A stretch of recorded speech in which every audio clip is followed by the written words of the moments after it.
Honourable Senators, the President.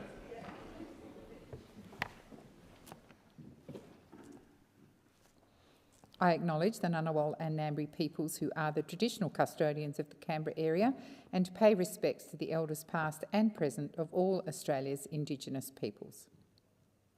Senators, I invite you as I read the prayer to pray or reflect in your own way on your responsibilities to the people of Australia and to future generations.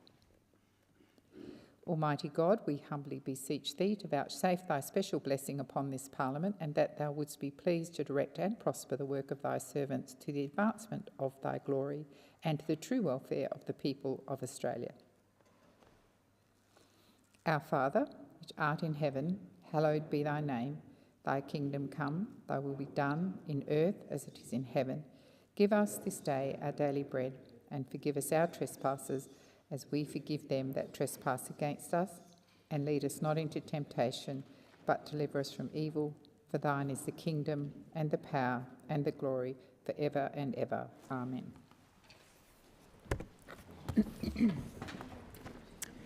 Are there any documents to be tabled by the clerk?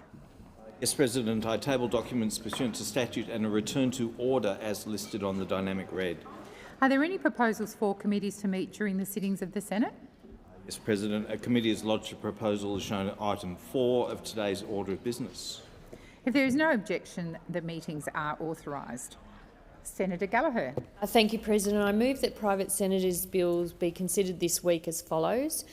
Today, the Interactive Gambling Amendment Ban on Gambling Advertising Bill 2024, and on Thursday, the 6th of February 2025, Commission of Inquiry into Anti-Semitism at Australian Universities Bill 2024 No. 2 and Tax Laws Amendment Incentivising Food Donations to Charitable Organisations Bill 2024. Thank you. And I call the clerk. Put the question on that. Oh, so the question is, the motion is moved by Minister Gallagher be agreed to. Those of that opinion say aye. Against, I believe the ayes have it. I call the clerk. Number 84, Interactive Gambling Amendment Ban Gambling Ads Bill 2024, resumption of second reading debate.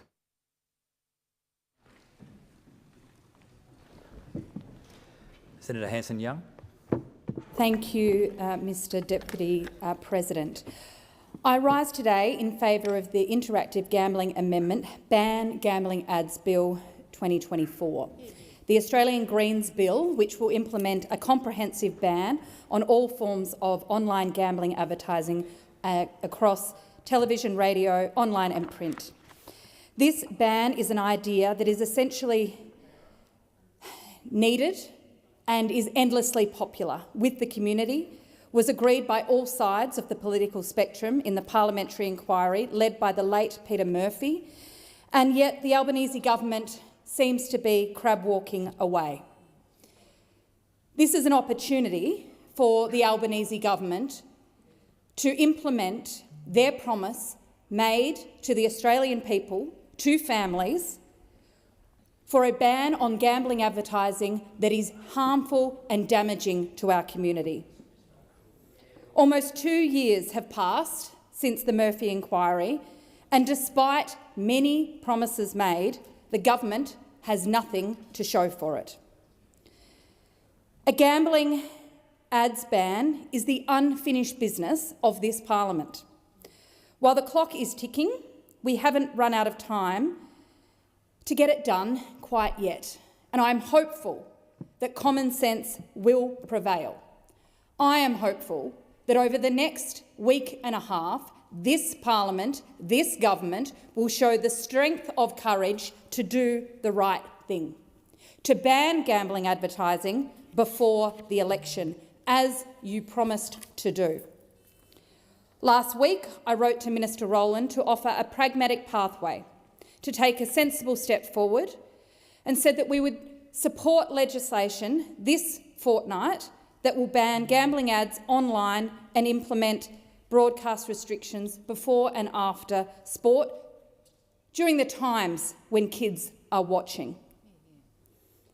The offer we made is consistent, I might say, with what the Albanese government's promises have previously been. It is a step towards implementing the recommendations of the Murphy Review And most importantly, it is a step towards protecting our kids and our community from gambling harm. I hope that in the next week and a half, before this, what seemingly is the final fortnight before the election, the Prime Minister and members of his government prioritise the interests of the community over the interests of the gambling lobby and those making money off this parasitic and dangerous industry. On Monday this week, it was revealed that the Labor Party had received $188,000 and the Liberal Party $167,000 from the gambling lobby just in this last financial year alone. No wonder there isn't a will to ban gambling ads. You do wonder why Australian families and the community are being sold out for such a low price. For a few $100,000, it seems all courage, all promises have been put aside for the sake of keeping the gambling industry happy. I hope I'm wrong. This is an opportunity for the Prime Minister and his government to show some strength. Last year, the Prime Minister cleared his schedule for a day to meet with the gambling lobby and the sports code CEOs back to back. We know that because it's been revealed via FOI. Since then, the government has been totally silent on any sort of plan to address gambling advertising, even a phase-out or a partial ban. They're being so secretive that they have even since refused to release the details of the Minister for Sports meetings with relevant stakeholders. Yet we are told by the Communications Minister that they're still busy 2 years on consulting. Consulting, it seems, is code for cave-in. This proves where the Labor government's true loyalties lie, with the cashed-up gambling lobby, the big media companies and the big corporate sporting codes. We need leaders in this place. We need leaders in this place who are willing to show the strength of character needed to ban these gambling ads because they are harming our families. They are harmful for our children. They are harmful for our economy. They are harmful for Australians. Australians are losing more than $32 billion per year, the highest per capita loss in the world, to gambling.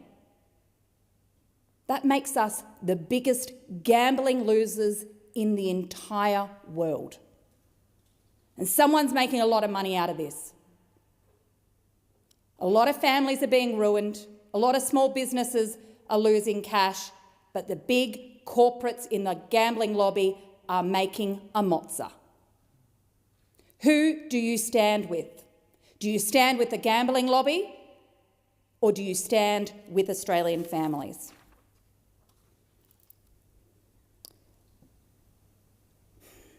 Advertising this insidious industry only fuels these losses.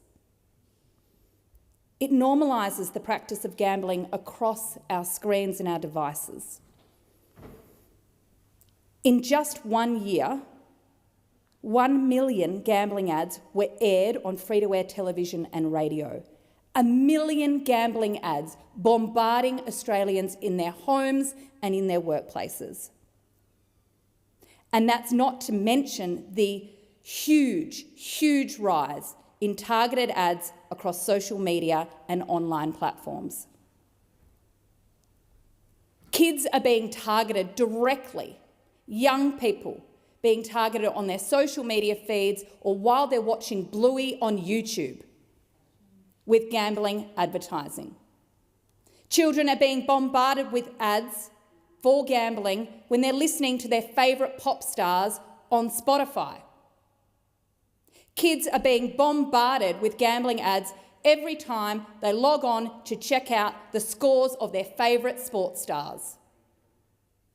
Our kids are being fed straight into the hands of these gambling parasites. We have to put a stop to it. People are sick of having gambling ads rammed down their throats, and parents are sick of seeing them being portrayed directly in front of their kids' eyes. Australians love sport. We're a sporting nation. Yet it is not possible to follow these important cultural events anymore without being assaulted by ads, by odds, or betting commentary. We teach our kids to back the family team because of the spirit of sport. Team sport. Backing your favourite player. Not because it may or may not be trading well on the betting market. These ads and inducements fuel addiction. They cause devastating social harm. Not just a financial loss, but health and mental health issues, family violence and breakup, and sadly, for far too many families, it has led to suicide. Young people are particularly vulnerable, and gambling companies prey on this vulnerability, reaching children through their social media and grooming them to be gamblers. Research has shown that up to 1/3 of young people may be gambling before the age of 18. Who in this place thinks that is okay? I don't believe any of you on any side think that that is okay. But you've got to have the guts to do something about it.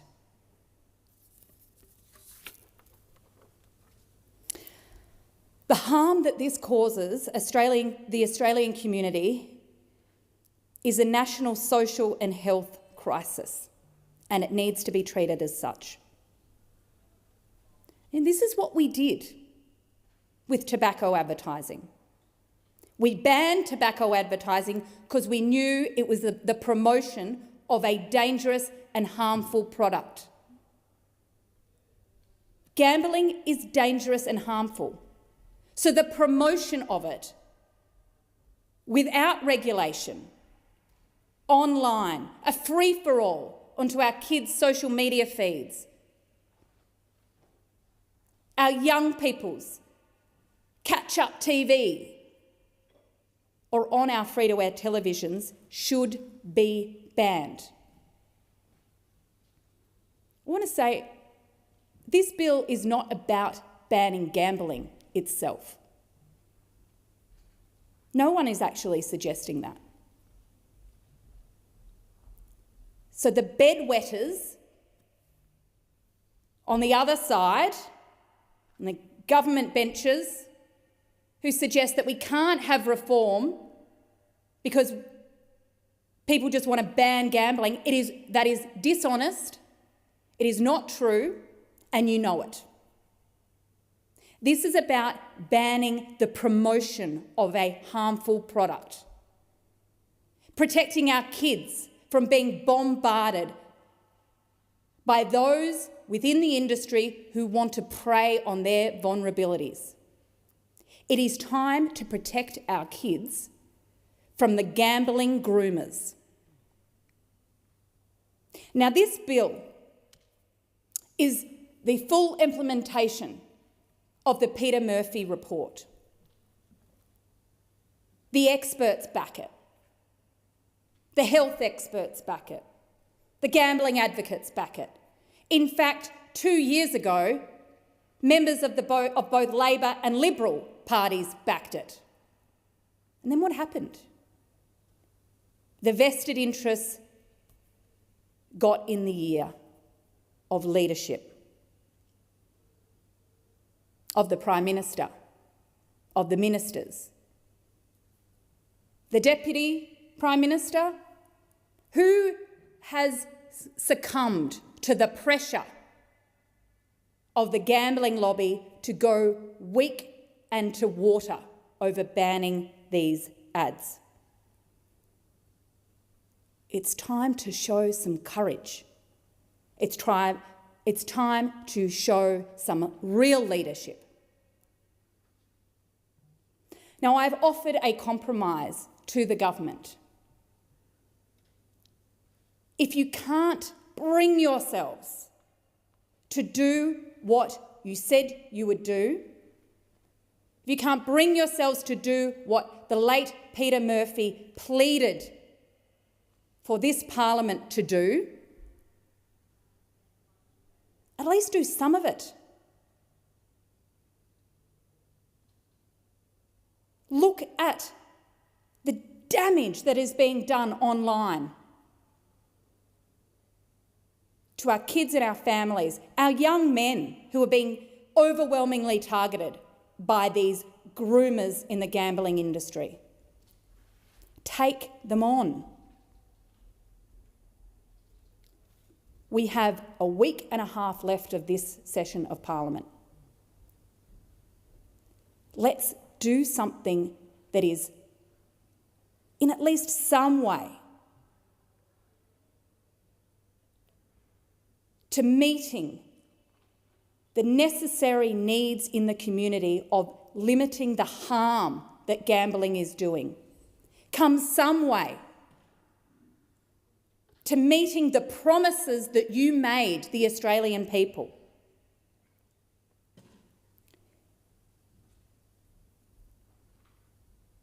We could leave this place at the end of next week knowing we've protected kids and young people from the harms of the gambling industry and their insidious ads online,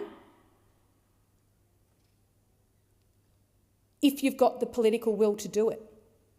And if you don't, my question is, does Peter Dutton? Senator Grogan. Thank you, Deputy President. I rise to also speak on the Interactive Gambling Amendment Ban Gambling Ads Bill 2024. Now, just to be very clear, we do not support this legislation with or without suggested amendments. We do take this issue very, very seriously. The Albanese government takes seriously our responsibility to protect Australians, particularly young people, from harms of all forms of gambling. An alarming fact is that Australians lose more than $31 billion a year on gambling, which is, of course, a very strong motivator to take serious action. Now, as we know, the late and wonderful Peter Murphy helmed a major review, and the recommendations that she put forward are part of the ongoing consultation. It was a very valuable, important and informative piece of work. We have been consulting on a proposed model, and that model to reduce online gambling advertising has raised some issues. The consultations have brought forward more complexity for us to work through. Now, Senator Hanson-Young noted in her opening that the ban that she's proposing within this private senator's bill is popular. Well, popular is not a great parameter for effective policy. So yes, the work that the government is undertaking is taking longer than we had hoped. It's taking longer to land the right balance, but it is critical that we get this right. It is critical that we ensure that future reforms are both effective and comprehensive, and do not have unintended consequences. Now, those who remember the Coalition's changes when they were in government in 2018, they resulted in a huge spike in online gambling ads.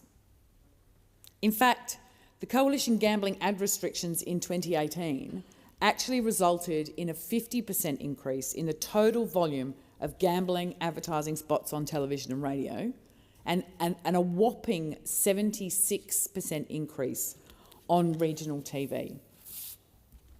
Now, I'm sure that was not their intention when they put that policy together, but well-formed policy is not exactly their strong suit either.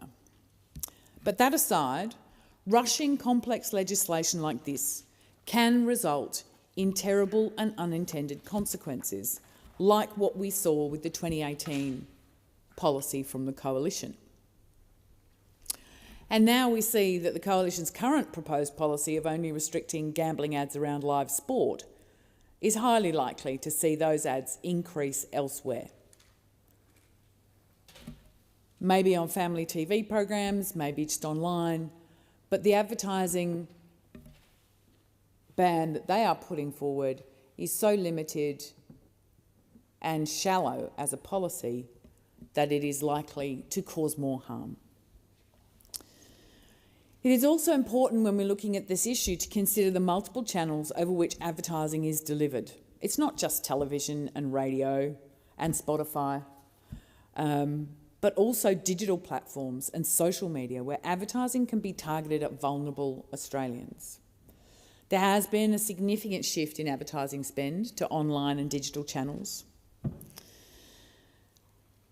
And we need to assess exactly where all of the advertising is going, what the impact of any policy might be before we move ahead with it. Or we could end up with the kind of shift in advertising that we saw from the dismal 2018 policy from the Coalition. So, as I've said, we've gathered a lot of evidence about the harms, and there's no doubt of the severity and seriousness of those harms. And we've assessed the impact of various options.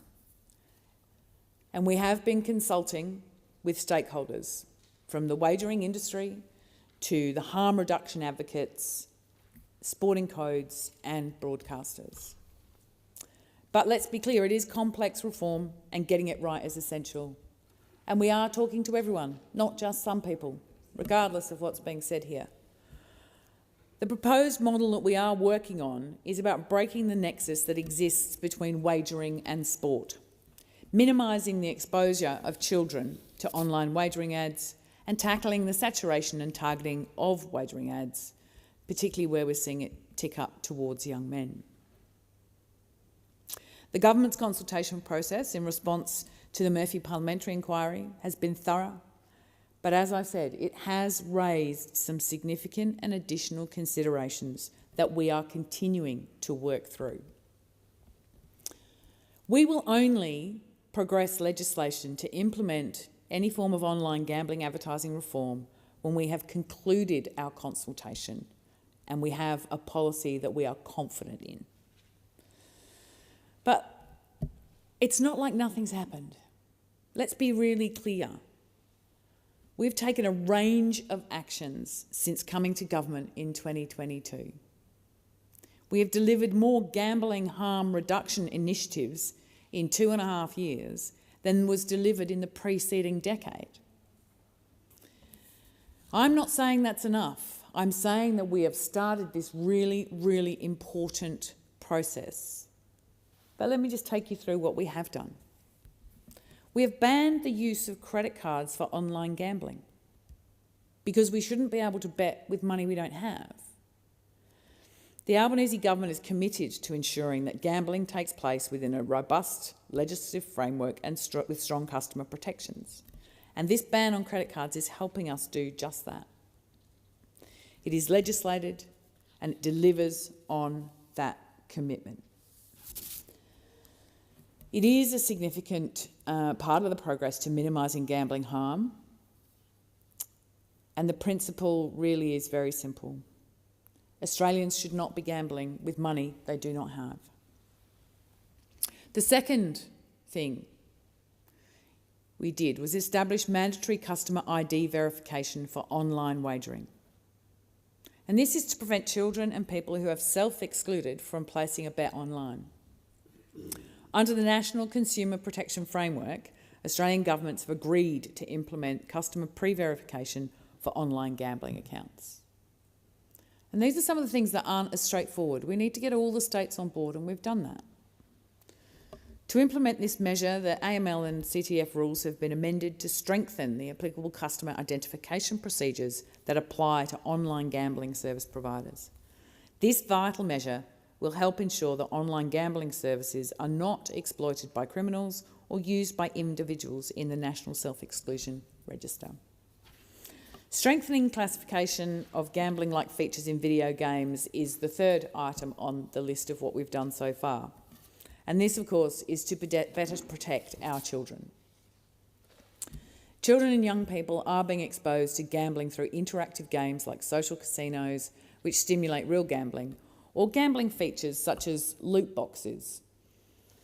Appropriate classification guidance is essential so that we can protect our children, because we know that a lot of the game developers are building these structures to encourage gambling.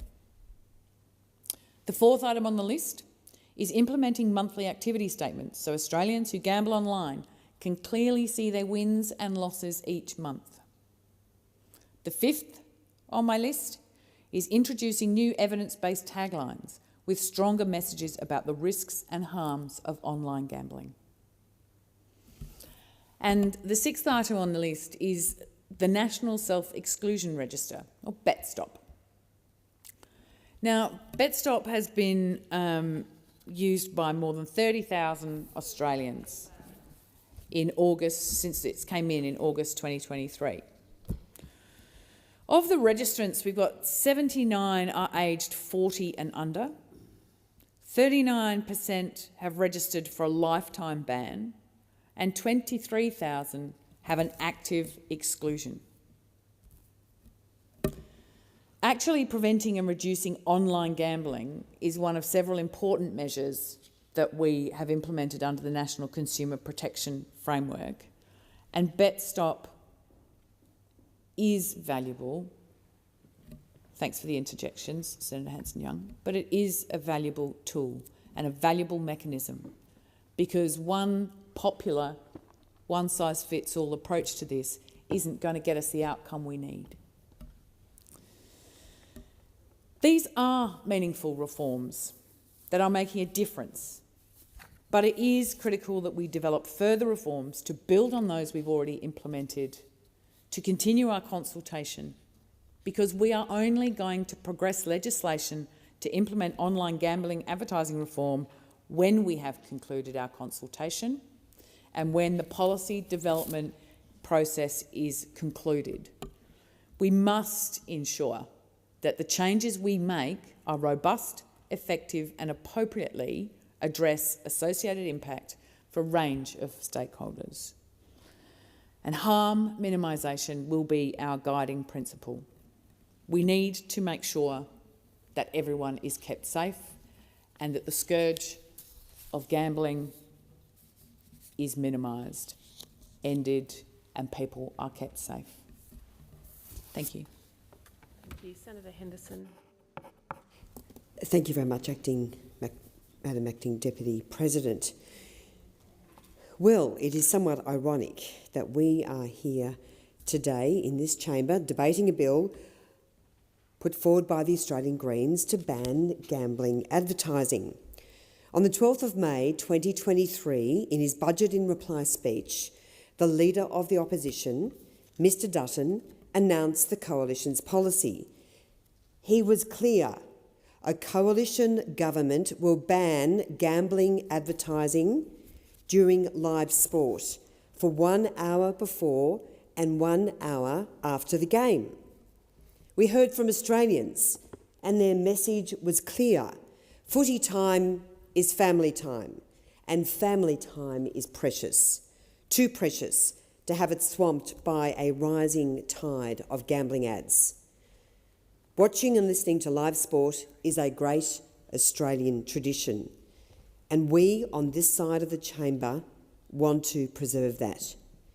We backed it in and delivered a bill just 6 weeks later, the Broadcasting Services Amendment Ban on Gambling Advertisements During Live Sport Bill 2023. Our bill would have drawn a line in the sand and put an end to gambling advertisements during live sport. That was 20 months ago, more than 600 days. And guess what has happened?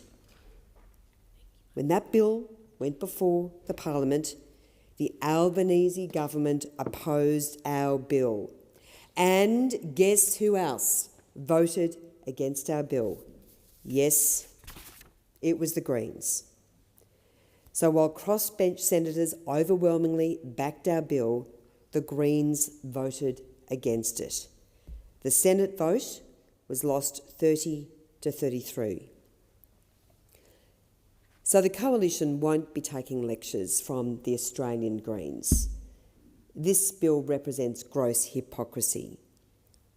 So I say to Senator Hanson-Young, and I repeat her words that we've just heard in this chamber, you've got to have the guts to do something about it. You've got to have the guts. And there was no guts and no glory when the Australian Greens voted against a bill to ban gambling advertising during live sport. It would have made a big difference. And I say to Senator Hanson-Young and to the Australian Greens, this is why Australians have had enough of the Greens. Because they are all talk with no principle. All talk and no principle. Our coalition bill was a commitment from the Leader of the Opposition, who in his budget and reply speech said last year, the bombardment of betting ads takes the joy out of televised sports. Worse, they are changing the culture of our country in a bad way and normalising gambling at a young age. If the coalition bill to ban gambling advertising during live sport had been supported through Parliament by Labor and the Greens, then it would have been law by now. Since then, Australians have waited and waited for the Albanese government to make up its mind on what it's going to do about the issue. And this government will continue to wait and wait because that's all we hear from this government. Where is this Prime Minister? Why has he failed to step up and make the hard calls? I mean, we just heard from Senator Grogan, who said after 2.5 years, we are continuing to work through it. Yes, these are difficult issues. Well, it's no wonder so many Australians have lost faith in Labor. It's tough being in government, but being in government means you need to make tough decisions. And this is an absolute shocker from this incompetent and weak Labor government. Just yesterday, the Prime Minister said in a podcast interview that Australians spend and lose more to gambling than people in any other country in the world. Yet he's failed to take any action to address the problem. And so have the Greens. It may not have been everything the Greens wanted, but why on earth would the Greens oppose our bill? It would have made a huge difference, particularly to young Australians. It would have made a massive difference. It would have driven a huge cultural difference in our country. And the Greens partnered with Labor to do absolutely nothing. The Prime Minister said his government is considering a range of measures, but there has never been legislation, which begs the question, what on earth has the government been doing for the last 18 months since the report by the late Peter Murphy was tabled? No government response to the report and no legislation. The Albanese government promised a comprehensive response to tackle gambling harms, yet we have seen literally nothing. What on earth does this Prime Minister stand for? it is clear absolutely nothing, because we have seen no answers, no solutions. And I'm sure even Senator Grogan is embarrassed to stand up and have to justify why her government has done nothing on this very important issue. This is a Prime Minister who doesn't have the ticker, who doesn't have the backbone. He's scared of anti-gambling advocates like Tim Costello. He's scared of the AFL, the NRL, and the media companies. So what does he do? He cowers in a corner and he does nothing. As I said, great lines, we're continuing to work through it. We're just on the cusp of an election.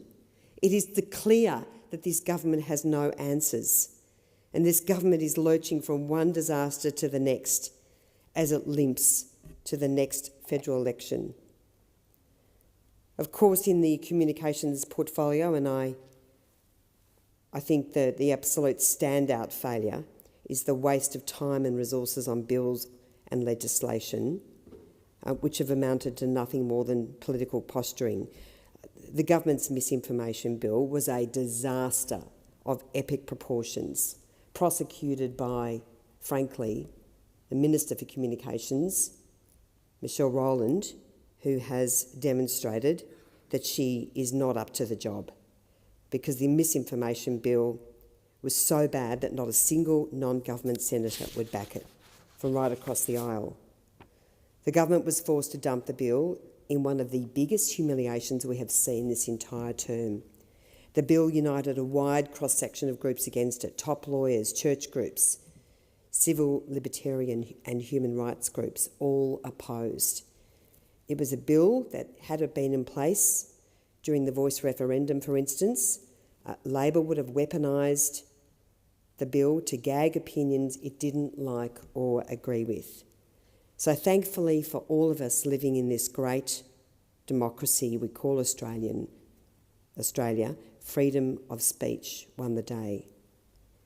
Now, of course, in this same portfolio, the Prime Minister and his Minister for Communications are wasting even more time, resources and taxpayers' money on another unnecessary bill branded as committing to public ownership of the National Broadband Network. The NBN is in fact already publicly owned. This is just more political posturing. This hapless government is seeking to amend its own legislation, which committed to the sale of the NBN. The Prime Minister himself, in his second reading speech to the Parliament on the 25th of November 2010, when of course he was not the Prime Minister, said the bill sets out the arrangements for the eventual sale of the Commonwealth's stake in the company once the NBN rollout is complete, including provisions for independent and parliamentary reviews prior to any privatisation, and for the Parliament to have the final say on the sale. The bill was even referred to a Senate inquiry, but there were only 7 submissions made to the inquiry and not a single one from a government department or agency or even the NBN themselves. This whole thing is a stunt, it's a farce, and what the Albanese government is trying to do is run a deceptive and pathetic campaign along the lines of its notorious Medi-Scare campaign. But Australians won't be fooled by this government, because it's proven time and time again that it cannot be trusted to act on the most important issues. It does not keep its word, and it will attempt to deceive Australians at every turn. Well, I say to the Prime Minister and to members opposite and to the government, Australians are onto you. They can see through you a million miles away. They've listened to your rhetoric, they've listened to your false promises, they've listened to your wrong priorities, and they do not believe you anymore. They do not trust you. As for the Greens had the opportunity to support a bill that would have banned gambling advertising during live sport, but it chose to get into bed with the government and vote against it. I'm sorry, but that's just a joke. That's just a joke. So I will take the interjection. Senator Hanson-Young says we'll do something about it. I mean, give me a break, Senator Hanson-Young. Give me a break. All puff and no principle. The Greens had the opportunity to make a really big difference in this country. And rather than make a really big difference, the Greens... Senator Henderson, I have Senator Hanson-Young on her feet. Senator Hanson-Young on a point of order. Point of order is misleading the chamber. Senator Henderson knows full well that the vote was never put on the coalition's bill. Senator, I don't believe so that's it's absolute rubbish and she That's should withdraw. a debating. Senator Henderson. President. Sorry, Senator Henderson. Henderson, before you continue, obviously I am acting in the chair. Often it's the case when a senator asks another to withdraw just for the benefit of the chamber continuing. I'm sorry, there's no point of order, Acting Deputy President. And I'm sorry, that's a debating point. There's no point of order. And I would put to you in my submission... I agree it's a debating point. Yeah. It's more the case that Senator Hanson-Young asked I'm sorry, you to she withdraw. cannot...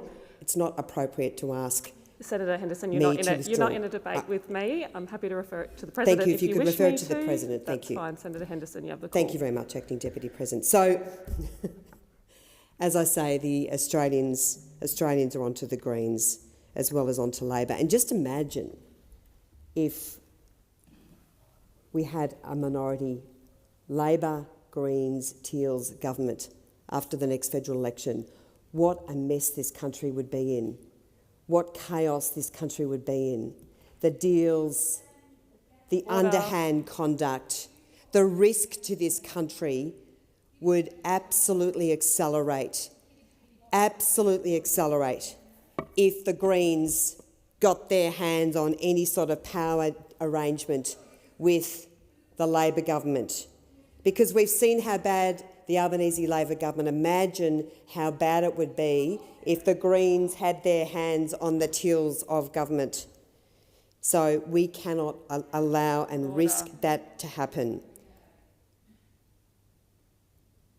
This is nothing more than a stunt from the Greens. So the Greens have tried to cut a deal with the government in relation to gambling advertising. It hasn't worked. So as we heard, Senator Hanson-Young wrote to the Minister for Communications, then dropped that letter to the papers in a desperate effort for publicity, knowing full well that the Albanese government wouldn't support the bill. So as I say, this is more posturing, this is more rubbish from the Greens, and while and it's a last-minute desperate attempt because to cover up the fact that the Greens got it so wrong. Senator Henderson, could you please resume your seat? There are a lot of interjections through the chamber. If we could just try and keep some order as we continue this debate. Senator Henderson. Much, Madam Acting Deputy President. So we are on the cusp of a federal election. The incompetence we've seen... Senator Henderson, please resume your feet. Senator Hanson-Young on a point of order. Point of order. I'm wondering whether the Senator Henderson... What is your point of order? My point of order is relevance. And I'm wondering whether Senator Henderson should declare her interest in taking donations from the gambling lobby. Senator Hanson-Young, resume your seat. That is a debating point. It is not a point of order. Senator Henderson, I'm about to give you the call again, but can I ask that senators refrain from the objections? They're very disorderly. Senator Henderson, you have the call. Please do not engage in a debate with me either. You have the call to continue your remarks. Thank you very much, Acting Deputy President. On the point, I'd like to raise a point of order, and that is reflecting on me as a senator, and I would ask you to ask Senator Hanson-Young to withdraw that comment. That's a complete reflection that must be withdrawn. Senator Hanson-Young. I withdraw. Thank you, Senator Hanson-Young, for assisting the chamber with its business. Senator Henderson, you have the call. We are on the cusp of a federal election, and the incompetence that we've seen from the Albanese government on gambling advertising is the incompetence that Australians are seeing every single day right across this government, because no one is believing the Prime Minister when he says that you'll be better off under Labor. You can fool people once but not twice. Under Labor's economic mismanagement, Australians are experiencing the longest sustained period of inflation since the 1990s. Again, in the Parliament this week, Labor is in denial. There is nothing to see here. Nothing to see, of course, on gambling advertising. What a debacle that has been from the government. But there has been nothing to see from this government in terms of its economic management of this country, other than interest rates have increased 12 times. Energy bills have risen by up to $1,000. Living standards have collapsed. 27,000 businesses have gone insolvent, and we are in a record-breaking household recession. The Prime Minister, Mr Albanese, has offered no comfort to Australians, including Australians who've lost a lot of money through gambling. He's done absolutely nothing, and this is just another example of an incompetent and weak Albanese government, and that's why a Dutton government must be installed at the next federal election. Thank you. Senator David Pocock. Thank you, Acting Deputy President. I want to thank Senator Hanson-Young for bringing forward this bill. I also want to acknowledge members in the other place, Zoe Daniel, Kate Cheney, Andrew Wilkie, Rebecca Sharkey, and others for their work on this over many years. I think it's important that we remember exactly what we're debating here.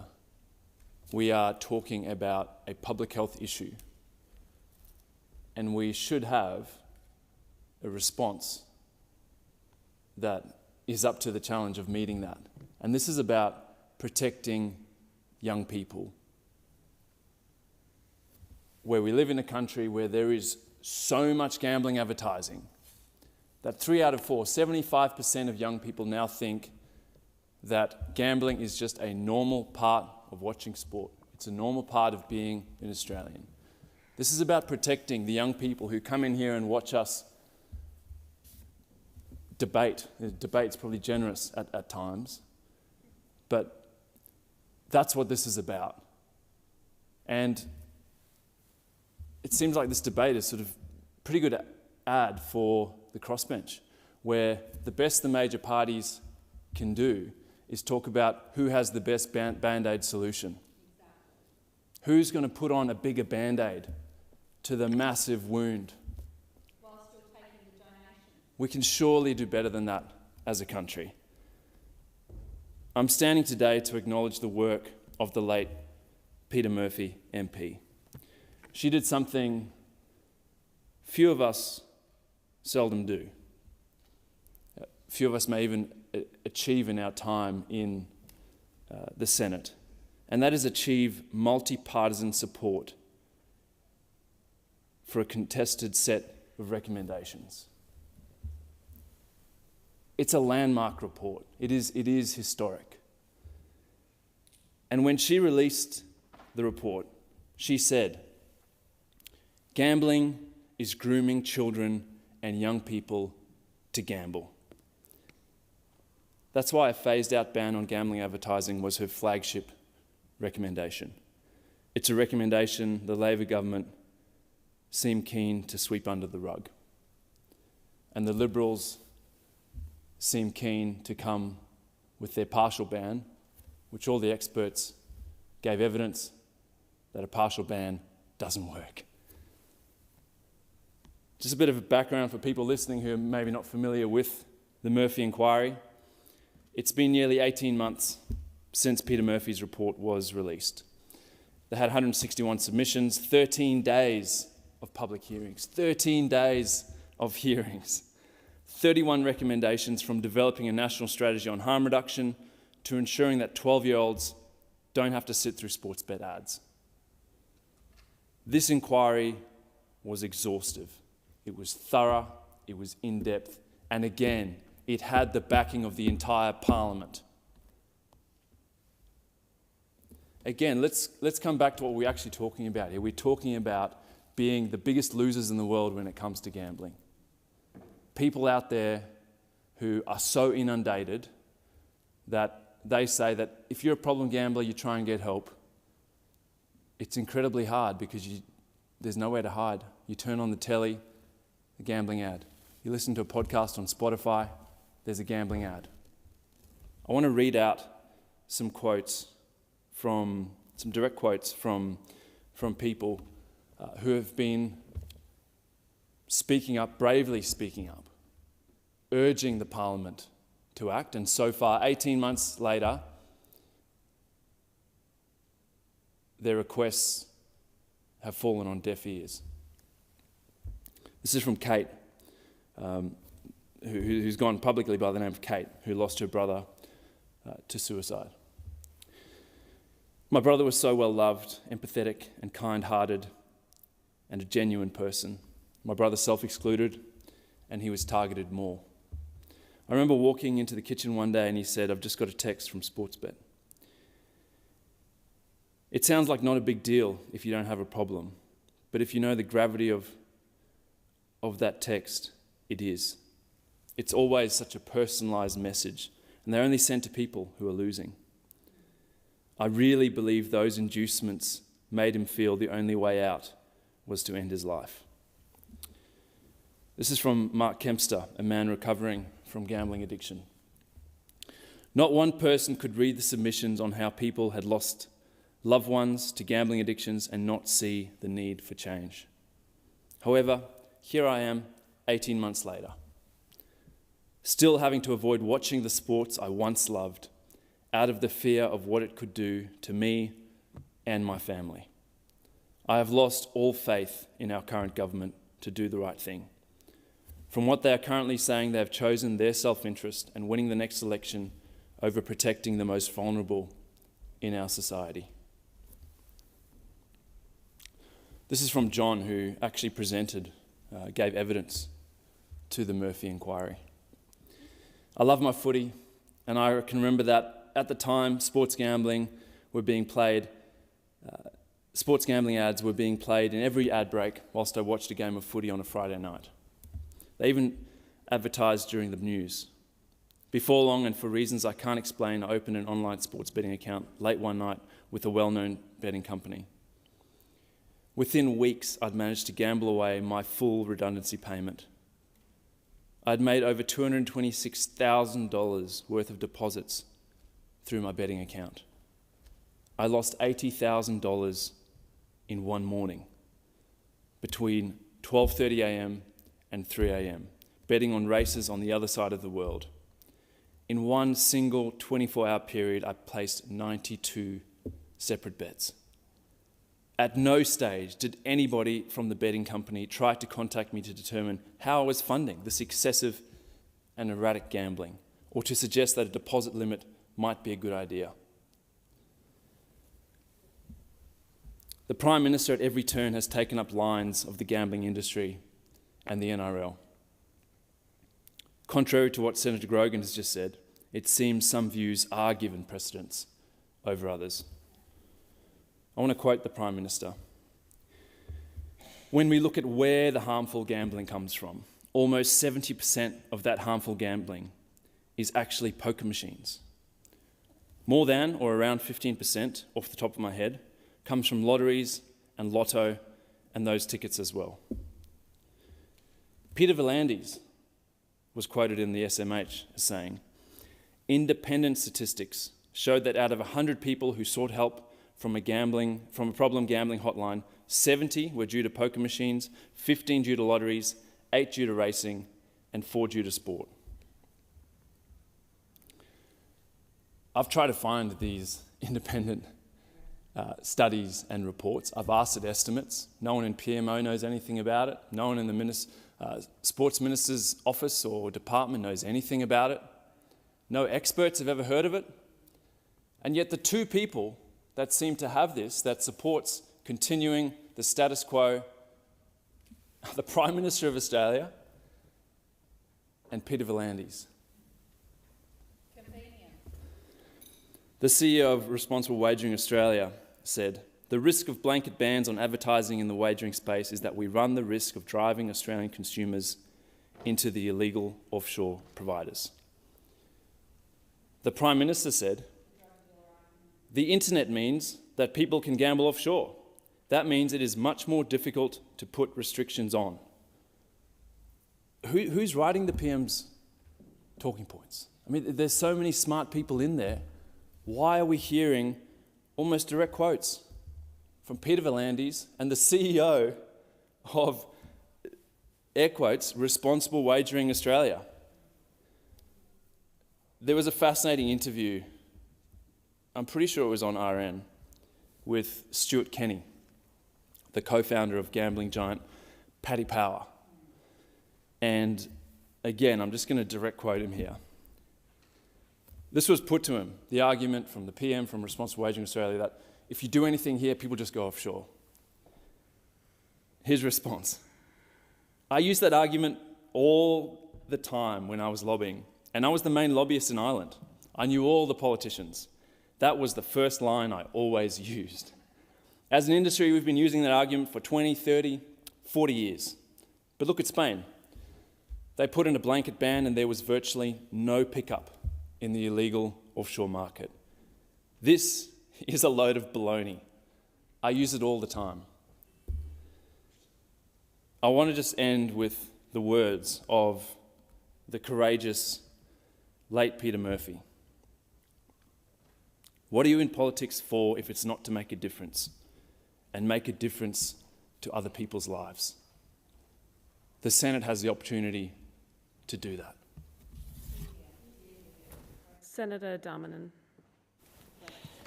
Thank you, Acting Deputy President, for the opportunity to speak today about an issue that affects countless Australian families: online gambling and the need for meaningful evidence-based reforms to protect our community, particularly young people, from its harms. The Albanese government does take very seriously our responsibility to protect Australians from the dangers of online gambling. We recognise that gambling addiction can devastate individuals, families and entire communities, and we are committed to ensuring that Australians, especially young people, are not bombarded with harmful advertising and are better supported to make informed choices. The government has repeatedly made clear the status quo of online wagering advertising is untenable and reform is needed. We are committed to reducing harms from online gambling, which is why we have already delivered numerous reforms in this term of government and will continue to work with a broad range of stakeholders to develop and implement further reforms. We want to get them right, to deliver harm prevention, harm reduction and cultural change. As a responsible government, we are taking the time to work through options carefully to ensure they will be effective, robust and not have detrimental unintended consequences. We know that Australia has the highest per capita gambling losses in the world, with Australians losing more than $31 billion to gambling every year. This is a staggering figure, one that highlights the deep entrenchment of gambling in our society and the need for reform. It is absolutely critical, though, that we get this right, because we know that poorly designed policies lead to poor outcomes that do not achieve the intended objectives, and we only have to look back to 2018 to see an example of this. The Coalition's so-called reforms from 2018 resulted in an explosion of online gambling advertising. Their current policy of only restricting online gambling ads around live sport would also see ads increase elsewhere, like family TV programs, and online would likely repeat history by simply shifting ads away from live sport and onto other platforms, increasing exposure to gambling promotions in family-friendly spaces such as TV programming and digital media. Gambling advertising has become ubiquitous, and it is time for decisive action. I've seen firsthand just how pervasive gambling advertising has become. My own children are already more aware of these ads, not just from watching sports on TV, but through online games and other digital platforms. They can name betting companies, recall their slogans, and even explain the odds, all without ever having placed a bet. This is not because we talk about gambling at home, but because the industry has found ways to infiltrate the online spaces where kids spend some of their time. When gambling messages appear in games, on social media and in videos they watch, our children are being conditioned to see betting as normal, even inevitable. This is why we must take decisive action to protect young Australians from being targeted by an industry that thrives on addiction and loss. When children and young people are watching a sporting match, they should not be bombarded with messages that normalise betting as part of the game. When children and young people are playing Roblox or other games, they should not be bombarded with messages that normalise betting as part of the game. The influence of gambling companies has grown exponentially, and their targeted ads often reach those who are most vulnerable: young Australians, problem gamblers, and individuals attempting to recover from addiction. This saturation of advertising not only contributes to gambling addiction, but also shapes a culture where betting is seen as an essential part of sport and spectatorship. Australia has the highest gambling losses per adult, with a total of $25 billion in losses per annum. Online gambling is growing in Australia due to easier and faster access through mobile devices and a proliferation of online gambling applications. So yes, action is required. That is why our government is focused on doing this properly, on designing reforms that genuinely reduce harm and create lasting cultural change. Since being elected, yes, less than 3 years ago, this government has delivered more harm reduction measures for online gambling than the previous government did in an entire decade. Quite the opposite than what Senator Henderson would have you believe from suggesting earlier that this government has done nothing. As Senator Grogan outlined earlier, some of the things this government has done include banning the use of credit cards for online gambling because people should not be able to gamble with money that they do not have. Establishing mandatory customer identification verification for online wagering to prevent children and individuals who have self-excluded from placing bets. Strengthening classification of gambling-like features in video games to better protect children from being exposed to gambling behaviours from a young age. Implementing monthly activity statements so Australians who gamble online can clearly see their wins and losses each month, helping them to make informed decisions. Introducing new evidence-based taglines with stronger messages about the risks and harms of online gambling.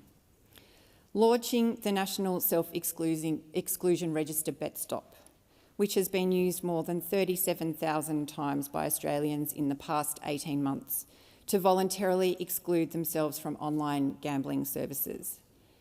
This is not doing nothing, and these are significant steps forward, but we absolutely know that there is still more work to do, and we want to do it properly.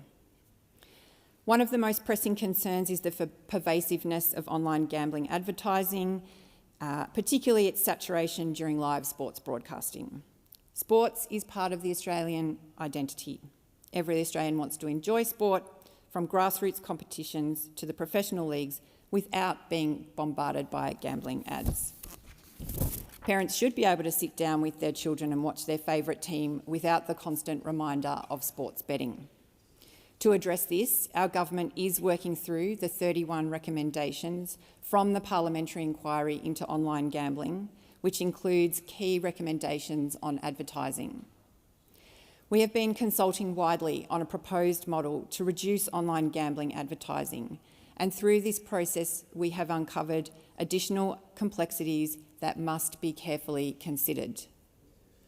The proposed model aims to break the deep connection between wagering and sport, to minimise children's exposure to online wagering advertisements, and to tackle the oversaturation and targeting of these ads. Importantly, we are looking beyond just traditional media.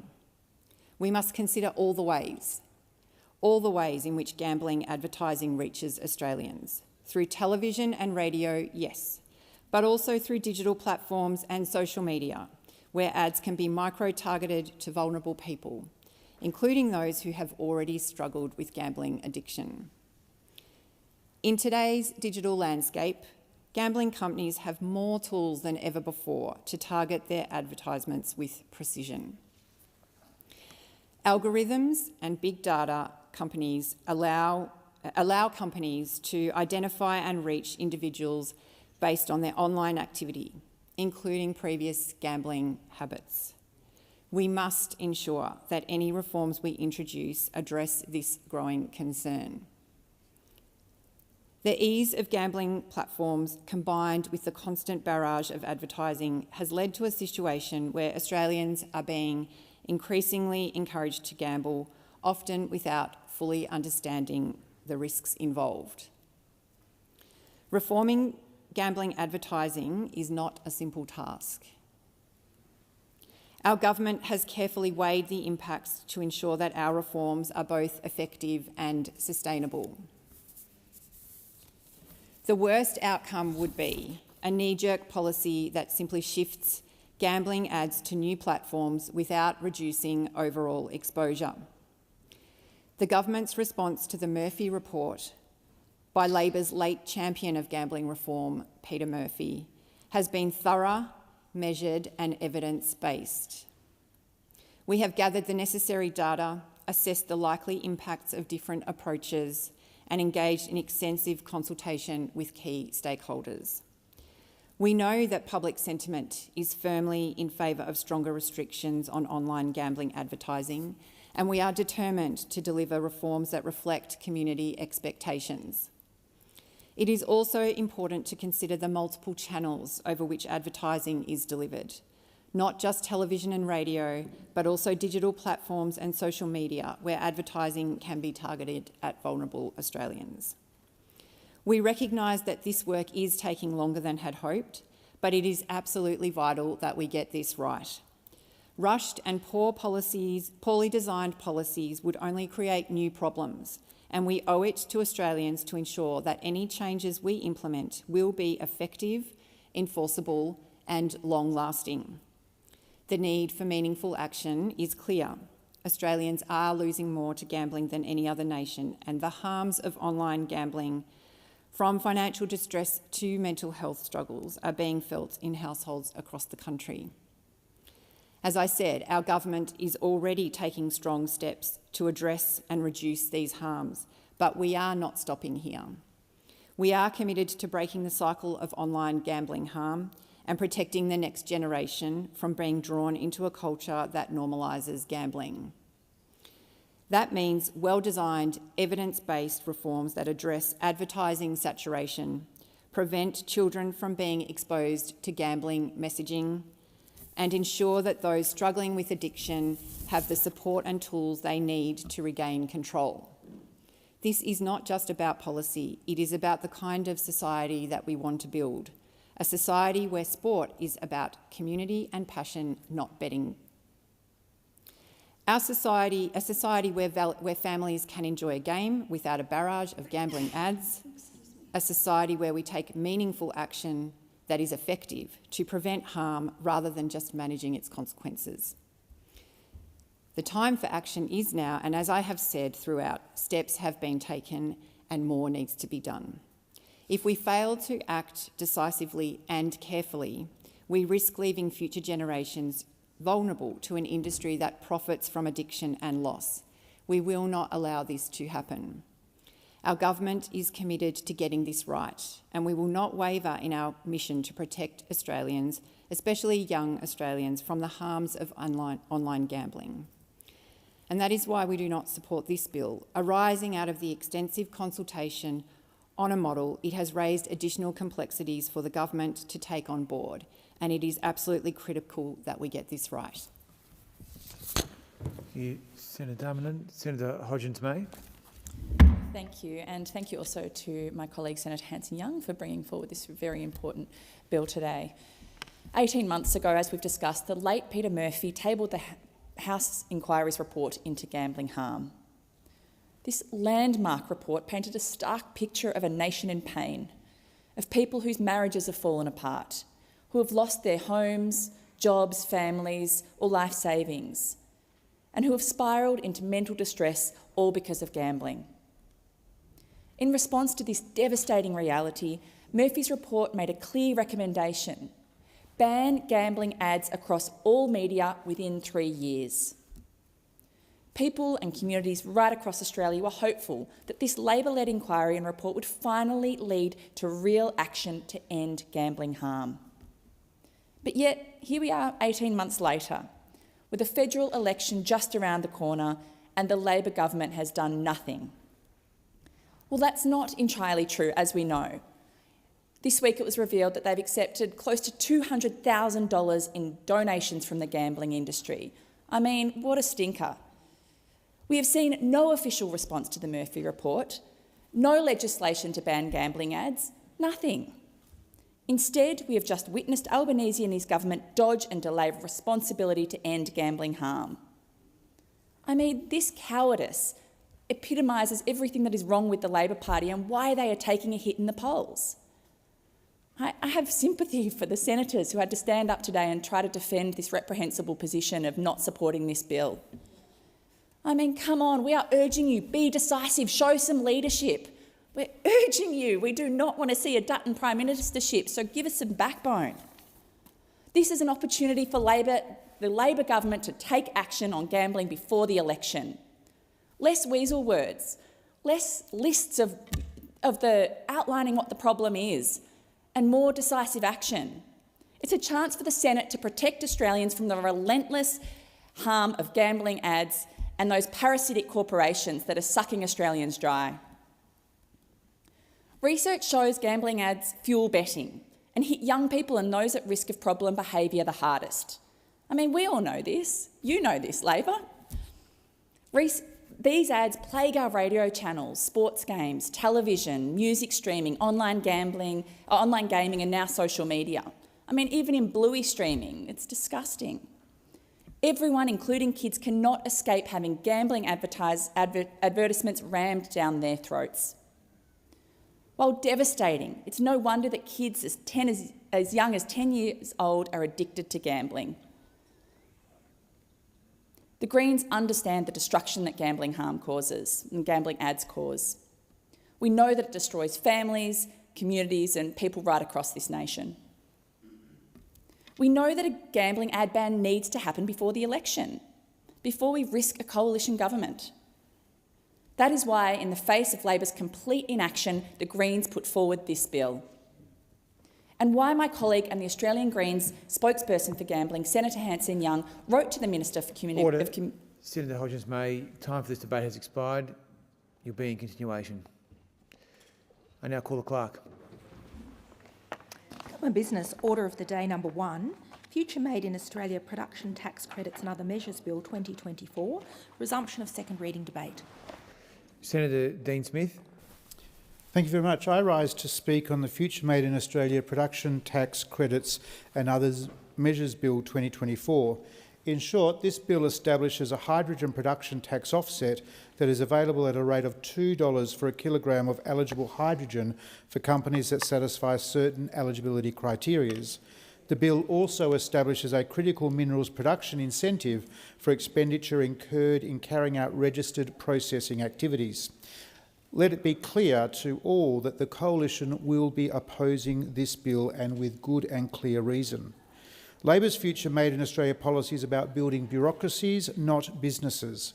The Coalition does not believe in permanently underwriting businesses with taxpayer funds. When faced with the COVID-19 emergency, a once-in-a-century crisis, the Coalition rightfully stepped in to ensure that Australian businesses could stay open, workers remained employed and families were supported. These measures were deliberately targeted, temporary and scalable, designed to address the unique economic and health challenges we faced. They allowed Australia to emerge from the pandemic in a world-leading position with record low unemployment, strong GDP growth and historically low interest rates. We made those decisions in the national interest, but we have been clear since the election that the time for these kinds of government interventions has passed. Since taking office, Labor has taken Australia from a world-leading position to the back of the pack on interest rates, inflation, productivity and economic growth. Australian households and businesses are paying the price for Labor's economic mismanagement. Instead of addressing the fundamental issues holding back our economy, this government is doubling down on bad policy. The Coalition will not support a policy that subsidises businesses for the costs of Labor's bad policies. On workplace relations, environmental approvals, the safeguard mechanism and company tax, Labor is strangling our manufacturing and resources industries. Instead of fixing these problems, they are proposing a costly and bureaucratic subsidy scheme. This bill does not deliver widespread tax relief. It does not reduce energy prices. It does not cut red tape or remove Labor's punitive industrial relations measures, so businesses can reduce overheads, employ more staff and charge better prices. Instead, it establishes production tax credits that will not provide a cent of benefit to most businesses for years, while costing billions of dollars to the taxpayer into the 2040s. Australian small businesses have already been hit hard by Labor, and this policy does nothing to support them, nor the minerals and resource industry. Even businesses that do qualify will face enormous hurdles just to access these tax credits. According to Labor's own analysis, applying for these credits will cost businesses at least hundreds of thousands of dollars in the first year alone and hundreds of thousands in annual compliance costs over the duration of their operation. Why? Because Labor is burying business in more red tape and regulation. To receive these tax credits, businesses must navigate multiple layers of bureaucracy, engaging with the Clean Energy Regulator, the Department of Industry and ARENA, all before even reaching the tax office. Worse still, businesses seeking access to these credits will be hostage to Labor's undefined community benefits principles, which the Treasurer will determine via regulation. This is a backdoor for social procurement and ultimately for the CMFEU. Under this scheme, if there is no union agreement, there is no tax credit. There hasn't been a policy space invented yet that Labor cannot somehow wrangle into a sweetheart deal and opportunity for the Australian trade union movement. A union movement so increasingly irrelevant to the lives of ordinary working Australians that it is forced to legislate its continued existence through policies such as this. Such is the apathy and frankly disdain ordinary Australians now have for the trade union movement. The Coalition opposes the bill because, first, it ties businesses up in red tape instead of providing them with widespread tax relief. Second, it locks in subsidies for decades until the 2040s, and we do not support ongoing taxpayer-funded handouts for businesses, believing instead that government intervention must be temporary, targeted and scalable. Third, the community benefit principles are unclear and politicised, leaving companies to comply with vaguely defined criteria to receive a tax credit, giving the Treasurer sole discretion over community benefit principle requirements, and there are concerns potentially forcing businesses into union agreements to qualify. Fourth, the bill does not apply equally across all businesses. It excludes major sectors such as gas and nuclear power, despite their strategic importance to Australia's energy future. The Coalition thinks the instant asset write-off is a fairer and more effective industry initiative. Fifth, there is a concerning lack of transparency, with key decisions bypassing the national interest framework, and again the Treasurer, not industry experts, decide which sectors will receive funding. And sixth, its economic viability is questionable. Treasury and the Productivity Commission have not endorsed elements of the plan and warn it could divert resources from more productive sectors. Much of this was raised in greater detail by Coalition senators in their dissenting report on the recent inquiry into the bill. We noted that some additional critical failings that went undisputed by Treasury and witnesses, both supportive and hostile to the policy. These included the fact that tax credits did not come into effect for more than 2 years, a failure to comply with the community benefits principles will lead to a reduction in the tax credits available, and that, in addition to union agreements, the community benefits principles could range from duplicative environmental or Indigenous consultation practices and onerous tax disclosures. It's important at this point to share some perspective from stakeholders. The Minerals Council of Australia noted concerns over duplication and regulatory burden in its inquiry submission. The Australian minerals industry produces critical minerals using world-leading sustainability standards, including best practice environmental management and community engagement. We understand that the requirement to comply with community benefits principles is an overarching requirement of the Future Made in Australia Act. However, there are already extensive and rigorous approval processes that mining and mineral processing projects must adhere to make and adhere to makes this initiative unnecessary and a duplicative feature of the CMPTI. That was the view of the peak mining industry association of our country. This was also the view of the Australian Chamber of Commerce and Industry, who submitted to the inquiry the additional engagement processes required by the community benefit principles parallel existing requirements of the planning and approval processes. This is simply adding a further layer of administration and compliance without any clear benefit. In contrast to the government, the Coalition has a better plan for Australia's economy. We will extend the instant asset write-off and make it permanent, providing an investment allowance for tens of thousands of Australian businesses. This policy rewards businesses that invest in themselves and in Australia by lowering their tax burden. Unlike Labor's scheme, they won't take effect for years and only benefit select industries. Instead, our policy applies to all industries immediately. It supports new investment, boosts productivity and helps businesses to grow. It does not subsidise businesses just to keep their doors open. Labor has the chance to vote for this. We will be moving an amendment to an upcoming bill over the next parliamentary sitting week, and we invite Labor's endorsement.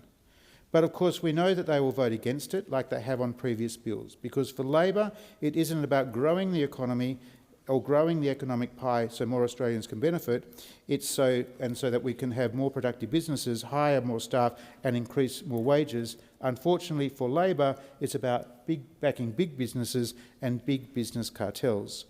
It is about picking winners for Labor, because Labor knows that they know best, increasing government control over the expertise of private enterprise. However, that is simply the path to economic stagnation rather than economic progress, because we've seen it now for 2.5 years under this Anthony Albanese, Dr Chalmers-led administration.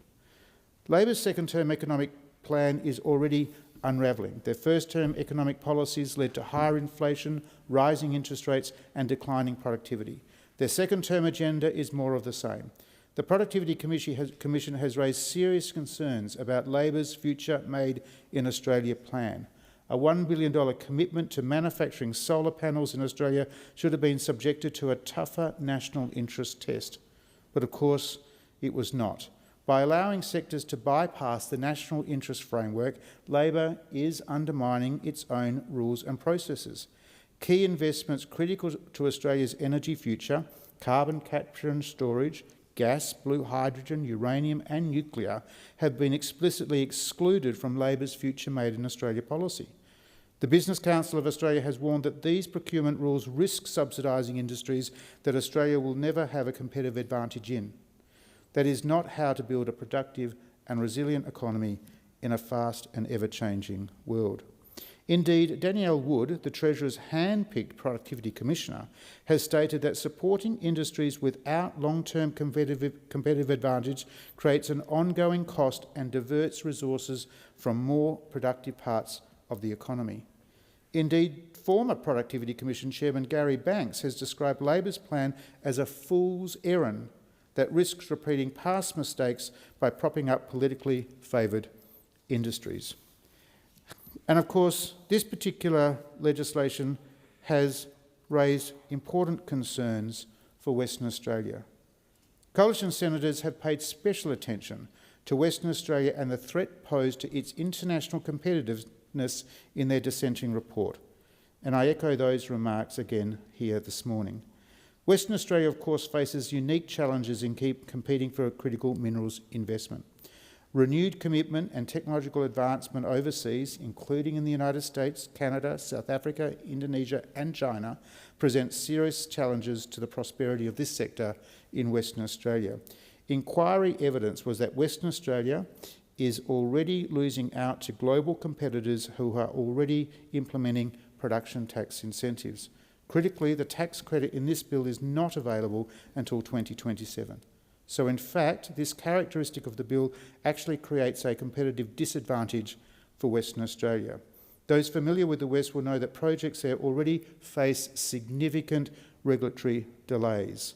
The bill fails to address these significant regulatory delays that already exist in the system, missing an opportunity to make WA more attractive for investments.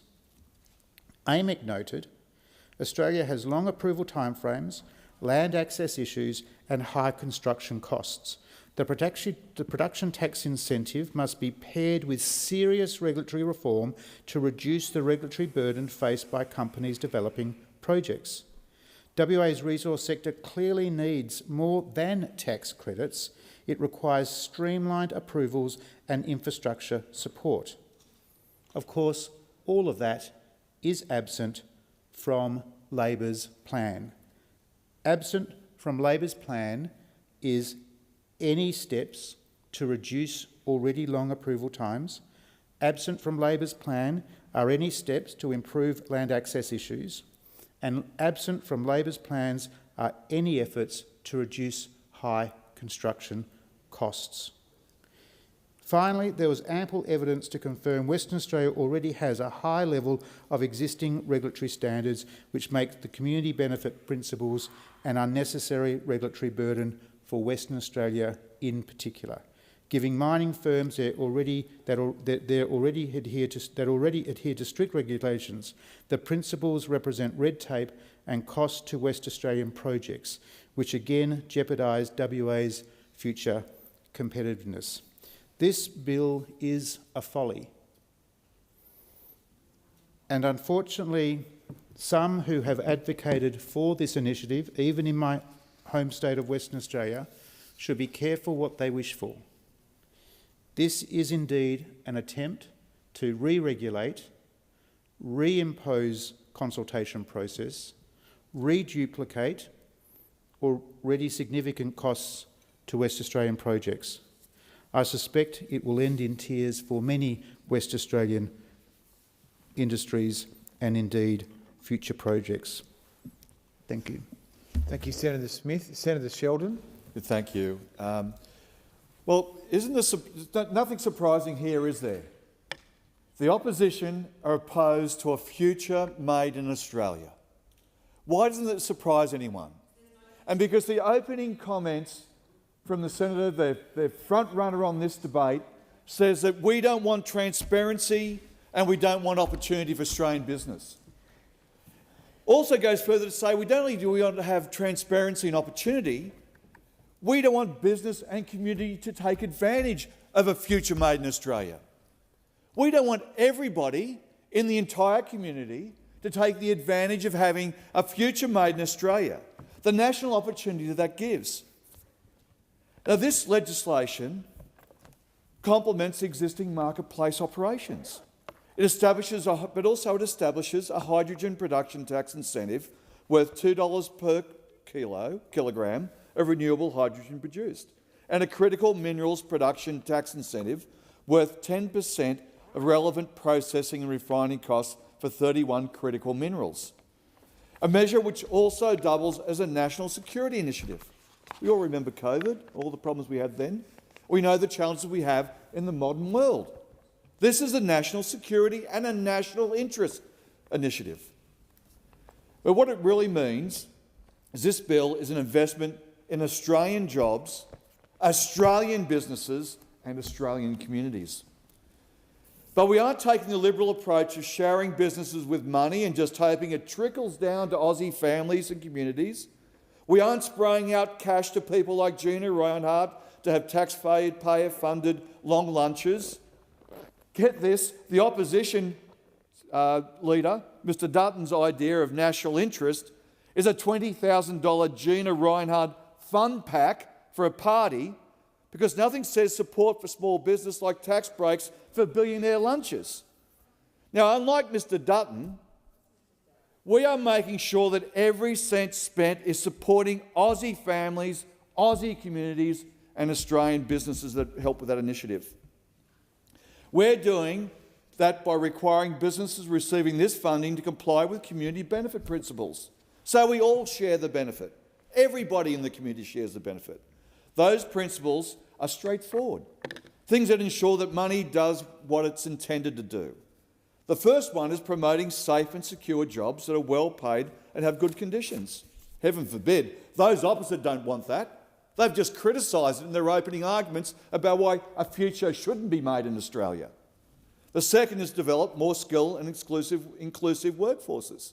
Those opposite spoke just now against the whole concept of having a more skilled and inclusive workforce. Now, that skilled and inclusive workforce means equipping regional communities and our young people with the skills they need to take full advantage of the net zero transition. And third, to engage collaboratively with and achieve positive outcomes for local communities. That means more economic opportunities and ensuring communities have an active say over their regions. Those opposite don't want the regions to have a say. They don't want the communities to get the economic benefit. Well, we can do this collectively together as a community, a benefit of both the market, business, communities, and those doing those jobs. And fourth, of course, supporting First Nations communities to participate and share the benefits of the net zero transition.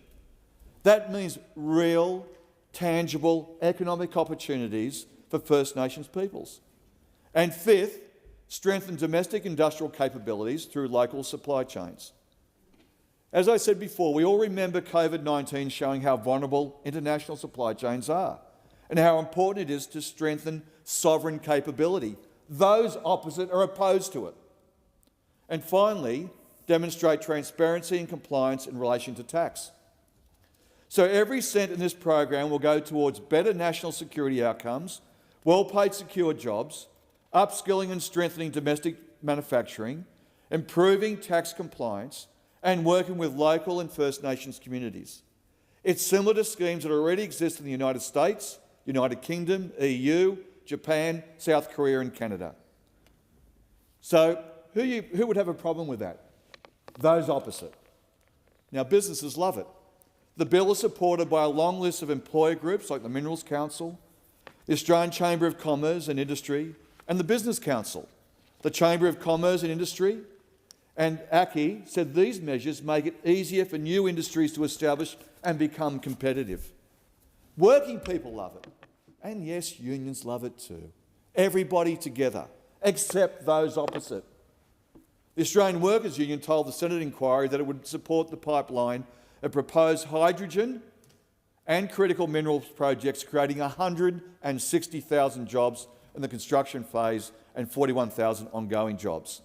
That's 200,000 well-paid jobs, most of them in regional Australia. And of course, the National Party and the Liberal Party, sometimes particularly the National Party, pretend they support regions, except when it comes to jobs and well-paid jobs, except when it comes to actually working with local communities, except when it builds Australian businesses, except when it makes a future made in Australia. They stand for nothing and they support nothing in their communities.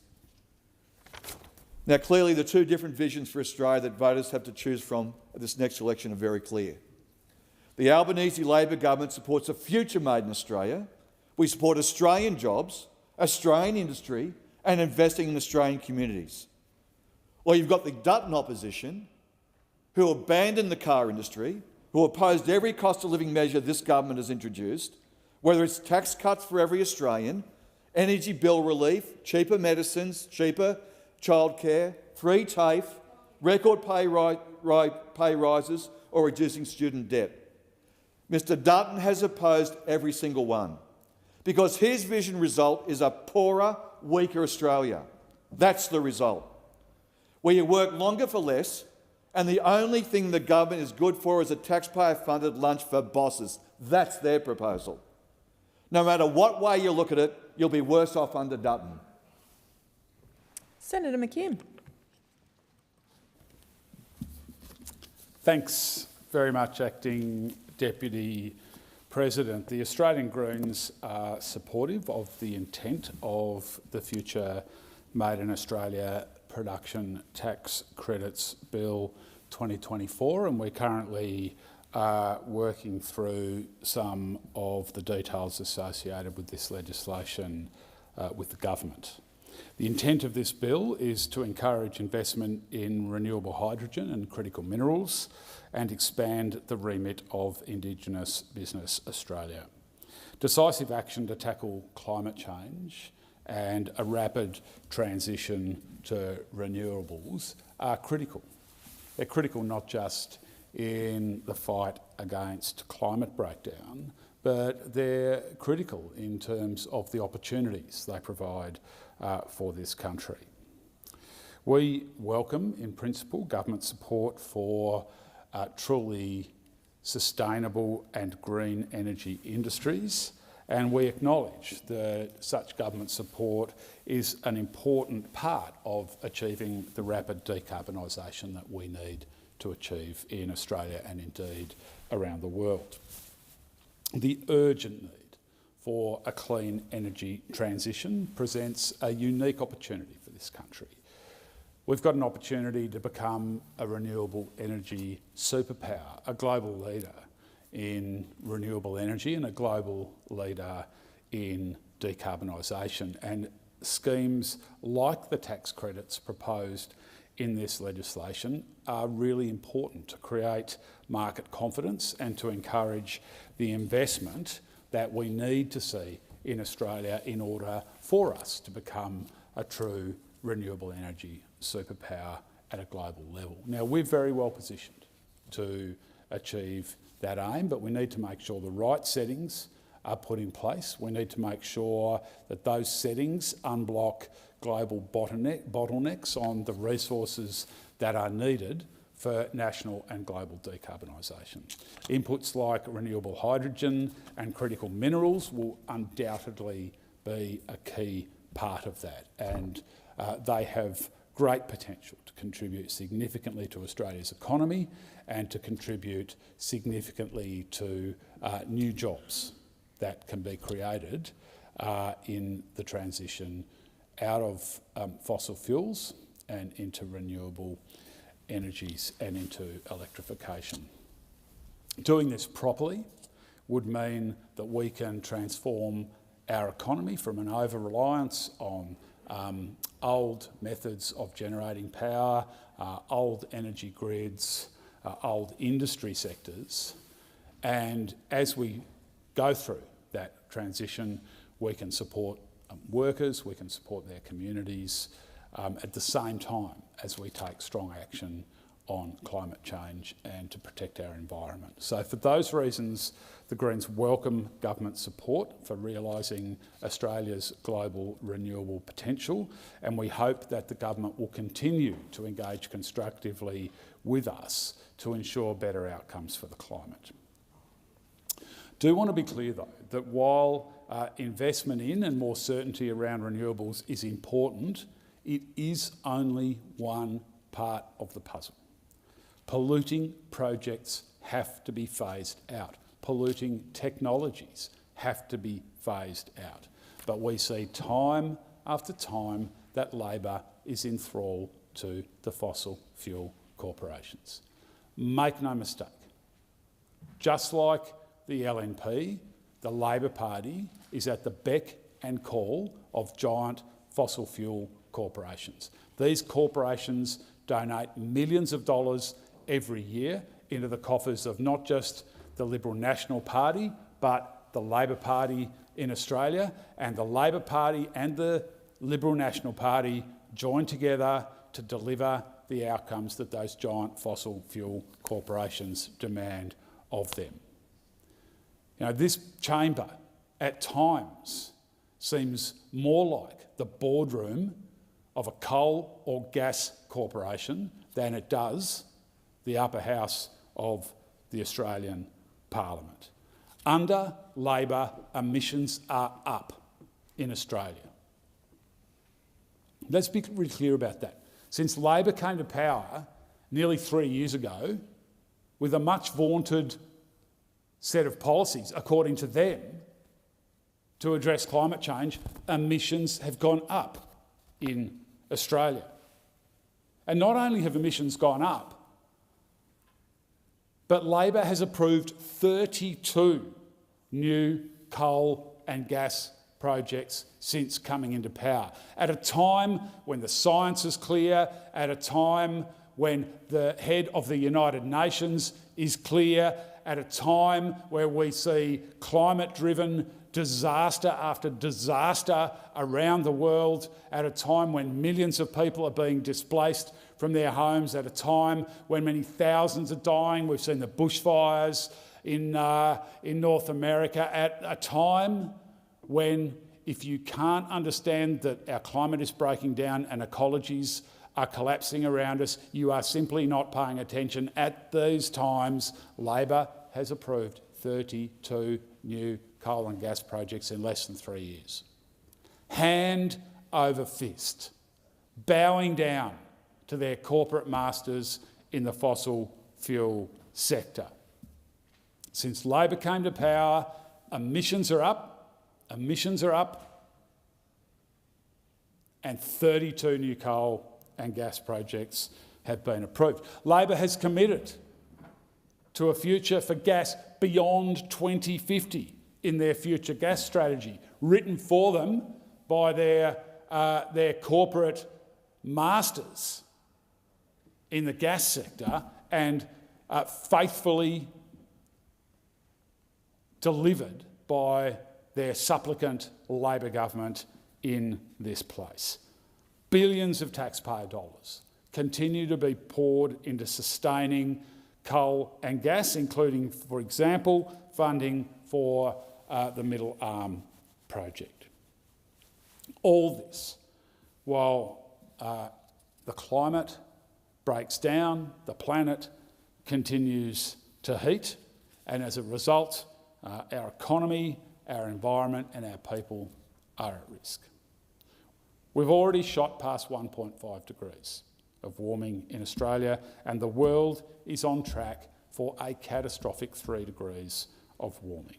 Extreme weather continues to devastate communities, from the floods in northern Queensland that are currently still posing problems to many people, to the fires currently burning in my home state of Tasmania. We've seen the wildfires in winter in California, just recently in the United States. I do want to say a little bit about the fires currently burning in my home state of Tasmania. There is a grove of Huon pines that the Meredith Range fire has burned right up to within the last 24 hours. And that grove of Huon pines contains the largest known Huon pine in Tasmania, the largest recorded Huon pine in Tasmania. And the Meredith Range fire has burned within the last 24 to 48 hours right up to that grove, right up to that grove. Now, some senators will recall that subsequent to the catastrophic 2016 fires, which destroyed so much of globally significant ecological communities in Tasmania, including pencil pines and other fragile alpine ecosystems, we had a Senate inquiry.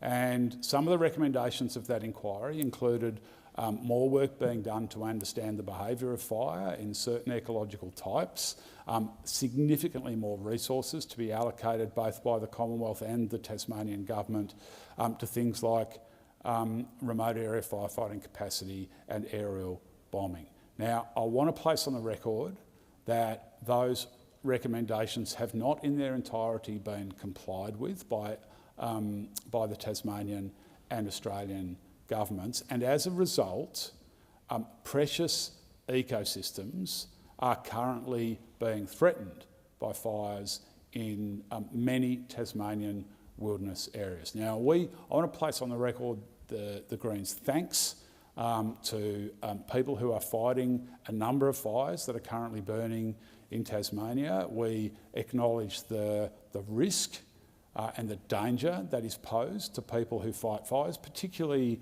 in remote areas, which obviously often entail very difficult terrain, either for access or for actually on-the-ground operations, and in some terrain, acknowledging that boots on the ground is is somewhere between very difficult and impossible to achieve.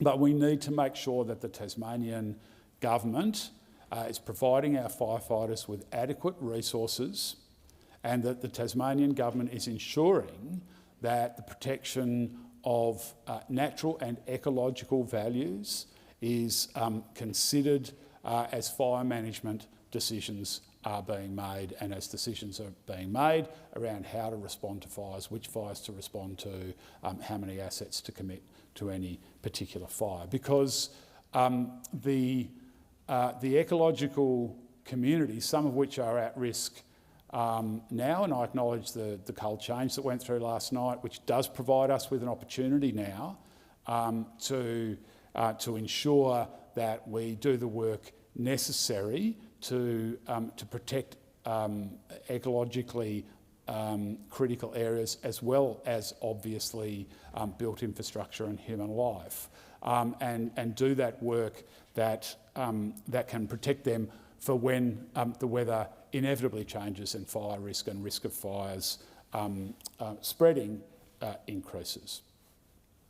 So we have a scenario now where we are seeing the impacts of climate change, and we have a government that is enthralled to the fossil fuel industry.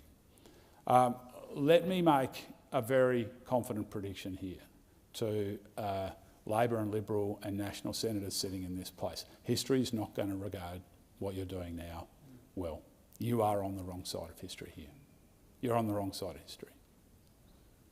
Being enthralled to fossil fuel corporations, continuing to devastate our native forests, continuing to approve coal and gas projects in absolute lockstep, the two major parties. There's not a wafer of difference between them on support for fossil fuel corporations, on approvals for new coal and gas projects, for destroying our native forests. There is not a wafer, not a shred of difference between the two major parties.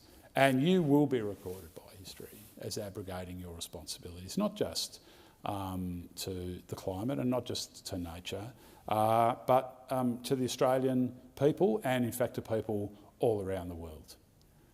You will be found.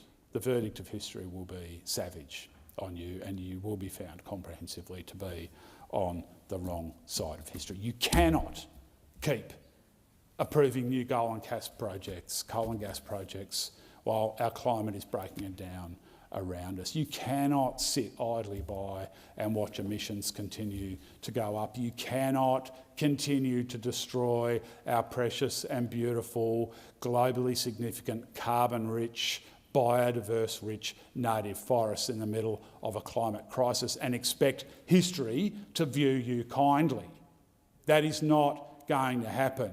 You will be viewed savagely and harshly when the history of these times are written, and you will be viewed savagely and harshly because you destroy our native forests, because you are enthralled to big coal and gas corporations, because you continue to approve new coal and gas projects, 32 new coal and gas projects in less than 3 years since Labor came into government. History will judge you for what you are, climate criminals and destroyers of nature at a time in global history when we need people to actually protect nature and to actually go in and deliver strong, urgent climate action. That's what we need, not supplicant behaviour to the giant fossil fuel corporations and not supplicant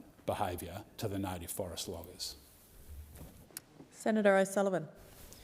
Thank you, Acting Deputy President. I rise to speak on the Future Made in Australia Production Tax Credit and Other Measures Bill 2024. Well, if it was unclear before, it's certainly made even less clear now. The Albanese Labor government is completely confused.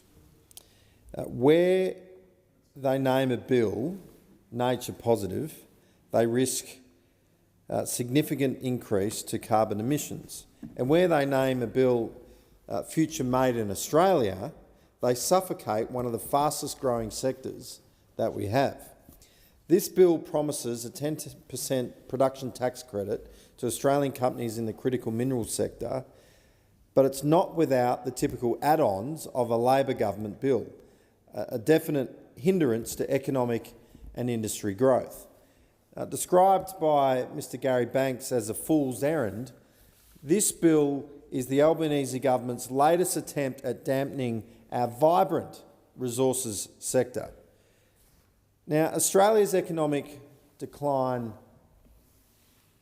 has been happening at pace under this government. Australia's economy has gone from leading the world under the Coalition to trailing the world under Labor. By any economic measurement, Australians are now worse off than they were 3 years ago. We trail the rest of the world on interest rates, on inflation, on productivity and on economic growth. Australians with a typical mortgage have spent more than $50,000 in additional interest since Labor was elected. Every Australian knows what this is about. Maybe those on that side seem to avoid the pain because their lack of action or lack of action in ways that actually has a material impact, a positive impact, demonstrates that they don't really understand it. But everyone else out there who are feeling the cost of living pressure know exactly what it means. It's impacting upon their well-being. It's impacting upon their ability to make ends meet. More and more Australians are living paycheck to paycheck, and in fact even more now are living beyond their capability of what their pay is able to deliver for them, because the cost of living crisis is impacting Australians. It costs 45% more to build a house than before the COVID pandemic. Underlying electricity prices are now 30% higher than they were before the last election, and Labor's done nothing to address the issues in our energy system. In fact, what they've done and the measures they've put in place have actually made things worse. Under Labor, Australia is experiencing the longest household recession on record. GDP per capita has gone backwards for the past 7 consecutive quarters, and Australia has returned to the weak economic growth of the 1970s. That's how far you got to go back. Yet the Treasurer parades around like he's presided over an economic renaissance. His latest statements, it's like he's put up the big banner saying mission accomplished. I mean, it's unbelievable. Australians don't feel that. Yeah, inflation the curve might have moderated, but those prices that Australians have seen increase are now baked in. And their wages have not kept up with those increased prices and are not likely to without causing even greater inflationary pressure. The small and medium business sector continues to suffer under Labor's watch. According to the January 2025 NAB Business SME Insights report, 3 in 4 small to medium-sized businesses believe their costs will increase over the next 12 months. That's a 76% increase. This means prices will continue to rise for Australians. 41% of SMEs expect the level of red tape experienced by their business to increase in 2025, a key cost impulse on business, which of course increases consumer prices. Now, yet again, this Labor government, this Albanese Labor government, has shown nothing but contempt for the Western Australian mining industry, an industry that I am very, very proud of, particularly coming from Western Australia myself. Very proud of it. Obsessed with wrapping our industries in red tape and creating an array of hoops for businesses to jump through, time and time again, that's what this government is doing. The prosperity of this nation right now is contingent on a thriving mining industry particularly in Western Australia. And of course, I'm sure Senator Roberts will speak about the virtues of the mining industry in Queensland. This Labor government is hell-bent on repealing investment in this sector. They want to, their decisions are having a chilling effect on investment into this important sector.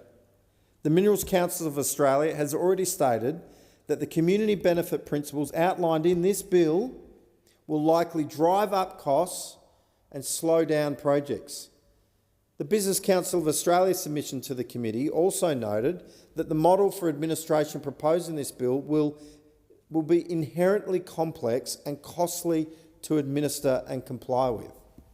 I mean, only a Labor government, and certainly an Albanese Labor government, could have a bill named Future Made in Australia and actually make that future even harder for Australians and for Australian businesses.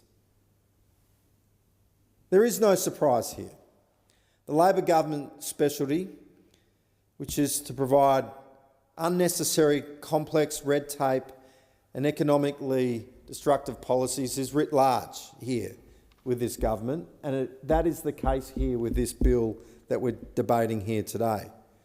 Now, West Australian people must be thinking that this Albanese Labor government has a bone to pick with them. Whether it's their on-again, off-again nature-positive legislation or this deceitfully named Future Made in Australia bill, it seems that only the requirements for bills to be tabled here in this place are those bills that are going to constrain Western Australians and their businesses and the jobs that they are employed in. The Albanese government's very own 2024 report showed that 81 major resource projects in the resources sector are now stalled or at risk. 81 major projects valued at over $119 billion are currently stalled. Now, this is the cost that Australians bear because of this government. Now, maybe if you're in the inner city over here on the East Coast, you might not think much about the mining industry as you go about your daily lives. But let me tell you, it's feeding the nation. These projects are providing the prosperity of this nation. They're actually enabling our roads to be funded. They're enabling our hospitals to be funded. They're enabling our important safety net of the social services system to be funded, the NDIS to be funded, Medicare to be funded. If you take those projects out, if you destroy the resources industry, you can't achieve any of those things. We cannot see the prosperity of this nation continue in the way that it has over many decades. But it is declining, sadly, at this point because of the poor judgment of this government.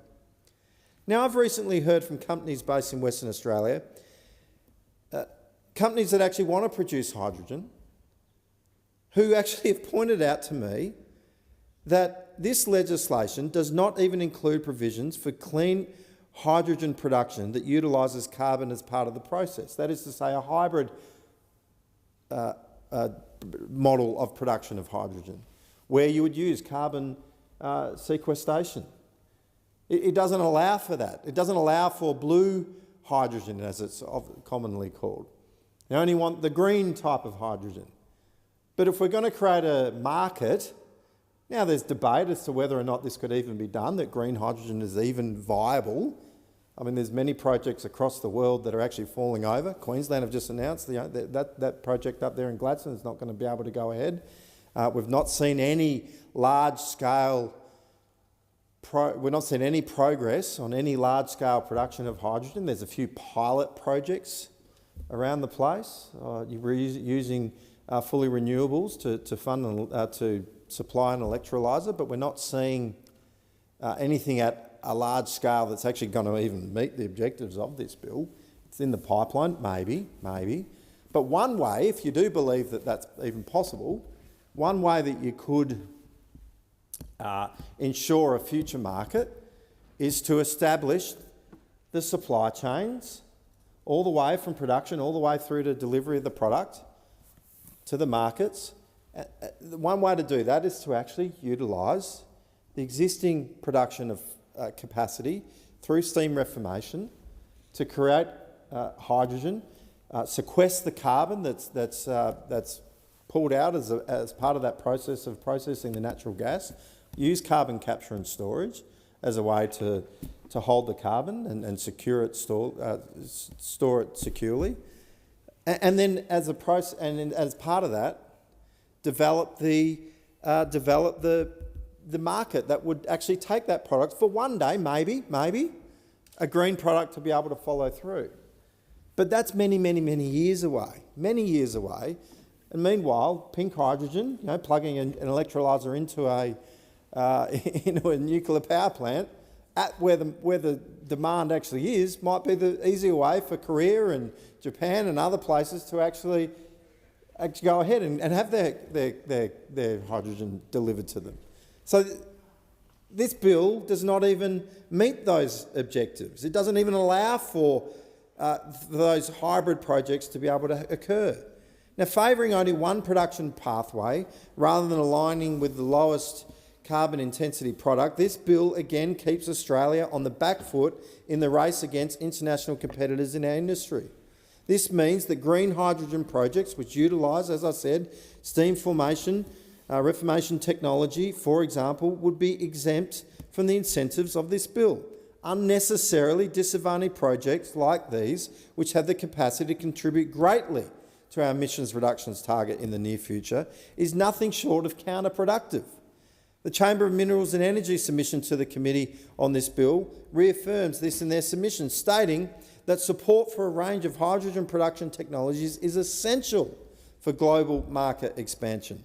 Another submission from the Business Council of Australia reaffirms that this bill risks increasing costs, duplicating other policies already in place and offsetting competitive gains, leaving Australia now less attractive as a destination for investment than what it could be. Project delays, increased costs and shallow policies are what have characterised the legislation that we've seen produced by this government. Now, while this bill might seem to some to be a step in the right direction, it fails to position our nation as a key front-runner on the international stage, despite our abundance of natural resources. So this bill, this so-called Future Made in Australia bill, does little to create economic growth. Australia needs an economic plan and strong stewardship of the economy, not slogans. I mean, simply slapping a title on the top of a bill that misdirects the actual intention or the effect of a bill is not the way to lead the economy. It needs to be more flexible. We need an economy that's more flexible and adaptable. We need an adaptable industrial relations framework, not one that benefits the trade union movement, as has occurred under this government's watch. Australia has experienced its slowest economic growth in 32 years under this government and has presided over elevated interest rates and cost of living crisis. As I said, contrary to the name of the bill, this piece of legislation acts as a ball and chain to the Australian resources sector, an industry that continues to be plagued by this government's regulatory imposition, and it riddles and microwavable money grab policies. Despite numerous submissions from leading voices in the industry, they present this half-baked policy in this place on the eve of an election. When will this government deliver legislation that can provide anything more than a headline with a dollar sign? WA, unfortunately, is going to lose yet again under this policy by this government. Senator Ghosh. Thank you, Acting Deputy President. Well, what a load of tosh from Senator O'Sullivan. This is a bill that delivers benefits for Western Australia and Queensland. It is a bill that is supported by the resources industry in Western Australia, and it's a bill that is well designed to improve investment in processing and investment in refining in Australia, adding value to the Australian economy. Our opponents on this bill have talked around the detail of it, and they've talked around the benefit that it brings to Australia, but particularly Western Australia and particularly Queensland. And that's understandable, because the details of this bill reveal its merits. The details of the bill reveal its benefits, not only to the industry, but also to the broader community and Australian workers. And that's why it's supported by the industry. That's why this government's put this bill forward. But let me take you through the details very briefly, because it's not as amorphous as they would suggest. The critical minerals production tax incentive in this bill offers a 10% refundable tax credit. It is for specific processing and refining costs. It's up to 10 years per project for designated critical minerals between the financial years 2027, 28 and 2039, 2040. It supports economic growth and prosperity. It encourages the future of Australian industry. It advances our strategic goals by bringing aspects of our supply chain onshore, and it takes advantage of the expertise in the Western Australian and Queensland resources industry. And I do agree with Senator O'Sullivan. Those industries are world-class and they are very important for the future of Australia, and that's why the government's supporting them. Processing and refining our critical minerals onshore, rather than just exporting raw materials, offers a chance to create more Australian jobs, drive economic growth and support the energy transition. What are the economic advantages? By incentivising local processing, we're not only encouraging investment in the processing and refining steps of the supply chain, but we're encouraging the competitiveness of Australian mining operations and encouraging investment in innovation and technology in this space. The estimate of the value of this incentive to drive critical mineral processing is that it will add up to $17 billion to the Australian economy up to financial year 2039, 2040. That is to say, these are processes that we're bringing onshore and that Australians will get the direct economic benefit from. Building sovereign capability in critical minerals processing and refining will create secure, well-paying jobs in the resources sector. And that's something this government is entirely committed to. And it's something that for people in Western Australia and people in Queensland, they should understand that this bill is about driving jobs in our great states. Critical minerals are vital components in solar panels, storage batteries and wind turbines, and the world can't transition to net zero without them. They also play a vital role in defence technology, so this helps our export industry. By building and securing domestic capacity in critical minerals, by value adding in the supply chain, we can mitigate risks associated with supply chain disruptions while providing the Australian economy, and most importantly the Australian people, with economic benefits. These tax credits have widespread industry support. The Association of Mining and Exploration Companies, the Chamber of Minerals and Energy in Western Australia, the Minerals Council of Australia and Wesfarmers, among others, have all supported these tax credits.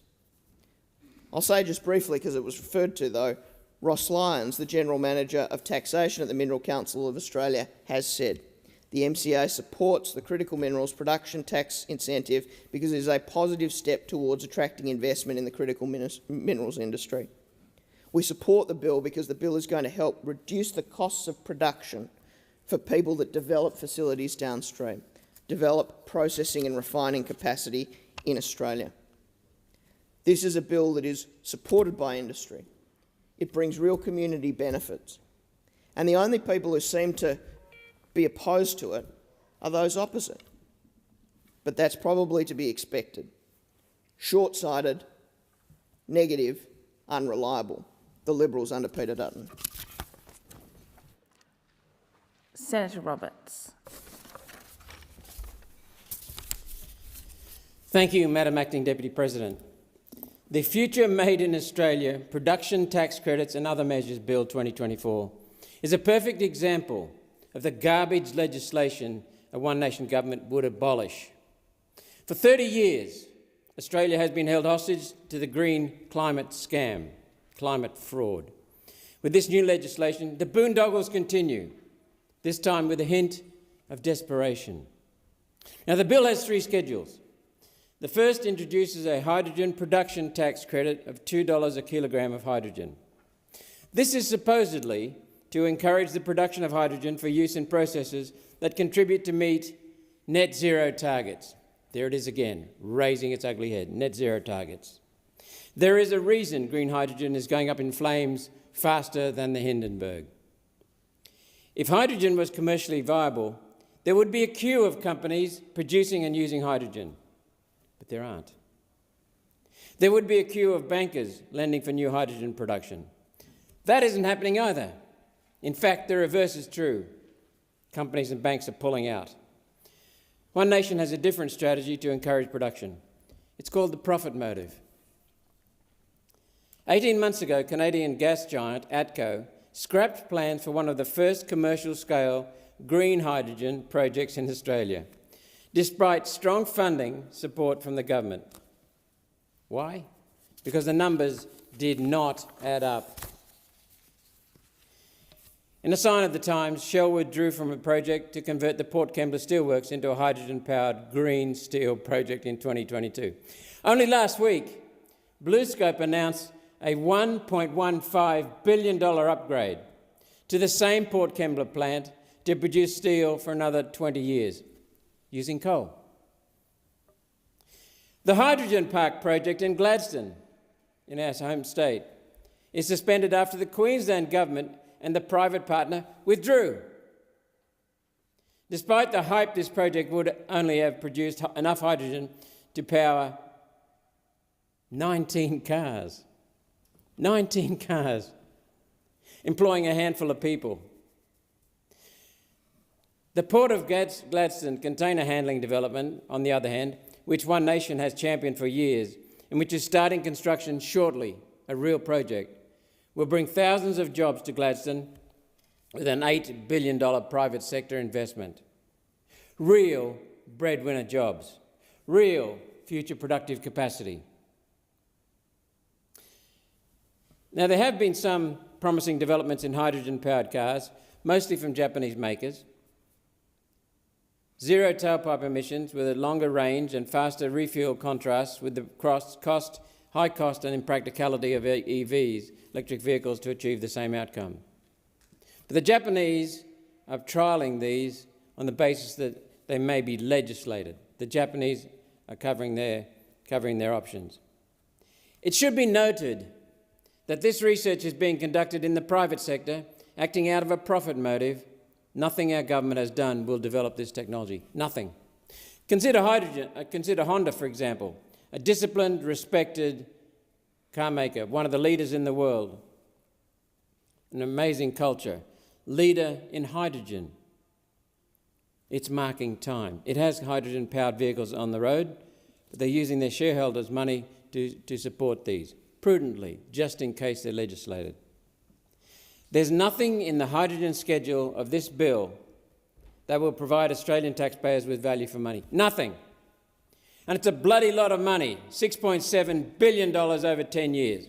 I can just see now Chris Bowen and Mr. Anthony Albanese tossing out another few billion, $6.7 billion, to add to their trillions that will be invested eventually in this net zero madness. One Nation opposes Schedule 1 of the bill, and if the bill is passed, will be repealed when One Nation repeals all the green climate scam legislation. So let's move to Schedule 2. Schedule 2 of the bill creates production tax incentives for transforming critical materials into a purer or more refined form. The materials in question are those that are used in wind, solar, batteries, used to firm unreliable, unaffordable, weather-dependent power. More money being thrown down the sewer. This section of the bill is directed to an industry that already receives government support through other schemes, including the Critical Minerals Facility offering loans, bonds, equity, guarantees and insurance. National Reconstruction Fund offering concessional loans, equity and guarantees.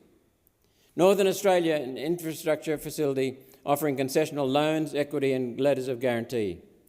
Critical Minerals Research and Development Hub offering in-kind support via free research and development. Free research and development, not free to the taxpayer who are funding it, free to the company, which is separate to the normal research and development tax incentives from the Australian Taxation Office. We're tossing money at these people, and it's wasted.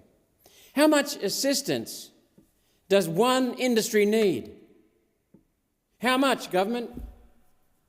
After all this assistance, who gets to keep the profits generated from all this taxpayer largesse? The processors do. The critical minerals proposal in Schedule 2 will cost $7 billion over 11 years. Another $7 billion. What's a billion here or there, says the government. The Albanese government is socialising the costs and privatising the profits. We pay for their development and the costs, and the companies take the profits. Worse, there's no requirement that the recipients are Australian-owned. What are you doing with people's money? What would actually help critical minerals in Australia is One Nation's proposal for a northern railway crossing from Port Hedland in the west to Moranbah in Queensland to open up the whole top end and provide stranded assets like critical minerals with access to manufacturing and export hubs. Let's move on to the third schedule, the final schedule. It's even worse. The bill changes the rules in the Aboriginal and Torres Strait Islander Act to allow Aboriginal communities wider borrowing powers. The new rules are not specified. Those will come later from the Minister. Not only is this a failure of transparency, it creates a second round of debate when the rules are released. It creates more uncertainty. Rules written under proposed legislation should be included with the legislation, so the Senate knows exactly what we are voting on and how the powers will be used. But we don't, and yet you're going to vote on this. Without those rules, One Nation cannot support this schedule either. In One Nation, we support the people. The Liberal, Labor, Greens, though, have decades of serving masters outside the party. Globalist, elitist, parasitic billionaires, foreign corporations, non-government organisations, United Nations, WEF and World Economic Forum alliance. The Senate is open to conclude, given the location of this provision within a bill about injecting money into the net zero scam, that net zero is the destination for this extra borrowing. Financing Aboriginal corporations to create their own government-subsidised businesses, doing things private enterprise won't touch. Won't touch. Minister for Climate Change and Energy, otherwise known as Minister for Blackouts, Chris Bowen, Member of Parliament, is behaving like an addicted, compulsive gambler who has done all of their own money and is now dragging his friends into his black hole. If this bill is passed, the Aboriginal community will be shackled with debt for pointless financial boondoggles that have no chance of commercial success. None. If this is not the intention, then the Minister must table the rules. Let's see what the government does intend. The net zero transition is destroying Australia and doing nothing for the natural environment. It is hurting the natural environment. The public are turning against the whole scam. Now they realise the cost-benefit is not there. It's costing them money and needless suffering. Business is turning against net zero because they're carrying the full cost of soaring power prices and extra green tape. It's now coming out in the papers, the mouthpiece media. Minister, give it up. Turn on the coal and gas-fired power stations and save Australia from more suffering. I'm now going to raise some additional points, related points, explaining what underpins the hydrogen scam and climate fraud. The Senate seems to be populated mostly with feeble-minded, gutless senators. Never has any empirical scientific data been presented as evidence within logical scientific points proving that carbon dioxide from human activity does what the United Nations and World Economic Forum and elitist fraudulent billionaires claim. Never, never anywhere on earth. Or do such uninformed, gullible proponents in the Parliament have conflicts of interest? For example, the Teals, and possibly the Greens, it seems, receive funds from Climate 200. That spreads money from billionaire Simon Holmes à Court, who rakes in subsidies for solar and wind. Are the Teals, including Senator Pocock, and the Greens gullible, or are they knowingly conflicted and pushing this scam? Only one nation opposes the climate fraud and the net zero scam. One nation will pull Australia out of the United Nations World Economic Forum net zero. And one nation has a plan to put more money in Australian pockets so that you have the choice of your money. Why do electricity bills keep skyrocketing? When we switch to LED lights, when we switch to star appliances, when we get power from huge solar and wind generators, the people have been conned by the Energy Relief Fund, which has suppressed what you see in your electricity bills. But when that fund comes off soon, you're going to be in for a nightmare, a shock. Only one nation has the policies to put more money in people's pockets now. Let's get some insights from overseas. President Trump says it so well in his January 20th executive order. Quote, "The United States must grow its economy and maintain jobs for its citizens while playing a leadership role in global efforts to protect the environment." Over decades, with the help of sensible policies that do not encumber private sector activity, the United States has simultaneously grown its economy, raised worker wages, increased energy production, reduced air and water pollution. It's exactly what we've been saying for years, for decades, in fact, in One Nation. And that's exactly the opposite of what the Greens, the Teals, the Labor Party, the Liberal Party and the Nationals are pushing with net zero. Only one nation opposes the climate fraud and the net zero scam. Only one nation will pull Australia out of our United Nations World Economic Forum net zero. One nation has a plan to put more money in Australians' pockets, to give you choice on how you choose to spend your money, rather than letting these people here waste it for you with needlessly high cost of living. One final point. I can remember Scott Morrison as Prime Minister at the time a few years ago introducing some green hydrogen scheme. Incentive, more subsidies from people, taxpayers, to foreign predatory billionaires. He said at the time that at $2 a kilogram for hydrogen, electric power would be he said that at a price of $2 per kilogram, that would be fine. We worked out the price of electricity at that price for hydrogen, and it's $200 per megawatt hour. Exorbitant. Almost 10 times what the fuel costs are for coal. And what he didn't tell you at the time, and what Labor has followed blindly, at the time he said the target was to get hydrogen down to $2 a kilo. The actual price of hydrogen was $6 a kilo. $6 a kilo. Pipe dreams.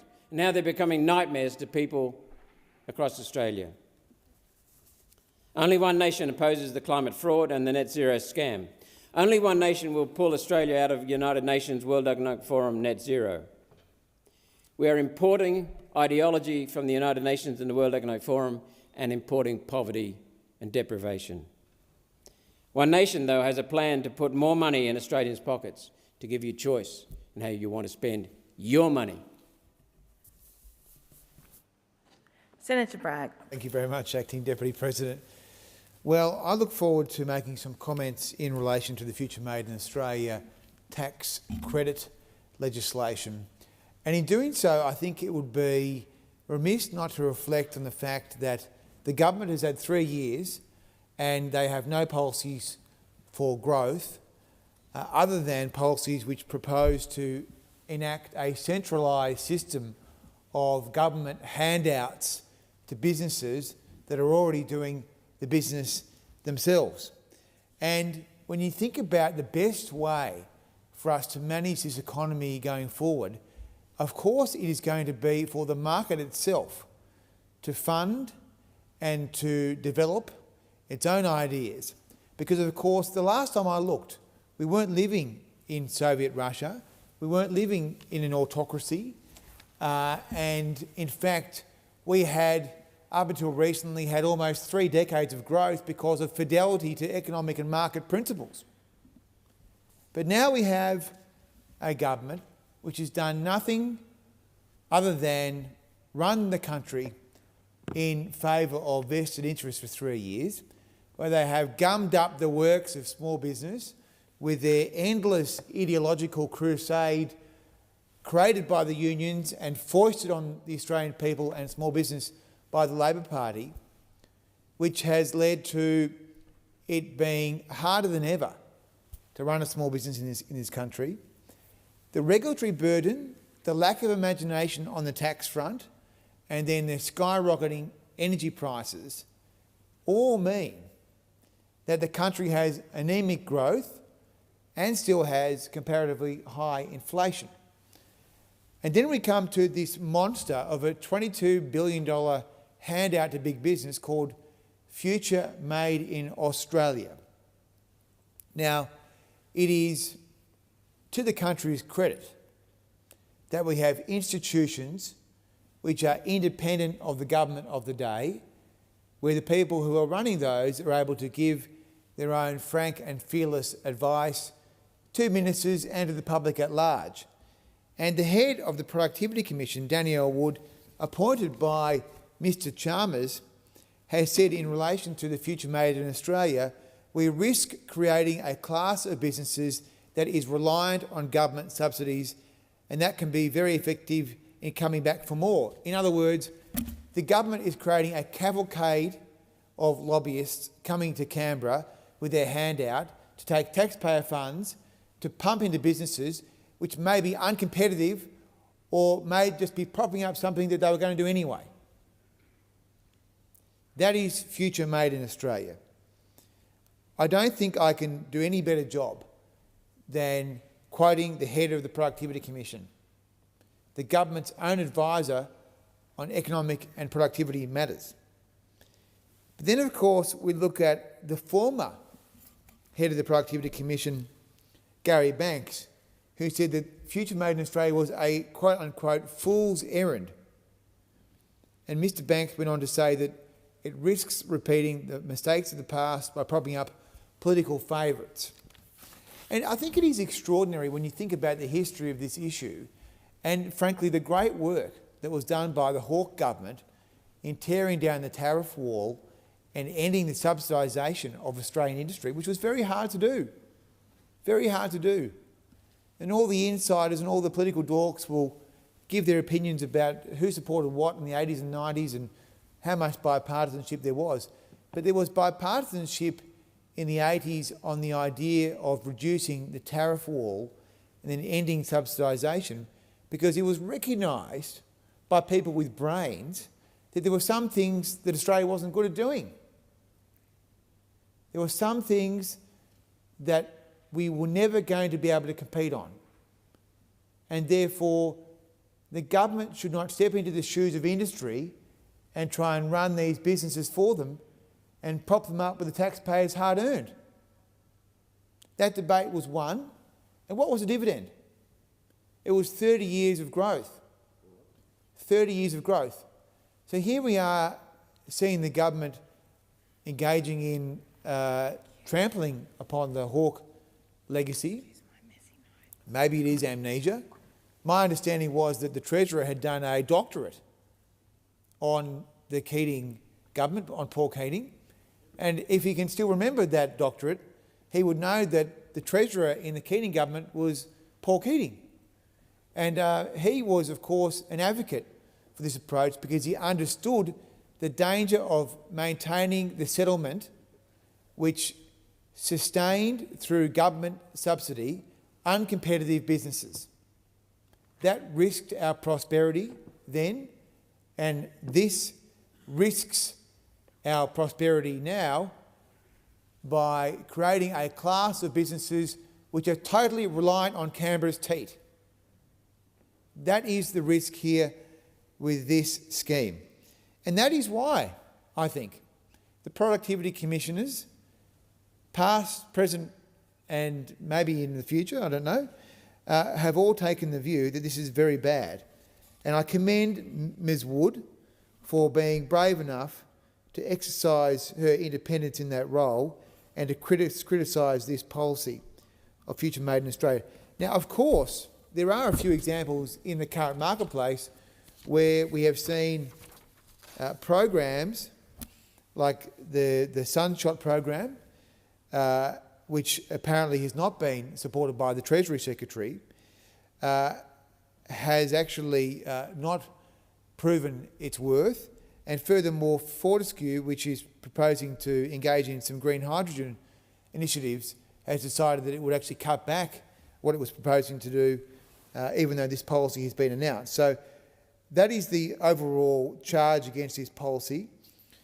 But in Labor's agenda here, of course, one thing that is never far from the surface is a desire to try and lock in some dollars for their good friends at the trade union movement.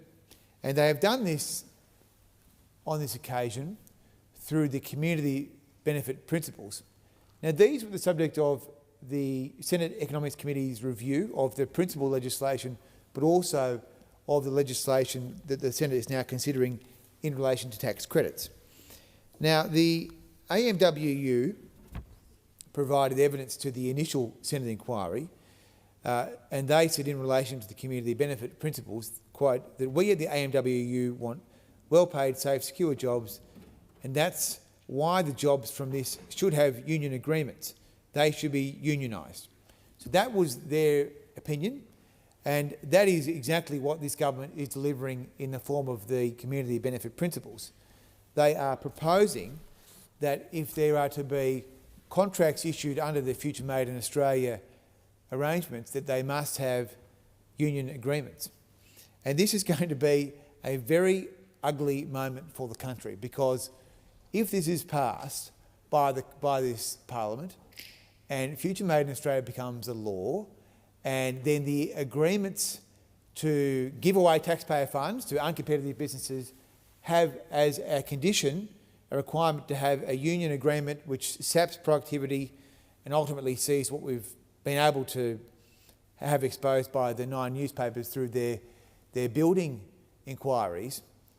The construction industry has a 20 or 30% tax on it imposed by the CFMEU because, of course, the productivity drain is there because the union is doing business for itself, not in the public interest, and certainly that has had a massive effect on the cost of the apartment construction around Australia. So what you will see is a CFMEU tax effect applied wherever you see Future Made in Australia appear.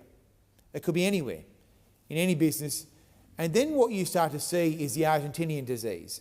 You start to see the vested interests infect and entrap the country's economy through this locking in of largesse to vested interests, where they have their grubby hands and mitts in every single transaction. And who's paying? It's the taxpayer. The taxpayer would have to pay for this. So in the end, the taxpayer ends up paying for the largesse locked into the legislation. Now, the Minerals Council, I thought, had a very interesting comment when they came to the secondary inquiry, where they made the point that at the end of the day that they're already meeting a lot of the standards that you'd see in the legislation, and that there'd be duplication through the community benefit principles. I thought also there was some interesting testimony from the Clean Energy Council, Ms Anna Freeman, who made the point that we remain concerned about the potential duplication of the process created by community benefit principles. Now, this is the Clean Energy Council. They have the same view as the Minerals Council and the Business Council. So all the business groups have a concern about these community benefit principles. Some of them fairly have a concern that they are woolly, but others, of course, have my concern, which is what you're going to see is a CFMEUisation of the broader economy and the locking in of this largesse. But as I said at the opening, none of this should be surprising, because the major problem the Australian people have is that they have had a government for 3 years, which has spent its time lining the pockets of its blood-sucking mates at the unions, the super funds, the class action law firms, and they haven't had time to solve the real economic problems facing the Australian people, which is why they've failed on inflation and is why they have failed on housing, because they are a government for vested interests. And when they get out of their bed every day, they think about what are the 10 things we can do for the people that run our pre-selections, that fund our campaigns, that talk to us every day, that write our policies. And that is the problem that the Australian people have. And that is why we're not on track in this country, because when you run the country for the favour of a few bloodsuckers, you actually do run the show into the ground. And that is where we are right now in this country. And the Future Made in Australia is wonderfully consistent with the past 3 years of this government's agenda. Wonderfully consistent. If you look at anything to do with industrial relations, superannuation, the broader economy, Future Made in Australia is more largesse for unions. But as I said before, I would encourage Mr. Chalmers, or Dr. Chalmers, whatever he calls himself, to have a read of his doctoral thesis on Mr. Keating. And in that, he will find that Mr. Keating was the treasurer in the Hawke government, which pulled down the tariff wall and ended the subsidisation of Australian industry for the better, So I would encourage him to do that, because I think if he's able to rediscover the old dusty thesis, or whatever it was, he will learn a valuable lesson. This is the road to ruin. Not only is it going to pave the roads, the Barton Highway and the Federal Highway, with gold from all the lobbyists and all the bloodsuckers, it is also going to establish a massive sovereign risk here that future ministers and bureaucrats are going to have to work out how they're going to dish all this cash out, billions and millions of dollars every single year. So I think this is a bad idea, and I think if the government can set aside all the politics and reflect on what it has learnt in the past couple of years, I think maybe it has learnt that it's not a great idea to establish these big funds. The Reconstruction Fund, firstly, no one knows what we're reconstructing from. That is sitting on tens of billions of dollars that hasn't done anything. Then we've got the Housing Fund, which spends more money on executive salaries than it does on housing. And the government's building fewer houses than were achieved, vastly fewer houses than were achieved under the past government. So bureaucracies do not build houses. Bureaucracies do not reconstruct from wars, whatever we've had, which I'm not sure why we're having a reconstruction. And then finally, this will be the same thing. I think in the end, they will regret this plan because it is fraught with risk and it fails to learn the lessons of Australia's recent history. Australia will grow if there is a fair income approach to supporting businesses that can stand on their own 2 feet. Small business, medium business, big business, who cares? But they will prosper with clearer taxes, lower taxes, fewer regulations. That is going to be the path to prosperity.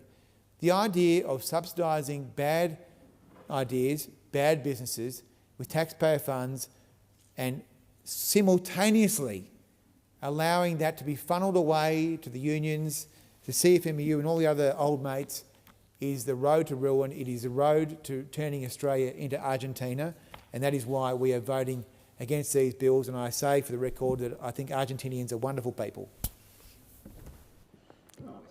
Senator Walsh. Thank you very much, Acting Deputy President. Will I rise to speak on the government's bill to provide Future Made in Australia production tax credits? And only the Liberals could oppose this bill because production tax credits will be a critical enabler for Australia's renewable hydrogen future and our critical minerals processing sectors. This Future Made in Australia bill will directly support the government's work to accelerate investment in the net zero transition, and it will build economic resilience and security in our country. Renewable hydrogen will be absolutely critical for the production of green metals and the future of manufacturing in this country. And while Australia does do a great job of digging and shipping our significant minerals reserves, there is a lot of value adding and downstream processing opportunities to take advantage of, and that's what we want to do, and that's what we will do with this bill. Importantly, these production tax credits will reward production. There are no blank cheques in this bill. There are no complicated guidelines or risks to investment certainty. These production tax credits, this bill is simple, it's efficient, and the production tax credits will be applied at tax time. This government is focused on a future made in Australia, a future of making more things in our own backyard, right here on our own shores. And it's hard to think why anybody in this chamber wouldn't support that. But the Liberal Party don't. Those opposite have decided to stand against Australian jobs once again. They have decided to stand alone and oppose this bill. They oppose this critical support for Australian industries. They oppose the jobs and the industry across regional Australia that will be supported by this bill. They are saying no to more jobs in Western Australia, no to more jobs in Queensland, and no to jobs in areas like Gippsland in my home state of Victoria. The Liberals right here today are choosing to oppose new industries and new job opportunities for Australians, just like they always have. We all remember when they drove Australia's car industry off a cliff. We remember. We remember when they cost working-class suburbs across our country tens of thousands of jobs in production and in the supply chain. Labor, on the other hand, we believe in good, secure jobs. We believe in our manufacturing industry in this country. We believe we can do more than dig and ship.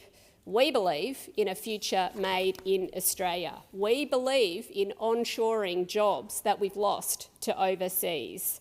And the Liberals, they oppose jobs, they oppose Australian manufacturing, and they oppose a future made in Australia.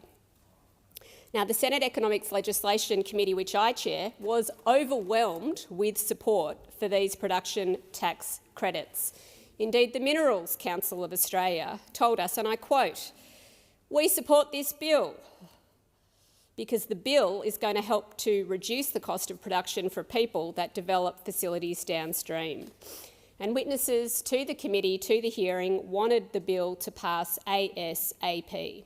The Australian Hydrogen Council told us how keen their members are for this bill to pass, saying, quote, "From our perspective, and based on the things I've personally heard from members, the most important thing here is to get this bill passed and to get it done in a timely fashion."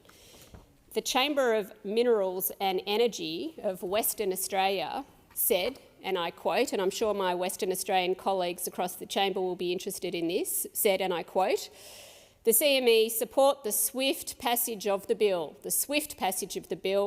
to implement the critical mineral production tax incentives and hydrogen production tax incentives in order to support Australia's investment attractiveness in these strategic industries." The Clean Energy Council labelled the production tax credits, quote, "a no-regrets measure," and urged swift passage.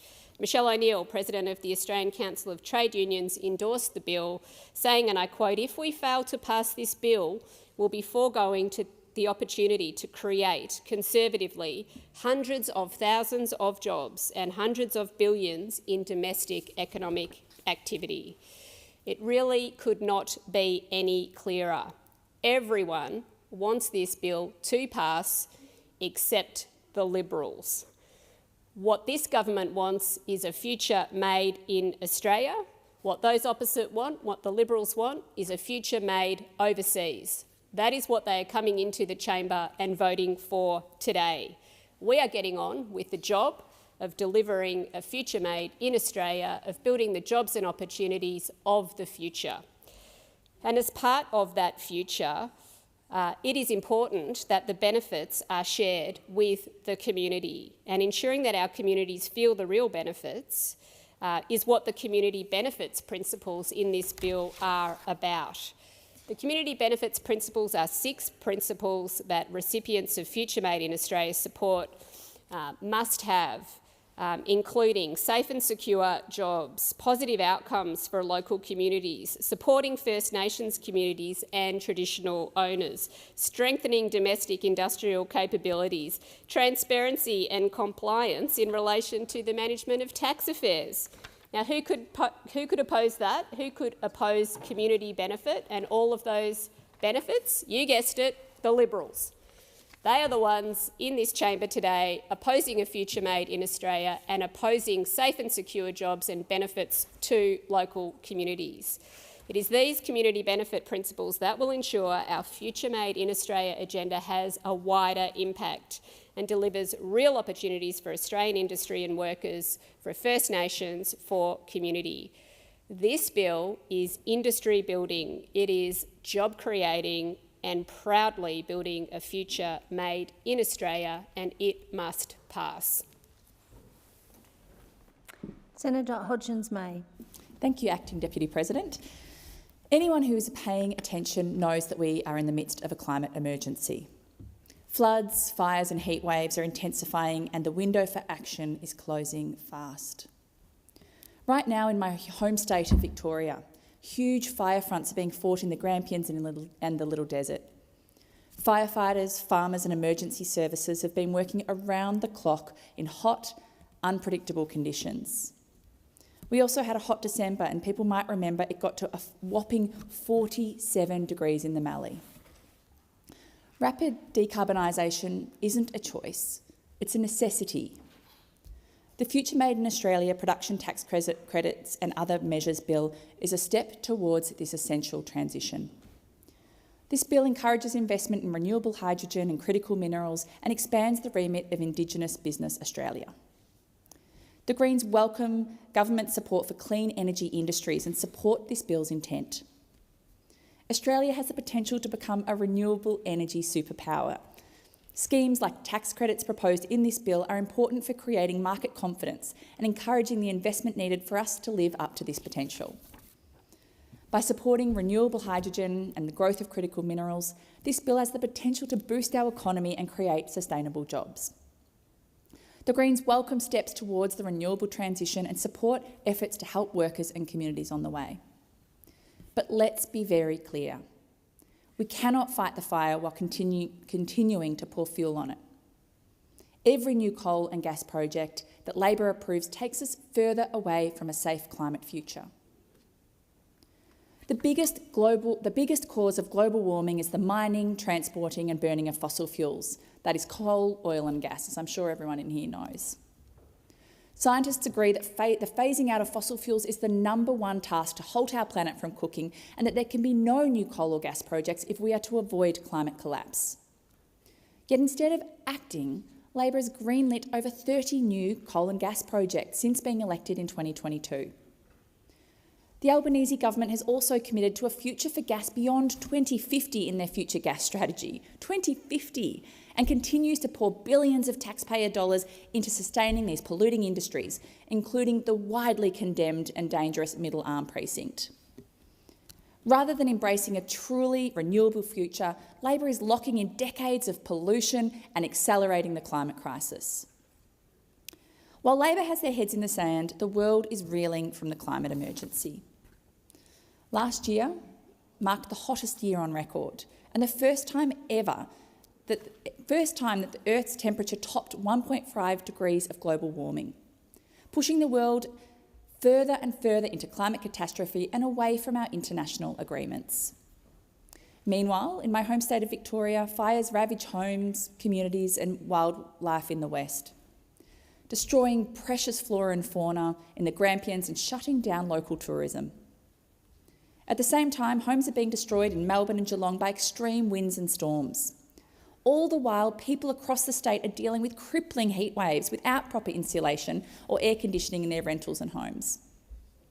And when disasters strike, Australians aren't just left to pick up the pieces, they're paying the price for Labor's inaction. Instead of protecting people from the worsening impacts of climate change, the Albanese government is fuelling the crisis, approving new coal and gas projects while leaving communities to face rising insurance costs, lost homes and financial ruin. Meanwhile, insurance premiums are skyrocketing. up to 400% in some areas. In Halls Gap, businesses are finding themselves uninsurable due to risk. Insurance companies are raking in profits and making it impossible for people to insure their homes. Climate risk, fuelled by coal and gas corporations, has broken our insurance system, and it's people in disaster-prone regions who are paying the price. Families already crushed by rising costs face an impossible choice: protect their homes or put food on the table. This is not just a crisis of affordability, it's a crisis of climate failure, and it is entirely preventable. This crisis is personal for me. Growing up in regional Victoria and now living on the shores of Port Phillip Bay, the climate crisis directly threatens my communities, my family and my home. Each year, the Labor and Liberals approve and support the expansion of new coal and gas. The risk of rising sea levels, storm surges and fire grows. Meanwhile, fossil fuel giants rake in billions, fuelling disasters that break our insurance system. And what do our governments do? They reward polluters. In the 2022-23 financial year alone, Australian federal and state governments handed out $14.5 billion in fossil fuel subsidies, a 31% increase from the previous year. $14.5 billion in fossil fuel subsidies. $14.5 billion in fuelling the climate crisis. This is money that could have gone to disaster relief, affordable insurance and climate adaptation. Instead, it's going straight to the pockets of coal and gas executives who knowingly worsen the climate crisis. And let's be clear, this isn't just a Labor problem. The Liberals spent nearly a decade in power dismantling climate policy and making Australia more vulnerable to climate disasters.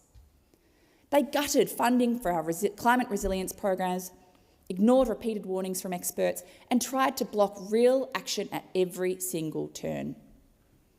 When Scott Morrison waved around a lump of coal in Parliament, he was sending a message. The Liberals will always side with fossil fuel companies over the interests of Australian people. The cost of this failure is real. In 2022, Australians claimed over $7 billion in home insurance, almost double the previous record after floods devastated communities across the East Coast. In response, insurance premiums jumped by 14% nationwide, the biggest rise in a decade. In high-risk areas, some families are being priced out of coverage altogether. What happens when their homes are destroyed? The government will come and say, we can't afford to help, but they can afford to hand billions of dollars into big coal and gas corporations in the form of subsidies, and it is a disgrace. Australians shouldn't have to bear the cost of a climate crisis they didn't create. It's time to make polluters pay. A levy on coal and gas companies could fund affordable insurance, disaster recovery and resilience projects that actually protect our communities. Because here's the reality. Ending new coal and gas projects isn't just about cutting emissions. It's about our survival.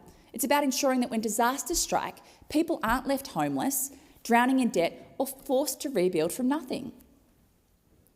Australia's future is in clean energy, not in fossil fuels. And the Future Made in Australia agenda, done right, is an opportunity to replace our coal and gas exports with green energy and products manufactured right here in Australia. As I said, the Greens support the intent of this bill. It's an important measure to reduce barriers for green industries and set Australia up as a renewable energy superpower. But the Labor government needs to stop sending mixed signals. If the government really wants the critical minerals sector to succeed, it will stop backing new coal and gas projects because they're going to be competing for the same workers and competing for investment as well as fast-tracking climate collapse. Australians deserve better. With the more Greens in Parliament, they can get better. Unlike Labor and the Coalition, the Greens do not take dirty donations from industries like coal and gas.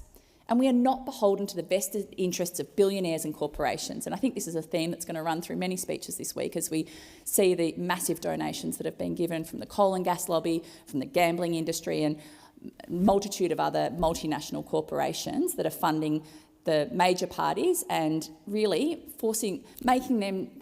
demonstrating to the Australian community their willingness to protect those vested interests over representing everyday Australians. That is why the Greens are the only political party to have a clear plan to phase out of coal and gas and stop fossil fuel subsidies.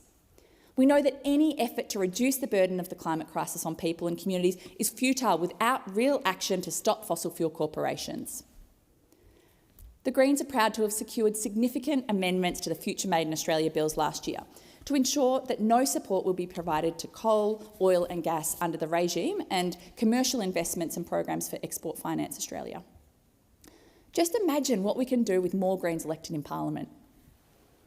We could keep the coalition out of government and hold Labor to account for their broken promises and thinking nature positive laws that completely abandoned the environment in this term of Parliament, once again due to their vested interests. We can push them to actually take action on climate change, real action on climate change, or deliver on nature reforms they promised last election but today have gutlessly scrubbed from the legislative agenda. More Greens in Parliament means more representatives who listen and vote based on the needs of the people, not based on profits. So Australia, if you're sick of voting for the same two parties and getting the same result, vote Greens at the next election and help us to deliver meaningful action to protect our precious climate and precious biodiversity in this country. Senator Brockman. Thank you very much, Madam Acting Deputy President. Well, there you have it from the Greens. There you have it. The statement of their principles: keep the coalition out of government so they can prop up the Labor Party and have the tail wagging the dog to enact the Greens' economy-destroying policies. And that's what we will see after the next election unless the Australian people understand the impact of this kind of approach on our economy and actually reflect on what this Labor-Greens alliance has done over the last 2.5 years and the damage that it will wreak on the rest of the Australian economy is given the chance to to govern in alliance once again. Now, I'm going to start today, as I usually have to in these debates, sadly, not talking directly about the bill, but in addressing some of the misinformation that comes out of the other side in their contributions, because, I mean, there's just some egregious rewriting of history going on over the other side. The first one that I want to address is the idea that we hear over and over again, this insulting idea that the West Australian mining industry is just digging and shipping. Digging and shipping, that's the phrase they use. Digging and shipping. You just get a shovel, put something on a boat, that's it. Port Hedland is one of the top 10 largest ports in the world. I would encourage all my colleagues to go and visit that. It's a logistical exercise that is an absolute extraordinary achievement of people who had vision, people who are able to organise an extraordinary physical undertaking of moving that quantity of material in a 10-metre tidal zone where you have less than a metre between the bottom of those boats and the channel through which they pass, less than 2 metres on either side. And if anyone has seen those boats, as I have, because I've been to Port Hedland a number of times, and I'd encourage all my colleagues to go and look and understand the extraordinary logistical exercise that encompasses Port Hedland Port. And if you drive through the Pilbara, if you drive down the highway from Broome down through Newman, down past Mount Magnet,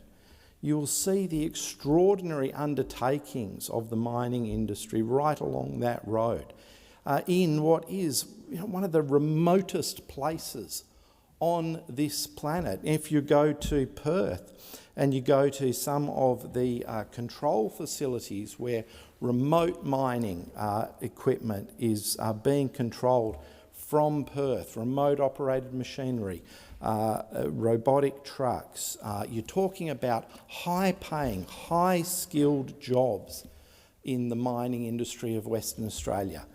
And to just characterise it as digging and shipping is an insult to every single one of those West Australians involved in our great visionary and technologically sophisticated mining industry. We are world leaders. We are the best in the world at this industry, and that shouldn't be something we take for granted.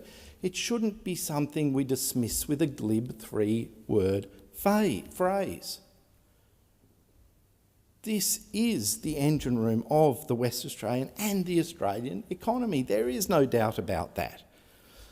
Now, the other piece of misinformation from the other side that I am going to correct, because I think it is important and it does reflect on why we oppose this bill, is this nonsense that the coalition were responsible for the demise of the Australian car industry. The Button Car Plan was responsible for the demise of the Australian car industry. The Button Car Plan, the Labor Party car plan of the 1980s, entrenched union inefficiency in that industry that eventually killed it. The Dutton Car Plan forced manufacturers to work together to share their technology. So when you went out and bought a Holden Apollo, you were actually buying a Toyota Camry. They were exactly the same, they just had different badges on them. When you went out to buy a Holden Nova, it was a Toyota Corolla with a different badge on it. This was the Labor Party's car plan. If you went out and bought a Holden Commodore, it was a Toyota Lexus. I mean, this was the Labor Party's car plan. They forced the companies to collude together. They forced the companies to share bodies. They forced the companies to share engines. They forced the companies to share drivetrains. They entrenched union presence in those plants, and that is what drove the Australian car industry into massive inefficiency, which meant that in the end it could not compete globally. It could not compete globally. It had no chance of competing globally. It had no chance of procuring the financial resources needed to invest the capital needed to maintain its place in the world supply chains. The Labor Party was the death knell of the Australian car industry through over-regulation, through over-reliance on their mates in the union movement, through forcing companies to try and collude together to share engines, to share drivetrains, to share bodies. I mean, it was just a centralised attempt at controlling the Australian economy that failed, because picking winners always fails. Control from the centre always fails over time. It might work for a little while. It might work for a little while. But in the end, it fails, because governments cannot make the same judgments over time that markets do. They will make bad decisions. They will find an industry that happens to be in a marginal seat that they start supporting for the best of intentions, perhaps, but in the end they cannot withdraw. They cannot withdraw support for that industry because it will hurt them politically. And that's what you're setting up here. That's what you're setting up. You're picking a one particular part of the Australian economy to give this largesse to give this taxpayer-funded tax breaks to. Just one part of the economy. You're not saying to the whole economy, come out, come and get it. You know, here's your opportunity. Show us the best and the brightest and we will support that. No, they're picking winners in the economy. And that is what has always failed through the economic history of the last 200 or 300 years. One thing that you can bank on is that government stepping in like this will create failures. It's sad that we see this continual return continual retreading of this same ground over and over and over again. I mean, I think one of the things that was talked about when this idea was being ventilated through this place, being talked about, was how important it was because of what was happening in other countries, particularly the United States, with the Inflation Reduction Act. Well, I mean, the new administration in the US has paused funding, has paused spending into the Inflation Reduction Act. So if that was one of the chief justifications, that's just been blown out of the water. And that should never have been a justification anyway, because you are never going to make our economy, Australia's economy, strong by chasing other economies down the rabbit hole. It's never going to work. If we want the Australian economy to be strong, we've got to do those things that we know support businesses to invest, businesses to be the most productive they can be. And how do we do that? We do that through mechanisms that support broad-scale investment where the companies, the businesses, the small businesses, the medium businesses, the large businesses, have to make an investment decision in their own best interests, such as the instant asset write-off. A very important policy, and one that I certainly have championed from this side, because it really does give those businesses who see an opportunity, no matter what they are, whether they're in an industry that this government decides it wants to pick as a winner, or whether they're a small cafe who wants to invest in a new, more efficient washing machine or a new, more efficient cooking apparatus or a new billing system. Whether it's a small business who sees an opportunity by buying an extra ute to do deliveries with. Maybe it's slightly, maybe it's slightly larger, maybe it can take a little more, maybe it's slightly more fuel efficient. Things like this and decisions made by individual businesses fuel the productivity improvements we need into the future. Because one thing we have seen under this government is not just the extraordinary damage done to business by the ratcheting up of inflation, the ratcheting up of interest rates, the massive spike in the cost of living, the massive spike in the cost of doing business in this country. We've also seen a plummet, a falling off the cliff of Australian productivity. And that does need to be addressed. I absolutely admit that productivity is one of the key challenges for any government, but this bill isn't going to do it. This bill isn't going to do it. In fact, through the mechanisms in this bill, we are actually going to see, quite frankly, potentially things going in the opposite direction. I mean, I've spoken before in this place about how this bill has its own Orwellian name, Future Made in Australia. I mean, it's a name that sounds very much like it was developed by a focus group to me. It'd be very interesting if that ever comes to light, but I suspect it was. But then within that, we have these community benefits principles. Again, a very Orwellian phrase, because it really means what is Labor going to impose on those businesses? What boxes are those businesses going to have to tick to satisfy their Labor government masters to get this money? And what does that mean in terms of this government satisfying the wishes of the union movement, which it has done from day one? From day one this government was elected, its main driving intellectual rationale has been, what does the union movement want and how can we get it done? And so once again, we are going to see those sort of principles embedded in these Orwellianly titled community benefit principles. And we don't know what they're going to look like because they're going to be made up in regulation after the event. We don't know what they're going to look like. The companies don't know what they're going to look like. And quite frankly, it's just another layer of red tape that's being imposed on these businesses. So, on the one hand, you've got this government putting in place new workplace relations laws, new environmental approvals, the safeguard mechanism, changes to company tax, making things harder on business.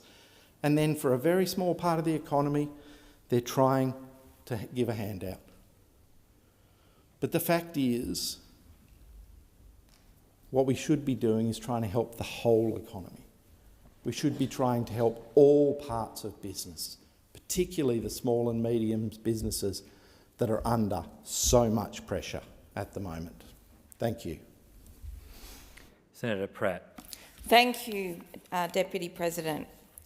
A future made in Australia is about maximising the opportunities of our goal of net zero for workers, businesses, and very importantly, securing Australia's position in what is a changing global and strategic landscape.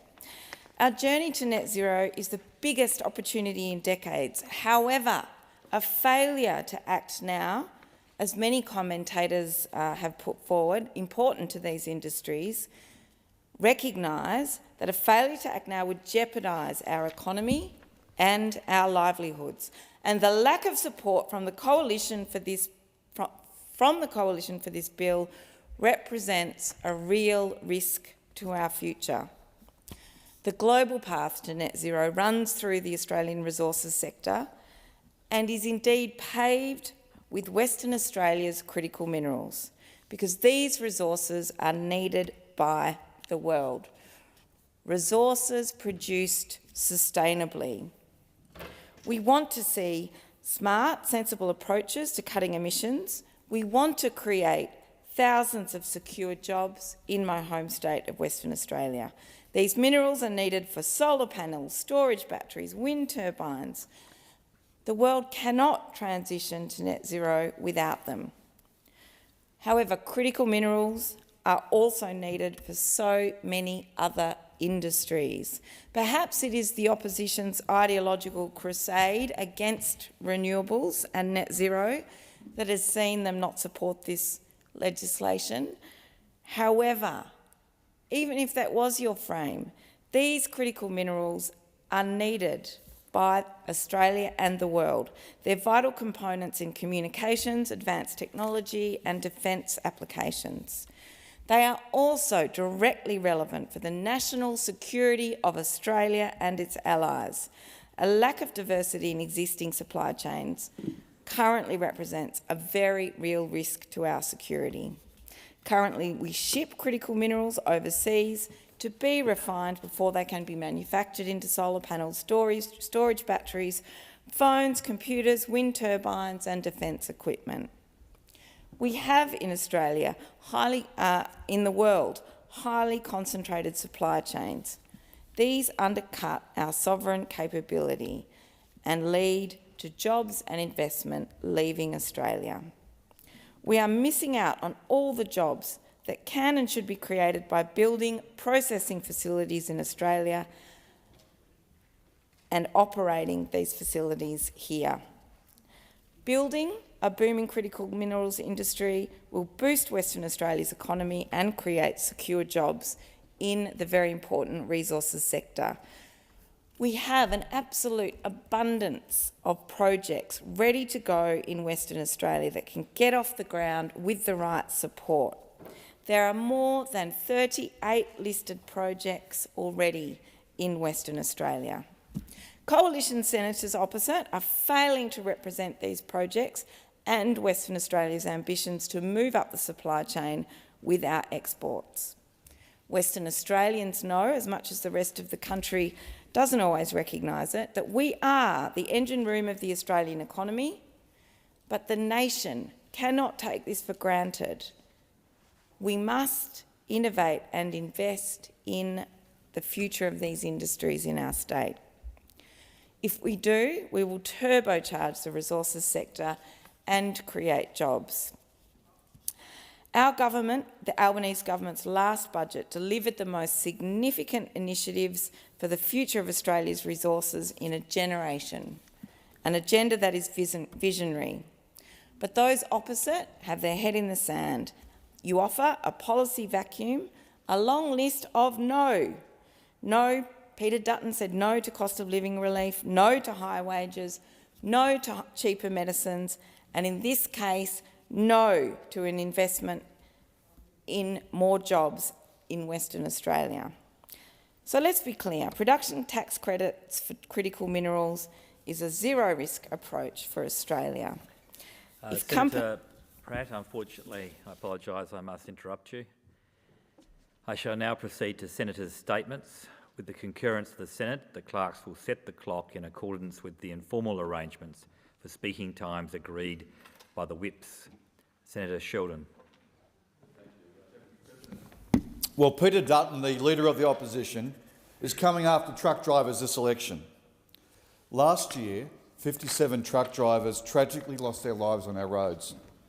Year after year, road transport is the deadliest industry in this country. For a decade, the Liberal National Government did nothing to try and stop the carnage and bloodshed on our roads. But 1 year ago, the Albanese government passed life-saving transport reform with the support of the largest small business organisation in Australia, the Transport Workers Union. Major road transport employer groups like the Australian Road Transport Industry Organisation and NatRoad, the National Road Freighters Association, and even the support of retailers like Coles and Woolworths. That's how the legislation was passed. And the only groups who are opposed to life-saving road transport reforms were those who profit from that bloodshed. Dodgy operators like Aldi and billionaires like Gina Rinehart and BHP. These dodgy outfits don't want to pay truck drivers enough to feed their families or keep their trucks safely maintained. They want to force them to work themselves literally to death. And this is the sort of shonks who bankroll the Liberal and National parties. So, of course, Mr Dutton and all his mates voted against it. Rob Ireland, a truck driver for 20 years, told the Senate last year, 8 hours of sleep a week is what I lived on. Once I was awake for 13 days straight. To stay awake on the road, I turned to methamphetamines. One time, I thought I'd run off the highway because I'd fallen asleep. I sat bolt upright and grabbed for the gear stick and steering wheel. My wife grabbed me by face and let me know I was still in bed. I dreamt I'd fallen asleep. That's the system that Dutton's opposition voted to maintain. And it's not just truck drivers that he wants to throw under the bus. 19 gig workers have died on our roads since 2017 because of the extenuous demands on their work. Labor reforms are helping them get a safety net for the very first time. The TWU and employer representatives are working through implementing these reforms at the Fair Work Commission. But if Mr Dutton wins the next election, he will tear it all down and throw truckies and gig workers to the wolves. Now, hard-working Aussies in mining, transport and warehousing, meat processing, manufacturing and so many other industries have fought for years to achieve same job, same pay for labour hire. For years, dodgy outfits like Qantas and BHP used labour hire to dodge their workforce agreements and pay people less. We saw hard-working miners, flight attendants, many others being moved to labour hire, working alongside direct employees doing the exact same job, but getting just half the pay. 1 year ago, because of the years of campaigning, Labor passed same job, same pay. Over the last 12 months, we've seen massive pay rises thanks to that rort being closed. Thousands of mine workers in New South Wales, Queensland and elsewhere have seen pay rises up to $35,000 a year. Meat processing workers in Queensland have had a 42% pay rise. Warehouse workers at Kmart have won pay rises of almost $12 an hour. The Mining and Energy Union is fighting BHP as we speak in the Fair Work Commission for the right now to have a same job, same pay application. Brodie Allen, a BHP mine worker for Queensland, told the Senate last year, "I've been in the industry for 7 years. I've been labour hire the entire time. I go in and do the exact same job as everybody else, but I'm paid $40,000 a year less to do the exact same thing." Now that's a blatant rip-off from the richest company in Australia. The Albanese government has put a stop to that. But Peter Dutton, the Leader of the Opposition, and the rest of his Liberals and Nationals voted against same job, same pay, because his multi-billion-dollar paymasters like BHP and Gina Rinehart didn't want their rort to end. Now we know if Mr Dutton wins the next election, he's coming after same job, same pay, and he's coming after your wages. Just like he's coming after Labor's right to disconnect, which means you'll be working more overtime without pay. And he's coming after dozens of other reforms that Labor has made to grow wages and make jobs more secure. His plan for working families is to have your working longer hours for less wages. Under Mr Dutton, you will be worse off. Now, I want to talk also about the Labor landmark reforms to grow wages and make jobs more secure. That's our reforms for multi-employer bargaining. Fast food workers, as we speak, are constantly some of the lowest paid employees in Australia, and Macca's are the lowest paid of them all. Most of them only receive the minimum award wage because for years McDonald's management has refused to come to the table with the SDA, the Shop Assistants Union, and Macca's workers and bargain in good faith. That's about to change. The Union for Retail and Fast Food Workers, the SDA, has made a landmark application to allow Macca's employees across 14 different franchisees in South Australia to bargain together. If that application is successful, thousands of Macca's workers across South Australia will finally be able to have a say over their pay and conditions and get a well-deserved pay rise. Macca's are opposing the application, of course, and have an awful track record of attacking their employees' rights. In fact, at the same time Macca's is fighting to stop their workers from bargaining, they are being sued by the SDA in the federal court on one of the biggest wage theft cases in Australia's history. Now, as everyone knows, if you're working a shift of 4 hours or more, you're entitled to a 10-minute break. For years, Macca's around the country deliberately denied their employees from taking their legal right to have a break. It's an outrageous rip-off worth hundreds of millions of dollars. Then on top of that, Macca's supervisors come in $30 minutes early and stay 30 minutes later after their shifts without pay. That's an hour of wage theft on every shift. As one former Macca's supervisor said, "If I didn't get to work 30 minutes early, I would be called in for a meeting and receive a warning from my manager." Now, the world's richest fast food company thinks it can exploit young Aussies. And guess what? Who wants to help them? Just guess who it is. The Leader of the Opposition, Mr Dutton, has committed to repealing the multi-employer bargaining reforms. That will mean every Macca's worker in Australia is locked into the minimum wage and not a cent more. The only way to stop Mr Dutton is that the Hamburglar of Macca's from ever having Macca's workers in Australia getting an increase is to make sure he's not voted in the next election, because Australians will be worse off under Mr Dutton. Now, while Mr Dutton's recipe for workers Australia's a pay cut, he's also cooking up something much more palatable for billionaire paymasters. He's going to spend as much as $10 billion per year on a $20,000 taxpayer-subsidised corporate long lunches, golf days. I don't know whether strip clubs are included as well, but it's entertainment, heaven forbid. But the next time you're having a meal with your boss, remember, if Mr Dutton wins the next election, you'll be actually paying for it.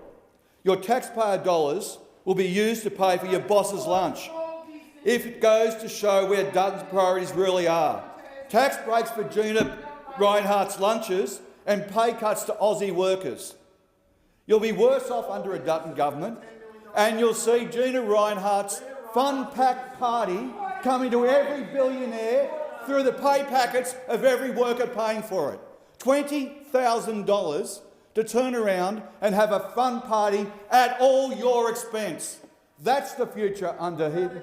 That's the future. Lower wages, less rights for the working people. Australians, supervisors, Maccas will be happy because they'll have one more party, all at your expense. Senator Davey. Thank you very much. On the 19th of September in 2023, the Bureau of Meteorology, who we all lovingly refer to as the BOM, despite their failed attempt at changing their brand during desperate floods, they announced an El Nino event was pending. By January 2024, the headlines were reading, "Farmers frustrated, after destocking following BOM's incorrect El Nino forecast" on the ABC. Sky News had BOM's El Nino prediction cost a lot of farmers a lot of money. And this one, from Beef Central, asked the crucial question. Did BOM's El Nino forecast bomb the 2023 cattle market? The BOM's forecasts are crucial to regional Australia, not just for farmers and agricultural businesses, but for also our communities. Now, at the time, despite people saying that the Bureau's predictions were horrifically inaccurate, people were cutting the BOM some slack. One Victorian farmer, quoted by the ABC at the time, said he did not hold the BOM solely responsible, as it is, after all, a forecast, not gospel. But I wonder how those people feel now after reading a report by the Australian National Audit Office that turns out that the BOM has been scrimping on their asset management and maintenance program. The BOM is responsible for providing our weather, water, climate and ocean services across Australia and also to overseas clients. They currently have an operating budget of $440 million a year from the federal government, plus about $100 million annually from external sources through commercial enterprises. It should be managing $1.3 billion in non-financial assets, and the observing network assets make up approximately 28% of the Bureau's total asset base. The Bureau conducted a body of work between 2018 and 2020 to model the cost of their asset management and maintenance program. And they made a pitch for extra funding for this, which was duly granted in the 21-22 budget by the former Liberals and Nationals government to the tune of $225.6 million in additional funding over 3 years, converting to $143 million each year after that, over 10 years, to maintain a proactive assets maintenance schedule consistent with industry best practice.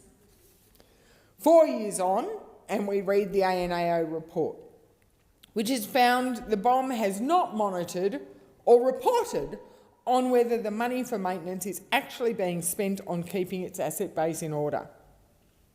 The Enterprise Asset Management Plan, approved in 2020, has not been reviewed since. An Enterprise Asset Management System, known as EAMS, used for observing network assets and related IT equipment, was rolled out in 2021, with data transferred completed by 2022.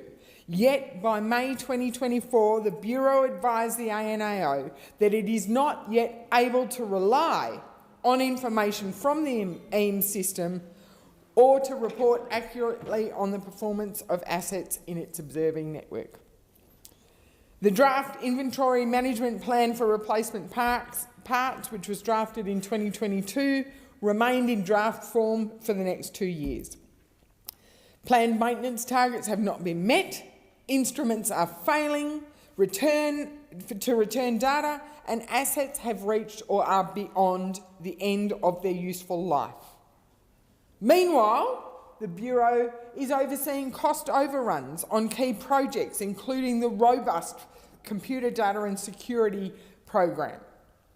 In estimates hearings, the Bureau has repeatedly obfuscated about the cost overruns of the robust program, and I must commend Green Senator Barbara Pocock for her investigation and interrogation of the BOM on this issue. The final cost for robust, well, is it final? Because the Bureau's chief, Dr. Andrew Johnson, has admitted there's still probably 10% more work to be done, but we do know from costings that were released in September last year, the final cost was $866 million, which is almost $100 million over the original budget. And yet successive governments continue to trust the Bureau to deliver. From 2007 to 2017, according to a piece of work done by the Weekly Times, which actually calculated every time we've given the Bureau money to develop a go-to water data hub, billed time and time again as a single source of truth, the total has been $450 million. That is an incredible amount of money. And yet, people working in the water industry say they never look at the Bureau for water market data information. And in 2022, yet again, it was found in the Water Market Reform Final Roadmap report, it was recommended that the Bureau be given responsibility to develop and implement a data systems framework to include a single national water data hub.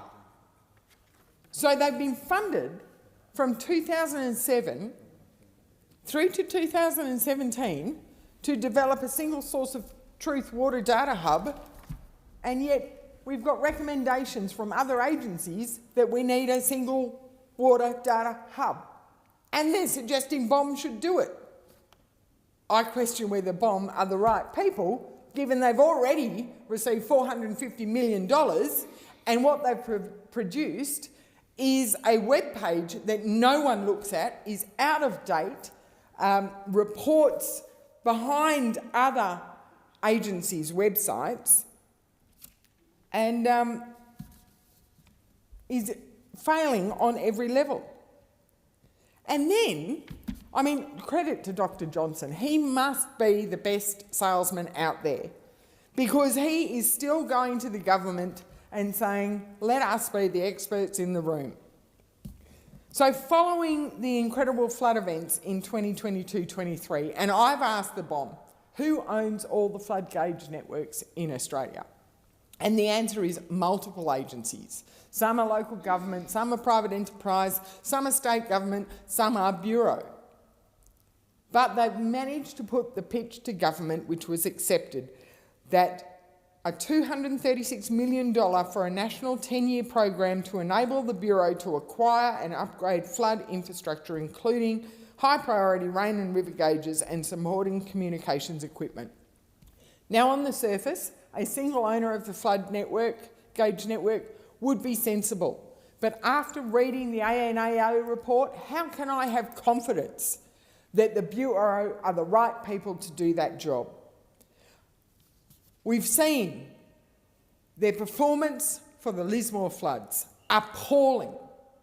The trauma of that incident, where people were reading the BOM's forecasts and they went to bed one night being told they had 2 days before the flood peak would reach, and it still would not exceed historic records, to 5 a.m. the next morning having the police knocking on their door telling them to get out, and the flood peaking within 24 hours of those people going to bed. The trauma is still palpable.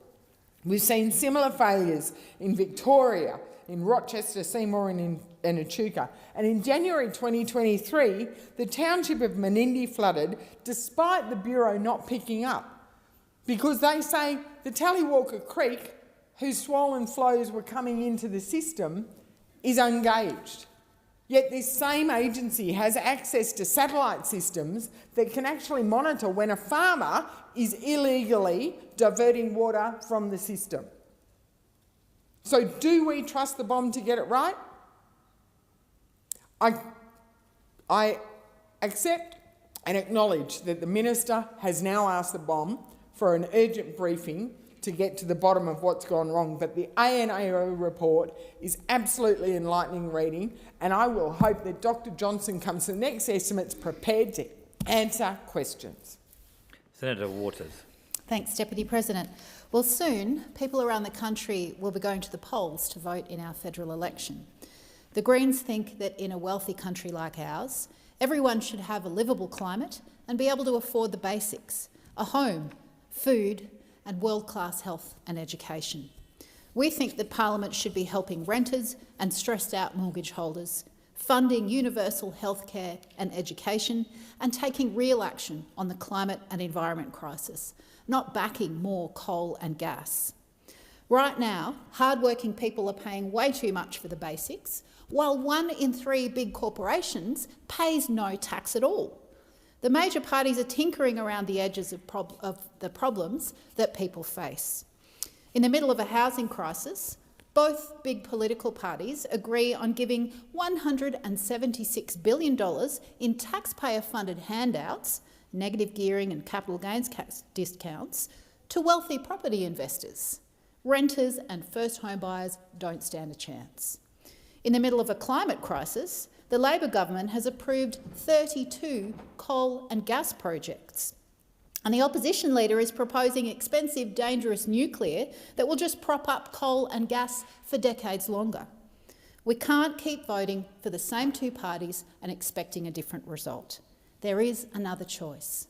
The Greens will keep Dutton's Liberals out and push Labor to act to make the big corporations and billionaires pay their fair share, to fund the things that we all need, like dental care and mental health care, into Medicare, a cap on rent increases, offering low-rate mortgages, seeing the GP for free, and real climate action, not more coal and gas. More Greens in Parliament will deliver better outcomes for the planet and for ordinary people. This Parliament, the Greens have achieved $3 billion for social housing, $1.7 billion for household electrification, energy upgrades for 50,000 social homes around the country, saving residents $1,800 a year in power bills. We've achieved the legal right to disconnect from work, adding superannuation to paid parental leave, significant changes to the climate safeguard mechanism to stop many of the new coal and gas projects that were in the pipeline, freezing low-integrity offsets projects, and putting in place a declining hard cap on the scheme to make sure that Australia's actual pollution goes down. We excluded fossil fuels from the manufacturing package Future Made in Australia. We inserted a water trigger into our federal environmental laws to force gas fracking projects to actually assess their impact on water. We got protection for the Murray-Darling Basin. Our sustained pressure forced the government to modify Scott Morrison's deeply unfair Stage 3 tax cuts, and we pushed for better access to reproductive health care and for better federal policy on perimenopause and menopause for women. And we're just getting started. With more Greens MPs and senators than ever before, we've helped people get better outcomes on housing, domestic violence, immigration and disability services. Just recently, intervention by my staff team escalated a social housing application for a single mum of 3 young kids who were waiting over 8 months for any progress at all.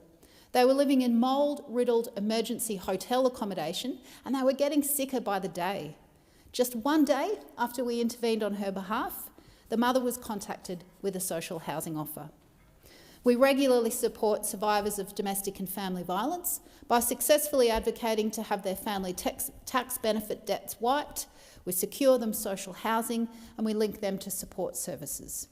To quote a survivor of violence that my office helped secure housing for, quote, "I was in a dire situation and I didn't know where to go for help until a friend suggested I contact your office. Everything your office has done to support me is beyond what I thought was possible. I'm so grateful to have a politician like you representing me." It's my absolute pleasure. Australia's immigration system keeps families unnecessarily separated for years, sometimes decades, causing immeasurable heartbreak for families whose overseas relatives end up missing significant events, like weddings, funerals, or the birth of their first grandchild. My office has escalated countless delayed visa applications and successfully reunited families in time for those milestone moments. Every week we hear from NDIS participants struggling to access crucial services that they cannot live without. Without the Greens escalating their cases, these participants could lose access to essential support workers or the mobility equipment they need to be safe. Each one of these stories is a testament not only to my wonderful staff team, but to the core principles of the Greens and our grassroots movement, a movement powered by persistence, compassion and community.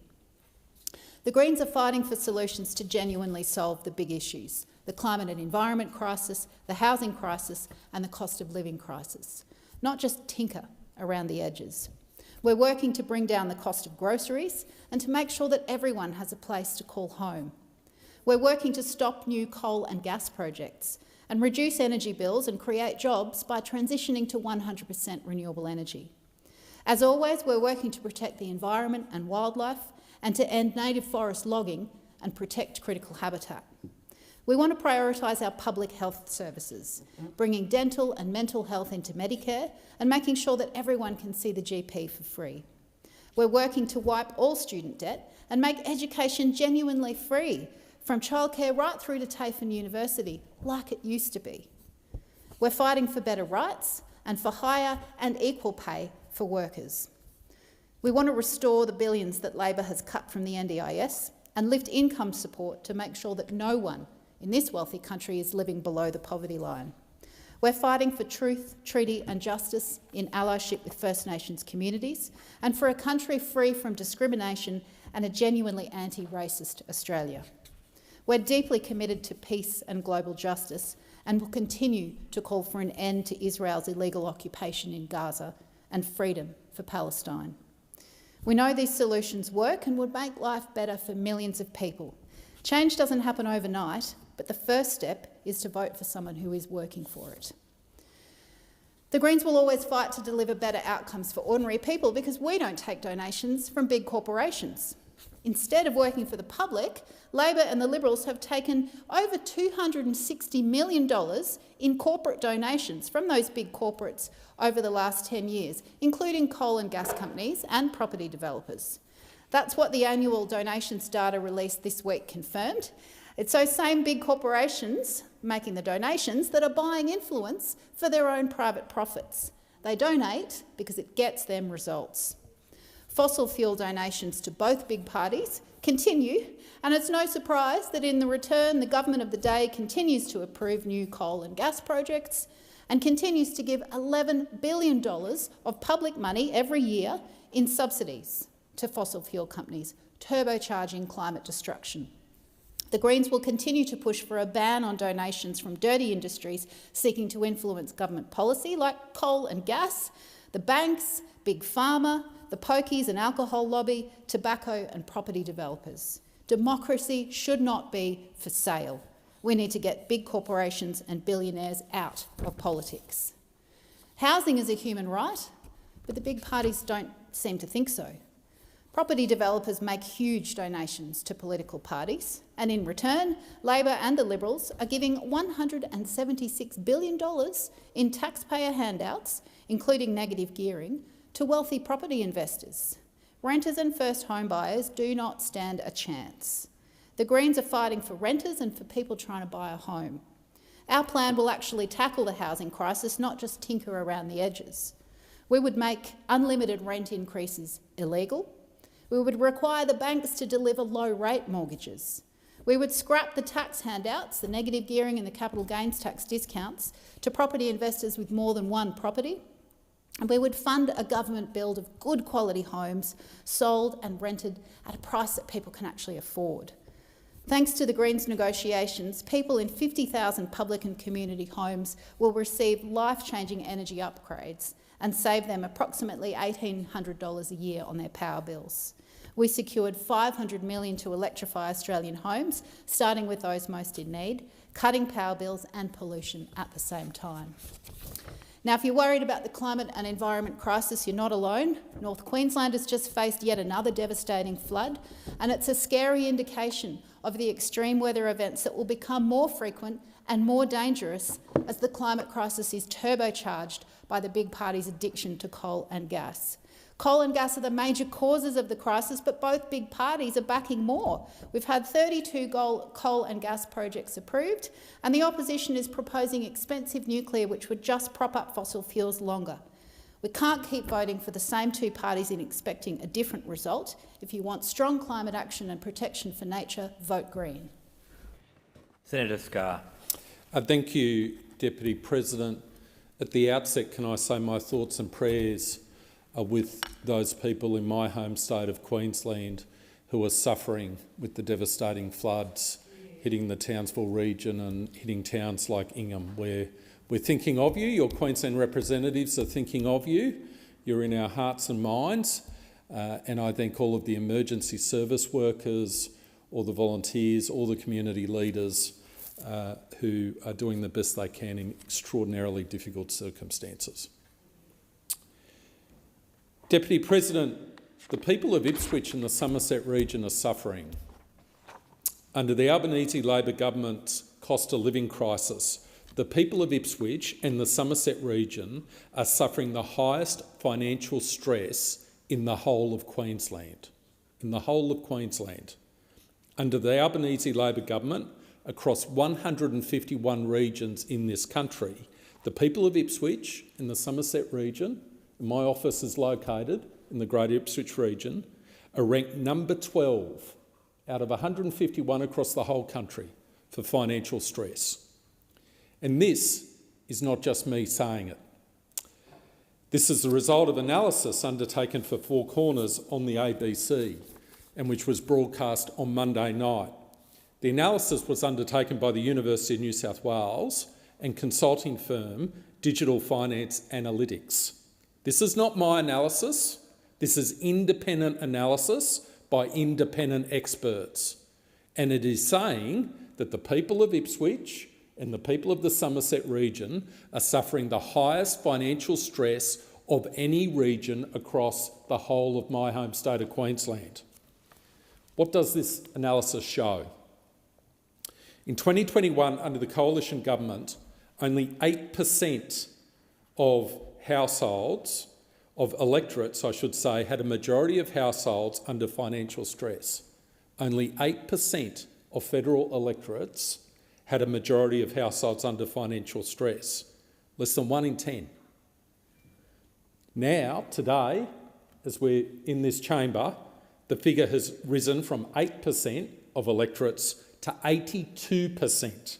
Over 8 in 10 electorates across this country have a majority of households suffering under financial stress due to the Albanese Labor government's cost of living crisis. And in the Ipswich and Somerset region, 77.8% of households are under financial stress. That means they are barely covering the necessities of life, housing, clothing and food, and have hardly anything else left over. 77.8% of households in the Ipswich region, the Somerset region, are under financial stress.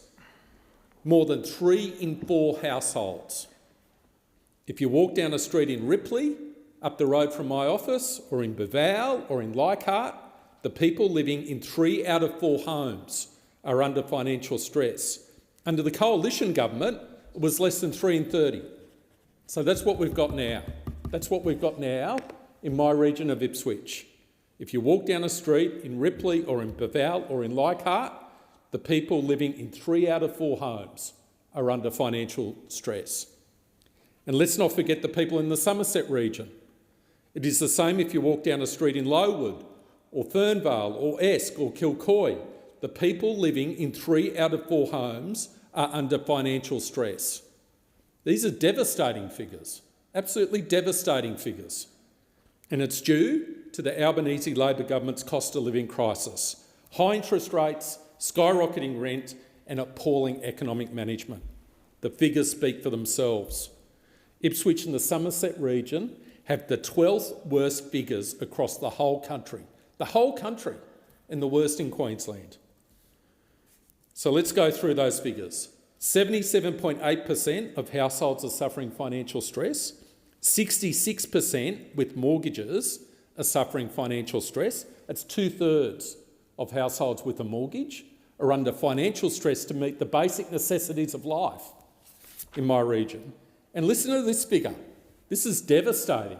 91.1% of households who are renting in the Greater Ipswich region or Somerset region are suffering financial stress. That is 9 out of 10 households renting in my region, where my office is based, in the Greater Ipswich region, can barely cover the necessities of life: shelter, food and clothing. Over 9 out of 10 who are renting. An appalling state of affairs. These are the worst figures in the whole of Queensland. Out of the 30 seats in this parliament, representing the state of Queensland, the financial stress in Ipswich and the Somerset region are the worst in my home state of Queensland. Across the whole of Australia, there are 151 seats in the Australian Parliament, and in that region, they're ranking 12th for financial stress, where my office is based. People of Ipswich and Somerset region are good people. They're great people, they love their community, they're hardworking, they're generous of spirit, but they're suffering. They're suffering terribly under the Albanese Labor government's cost of living crisis. I've spoken about these issues in this place before the Four Corners documentary aired on Monday night. And I want to quote from some of the figures which I discovered through the Parliamentary Library. For an average house in Ripley, this is in relation to mortgage repayments, for an average house in Ripley where there are many, many first home buyers, the increase in mortgage repayments on average has been $1,440 a month or $17,280 a year. That's a 76.4% increase compared to when the Coalition was in government. 76.4% increase. For an average house in Raceview, the increase is $1,300 per month or $15,500 a year, a 79% increase. But the impact is across the whole Ipswich region. Some of the biggest percentage increases are at the most affordable end of the market. For example, monthly mortgage repayments on an average unit in Brazil have increased by $1,078 a month, a staggering increase of 98.5% under the Labor government. They've nearly doubled. The Somerset region is just as bad in terms of financial stress. For an average house in Esk, the cost of a monthly mortgage repayment has increased by $1,431. That's a 122.2% increase in mortgage repayments in Esk, which is within the Somerset region. Devastating figures. These are devastating figures. And when you look at the soaring rents in the Ipswich region, it's just as bad. And you can see why the documentary referred to that 91.1%, over 9 in 10 households who are renting in the Ipswich and Somerset region are under financial stress. And you can see why. For a one-bedroom flat in Ipswich, the most basic accommodation for a person living in my community of Ipswich, the cost of renting in June 2022 was $265 a week. That's increased in the space of 2 years to $350 a week, an increase $85 a week, 14.9%, or $4,420 a year extra in rent. And that's why more than 9 out of 10 households in the Greater Ipswich region who are renting are under financial stress. They can barely afford or not even afford the basic necessities of life: housing, clothing, food. If you have a large family in Ipswich and you're renting a 3-bedroom house, the average rent has gone up by $5,720 a year. And it's just as bad in the Somerset region. If you go to places like Lowood or Esk or Fernvale, more than 9 out of 10 households renting are under financial stress. The cost of a 4-bedroom house, to rent a 4-bedroom house in Somerset region, has gone up by $6,760 a year. Devastating. Devastating for those families in my region. The people of Ipswich and the people of Somerset are suffering under this Albanese Labor government cost of living crisis. They're suffering. But at the next federal election, the people of Ipswich have a choice. The LNP candidate for Blair is Carl Mutzelberg. Carl has lived and raised a family in Ipswich. His family are part of the Ipswich community. He knows the financial stress the people of Ipswich are suffering because he sees it on the ground every day, and he has worked to help people in need in Ipswich his whole life. The people of Ipswich have suffered enough. The people of the Somerset have suffered enough. Let's get Australia back on track. Senator Green. Thank you, Deputy President. Well, I rise today with a heavy heart to speak about the devastating floods currently impacting communities across North and far North Queensland. In a matter of days, relentless monsoonal rainfall has caused rivers to swell beyond their banks, submerging homes, businesses and vital infrastructure. Thousands of residents from Townsville to Tully have been impacted by this weather event. Tragically, this disaster has already claimed the lives of 2 women in Ingham, a heartbreaking reminder of the danger that these floods pose to our communities. I extend my deepest sympathies to their families, loved ones, and to everyone affected by this catastrophe. I also want to extend my gratitude to all of the first responders, SES volunteers, emergency services personnel, and the Australian Defence Force members who have worked around the clock to save lives and provide assistance. We know that you are the backbone of our communities, and we owe you an enormous amount of gratitude.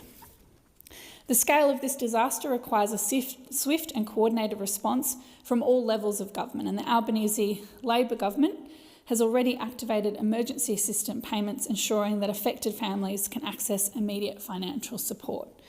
But today we've made 2 very important announcements to assist in the recovery of this disaster. Today our government is providing financial support through the Disaster Recovery Allowance. The DRA offers up to 13 weeks of income support for eligible workers and sole traders who have suffered loss of income as a direct result of flooding in the local government areas of the Burdekin, Cassary Coast, Hinchinbrook, Palm Island and Townsville. And I urge residents in those areas to check their eligibility through the Services Australia website. We've also made a significant announcement in the last hour. The Albanese Labor government is providing assistance to ensure that there is a temporary structure to reconnect flood-impacted communities to the Bruce. Part of the Orella Creek Bridge connecting Townsville and Ingham fell into floodwater on Sunday afternoon after more than 1,400 millilitres of rain fell in the area over the weekend. This particularly impacted communities between Townsville and Ingham because the highway provides direct connectivity and emergency services and ensures the supply of those communities. Well, today it's really pleasing to see that working with the Queensland Government, the Australian Defence Force will be working with the QRA authorities to work out how to safely deliver a temporary bridge structure and to continue in what continue to be challenging conditions. If feasible, the temporary bridge will be the single-lane structure that will allow vehicle access.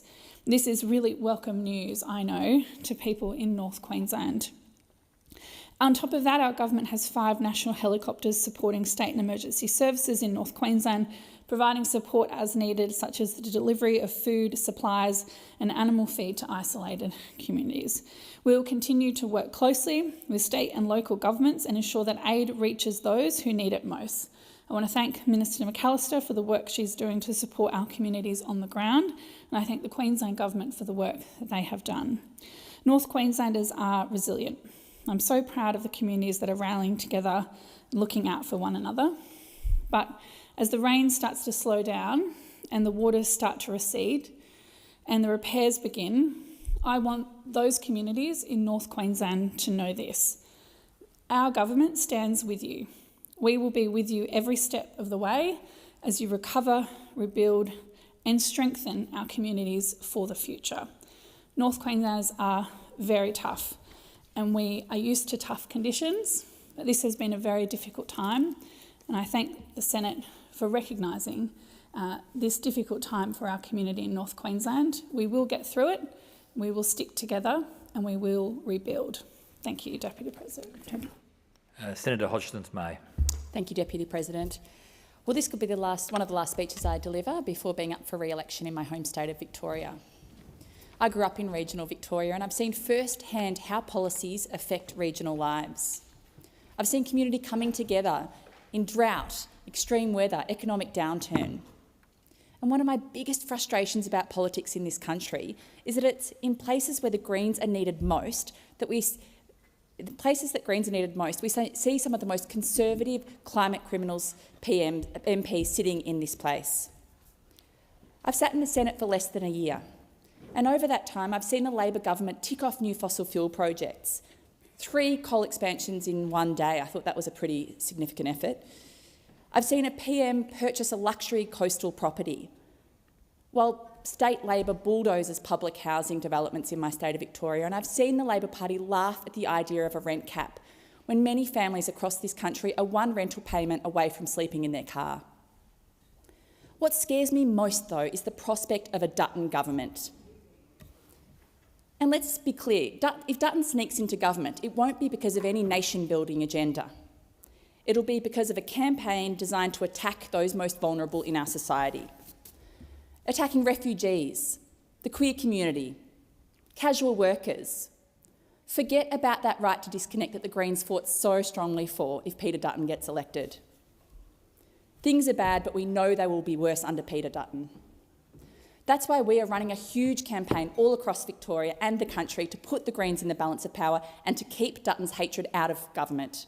Senator Hodgson-May, if you just refer to people by their proper title in the other place, please.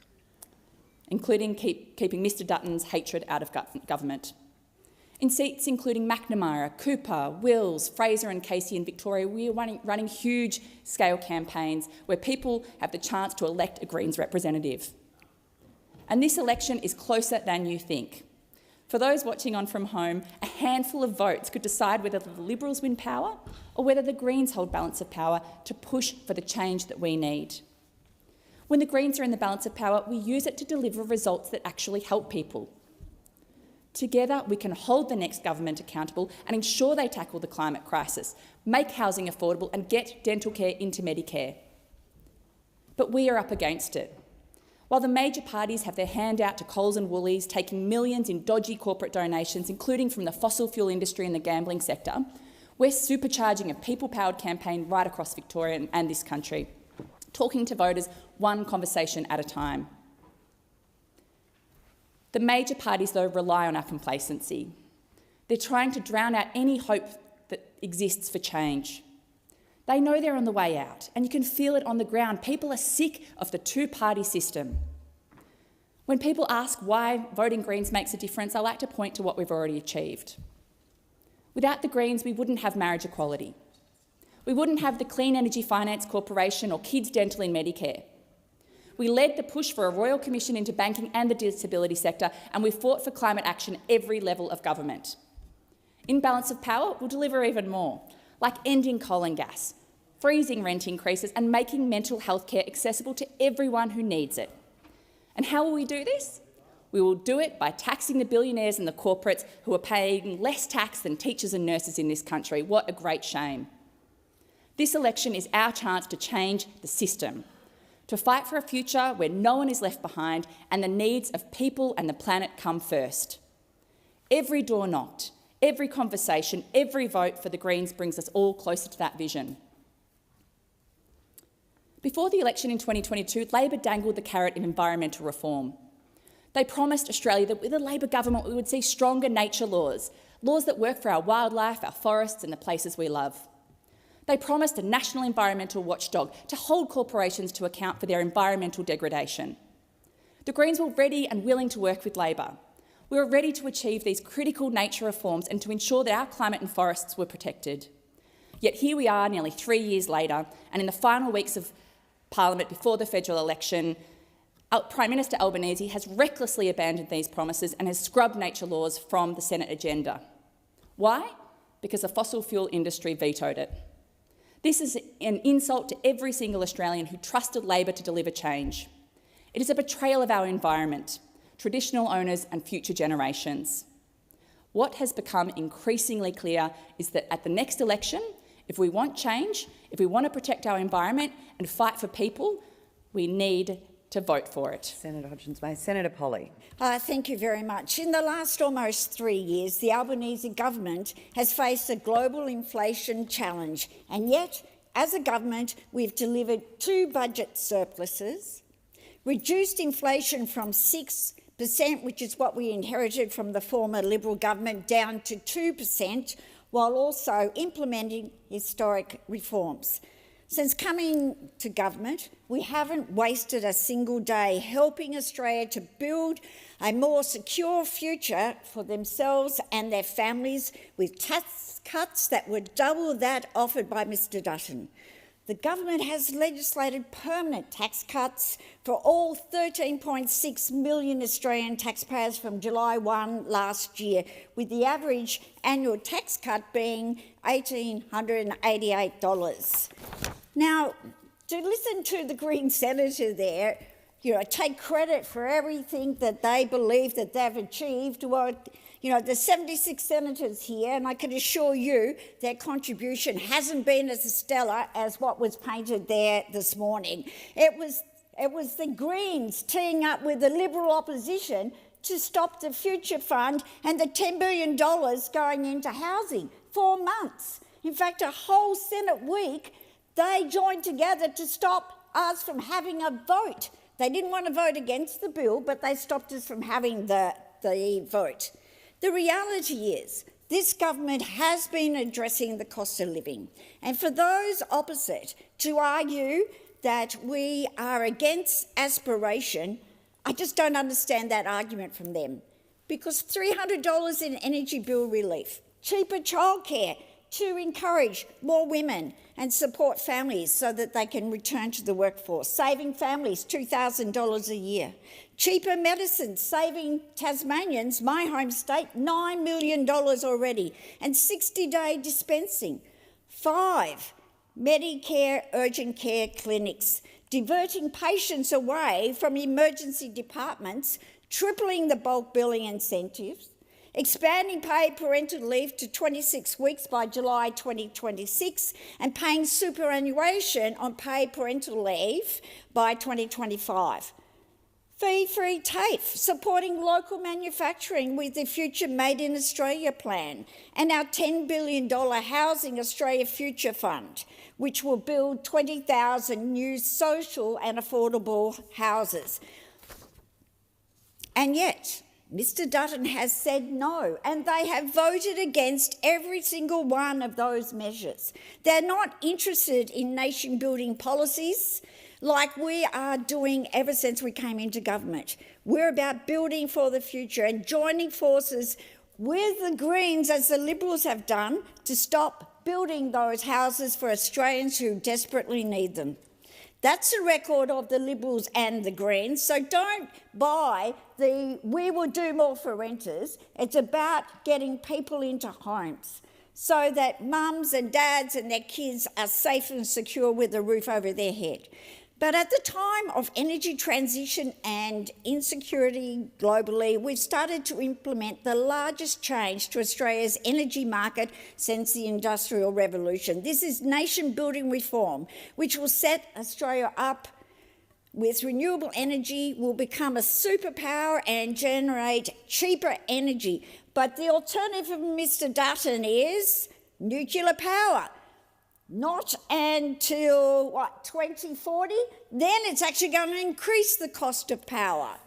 But we know 2 things about Mr Dutton. There's only 2 policies that he's actually outlined that you can take for granted.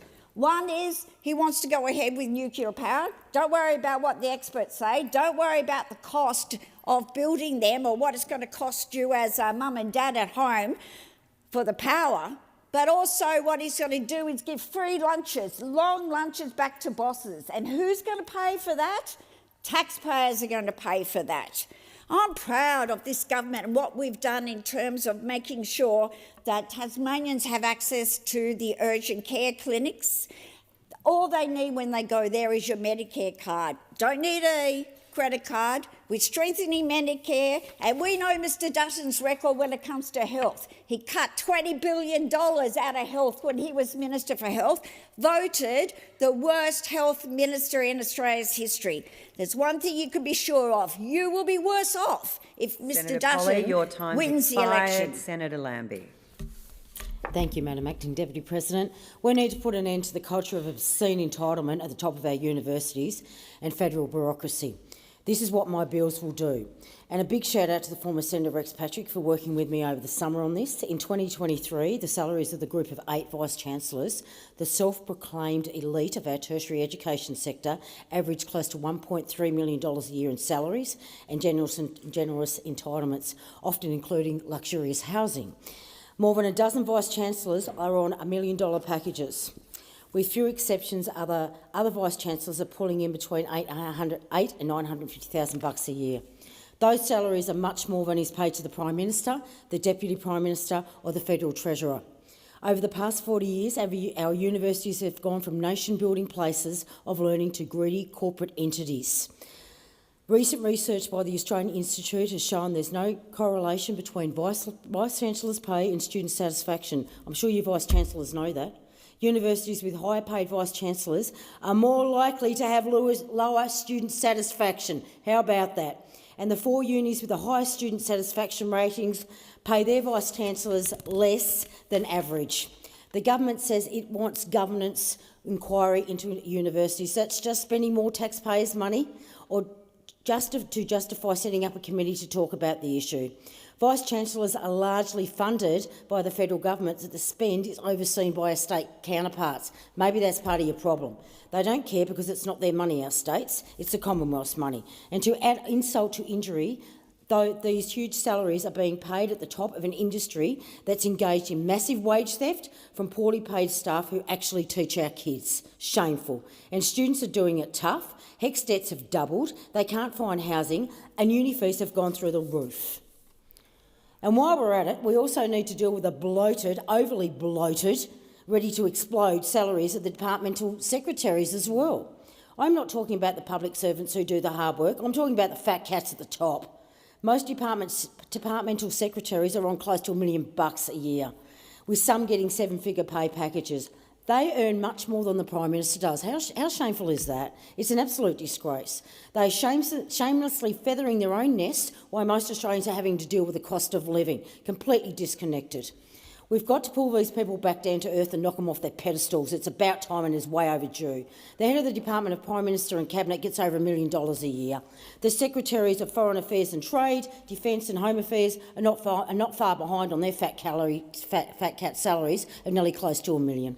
Meanwhile, other department heads get nearly $1 million anyway, and that's just their pay. That does not include their entitlements on top. The Secretary of the Department of the Prime Minister and Cabinet shouldn't be earning more than the Prime Minister, and other department secretaries and agency heads should not earn more than the Federal Treasurer.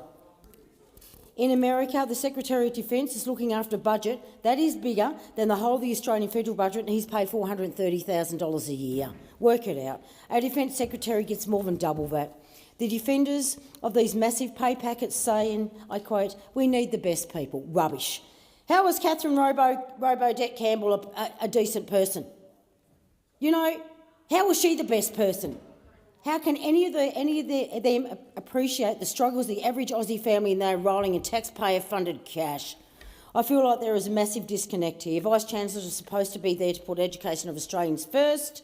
Department secretaries are supposed to put their country first, but what do you know, they put self before service, and that's what they've been doing. It's self before service. They don't put you first. They don't put our kids first, and they don't care about you normal people out there in Australia. Otherwise, they'd be up here standing with me saying, yes, we don't deserve this money, but do you think you'll see any of them standing near me? No, you won't. No, you won't. With their overinflated egos and their overpayments, you won't see them standing with Jackie Lambie fighting this. I can tell you they have no conscience, and I am hoping that over the next few months, no doubt this won't get done through the election, but I'm hoping that I will get the support of all the chambers, of all the senators in this chamber, because it's about time they were told. This overpayment of our Vice-Chancellors, this overpayment of our Secretary, of the top of our bureaucrats, has to stop. It is completely and utterly out of control. Both you major parties have put us in this situation. It's about time you told the people what your policy is going to be to reduce their payments after the next election. They are waiting, and they are frothing at the mouth, Australians out there, to say how you're going to fix your mistakes from the past. And this is the first one they want done. Senator Payman. Thank you, Acting Deputy President. When I announced Australia's Voice in October last year, I was criticised for not releasing a policy platform along with it. I still don't see why. Last Sunday on Insiders, the Leader of the Opposition announced that he would release his policy on cutting the public service after the election. Unlike Mr. Dutton, Australia's Voice has announced its policy platform before the election after carefully considering the issues affecting Australians and the solutions they deserve. I've spoken many times in this place about big picture reforms to negative gearing, the capital gains discount, and the AUKUS agreement. But today I want to focus on precise yet significant measures Australia's Voice will push for when given the balance of power. The first of these reforms would be to the remote area allowance. This is a payment made to Australians, including some of our most vulnerable who live in regional areas, and yet it hasn't been increased since the year 2000. How is this fair? For context, the United States has recently raised their minimum wage more than that, despite some Americans still earning as little as 12 Australian dollars an hour. Life in the regions is difficult. With proper support, services will decline and regional Australians will fall further behind. We must increase and index the remote area allowance to bolster our regions. Then we come to the issue of domestic violence. The number of women being killed by their partners in Australia is a national shame. The systems in place are riddled with bureaucratic hoops that force victim survivors to repeatedly recount their trauma to different agencies just to access support. How is this fair? We will push for a national family violence database to streamline services. With proper safeguards around data security, this will reduce red tape and ensure faster access to support, giving victim survivors help when they need it most. There is nothing more reflective of the character of a country than how we treat those who have spent their lives building it. Aged pensioners and self-funded retirees alike have contributed to the prosperity we enjoy today. Yet, housing remains one of their biggest and most pressing concerns. Many are struggling with soaring rents, insecure tenancy arrangements, and a lack of affordable housing. How is this fair? A simple yet effective solution would be to expand access to affordable, secure housing through government-backed rental schemes and incentives for developments designed with older Australians in mind. Retirement should not mean trading dignity for a roof over someone's head. Another shared concern is inflation. Bracket creep pushes self-funded retirees into higher tax brackets, not because they're earning more, but because the tax thresholds haven't kept pace with inflation. We owe our retirees more than platitudes. We owe them policies that uphold fairness, foresight, and respect. The mental health of Australians cannot be put at too high a price. ABS data from 2022 found that 43% of people aged 16 to 85 had experienced a mental disorder at some point. On average, more than 8 Australians die by suicide every day. The cost of living only adds to this burden. It only increases stress and anxiety, but also prevents Australians from seeking professional help because psychology sessions are simply unaffordable. How is this fair? Australia's Voice will fight to restore the 20 Medicare-funded psychology sessions, a policy that actually had majority support in this chamber, but was cut from 20 to 10 sessions. Additionally, we will push for a higher Medicare rebate on psychology sessions so more Australians can actually access them. These are not populist thought bubbles like nuclear power or social media bans. These are real, targeted measures backed by experts. Experts like Australian Council of Social Service, Domestic Violence Advocacy Australia, and the Australian Association of Psychologists. These policies will make a genuine difference for everyday Aussies, and this is just the beginning. If you like what you hear and want to learn more, visit australiasvoice.com.au to see our full policy platform. It's time to push the next government, whether it's red team or blue team, to do better. Senator Van. Thank you, Madam Acting Deputy President. Our energy system is incredibly complex, not just from a technical point of view, but geographically, jurisdictionally, politically, and politically not just because of each of the major parties. At both state and federal level disagree on policy, but because many of the players, public and some private, have their own patch and they want to protect or grow it.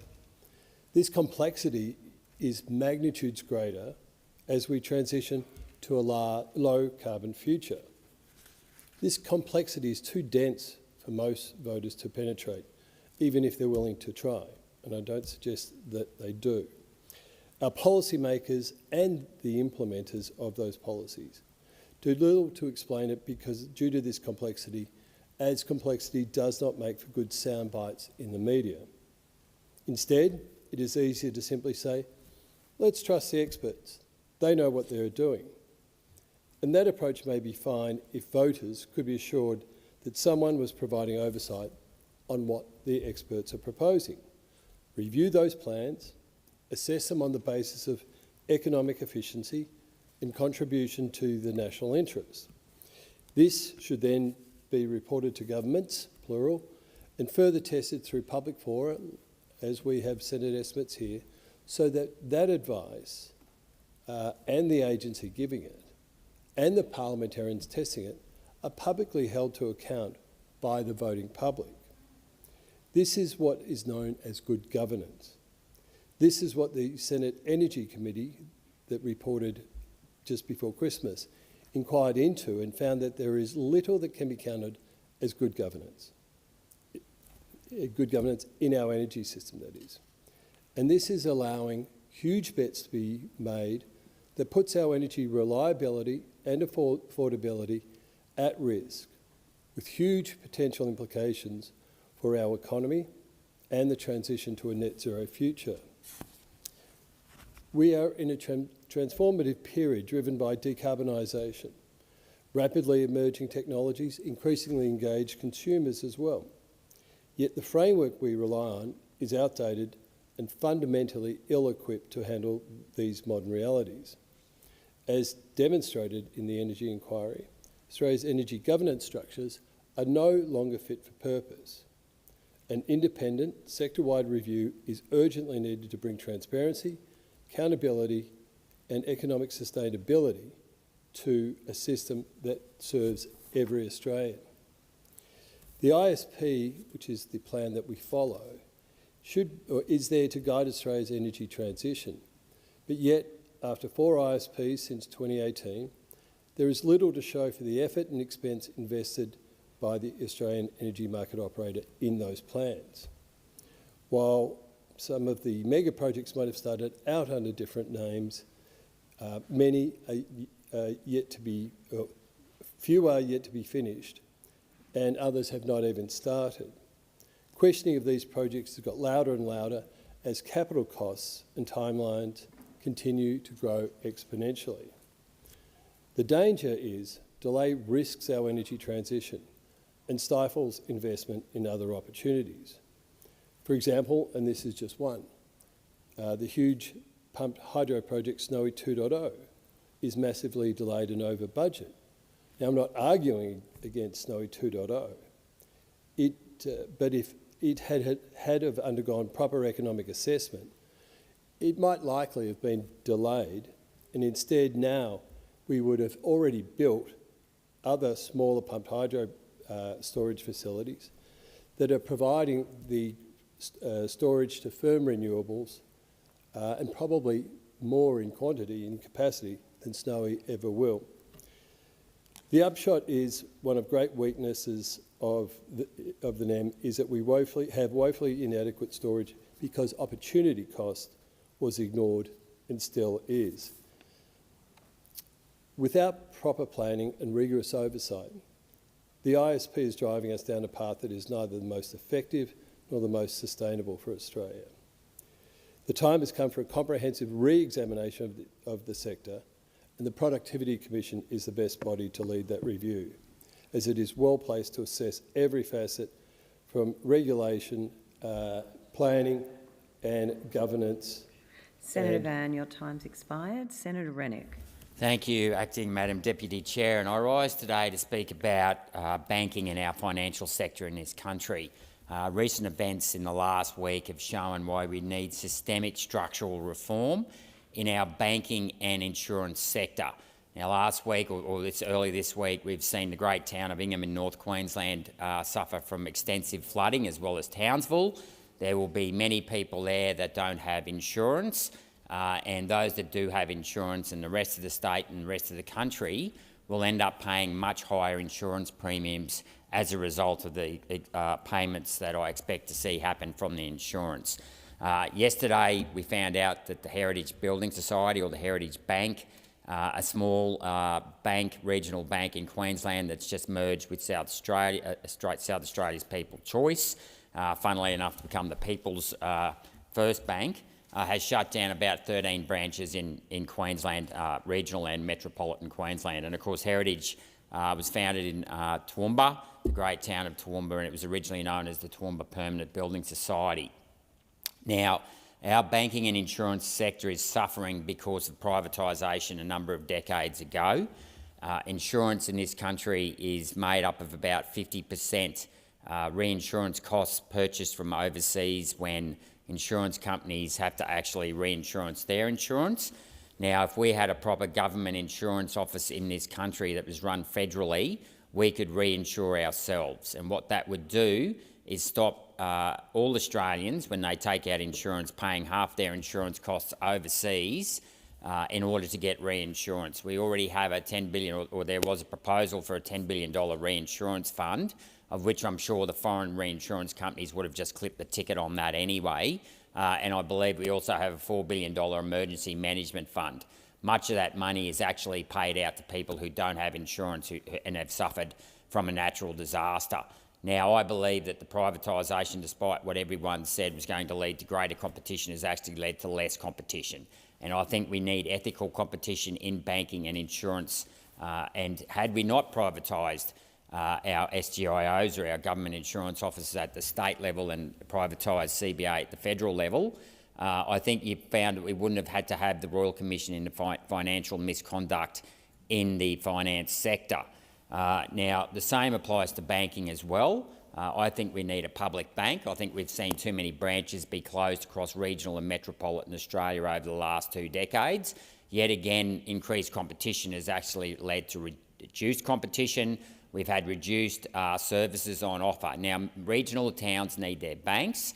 Small business need their banks. They need to be able to access cash. Older people need to be able to get face-to-face services. We need somewhere to go to if we've been scammed out of money. But there's another benefit of having a government-owned bank, and many people would not be aware of this. There was once upon a time that in Australia you could actually get home loans, fixed home loans, for up to 25 years. And the reason for that was that through your government bank, the Australian government would issue bonds to the bank for an extended period of time. When Paul Keating decided to deregulate the financial market in 1985 and allow the private banks to access offshore capital, that meant that we had the extra risk of FX or foreign currency risk. As a result of that, banks have to take out 5-year or cross-currency swaps, the most of which, or the longest duration, is 5 years. As a result of that, banks can't offer home loans for more than 5 years. I mean, the contract can go for 30 years, but they won't offer home loans for more than 5 years because they have to roll over their their FX currency swaps every 5 years, as well as the interest rate swaps, which generally go for about 5 years as well. If the Australian government, through their publicly owned bank, could issue an Australian-denominated bond that was already fixed, these risks could be removed and it could go for much longer. Now, one of the pushbacks I get on having a public bank is people will go, oh, what about the Victorian State Bank? The Victorian State Bank went broke in the late 80s because it was allowed to buy the Tricontinental Investment Bank. In other words, it went broke, as did the South Australian Public Bank, because the state banks were allowed to engage in reckless financial behaviour in the late 80s, and if the financial deregulation did not or was not allowed to occur, and under Paul Keating, the state bank would not have gone broke. We desperately need to reform financial services in this country.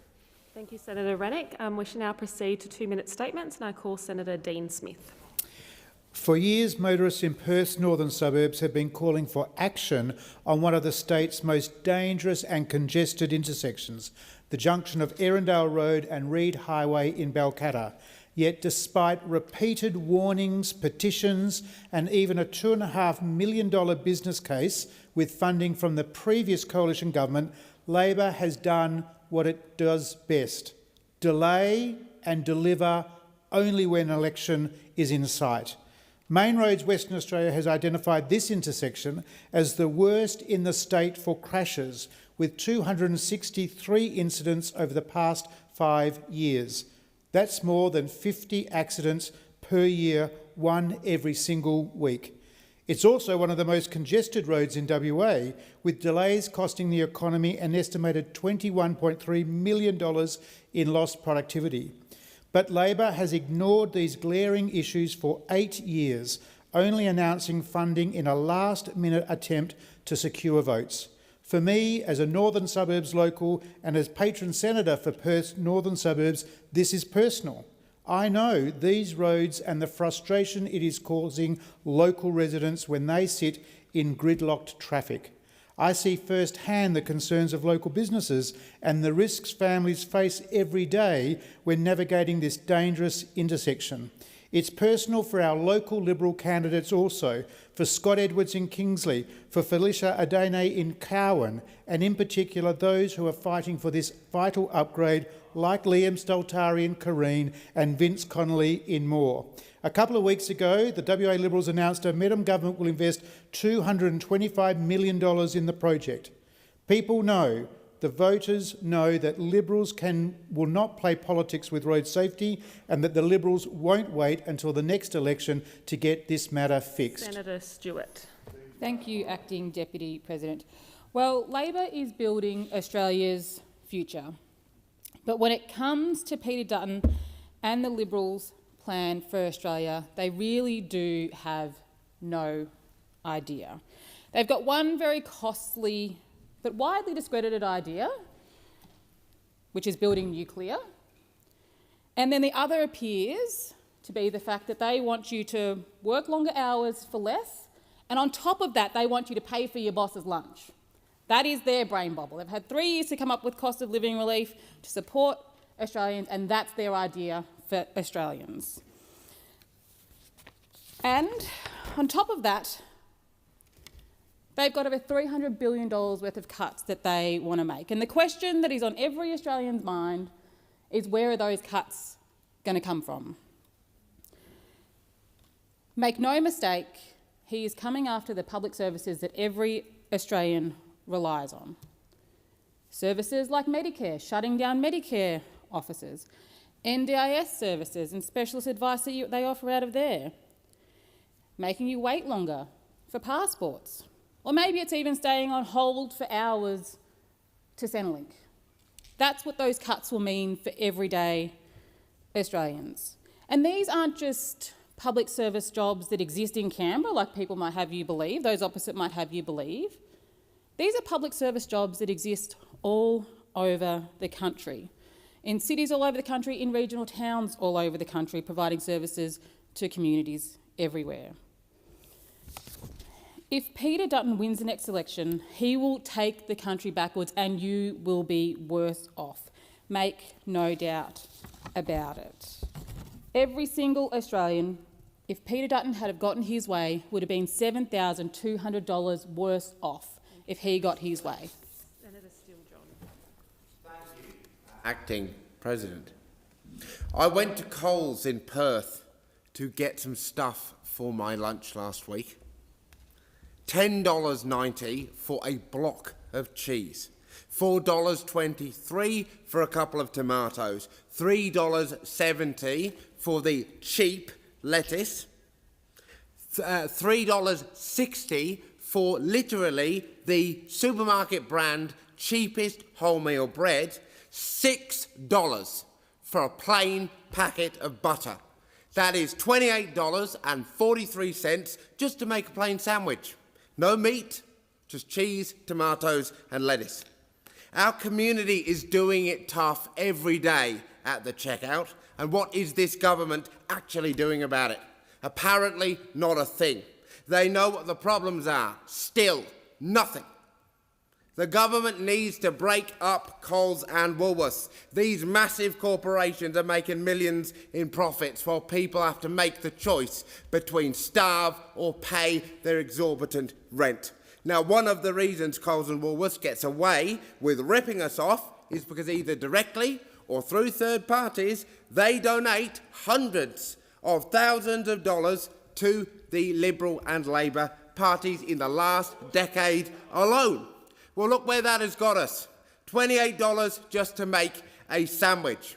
The Greens introduced 2 bills last year to address these issues. One, to give the ACCC the power to break up big supermarkets, and the second, to make price gouging illegal.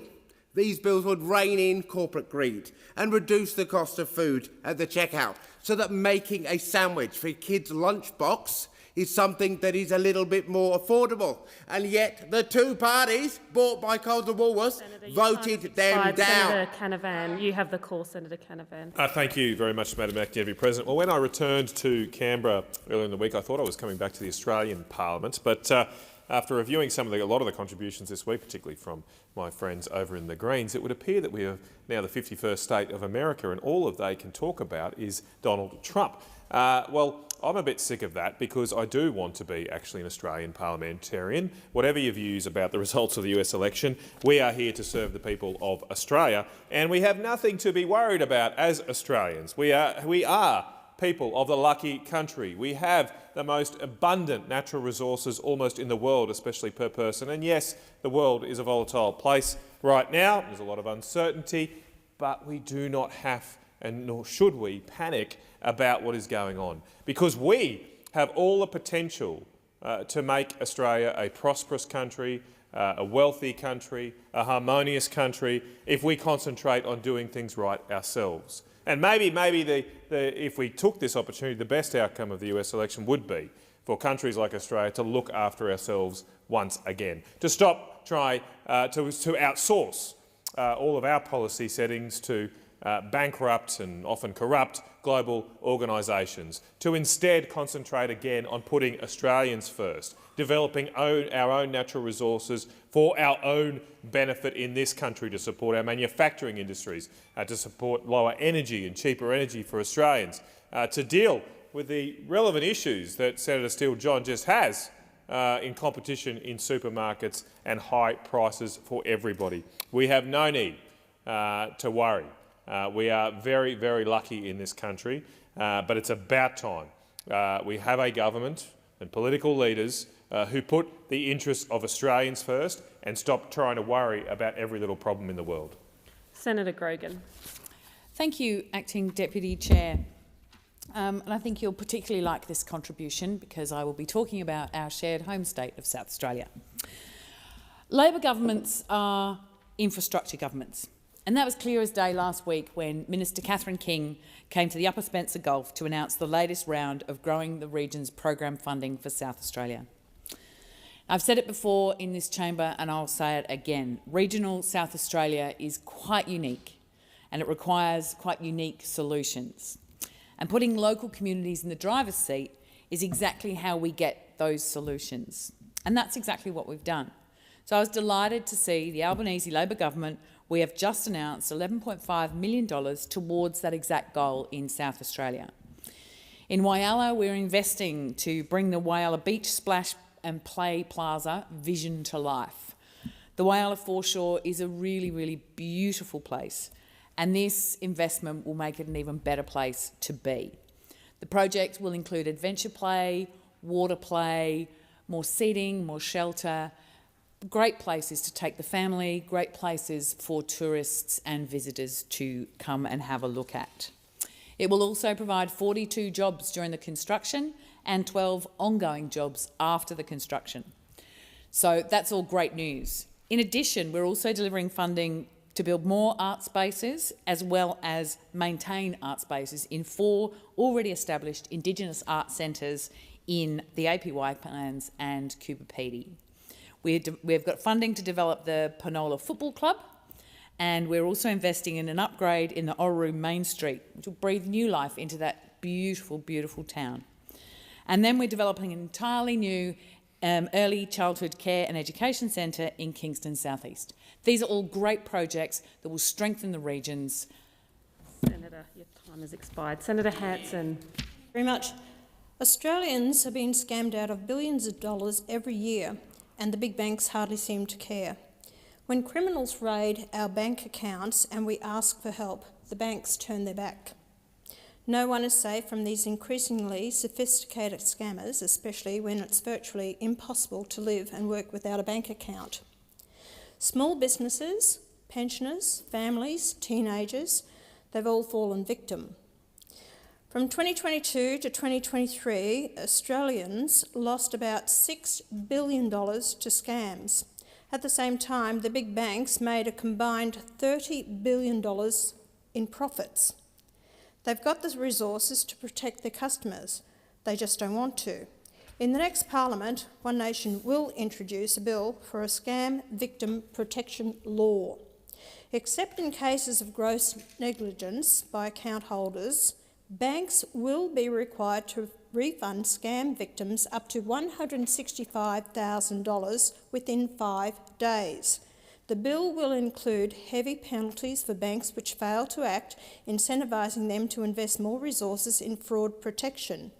The United Kingdom has recently introduced a similar law. Why hasn't Australia? Because Labor and the Coalition are too weak to stand up to the big banks. They'll always side with the big end of town. One Nation stands for the people, the Australians, who are sick of being ripped off. Australian voters have some stark choices ahead of them at the next election. If they want someone to take on the banks and stop the scammers, they need to back One Nation. Senator Rennick. It has been reported last weekend by the Saturday paper that the Bureau of Meteorology has squandered hundreds of millions of dollars on technological upgrades that should have been actually spent on recording the weather. Now, this is absolutely breathtaking, and it just confirms everything that I've been saying for the almost 6 years, that the Bureau of Meteorology is out of control. Now, this squandering of hundreds of millions of dollars isn't my opinion. This is the opinion of the National Audit Office. And the question has to be asked, why is it that the Bureau cannot account for the money? So the Auditor General has actually reported that they haven't been able to account for the hundreds of millions of dollars. And the question is, why isn't it being used to report or record actual raw data observations? And of course the answer for that is that the Bureau has created an entirely new way of reporting the weather called homogenisation. That it requires the use of a $40 million supercomputer that cannot be audited. It requires transactions or iterations, as Peter Stone called it in estimates, of up to 400 million iterations at just one weather station, Marble Bar, and for the maximum temperature, and 250 million iterations for the minimum temperature at Marble Bar, to give just one example. Now, this sort of behaviour and complex record keeping is completely fraudulent in my view, not just the financial side of it, but the actual recording of the temperature, because this homogenisation has actually increased the increase in temperature by about half a degree in the last century, which is used to justify the billions of dollars being wasted on climate change. Senator Payman. Thank you, Acting Deputy President. At the start of the year, the price of a passport increased upwards of $400. We already had the world's most expensive passport, but the government wanted to make sure no one catches up to us. We've got some other fine records under our belt as well. We've suffered the worst fall in disposable income in the world. Our universities last year recorded some of their worst positions in the history of the world's university rankings. Don't worry. 5 of our cities are in the world's top 20 most expensive cities to live in. While other countries begin to lower interest rates, Australia continues to struggle with inflation. A survey in December found that 48% of respondents felt that their expenses had gotten out of control, while almost a third had borrowed money from family friends to meet their mortgage repayments. While all this is going on, the government's attention is focused on banning kids from social media and giving themselves millions of dollars in election funding. When they do act on important issues like the housing crisis, it is through unambitious programs of subsidised demand rather than addressing the root causes of these problems through reforming negative gearing and the capital gains tax discount to incentivise new supply. The legislative restraint the government has exercised has earned them no kudos in the electorate, where a poll from July found that 73% of voters could not name a single government policy that had benefited them financially. Not one. While the government loses billions of dollars in revenue by not reforming negative gearing or capital gains tax discount, it throws billions more into AUKUS money pit for the submarines we will never see. To use a now retired phrase of the Treasurers, this is a government of wasted opportunities and warped priorities. Senator, your time has expired. Senator Fariki. Thank you, Acting Deputy President. The Albanese government has been complicit in genocide and timid as a mouse when it comes to calling out Israel's atrocities in Gaza. But even they must denounce and oppose the outrageous Trump comments today that the US should take over Gaza. I mean, this is nothing short of a call for ethnic cleansing. And will the Albanese government and the PM let this slide? Or will they actually come out and condemn this? Trump has also stopped UNRWA funding, frozen US aid, and withdrawn the US from the UN Human Rights Council. These decisions are unprecedented attacks on global human rights and the Palestinian people in the time of their greatest need. The Albanese government must take the strongest stand and forcefully condemn this shameful move instead of sitting idly by while President Trump makes one disastrous decision after another. Minister Wong should be on the phone to her US counterparts right now, putting pressure on them to reverse these catastrophic decisions. Labour cannot just wring their hands. Australia must step up where the US is failing by increasing aid to UNRWA and by reaffirming our commitment to international law. Silence or inaction in the face of these horrific decisions from the US, which the government calls one of its closest allies, would make Australia a party in the suffering that will inevitably follow.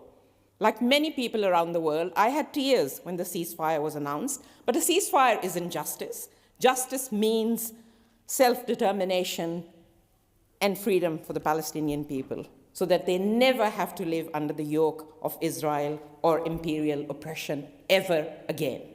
Senator Babbitt.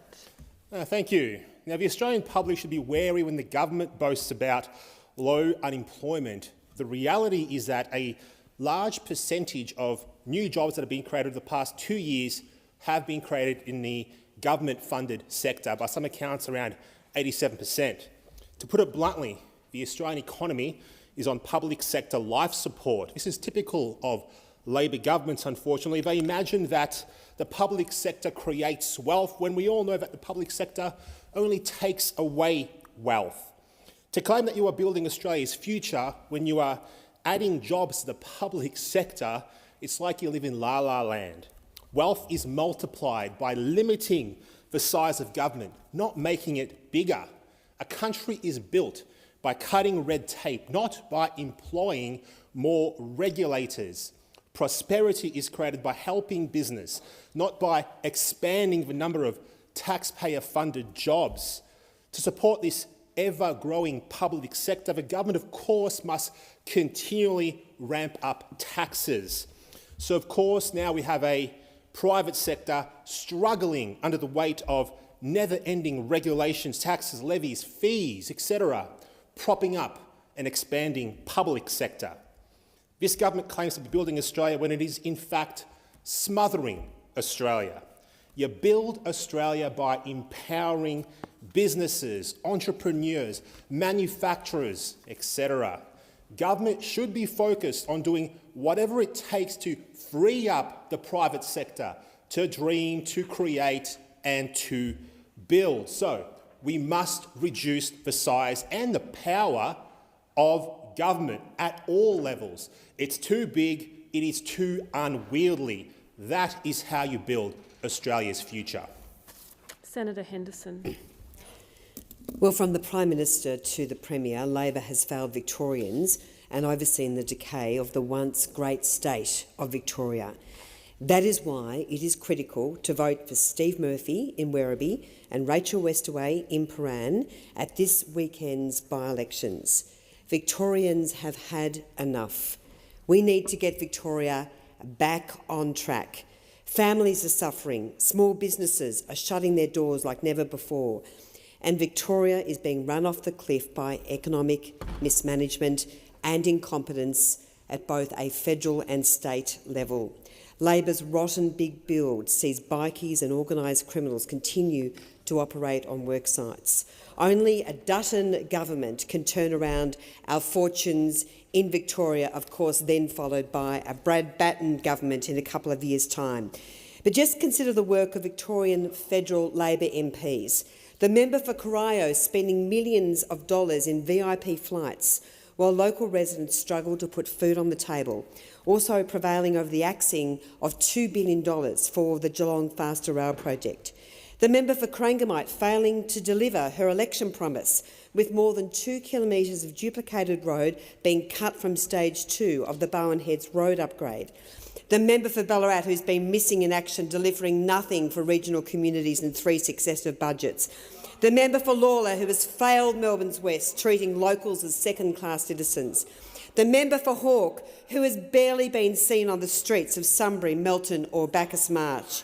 The member for Bendigo who has given unbridled support to John Setka and the CFMEU rather than her constituents. On Saturday, Victorians will get an opportunity to send a very strong message to this incompetent, destructive, weak Labor Party. Vote Liberal and help get Victoria back on track. Tyrrell.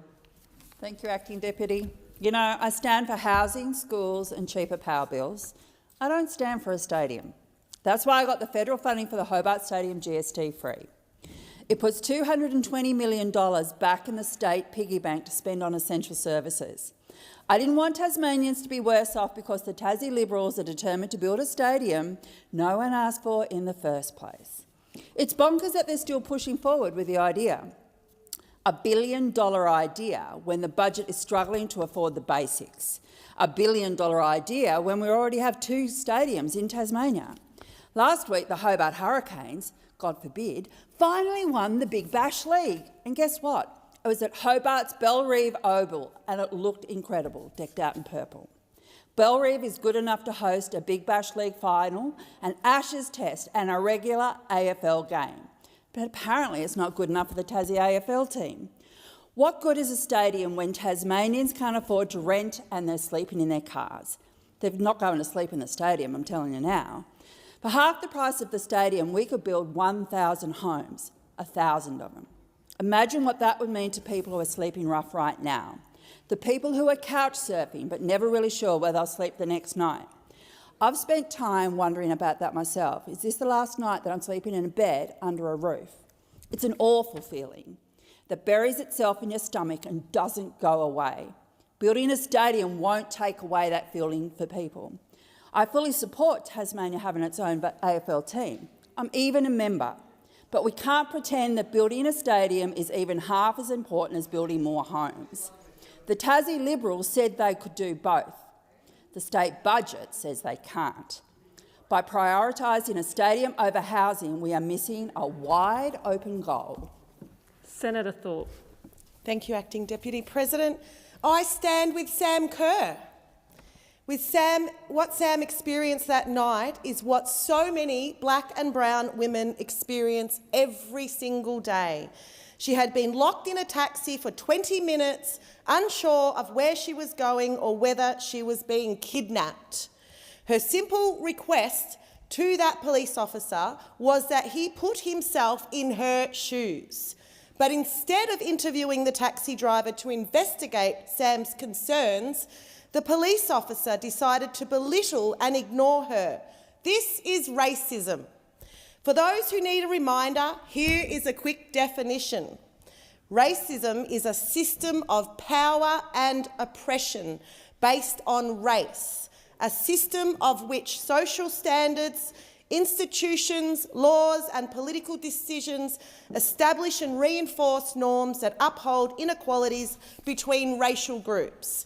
Racism is about how power works to oppress people already copying it. It is a system that upholds white supremacy, like this place. A white cop who is a part of a system that upholds white supremacy and who benefits from white supremacy cannot be a victim of white supremacy. Come on. A lot of people are still blind to this, obviously, and we have a long way to go to understand what racism really is in this country and how it functions in our everyday society.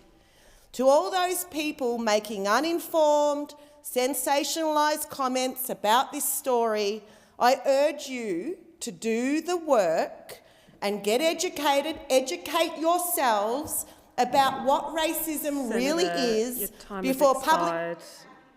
Senator Askew. In coming weeks, Australians will have a choice between the distracted Albanese Labor government, whose reckless spending has left Australians stuck in a cost of living crisis, or a Peter Dutton-led coalition government that will get Australia back on track. In Tasmania, in the seat of Lyons, the choice is even more stark. Late last year, Labor member for Lyons, Brian Mitchell, was sensationally dumped by his party for a captain's call by Prime Minister Albanese, announcing former Tasmanian Labor leader and current state MP Rebecca White as their candidate. But the truth is, Tasmanians have had their say on Ms White and her policies 3 times, and she's been emphatically rejected each time. In contrast, the Lyons Liberal candidate Susie Bauer is a leader in her region and has extensive experience in business and community development. While Ms White has been a career politician with limited employment experience, Susie Bauer has held high-level positions in local government, in community development, as a local councillor, in small business and most recently in her current role as the Chief Executive of the Bell Bay Advanced Manufacturing Zone. In clear testament to her character, Susie was the first coalition candidate to be pre-selected for the 2025 federal election nationally, and for the best part, for the nearly 3 years since then, she's been travelling throughout the Lyons community listening to local concerns. But this has never been a fair race. Rebecca White has been using her electorate allowances and taxpayer-funded vehicle that are provided with the position that she obviously does not wish to remain in while campaigning for the federal seat. I can't see that this passes the pub test, especially for Ms White, the Tasmanian Labor Party's Shadow Minister for Integrity. Meanwhile, Susie Bauer has juggled the demands of her full-time job with those of her election campaign since she was pre-selected. Tasmanians deserve hard-working representatives to fight for them in Canberra, and in Lyons, Susie Bauer is clearly the best choice. Senator O'Neill. Thank you very much, Acting Deputy President, and it's a privilege to rise in this chamber to speak in support of Dr Julie Cunningham, PhD, who has been endorsed as the Australian Labor candidate for the mighty seat of Calare in the upcoming federal election. Now, Julie is an Orange local and she's called the town her home for more than 10 years. As a researcher and a social worker for the Western New South Wales Local Health District, she has seen firsthand the challenges being faced in her community, and she knows that families across Calare are doing it tough right now. Julie is running for Parliament because she knows that Labor is the only party that will deliver for the regions and wants to build on the Albanese government's legacy to support her community. Labor tax cuts alone have put more money in the pocket of every single taxpayer, and 60,000 taxpayers in Calare have received a bigger tax cut than they would have under the coalition government. That's 85% of the people of Calare who are keeping more of what you earn in your pocket because of Labor. Now, Dr Julie Cunningham got a great education, clearly, but she grew up in a single-parent household where her family relied on welfare just to make it through. Now, Julie understands the importance of ensuring that every Aussie has a fair go and a helping hand when they need it, access to a great health service and education to give them a fair chance. That's all Aussies want, and Labor is delivering. Labor's changes meant that taxpayers in Calare got an average cut of more than $1,500. But Mr Dutton didn't want you to have that, and he wants to take a whole lot more away. Vote for Dr Julie Cunningham. Thank you, Senator O'Neill. We now move to question time, and I call Senator McGrath. Thank you. My question is to the Minister representing the Prime Minister, Senator Wong. In yet another hit to Australians' hip pockets, working household living costs have increased a shocking 19.4% under the Albanese Labor government. The damage done so far by the Albanese government to hardworking families and households is food costs up 14%, housing up 14%, health up 12%, education up 11%, and insurance and financial services up 96% in less than 3 years of an Albanese Labor government. Despite all your rhetoric, why are Australians paying the price for Labor's economic incompetence? Thank you, Senator McGrath. Minister Wong. Thank you, President. I thank Senator McGrath for the question. It gives me the opportunity to reaffirm again that since we have when we came to government, we saw that inflation was high and it was rising. Under the government he was a part of, real wages were falling, and living standards were declining, and people were going backwards. Now inflation is a third of what it was at the election and is falling. Real wages are growing again. Living standards are rising again, and like we have had the lowest average unemployment rate for any government in 50 years.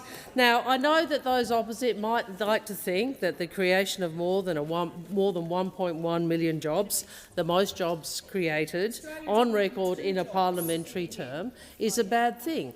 I know that those opposite have a view that rising wages is not a good thing. We know that their position has been that low wages are a design feature of the Australian economy. I mean, this is the position that they want. And I'm asked also about the cost of living for Australians, and I want to make it very clear. We are absolutely clear that a lot of Australians are finding it really tough with rising costs of living. And that is why we have made it such a priority to provide support and assistance with cost of living. And what is amazing to me is that those opposite ask about cost of living as if they care about the cost of living of Australians when they voted against assistance to Australians to help them with the rising cost of living. So everyone should understand that those opposite, whenever they ask about cost of living, are the party that has voted against cost of living relief to working Australians time and time again. Time and time again, that is the truth of what the Liberal Party believes. Thank you, Minister. Senator McGrath, first supplementary. Thank you. Australians' living standards, that is real disposable income, have collapsed by 8.7% since May 2022. This is the biggest collapse on record and worse than any other OECD economy. Despite all your rhetoric, why are Australians paying the price for Labor's economic incompetence? Thank you, Senator McGrath. Minister Wong. Again, I would say to those opposite, it is the case that cost of living pressures remain. They certainly have. They certainly remain. They certainly are challenging for Australians. But I would say that they are in a far better. We are in a far better place than we were some time ago. And in fact, the cost of living indexes released today is another reminder of the substantial and sustained progress we have made in fight against inflation, with lower growth in living costs. Across every household type compared to what it was at the time of the last election. I'll say that again. Lower growth in living costs across every household type compared to what it was at the time of the election when you were in government. They're the words of a Liberal Prime Minister. They're not the words of a Labor politician. So let's be clear. We understand people are doing it tough. What we don't understand is why you keep voting against the system. The time for answering has expired. Senator McGrath, second supplementary.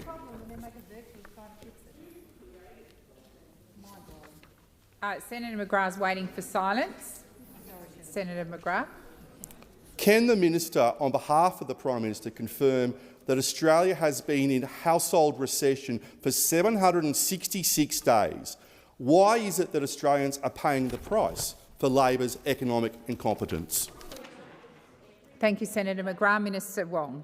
Thank you, President. Well, what I can confirm is that inflation is at a third of what it was at the election and is falling. What I can confirm is real wages are growing again and living standards are rising again. And what I can confirm is we have recorded the lowest unemployment rate, average unemployment rate, for any government in 50 years. I can also confirm that the priority of those opposite is not cost of living relief. It is not cost of living relief when it comes to energy bills. It is not tax cuts for every Australian. It is not rising wages. You know what their priority is? Long lunches. Long lunches for bosses, which are funded by, let's be very clear, are funded by taxpayers. They are asking the cleaners and the teachers and the construction workers of this country to subsidise long lunches. That is the priority this Dutton coalition has, and I think Australians are very clear about who has their back and who does not. Thank you, Minister. The time for answering has expired. Senator Green. Thanks, President. My question is to the Minister representing the Prime Minister, Senator Wong. The Prime Minister and Minister for Health and Aged Care today announced the Albanese Labor government's landmark new agreement to properly fund public hospitals and health services for another year. How will the plan strengthen Medicare and build Australia's future? Order. Just a moment, Minister. Order. Minister Wong. Well, thank you to Senator Green for her question. And this is a transformative new health agreement that will make a real difference to the lives of millions of Australians. And I'm unsurprised that Liberal senators laugh when we talk about billions of dollars going into public hospitals. I'm unsurprised that Liberal senators laugh when we talk about billions of dollars going into hospitals that families go to, take their kids to, that our ageing parents go to. I'm unsurprised that you laugh at a government that is actually putting money into public hospitals, because Senator Ruston, we know— Minister Wong, please resume your seat. Senator Ruston, I called you by name. I asked you to stop the running commentary and you simply ignored me. I want order and silence. Minister Wong. I'm unsurprised that Senator Ruston laughs at an additional $1.7 billion to fund public hospitals and health services for another year. I'm unsurprised that Liberal senators laugh at record levels of funding with $33.91 billion for 25-26. That will be delivered to every state and territory to help cut wait lists, reduce waiting time in emergency rooms and manage ramping. And of course, this is on top of all of the historic investments that Labor has made to Medicare as part of our work to build Australia's future, delivering the largest boost to Medicare rebates in decades, more in 2 years than they did in 9. And the fact that they laugh at public hospital investment really shows the contempt with which the coalition looks at Medicare, shows the contempt with which they treat Medicare and the health services that Australian families need. Well, unlike you, we believe Australians should be able to access affordable, reliable health care. That's what we believe. We don't believe health is a laughing matter. We believe that it is a part of what we do in government to provide health services to Australians, and that is in comparison to those who cut $50 billion from public hospitals while Mr Dutton was Health Minister. Thank you, Minister. Senator Green, first supplementary. Thank you, President. Minister, how will all Australia's states and territories benefit from the game-changing health announcement the Albanese Labor government made today? Thank you, Senator Green. Minister Wong. Thank you, President. Well, I am very pleased to confirm that all Australians will benefit from Labor's announcement, from the Prime Minister's announcement today. Yeah. The Commonwealth contribution in every state and every territory will increase by 12% in 2025-2026. Let's remember those opposite. They cut public hospital funding. Under us, public hospital funding is going. And we are also delivering one-off funding boosts with $407 million for New South Wales, $402 for Victoria, $414 million for Queensland, $158 million for Western Australia, $169 million for South Australia, $50 million each for Tassie and the ACT, and $51 million for the Northern Territory, all of which is at risk from Mr Dutton's secret cuts, all of which is at risk. And this is a man, the GP tax health minister that was Mr Dutton was. You can't trust Thank you, Mr Minister. Dutton with health. The time for answering has expired. Senator Green, second supplementary. Thank you, President. Minister, I note the Prime Minister's comments today that access to healthcare should depend on your Medicare card, not your credit card. How is the Albanese Labor government making it easier for Australians to see a doctor, buy cheaper medicine and get the healthcare that they need? Thank you, Senator Green. Minister Wong. Thank you, President. From the day we were elected, the Albanese government has been working to strengthen Medicare and to make it easier for Australians to see a doctor, because Labor built Medicare and we will always protect it.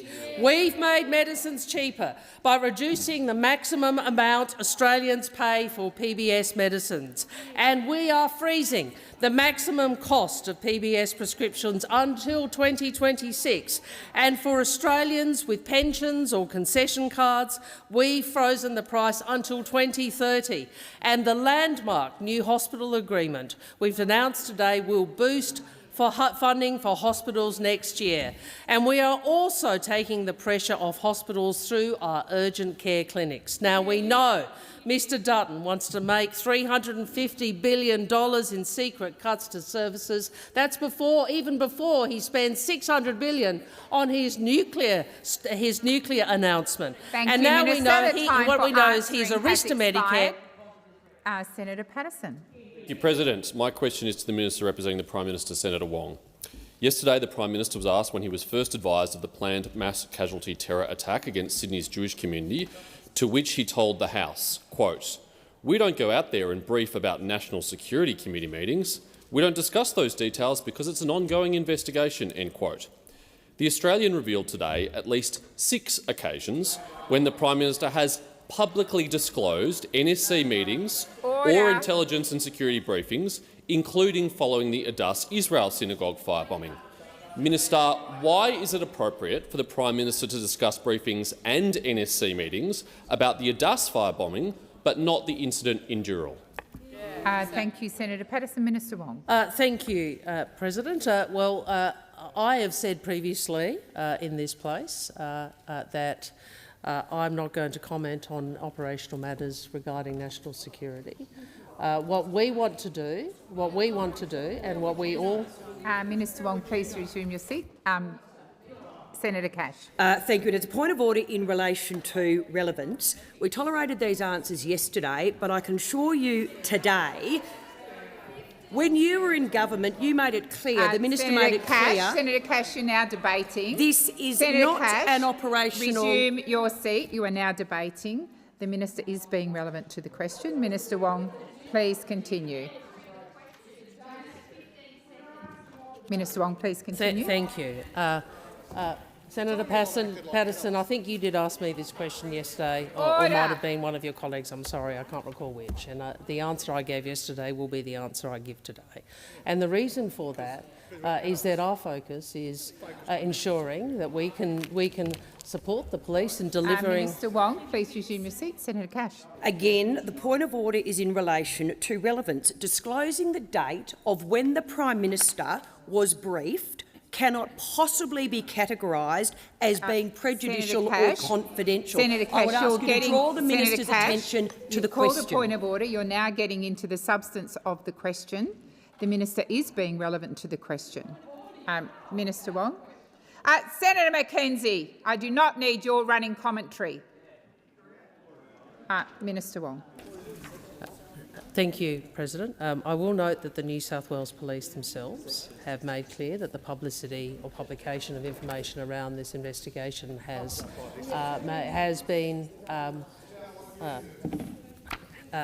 caused, has compromised our investigation and been detrimental to some of the strategies we may have used. I certainly won't be adding to that, and I'm surprised Senator Patterson would add to that, and I invite him to take a more responsible course than that is being advocated by some of his colleagues.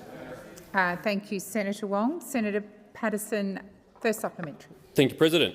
The same article also revealed that, and I quote, after the Wakeley Church terror attack, Mr Albanese on April 16 said he'd been briefed by Mr Kershaw and ASIO Director General Mike Burgess. Mr Albanese was also briefed by the AFP on July 12 last year about a Russian espionage case. End quote. Why did the Prime Minister think it was appropriate to publicly speak about briefings from our security and operational agencies during ongoing investigations last year, but not now? Thank you, Senator Patterson. Minister Wong.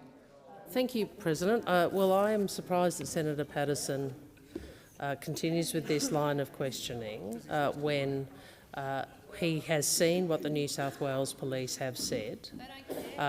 Clearly, it's frankly, I know that Mr Dutton is a reckless politician, but this is quite a reckless... Minister Wong, please resume your seat. Senator Cash. Point of order again in relation to relevance. It'd be great if the Minister representing the Prime Minister could tell us why Chris Minns was able to be up front with the Australian people and yet the Prime Minister is not. And I would ask you to direct the Minister to the question. Senator Cash, you weren't happy with my last ruling. I've sought the advice of the clerk. The minister is being relevant, and that is also this time the advice of the clerk, and it is my continuing advice. Minister Wong, please continue. Again, I know that Mr Dutton is a very reckless politician, very focused on his political strategy. Order. This is about keeping Australians safe, and if you were serious about keeping Australians safe, you would not play the political game that you are playing with an ongoing investigation. Minister Wong, please resume your seat. Senator McGrath, when you asked your question, you quite rightly waited until there was silence. And I ensured there was silence. I have called order 3 or 4 times and you've simply shouted over the top of me. I'm requesting that you be silent. Minister Wong, please continue. Of course, the immense hypocrisy from those opposite when Mr Dutton on Sunday confirmed he hadn't even asked for a briefing. Yeah, there you go. Order across the chamber. Order. Order across the chamber. Order. Senator Colbeck, Senator Patterson is on his feet. Show him respect. Senator Patterson, second supplementary. Thank you, President. Why is it that New South Wales Premier Minns can be upfront with the Australian people about when he knew about what could have been one of the most catastrophic acts of terror seen in Australia, but the Prime Minister is unable to answer the same basic questions and is keeping Australians in the dark? Thank you, Senator Patterson. Minister Wong. I would say this to you, Senator Patterson. You're right to say to make comments about the potential catastrophic incident, which is why it ought to be treated as seriously as we are treating it. Unlike some on your side, we want this investigation to find everyone who is associated with this activity and these events and what was found in Dural to be apprehended and to face the full force of the law. That's what we want. What you want and what Mr Dutton wants is a very different set of political strategies. We want to put Australian safety first, and that is what we are doing. Thank you, Minister. Senator Steele-John. Thank you very much, President. My question is to the Minister representing the Health Minister. Last month, a Clean Bill released their 2025 Blue Report, revealing that all across the country GP bulk billing rates have dropped and out-of-pocket costs have continued to rise. The AMA yesterday stated that the average length of a GP consult is now 18.7 minutes. Will the government commit to extending the tripled bulk billing incentive to everyone and increasing the rebates for longer appointments in order to bring down out-of-pocket GP costs? Thank you, Senator Steele-John. Minister McCarthy. Thank you, President. And I thank Senator Steele-John for the question and for his deep interest in the area of health. Like Senator Wong, we are incredibly proud of the announcement today in regards to boosting our hospital systems right across Australia and, in fact, behind Medicare. Can I say, Senator Steele-John, that in November 2021, 6 months before the last election, the financial viability of general practice was in serious trouble after the Coalition's 6-year freeze on Medicare rebates that started when Peter Dutton was Health Minister. Now, the Royal Australian College of General Practitioners took the extraordinary step of calling on every GP in the country to stop bulk billing to maintain the viability of general practice. Then Dr Karen Price said, "This is why, as a college, I'm exhorting everybody, including my own practice, to move as many people as you can onto private billing."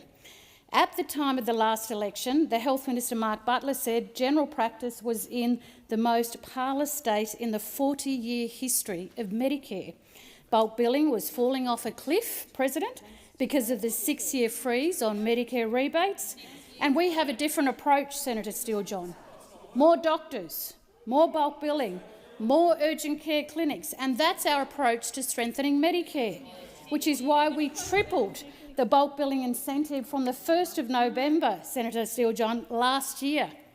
We tripled it in the largest investment in bulk billing in history. And since we tripled the investment, we have seen a turnaround in bulk billing, a national increase of 1.9 percentage points in the first year, 75.6% to 77.5%. Thank you, Minister. Senator Steele-John, first supplementary. Thank you, President. The GP workforce is in crisis right now because GP trainees are not afforded the same pay as their hospital colleagues, not afforded the same respect often by this government and this health system. Will the government commit to closing the gap for GP trainees to make general practice a genuinely attractive option again? Thank you, Senator Steele-John. Minister McCarthy. Senator Steele-John, and thank you, President. Senator Steele-John, thank you for the question. We know that workforce issues actually hit right across Australia in different points, certainly after COVID. and we certainly moved in terms of the health space.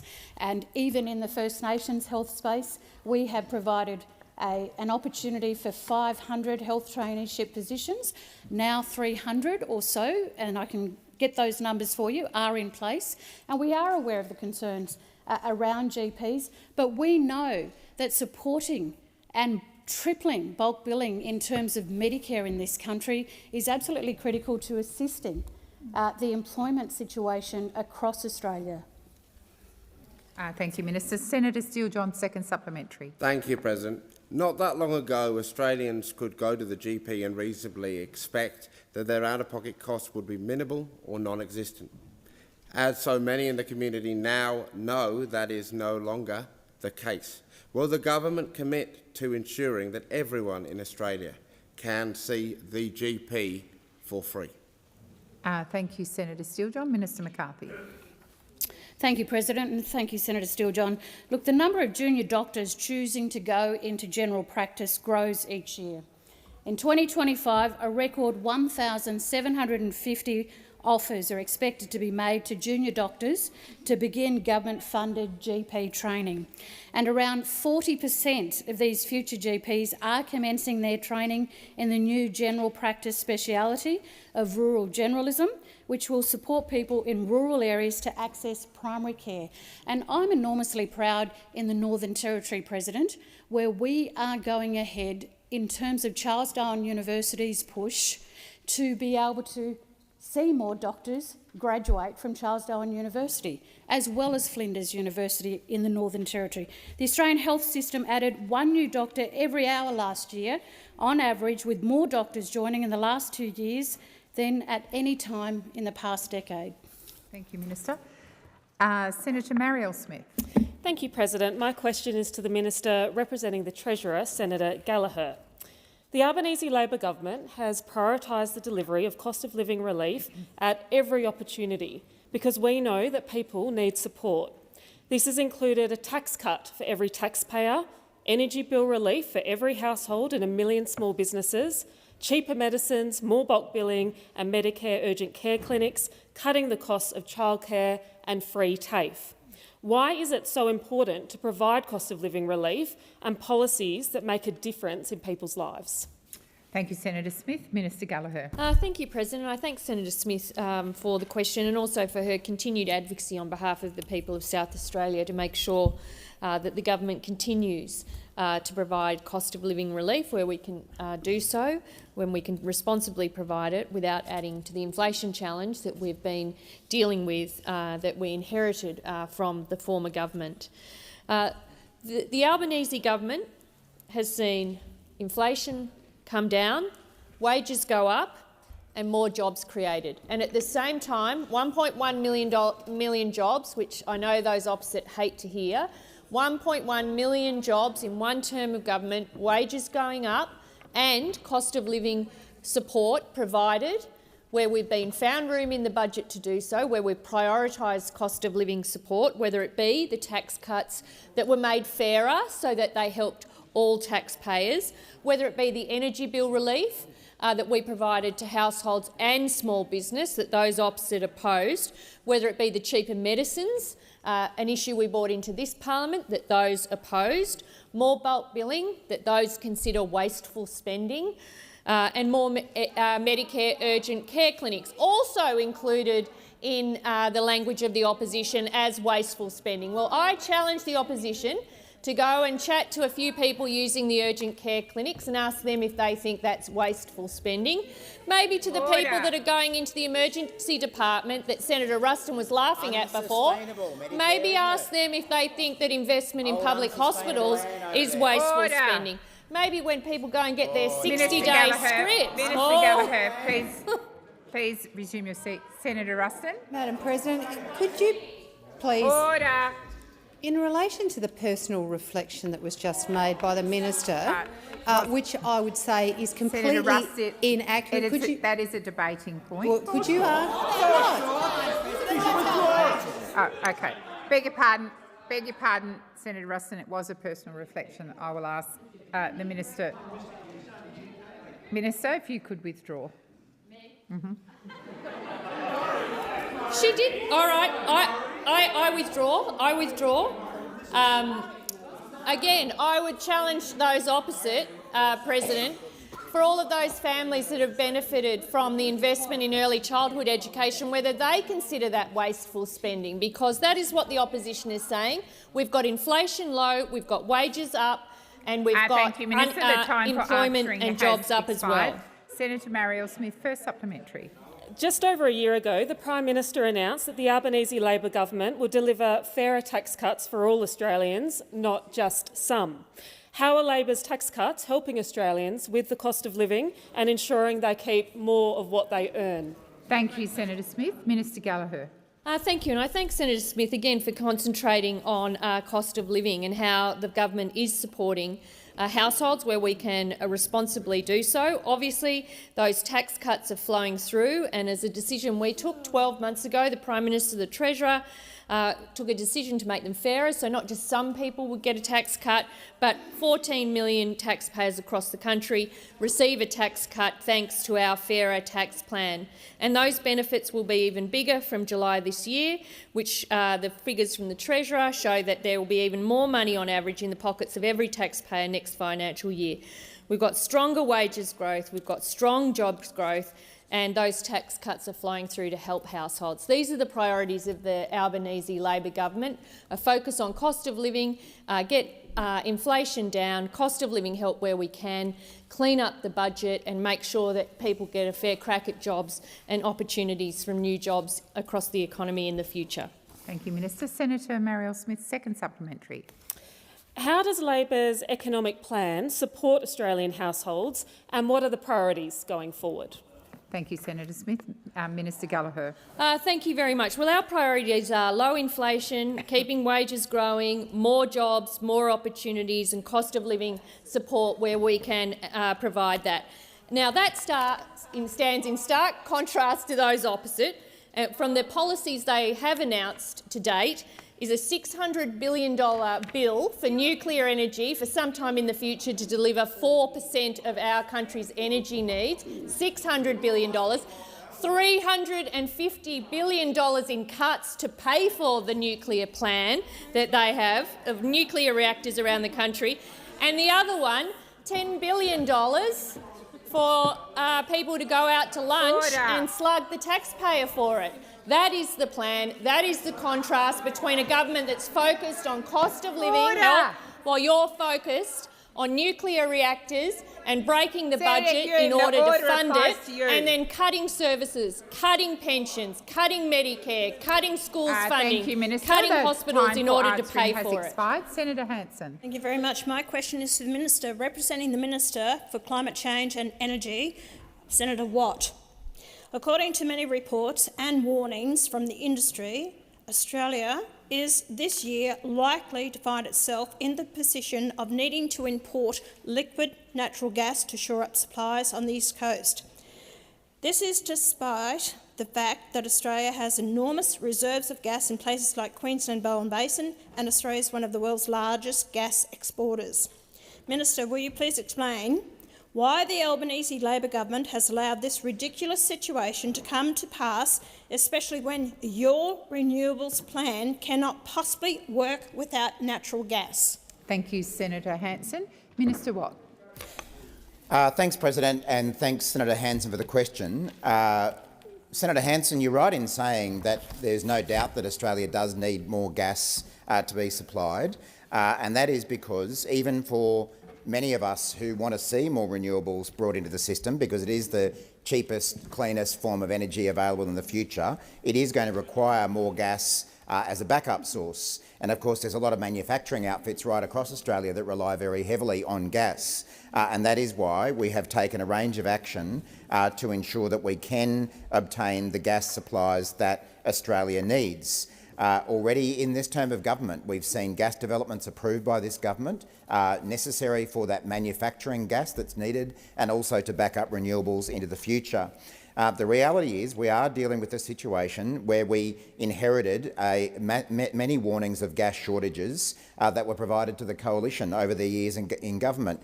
In fact, AEMO and the ACCC issued a dozen warnings about gas shortages over the decade the coalition was in power. Now, we can't wish away the consequences of a decade of neglect, but we are acting on both supply and price, while also being a responsible energy partner for the countries to whom we do export gas. Some of the things that we've done have been to take strong action on gas supply and price by introducing the Gas Mandatory Code of Conduct, by expanding AEMO's powers to address market shortfalls, and by responsibly approving new exploration and production. And our work to deliver more gas at more reasonable prices is making a meaningful difference. The latest ACCC outlook forecasts surpluses of gas on the East Coast in 2025 and 2026. Under the Gas Code of Conduct, we've secured more than 600 petajoules of domestic gas, which is enough to power East Coast generators for 6 years.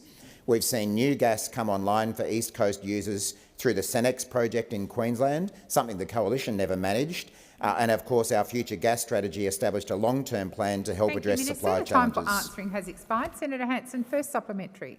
Minister, I would dearly love to know when you were going to stop blaming the coalition for what's happened in the past when you've been in government for nearly 3 years.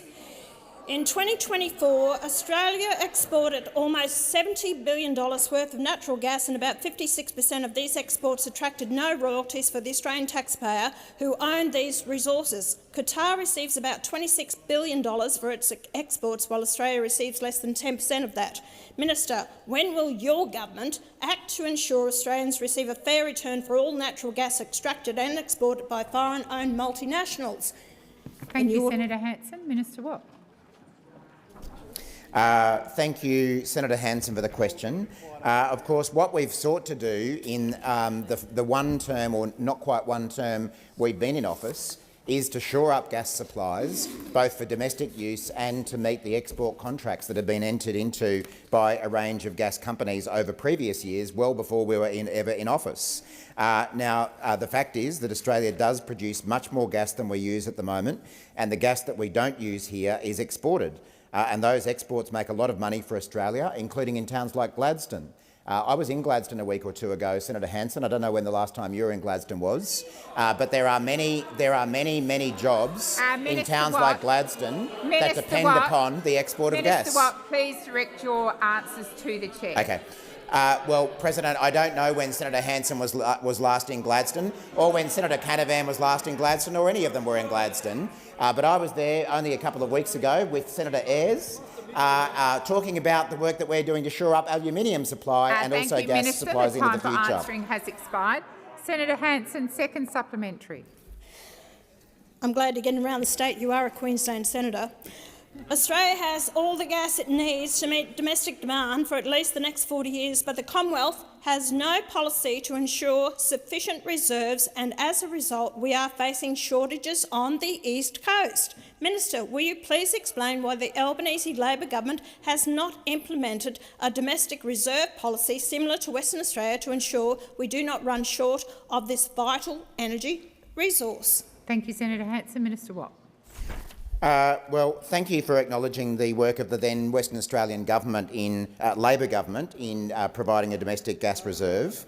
But the reality is that we do have a range of measures in place to meet Australia's domestic needs for gas while being a responsible trade and energy partner. And as I said, there are hundreds, if not thousands, of jobs in towns like Gladstone and many other towns around the country that do rely on gas production and gas exports, and we don't want to jeopardise them. Places like Roma, as Senator Chisholm says. I'm sure you've been out to Roma at some point, Senator Hanson, and have noticed... Minister Watt, I'm sure that Senator Hanson has been to Roma and has observed the jobs that are produced through gas production and gas exports. Queensland and Western Australia both already have state-based reservation schemes, and gas produced in New South Wales, Victoria and South Australia is for domestic use only.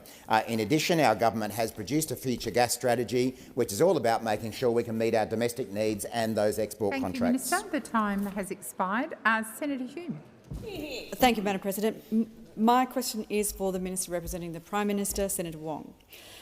Minister, more than 27,000 businesses have gone insolvent since the Albanese government was elected in May 2022. The December 2024 quarter was the worst on record, with 3,852 businesses becoming insolvent. This is the third worst quarter on record in a row, following the June 2024 and the September 2024 figures.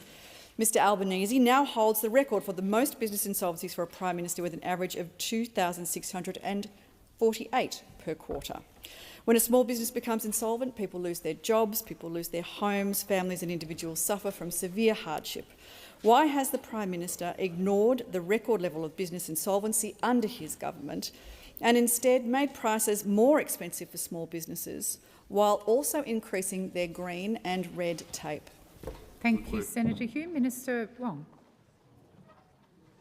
Thank you, President. Well, the Senator is right to talk about the importance of small business. They are the engine room of our economy and they're the hearts of so many local communities across the country, and certainly employ millions of Australians, some more than 5 million people, and contribute more than $500 billion to the nation's economy. The advice I have is that the number of small businesses have actually increased by around 140,000 to a record 2.6 million. Now, obviously, that is a good thing, but we are conscious of the pressures facing small business, which is why the government has helped to ease the pressure on Australia's 2.6 million small businesses by providing more than $640 million in practical and targeted support. Now, I know the opposition said they would. The opposition, we know, voted against energy bill relief for small businesses. Can I also indicate that the government has updated the Commonwealth procurement rules, and small businesses are now getting a larger slice of the $75 billion in contracts that the Australian government spends each year, with a 40% target for contracts up to $20 million in value and a 25% target on contracts up to $1 billion in value. So using the power of Commonwealth procurement to ensure that small businesses get a reasonable share of what is a very large procurement budget. We're also improving payment times to small businesses with a total investment of $33.4 million for a series of new reforms. In addition, we've supported small business with $60 million in cyber and digital support. So I would make the point. We recognise the importance of small business to the economy, and we have sought to provide assistance in the ways I've outlined and many more. Thank you, Minister. Senator Hume, first supplementary. Thank you, Madam President. A dry cleaner in Gordon in Sydney, Mr David Weng, recently saw his energy costs increase from $2,000 a month to nearly double, $3,826 a month. Hilarious, Katie. He said, "It's shocking. Order. It's killing us. Order. It really spoils my business. If you're running like that, there is no way you can keep going." Will the Prime Minister admit that his failure to address energy prices and his failure to deliver the $275 price reduction is contributing to the record level of small business insolvencies? Thank you, Senator Hume. The time for asking has expired. Minister Wong. Thank you, President. What I would say to Mr Wong in relation to energy costs is we understand that energy prices have been very difficult for many small businesses, which is why this government did provide energy bill relief in previous budgets. And it is disappointing that those opposite who pretend to be the champions of small business in this country voted against it. So if you care, Senator Hume, about the energy prices that small businesses are paying, about their cost to their business, please explain to the chamber and to Mr Wong why it is that you chose to vote against energy bill relief for small businesses in this country. Let's be very clear about it. And let's remember also that we take our advice from the energy market operator, who has confirmed time and time again that Australia's energy system should be focused on the cheapest form of energy, which is renewables, backed up by gas. Thank you, Minister. The time for answering has expired. Senator Hume, second supplementary. Minister, 4,191 hospitality businesses have become insolvent since Labor took office, and 603 of those became insolvent in the December quarter alone. 90,000 hospitality jobs have been lost under your government. Why is the government now opposing coalition policies which are designed to help the hospitality sector and the hundreds of thousands of Australians who work in hospitality? Order. Senator, order on my right. Order. And Senator Cash, I've just called order. Order across the chamber. Order. Senator Gallagher and Senator Watt, come to order. Minister Wong. Well, this is Mr Dutton's plan for a long lunch-led economic boom. Yeah. A long lunch-led economic boom.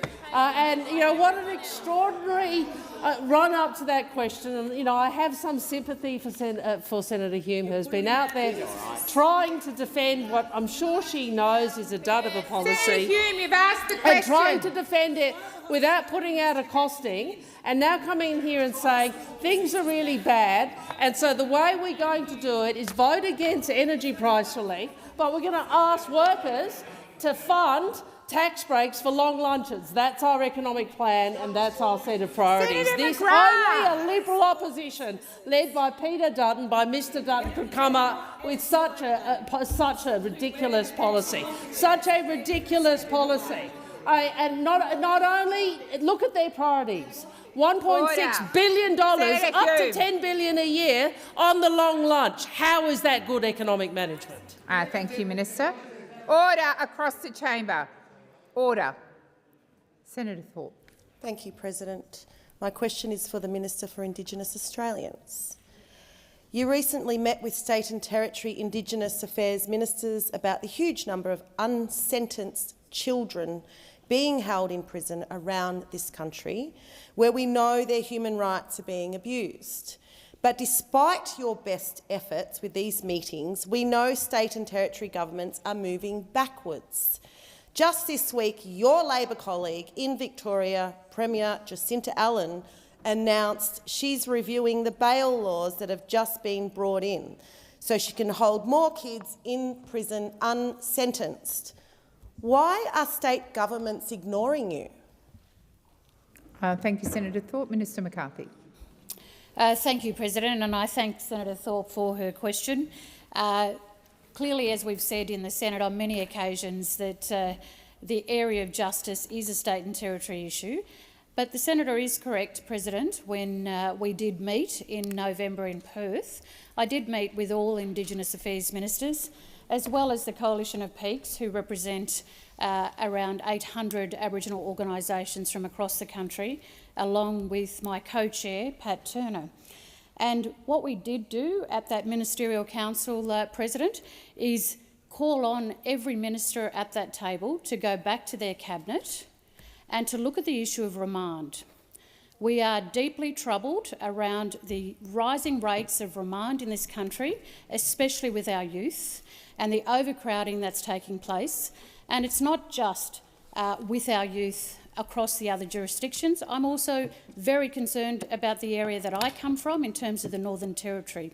So in terms of the question around whether the ministers have responded, that has been sent off to the ministers in terms of, a letter has been sent off to the ministers following up on where they are at with it, and that is something that both Pat Turner and myself are following very closely.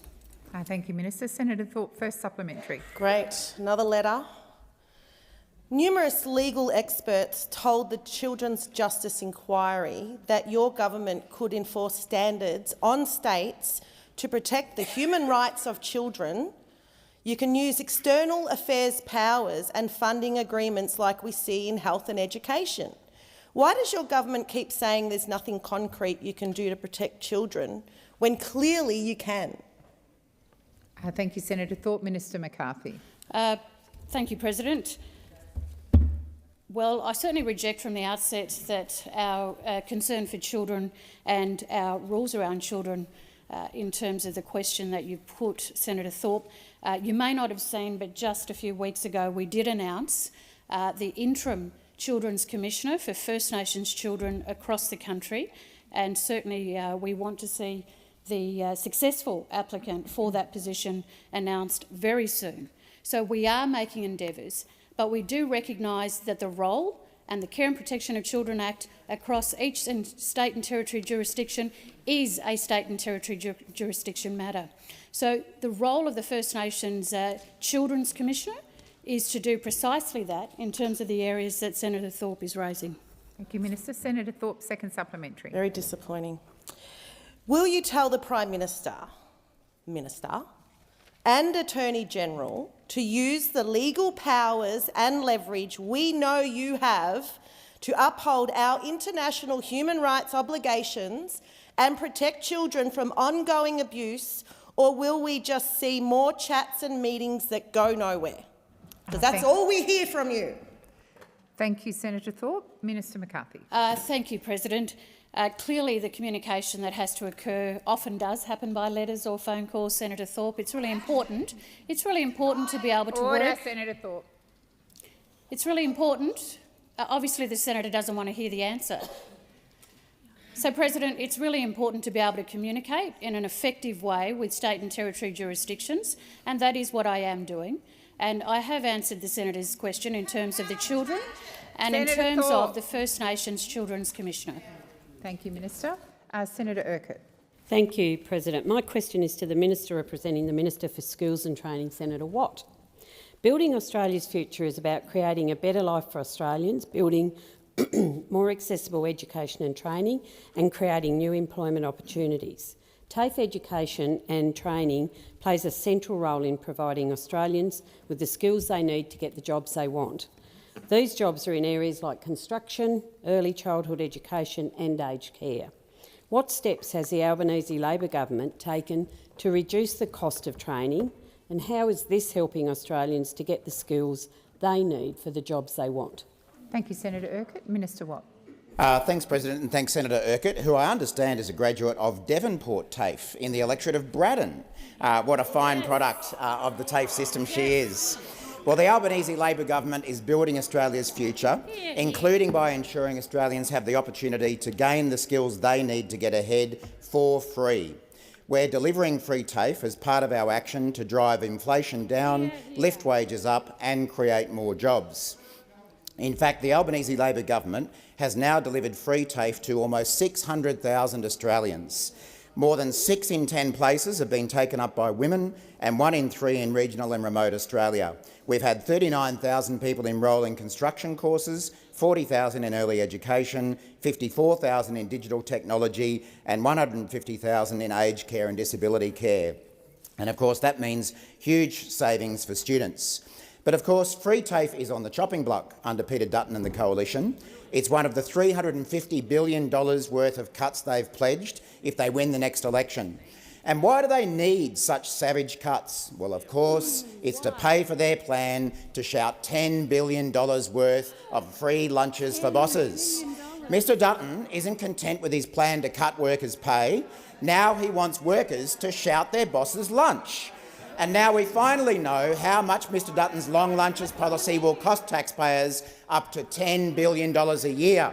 Now, the opposition says this is all about supporting small business. So I was surprised to hear Senator Hume on 2GB yesterday saying the policy would subsidise a lunch at that well-known small business, Kentucky Fried Chicken, that battling Aussie small business KFC. And she added to that this morning on Sky, telling us that after they've had a productive week, take them out to the pub, buy them a chicken schnitzel. So there we have it, the Coalition's IR policy. It's schnitties not skills, palmies not penalty rates, Wagyu not wage rises. Under Peter Dutton you will be worse off. You cannot afford Peter Dutton. Thank you, Minister Watt. And I do remind you to refer to others in the other place by their correct titles. Senator Urquhart, order! Order! Order! Senator Hume and Ayres. Senator Urquhart, first supplementary. Under the Albanese Labor government, almost 600,000 Australians have enrolled in free TAFE. Mr Dutton and the Coalition have described free TAFE as wasteful spending. Order. Wasteful spending.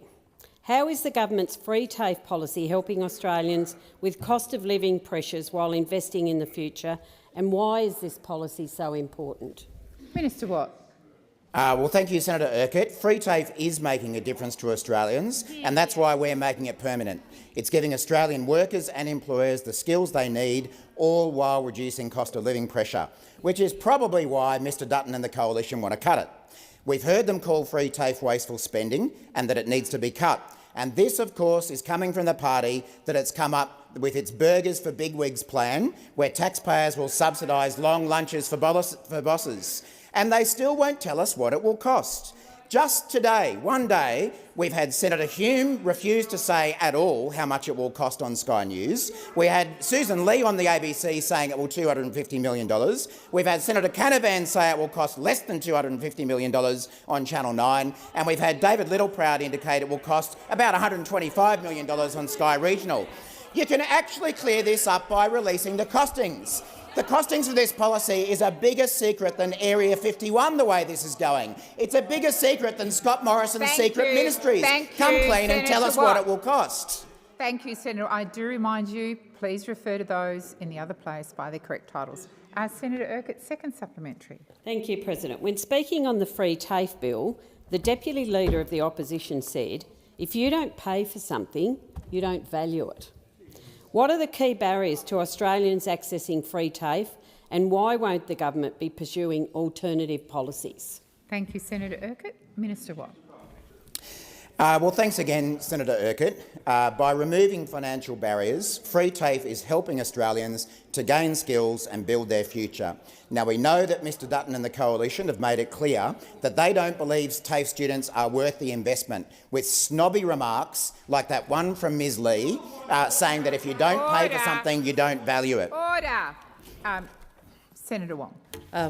Thank you, President. I've been very zen, but over a lot of interjections, but Senator McGrath has been shouting across the chamber for a great deal of question time, and I really would ask him to stop. Sadly, Senator McGrath, I'm going to deal with this one first. You have been very loud since we started question time. I invite you to make your contribution during taking note or at some other time. Thank you. And would ask you to come to order. Senator Ruston. Thank you. On a point of order, I'd like Senator Watt to withdraw his personal reflection on the Deputy Leader of the Opposition in the other place. Senator Ayres. Order. Order.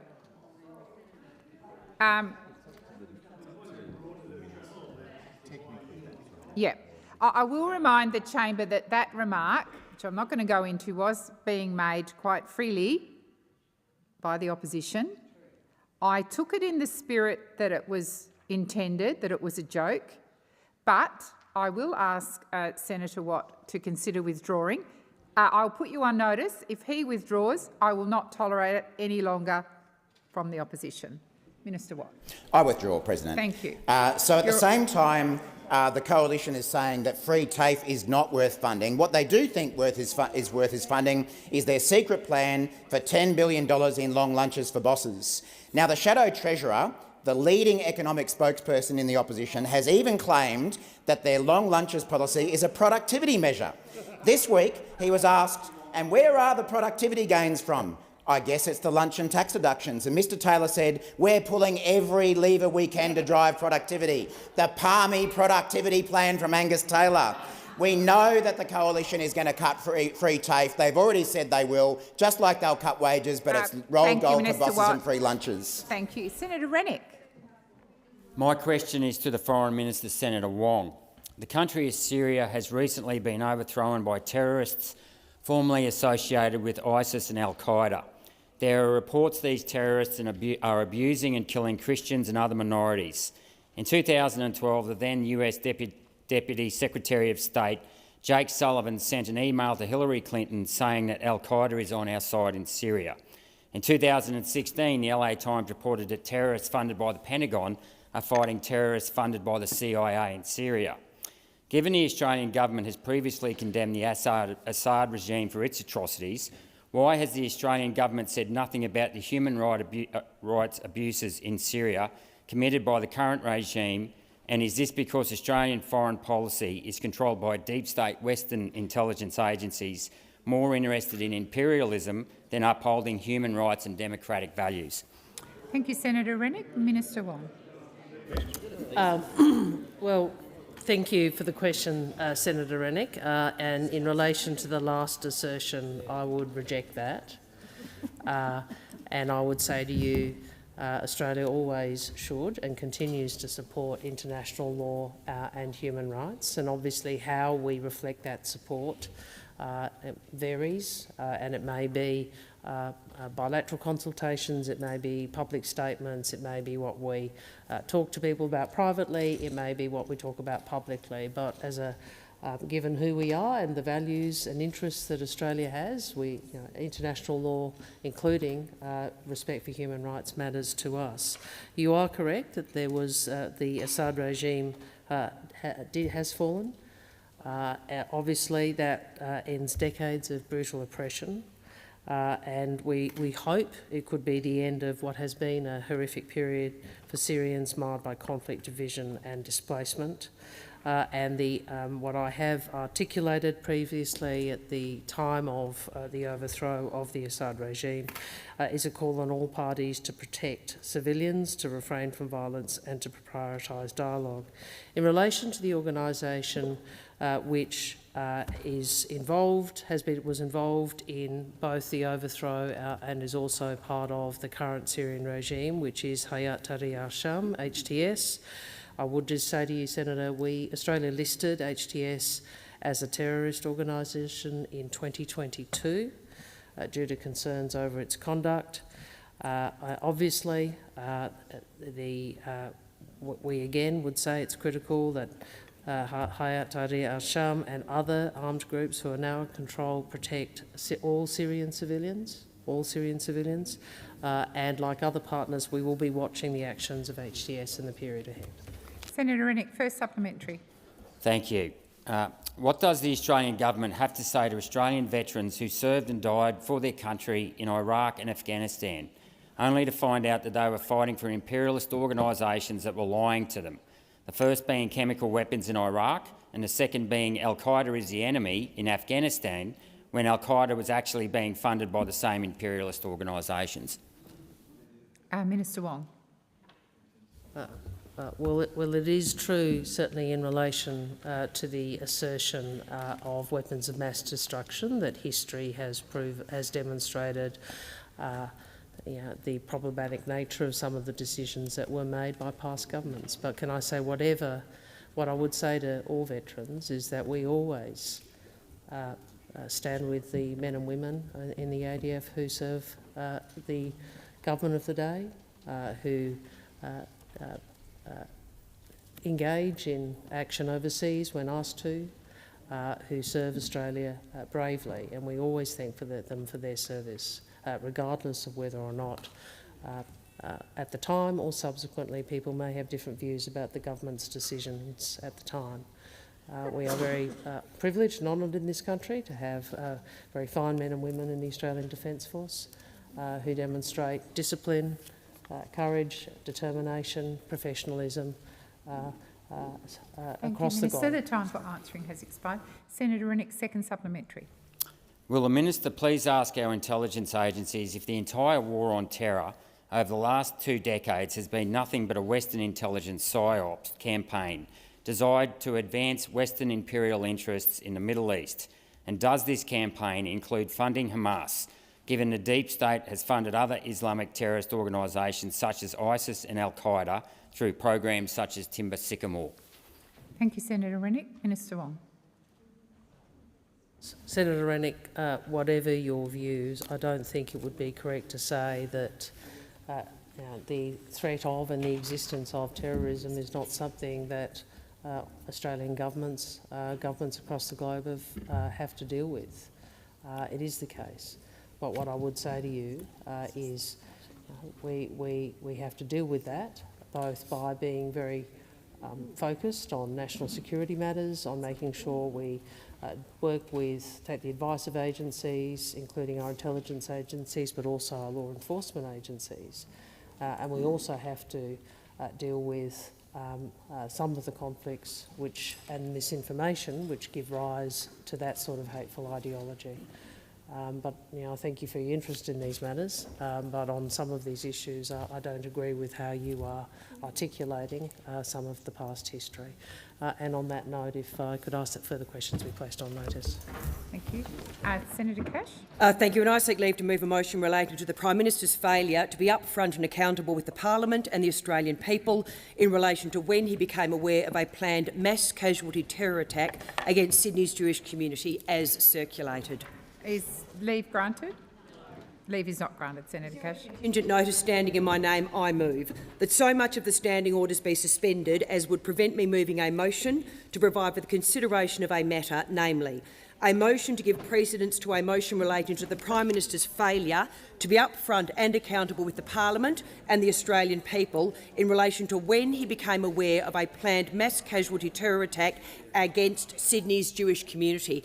And, President, this is a matter of national security, and that is why it is incumbent upon the Senate to suspend standing orders in order for us to debate exactly why the Prime Minister is failing in his #1 priority to the Australian people. The Prime Minister has been asked some very simple questions, questions that, unlike what Senator Wong says, go to, and I quote, law enforcement's investigation and are prejudicial to it.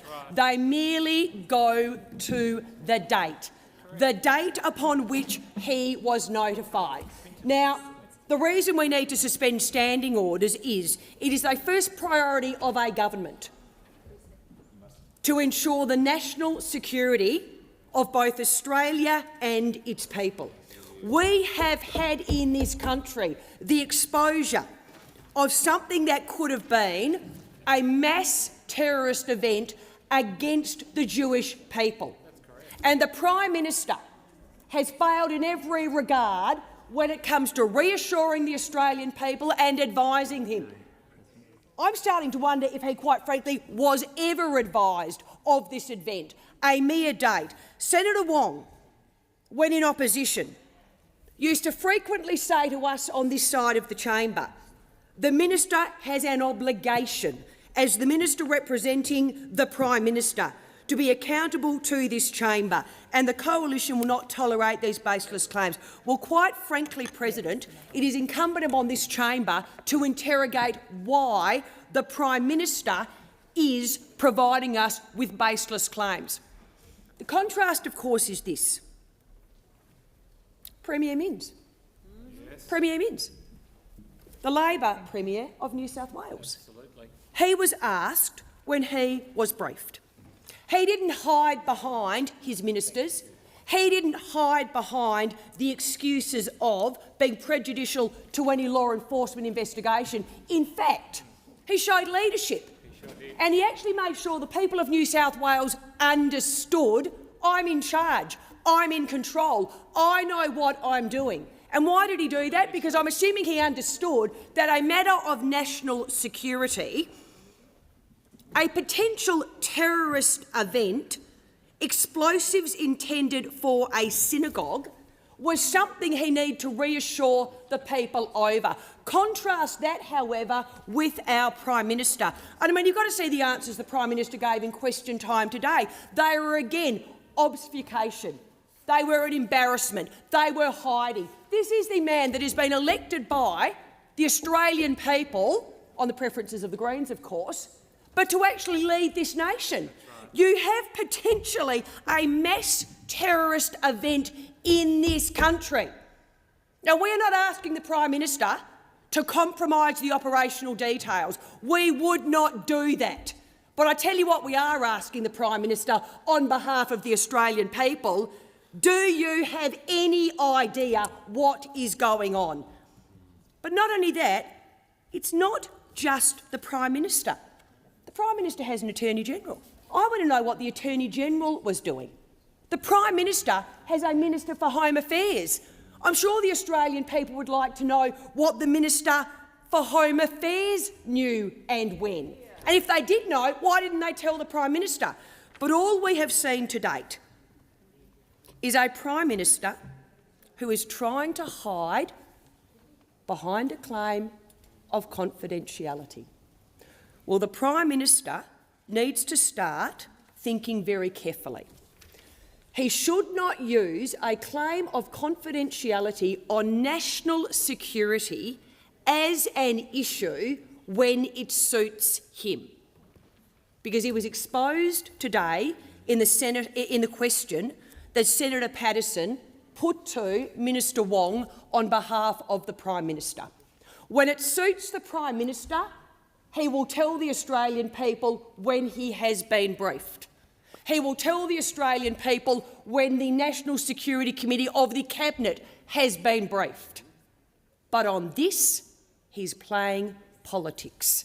He refuses to tell the Australian people the simple detail of when he or his government knew about this sickening incident. And as I said, Senator Wong, when in opposition, used to make it very clear that these types of questions needed to be answered. Well, guess what? Your words are now coming back to haunt you, and the Australian people will not tolerate the obfuscation and hiding by the Prime Minister. Your time has expired. Senator Gallagher. Thank you. Well, the government will not be supporting this suspension and this grandstanding by the new leader of the opposition in the Senate, trying to prove a political point at the expense of an ongoing investigation into a serious threat. Order. Order.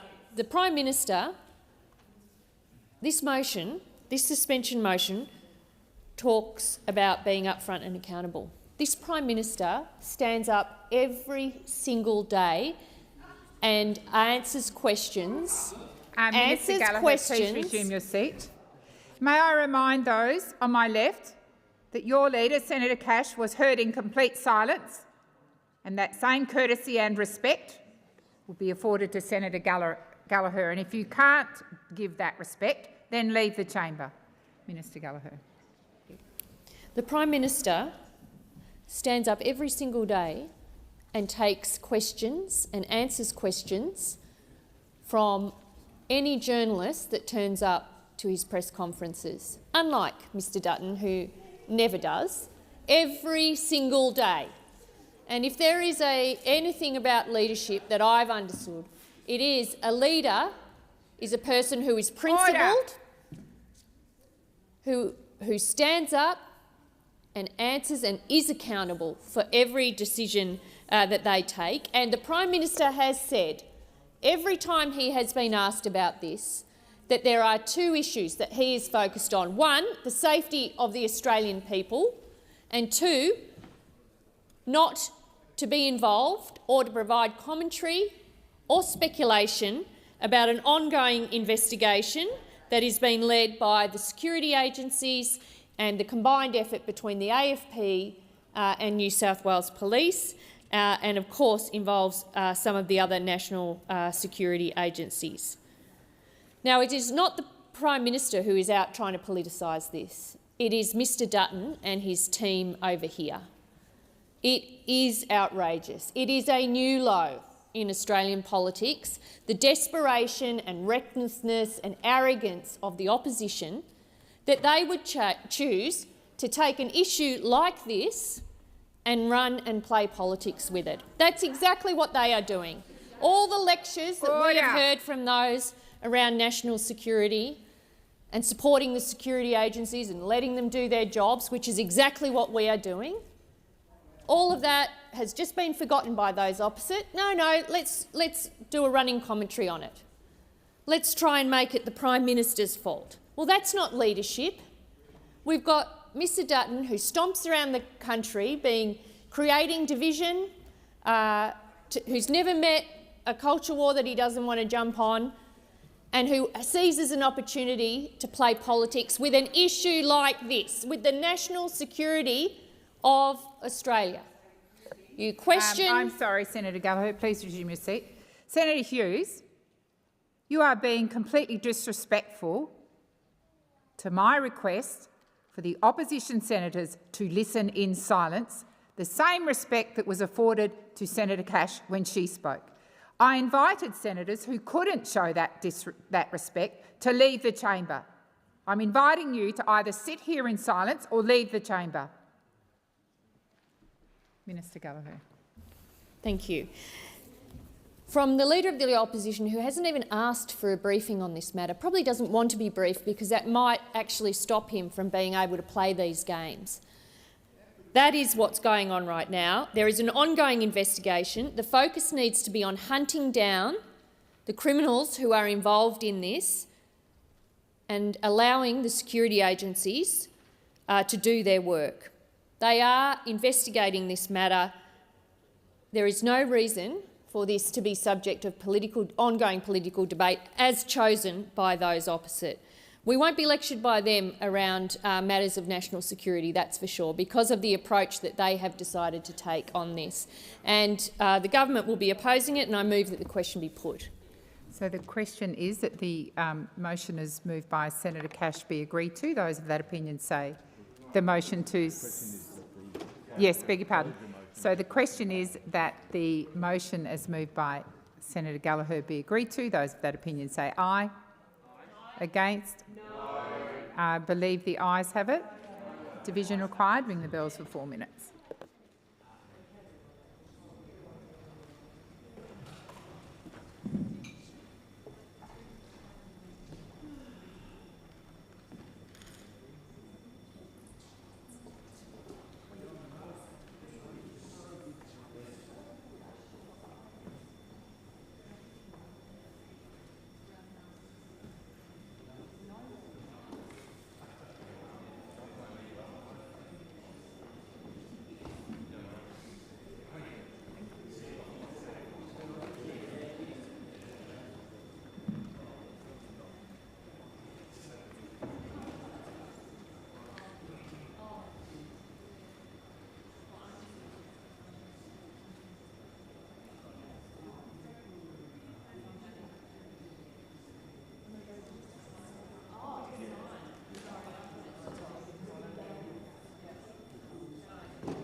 Lock the doors.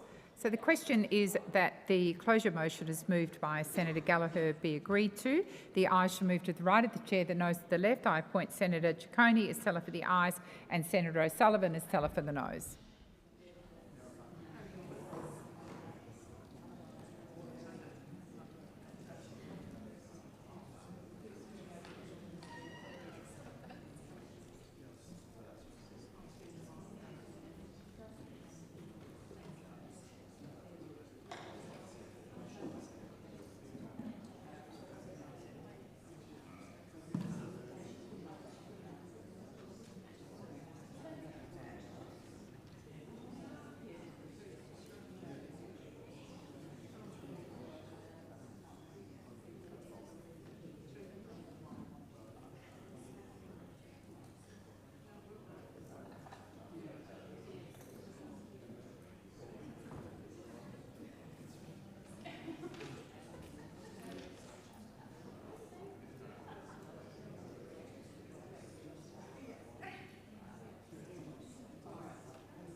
Order. There being 32 ayes and 29 noes, the matter is resolved in the affirmative. I now intend to put Senator Cash's motion to suspend. So the question is that the motion is moved by Senator Cash be agreed to. Those of that opinion say aye. Aye. Against? I believe the noes have it.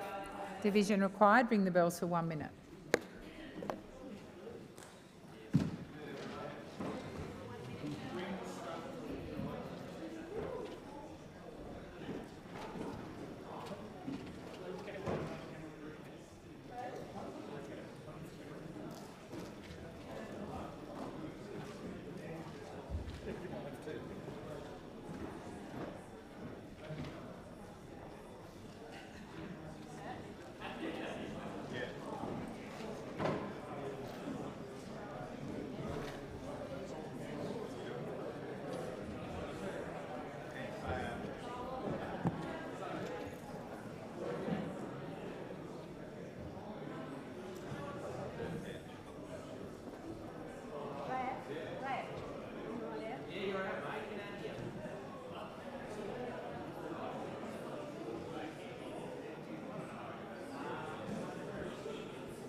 Lock the doors.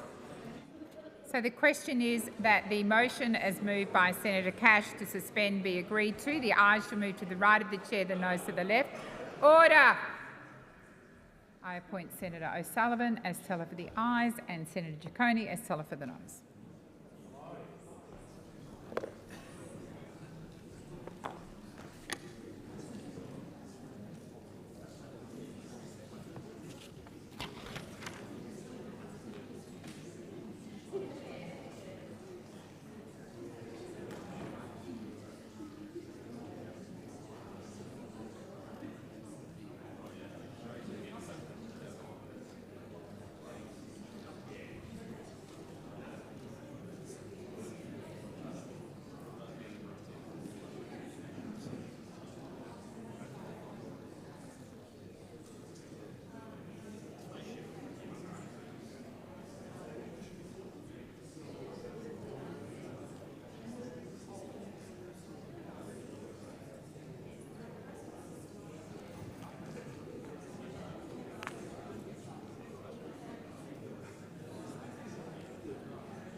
Order. There being 29 ayes and 32 noes, the matter is resolved in the negative. I think that takes us to taking note. Oh, you're seeking the call, Senator Patterson? Just let's clear the chamber a little bit. Thank you. I have a senator seeking the call, so if you could just quickly move off the floor. Senator Patterson. Thank you. I seek leave to make a statement of no more than 5 minutes. Is leave granted? Leave has been refused. Pursuant to contingent notice standing in the name of the Leader of the Opposition in the Senate, I move that so much of the standing orders be suspended as would prevent me from making a statement of no more than 5 minutes. The problem that the government has today, in their second attempted day of covering up about what they knew and when they knew it about the AFP's involvement in this investigation, is that it doesn't pass the pub test. Senator Wong's argument in question time today was that they couldn't possibly answer this question because doing so would compromise an ongoing police investigation. So is Senator Wong arguing that the Premier of New South Wales has compromised a police investigation by directly answering this question when he was asked? That is a very serious charge to be made against her fellow Labor politician and New South Wales Premier Minns. And how has Premier Minns compromised a police investigation by disclosing when asked when he was briefed? And how would Anthony Albanese be compromising a police investigation if he answered when he was briefed? Is it material to the police investigation about this very serious attempted terrorist attack? In what way would the investigation be in any way impeded by the Prime Minister disclosing this fact? The other problem with this argument, apart from inadvertently blaming the New South Wales Premier for compromising a police investigation, is it's totally contrary to the past practice of the Prime Minister himself. He never talks about National Security Committee meetings. He never talks about briefings, except when he does, except when it's convenient, except when it is in his political interest to do so. In fact, there were 6 examples just today printed in the Australian newspaper, including during active and ongoing investigations into other terror incidents, including the Adass Israel synagogue firebombing. So how did the Prime Minister compromise the investigation into the Adass Israel synagogue bombing when he publicly disclosed the fact that he'd been briefed by the AFP and ASIO about that? How did he compromise that investigation when he said he called a National Security Committee meeting of Cabinet to respond to that attack? It's very obvious that what is really happening here is the Prime Minister is embarrassed. He's embarrassed for one of 2 reasons. Either the AFP didn't tell him, and we have a catastrophic failure of our national security architecture on his watch, and he doesn't want to admit to that having happened, or the AFP did tell him and he didn't act. He didn't call an NSC. He didn't surge resources to the AFP and ASIO and our other intelligence and law enforcement agencies. He didn't reach out to the Jewish community. He didn't reassure them that he had their best interests at heart and he was doing everything he could to protect them. From start to finish in the handling of this anti-Semitism terrorism crisis, the Prime Minister has been a day late and a dollar short. He has been too little and too late. It is so often that he finally agrees to something only after the opposition puts pressure on him to do so, like when we called for the introduction of a federal task force into anti-Semitism, like when we called for the holding of a national cabinet to talk about anti-Semitism. He was dragged kicking and screaming into holding those meetings, into doing those actions, because he only responds to political pressure, he never leads. And he's shown weakness and equivocation every step of the way when it comes to this crisis of anti-Semitism, which has festered and grown out of control on his watch. I hope that the Prime Minister doesn't yet again have to be dragged kicking and screaming yet again to taking more action on anti-Semitism. I hope he's able to take up the opposition's suggestion from 2 weeks ago that there be federal mandatory minimum sentences for Commonwealth terrorism offences, because on the 21st of January, we said that the government should introduce mandatory minimum sentences to protect Australians and send a strong message to the perpetrators of these offences that there'll be serious consequences for their behaviour. Now, the Prime Minister dismissed the need for mandatory minimum sentences when he was asked about that throughout January. He said that the government had no plans to introduce mandatory minimum sentences. And when we moved a motion in this place on Tuesday afternoon calling on the government to introduce mandatory minimum sentences, the Labor Party voted against it. They voted against the introduction of mandatory minimum sentences, and they have to explain why they think it would be appropriate for someone convicted of a terrorism offence to be sentenced for less than 6 years, to be sentenced for perhaps a few days or a few weeks or a few months in response to a successful Commonwealth prosecution for a terrorism offence. Or they can be dragged kicking and screaming again to finally doing what the opposition has called on them to do, to show leadership, to introduce tough laws, to put in place tough deterrents, to finally get this anti-Semitism terror crisis that has festered on their watch under control so Jewish Australians and all Australians are safe again. Senator Ayres. You want to? Yeah.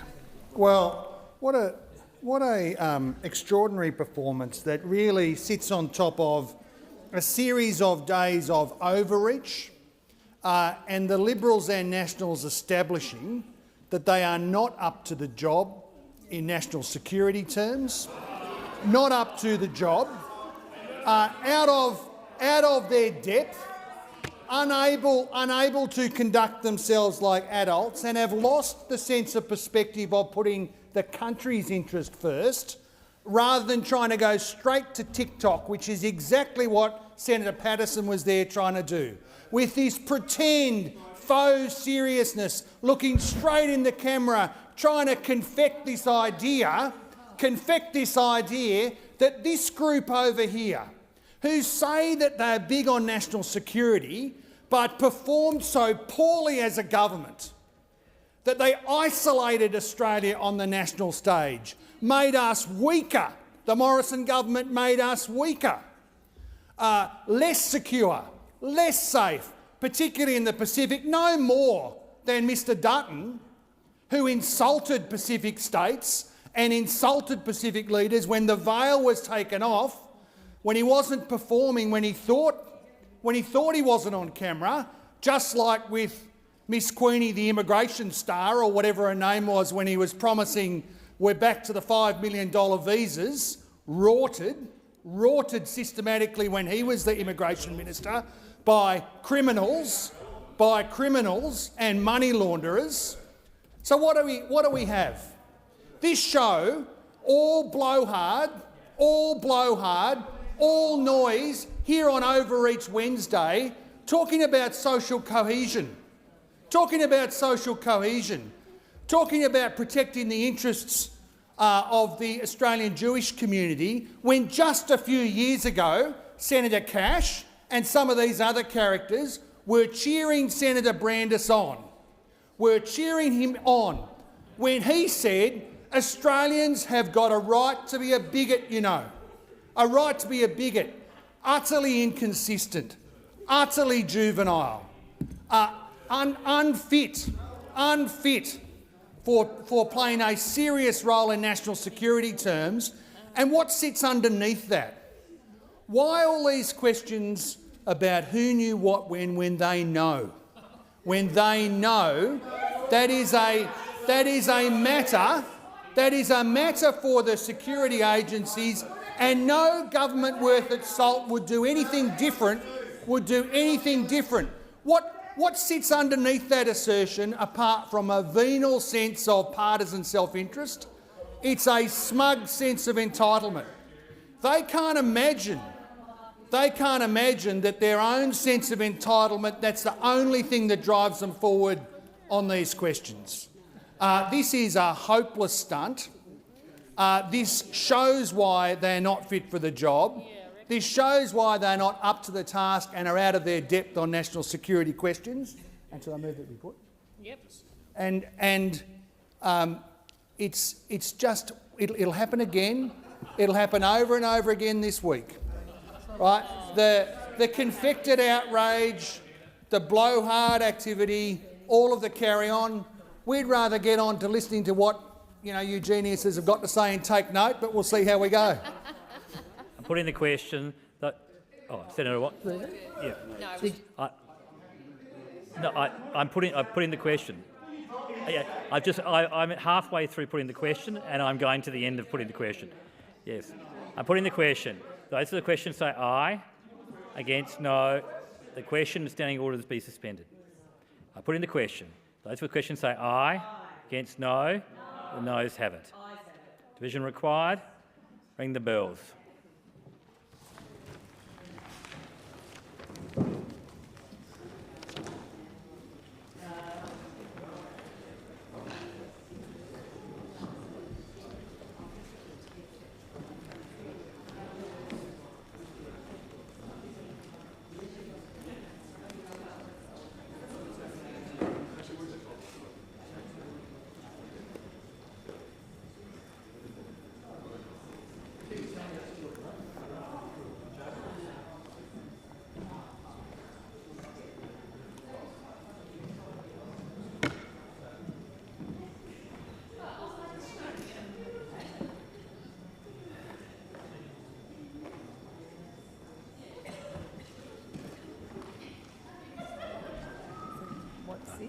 This is Patterson. Yeah.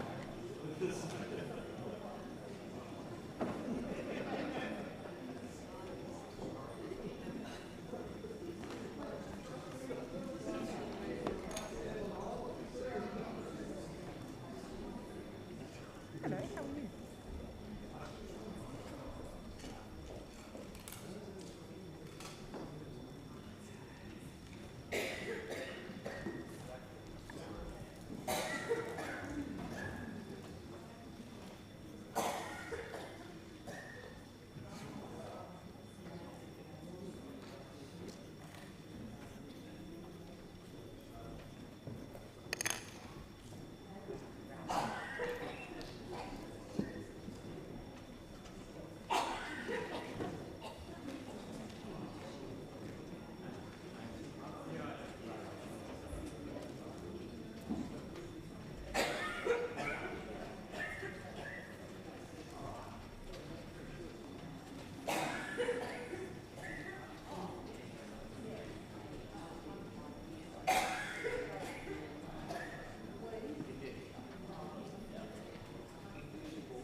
Lock the doors. So the question is, the motion to suspend is moved by Senator Patterson be agreed to. The ayes shall move to the right of the chair, the noes to the left.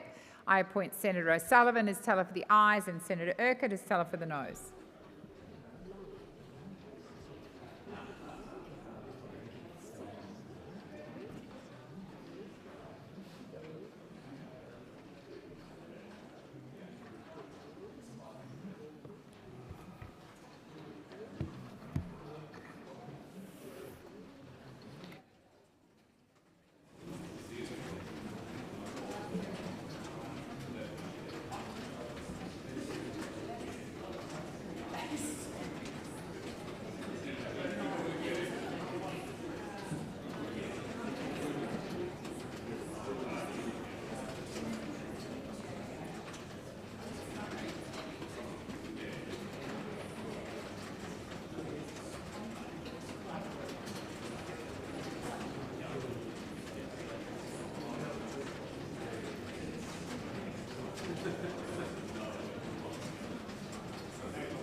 Order. There being 27 ayes and 32 noes, the matter is resolved in the negative.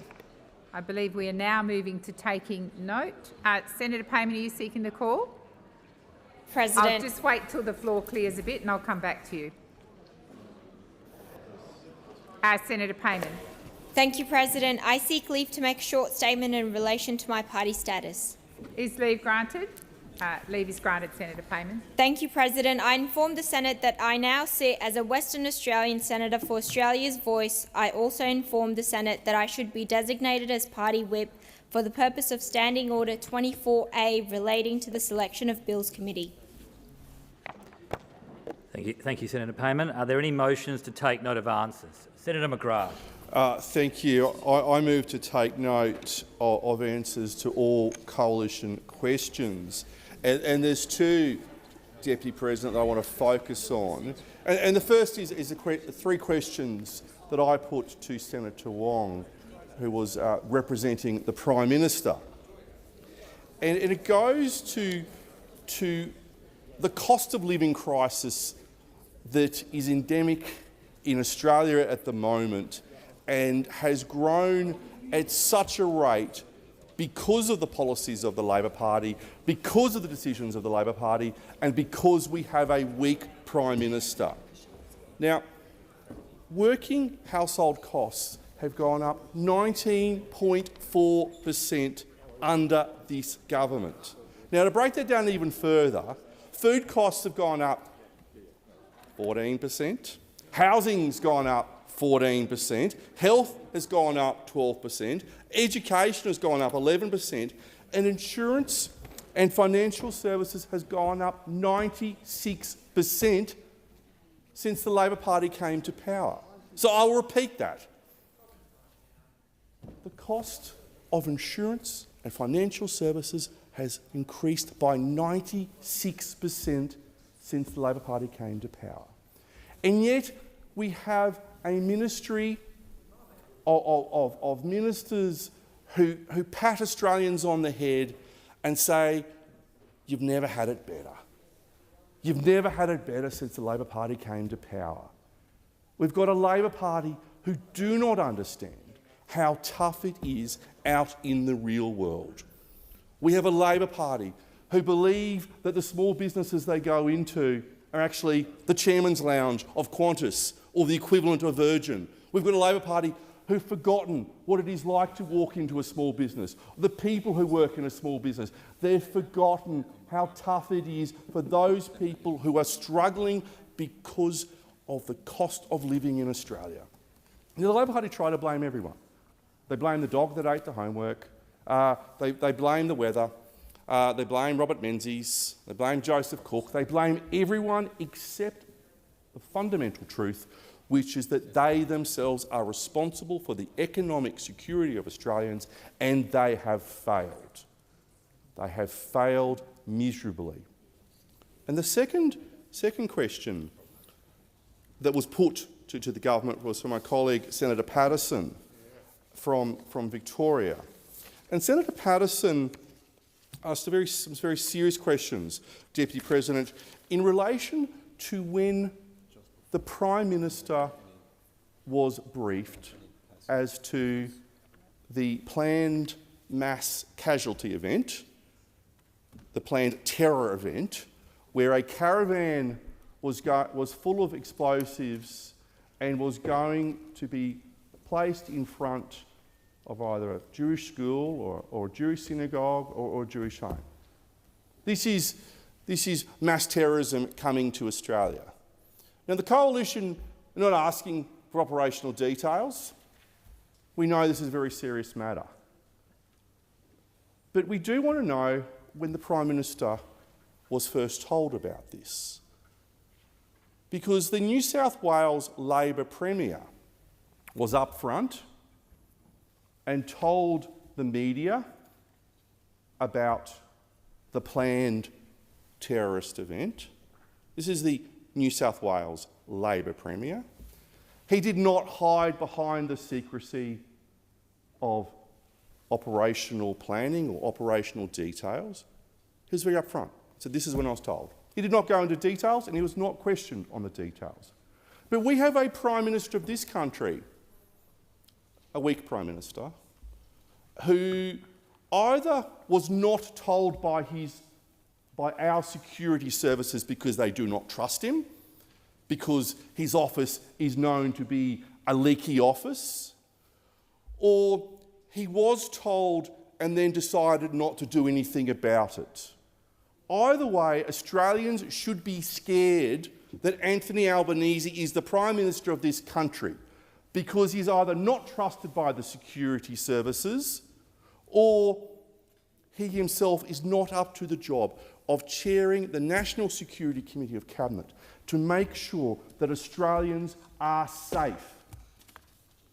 We just want to know the date, Prime Minister. Just the date. What are you hiding? Senator. Thank you, Deputy President.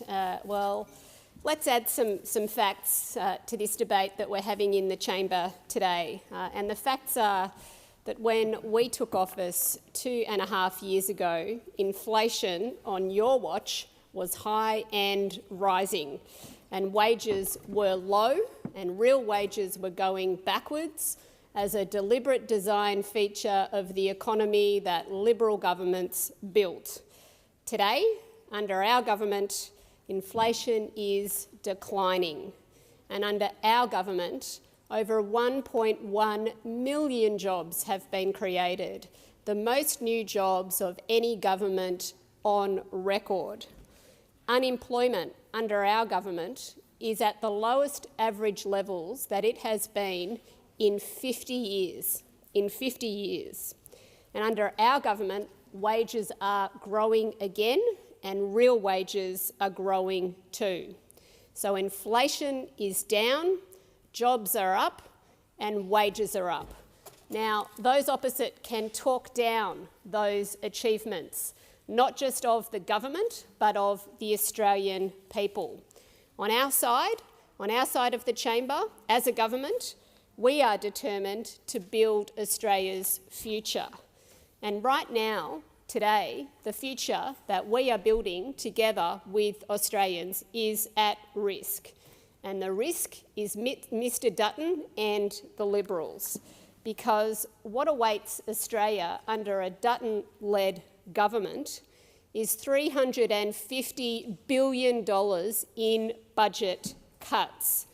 Now, Mr Dutton is not paying Australians the respect that they deserve in detailing what these cuts would be.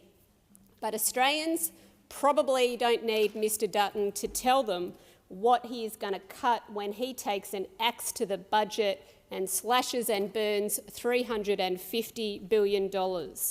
Because Australians know the very first place that Peter Dutton will swing his axe is against Medicare. And why? Because he has form. When he was the Health Minister of Australia, he cut $50 billion from Australia's Medicare system.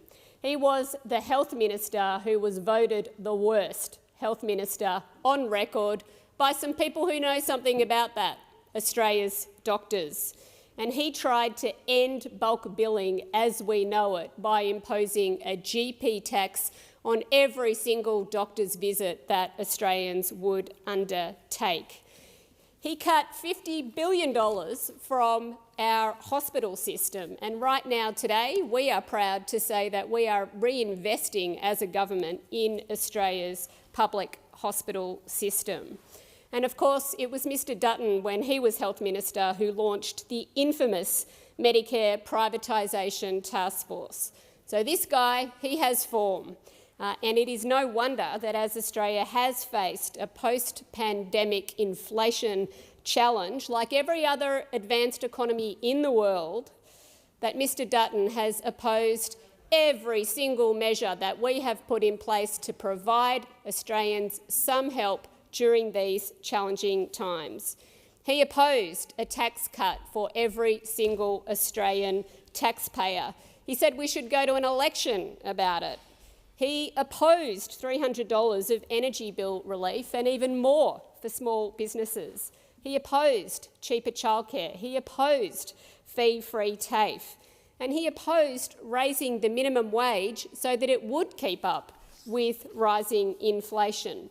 And he opposed all of the measures that we put in place to make jobs more secure in this country. So Australians want to know what it is that Peter Dutton, Mr Dutton, would slash and burn as he goes after his $350 billion in budget cuts. Would it be Medicare? I think Australians know that would be top of his list. What about free TAFE? What about cheaper childcare? What about energy bill relief? What about those pay rises for hard-working Australians? All of it is under risk from Mr Dutton. And Australians want to see a government that is committed to building their future. And the contrast couldn't be clearer. Higher wages and help for all under the Albanese Labor government, or lower wages and budget cuts under Mr Dutton. Senator Kovacic. Oh, thank you. Where to begin? So, it's quite interesting. I think I'll start with one of the comments that Senator Wong made to my colleague Senator McGrath. I think she said, we are in a far better place than we were a long time ago. I was stunned by that statement because I think if I tried really, really, really hard, I wouldn't be able to find one single person that is better off today than they were 3 years ago. We've had some 990 days of this government. And wherever I go and whoever I speak to, the regular messaging I get is how hard it is for them, how they're struggling, how they can't cope, how there is a mental and psychological toll connected to the financial toll of the cost of living crisis that we are all enduring. And not only does this government have a legacy of a cost of living crisis, because my colleague on the other side made a comment now that we tend to talk down the achievements of the Labor government. We're actually talking about the facts of what this government has delivered, and their legacy is a cost of living crisis, a housing crisis, a crisis of small business insolvencies, and an anti-Semitism crisis. That's the legacy of this government. And what we need them to do when we ask these questions, when we ask the questions that the Australian public rightfully deserves to know the answers to, are clear and straight answers.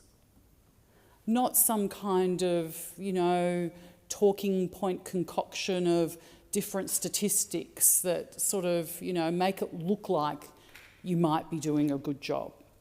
Everybody knows how hard it is out there. And the Australian public deserves to know what this government is going to do about it. And there isn't much time left. We don't know when the election is going to be. We don't know if we've got a month or 2 months or 3 months.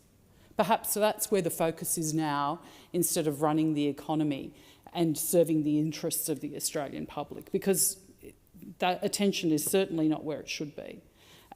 The attention is probably a little bit too much on Peter Dutton. The people on the other side speak about the Leader of the Opposition constantly, and I understand why. Lacking leadership in government, you're looking to somebody that might actually be able to deliver some results. Because the thing you need to understand, that we don't have to provide all of the answers in opposition. In government, you should be providing those answers. You should be able to tell us what you are going to do and why you haven't been able to deliver what you should have delivered.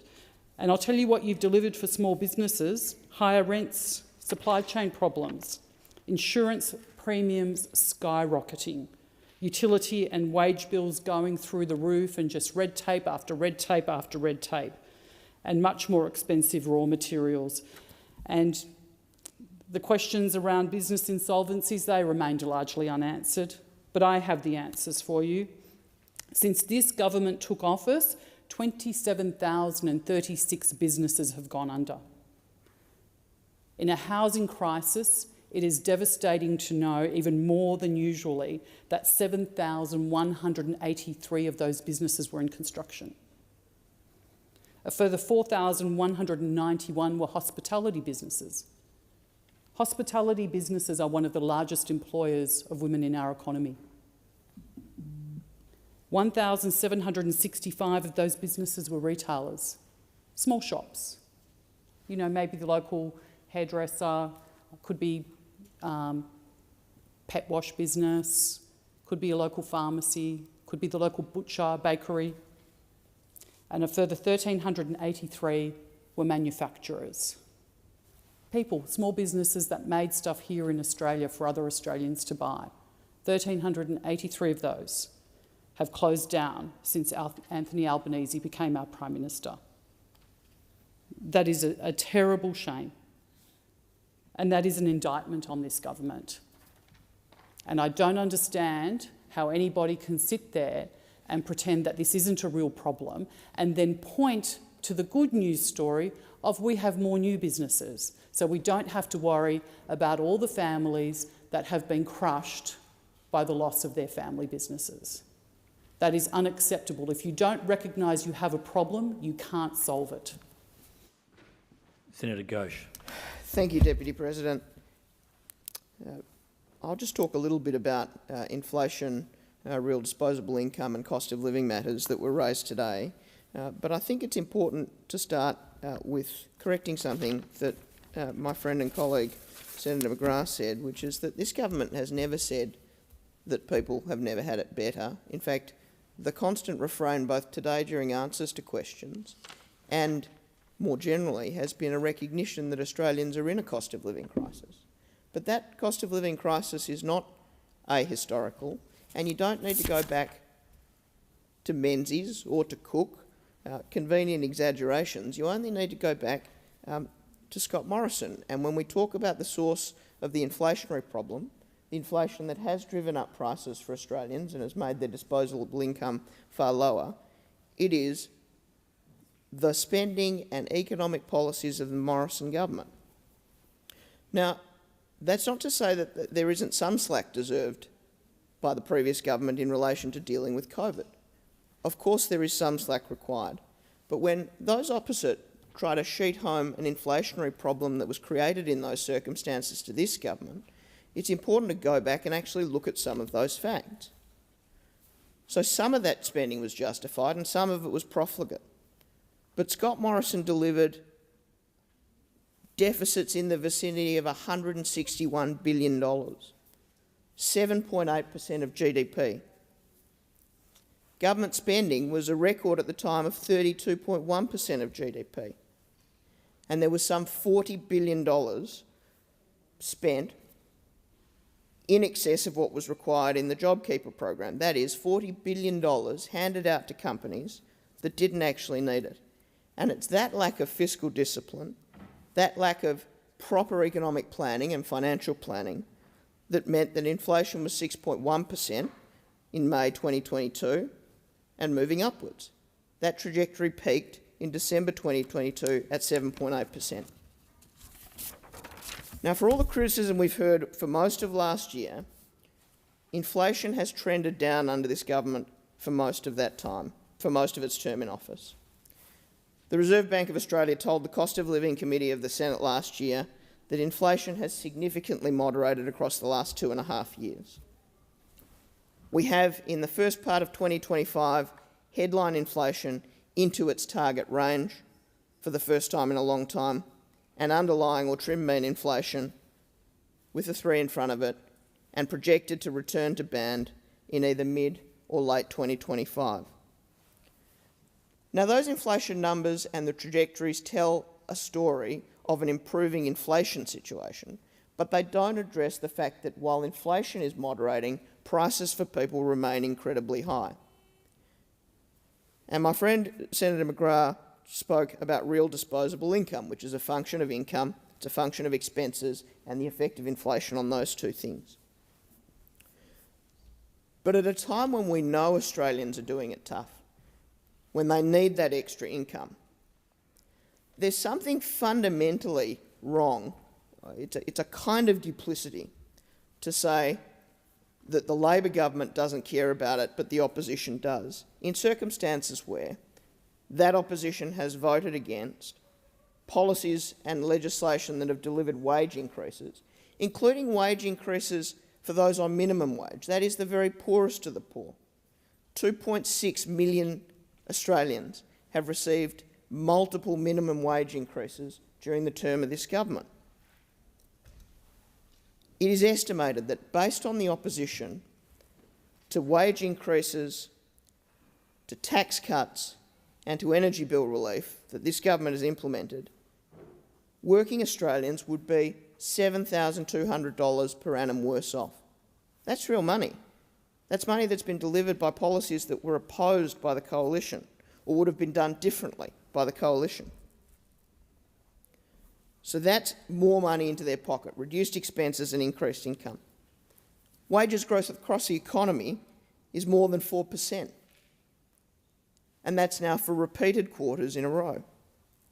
So if you're doing it tough, what people need to know out there is that Labor has moderated inflation, increased your wages, and is providing some relief in relation to the higher cost of things. Those are real solutions. Set the clock for 3 minutes. Senator Brockman. 3 minutes? Well, I understand from your Senator, own whipping. Mr. Deputy President, I feel robbed, but well, I'll do what I can in 3 minutes. Speak to your beloved Deputy whip. President. Well, 3 minutes. We had 3 questions from the opposition to the Labor Party, and we had 3 completely failed answers from this failure of a government. First question from my good friend Senator McGrath on the cost of living crisis that is facing everyday Australians, particularly small businesses and families. We've got a serious problem in our communities through that cost of living crisis, and this government's failure to address it in a meaningful way, to understand it, to do anything other than give lip service to it is an absolute disgrace. Second question, a serious question on a national security issue. The potentially the most serious terrorist attack on Australian shores, if it had been able to go ahead, the discovery of explosives in a caravan connected to potential anti-Semitic Jewish sites that were potential targets for this explosive. And the Prime Minister can't answer a simple question about when he was briefed on it, even though, as Senator Patterson showed, time and time again in the past, this Prime Minister has had no hesitation in revealing such information where it suited him. Yet in this particular case, because clearly it doesn't suit him, he hasn't revealed this information. Why? I ask the Australian people who are listening, why? Why is the Prime Minister running scared on this issue. And finally, question number 3, the decimation of our small business sector under this government. The decimation of this small business sector. 27,000 insolvencies since May 2022. 27,000 insolvencies. I mean, that is just extraordinary. This is a failed government. I had 3 minutes. I outlined the 3 questions Senator we Brockman, asked. I understand that you now have 5, so you have 2 more minutes. Oh, there you go. I need to think of a couple more questions. You protest, I'm not I deliver. protesting. Thank you for letting me know, Deputy President. Well, I will continue on then about the small business insolvencies, because I think this is, very close to my heart, and in the electorate of Swan, where my office is based in Western Australia, I meet with small businesses every day, and I hear the stories of those small businesses. I met with one last week who'd seen their electricity bill basically double over the period of this Labor government. And the Premier, the Labor Premier, who's also facing an election campaign in Western Australia at the moment, the writs were issued today, he really belled the cat for the Labor Party and their energy policy. He really belled the cat on the Labor Party when he said that blackouts were part and parcel of Labor's energy plan. Part and parcel, his exact phrase. And so you have small businesses seeing their energy prices skyrocket, in some cases almost double, under Labor government, and yet they can't even expect to get supply, because blackouts, as revealed by the Labor Premier of Western Australia, are part and parcel of the Labor energy plan. And what does the Labor government in here, how do they answer these important questions? They answer these important questions by attacking Peter Dutton. That's all they've got. They spend more than half of every answer attacking Peter Dutton. They don't defend their own record because they've got no record to defend. All they can do is go on the political attack, and the Australian people are waking up to this failure of a Labor government. Put the question. Those for the question say aye, against no. The ayes have it. I'm looking. Oh, Senator Steele-John, you have the call. Yes, thank you. Thank you, Deputy President. I seek to take note of the answer given by Senator McCarthy on behalf of the Health Minister. Now, it has never been harder to see the GP than it is right now. Let me share some key figures that may enlighten some in the government who seem to be unable to hear the voices of the community members that come to them day after day, I'm sure, as they do with me, and speak of the absolute difficulty that people are experiencing getting this basic health care. In Perth last year, only 2.9% of GP clinics bulk billed, and the average out-of-pocket cost for a standard appointment was some $42.68. In McNamara last year, only 4.8% of GP clinics bulk billed, and the average out-of-pocket cost for a standard appointment was some $51.14. Even in parts of our country where we have a higher rate of bulk billing clinics in comparison to the rest of the country, the percentage of clinics bulk billing is still far below half. Wills, for example, only 45% of GP clinics bulk bill, and the average out-of-pocket cost last year was $44.16. In Richmond, in New South Wales, only 8.9% of GP clinics bulk billed, and the average out-of-pocket cost was, for a standard appointment, $40.89. And of course, in Sturt, in South Australia, only 8.9% of GP clinics bulk billed, with an average out-of-pocket cost for a standard appointment being $42.62. These amounts of money are totally unacceptable. This cost is unbearable. These barriers to care are leading to ill health, are leading to folks ending up in hospital beds, are leading to deteriorating mental health. I have heard from people directly on the doors in Perth how difficult it is for people right now. I will never forget talking to a mum in Maylands about the cost of seeing the GP, and she was quite open with me. She said, I have something on my skin, a mark, a blemish, that I know I need to get checked, but I can't afford it. I cannot afford to go to the GP to get it looked into, because I have to put food on the table for my kids. Nobody should ever have to make a choice like that. Nobody should ever have to ignore the signs of ill health in order to be able to pay their rent, in order to be able to actually keep a roof over their head. And I have heard also so many stories from nurses in the WA hospital system, and Royal Perth stands out.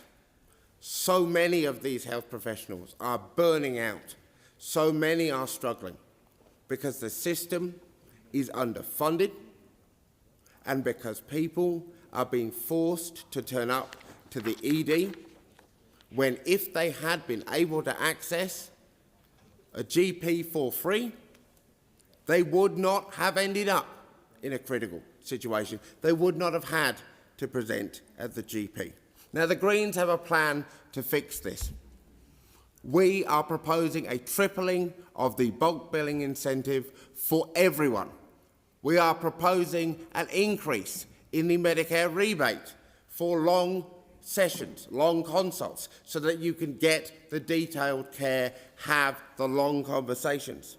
We are proposing more funding support for trainee GPs to solve the workforce crisis and the building of 1,000 local free healthcare clinics where you can see the GP for free with no cost.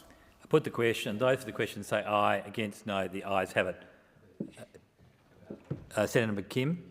Thank you, Acting Deputy President. I seek leave to table a non-conforming petition. Is leave granted? Leave is granted.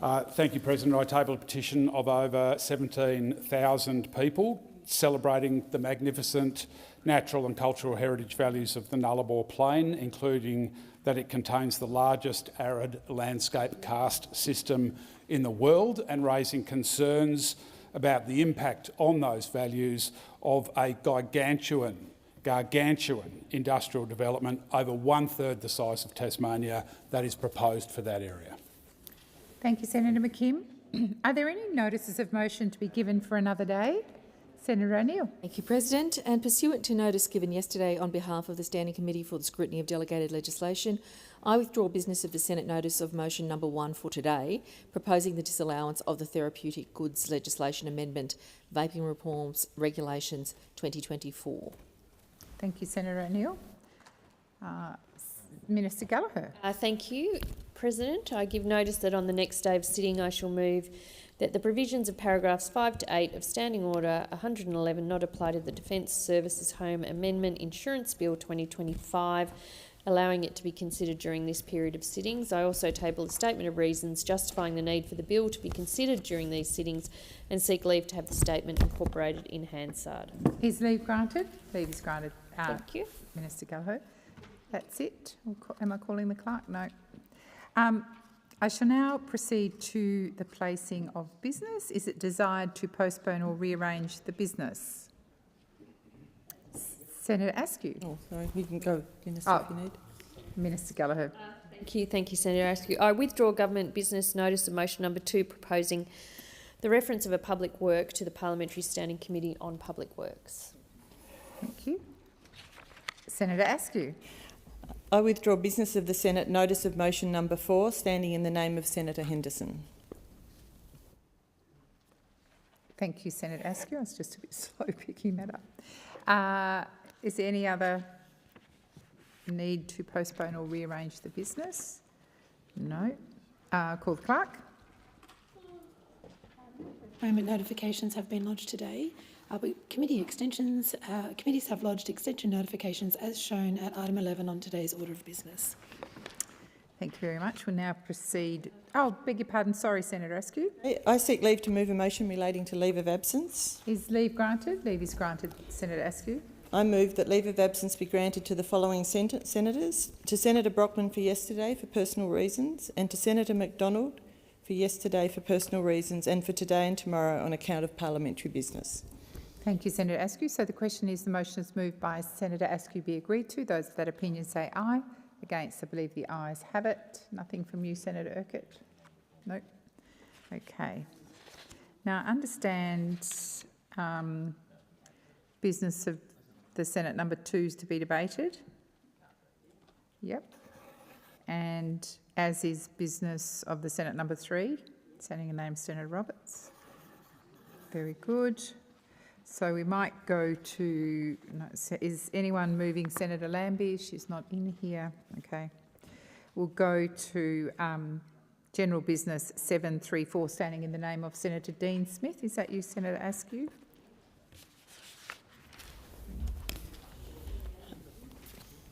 On behalf of Senator Dean Smith, I ask that general business notice of motion number 734 be taken as a formal motion. Is there any objection to this motion being taken as formal?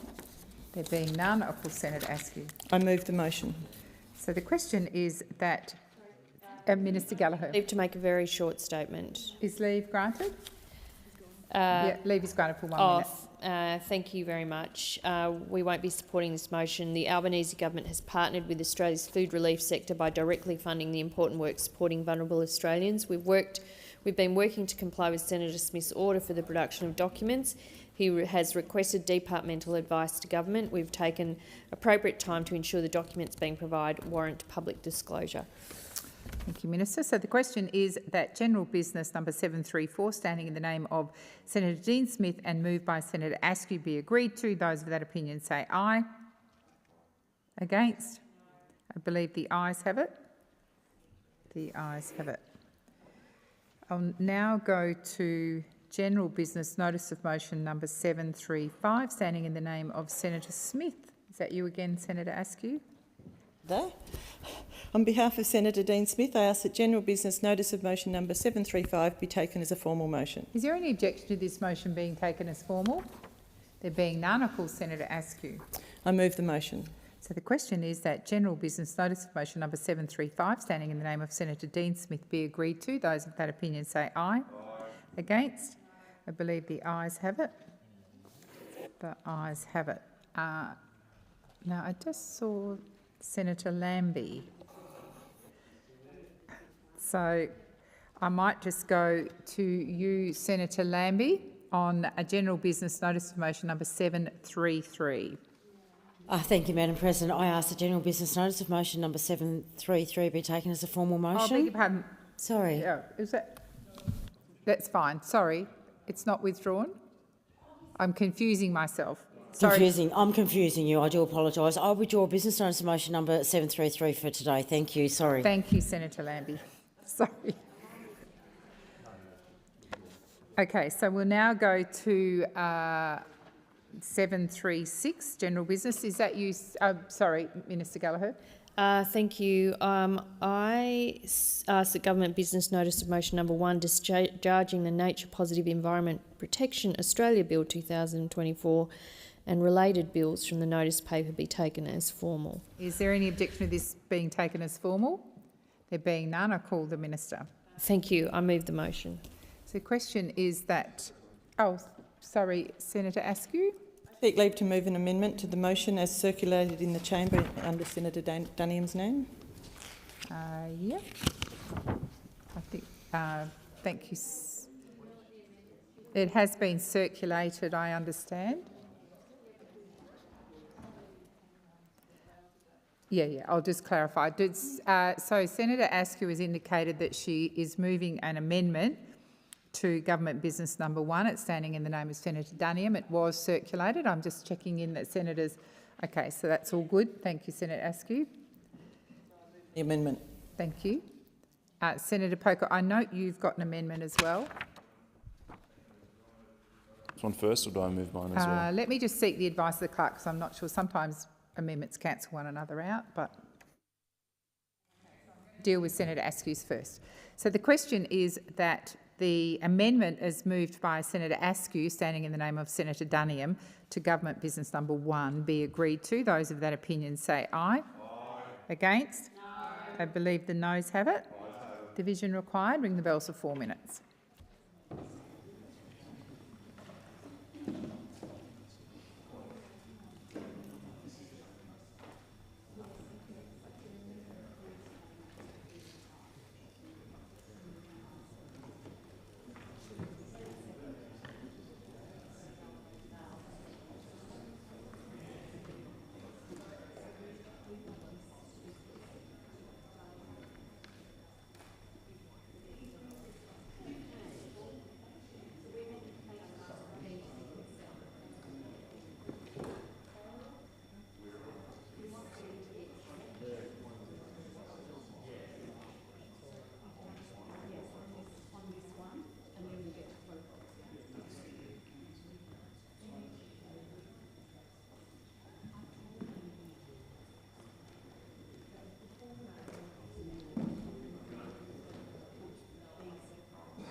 President, sorry.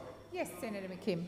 I'm sorry for the late notice. I would like to ask that this question be split, so I'm asking that the division be cancelled in order for us to do that, not hold else. Yeah, we didn't realise we were moving between the... So you're asking us to cancel the division, so you... Okay, so let's cancel that division and I'll call the amendment again.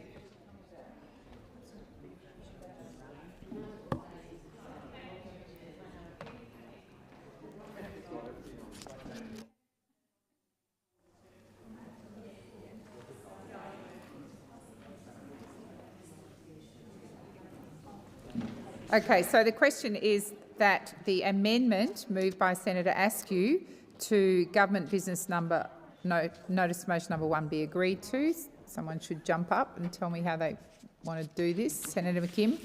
Thank you, President. Could I ask, please, that you put the question separately in relation to B, which is the part which says calls on the Liberals and Nationals to rule out any future cuts to the Environment Department. So we would wish to vote differently on that compared to the other elements of this amendment. Okay, so if it suits the chamber, I'll put B first and then the remaining motion. Yes, so Senator Askew, if you want to stand and ask me a question. Yes, Senator McGrath. President, just clarifying that the motion before the chair is the deletion of paragraph B as per the amendment that was moved by Senator Askew in the name of Senator Duniam. Yes, so I would describe that as I'd indicate to the chamber that the Greens Party have indicated they want the motion split. They've asked for B, which starts off with calls on the Liberal and Nationals, to be voted on separately, and I'll put the vote on that. Senator McKim, don't shout out, I'll come to you. Yes, Senator McKim. Thank you, my bad, and C. So we would like B and C put separately to A. Okay, well, why don't... Sorry. Yeah.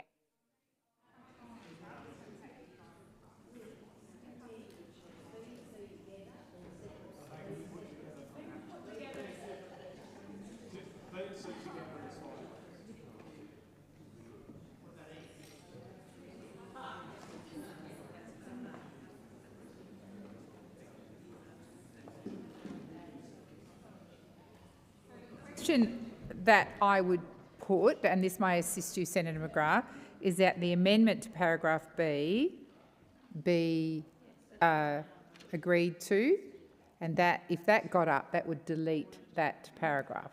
Now, did you want to ask me something else, Senator McGrath? Just confirming, so that we're voting on the deletion of paragraph B, and paragraph C is not involved, or paragraph A is not involved. That's right. Okay. So I believe we need to call a division, so let's ring the bells for 4 minutes.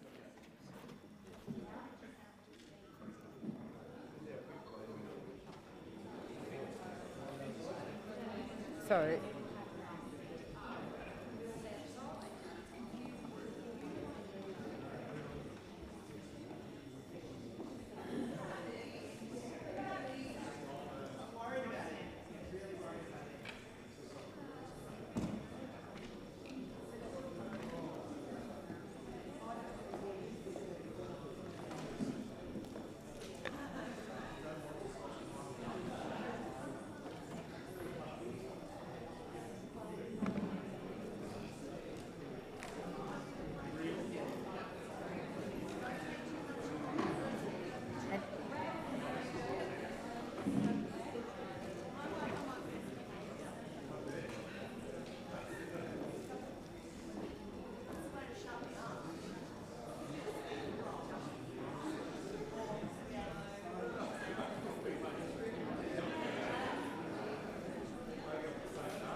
Lock the doors.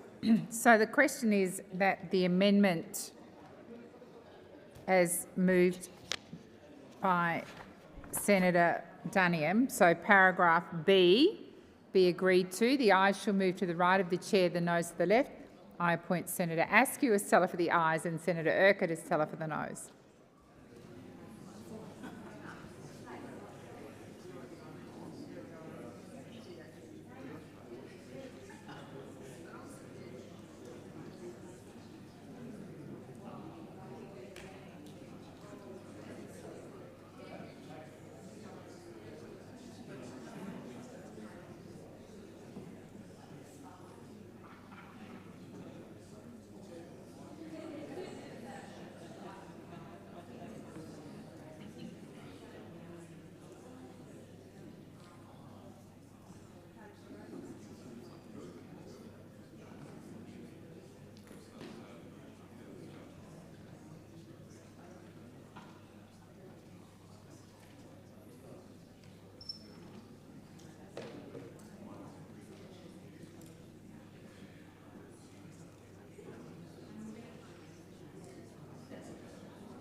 Order. There being 27 ayes and 31 noes, the matter is resolved in the negative.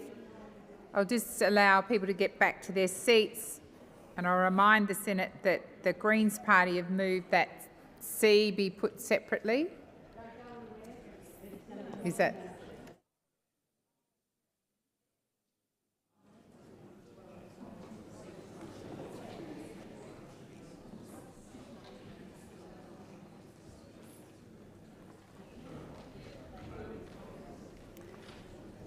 Senator McKim, are you seeking the call?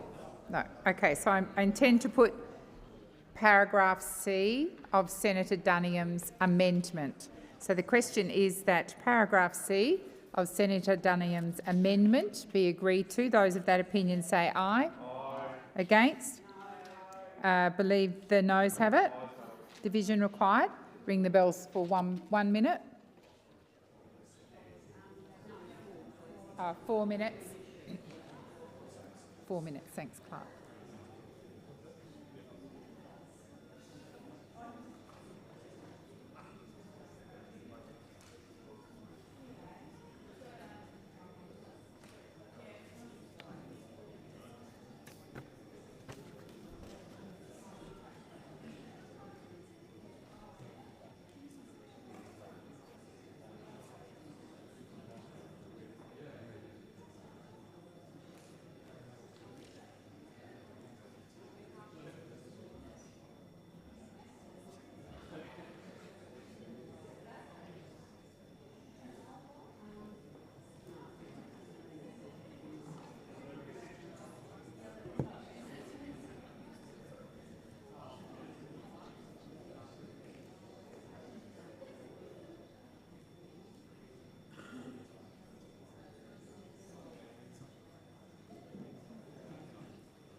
Lock the doors. So the question is that Amendment C on Senator Dunningham's amendment be agreed to. The ayes shall move to the right of the chair, the noes to the left. I appoint Senator Askew as teller for the ayes and Senator Urquhart as teller for the noes.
Oh, mine hasn't refreshed.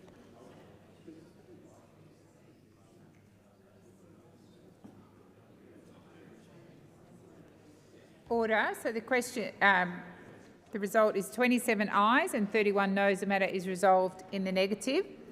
I now intend to put the remainder of Senator Dunningham's amendment, which starts at that the Senate notes that and it ends at non-compliance.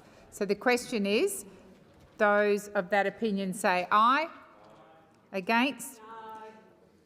I'm going to put it again. So the question is, those of that opinion say aye. Against? No. I believe the ayes have it. The ayes have it. Noes have it. Division required. Ring the bells for 1 minute.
Oh, small one.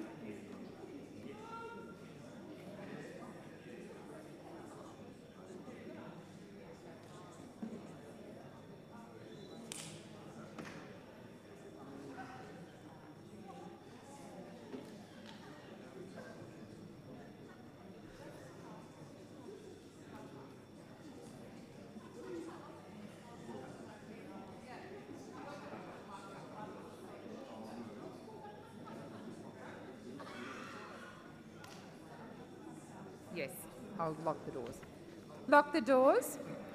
So the question is that the remainder of the amendment as moved by Senator Duniam be agreed to. The ayes shall move to the right of the chair, the noes to the left. I appoint Senator Askew as teller for the ayes and Senator Urquhart as teller for the noes.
Order. There being 41 ayes and 17 noes, the matter is resolved in the affirmative.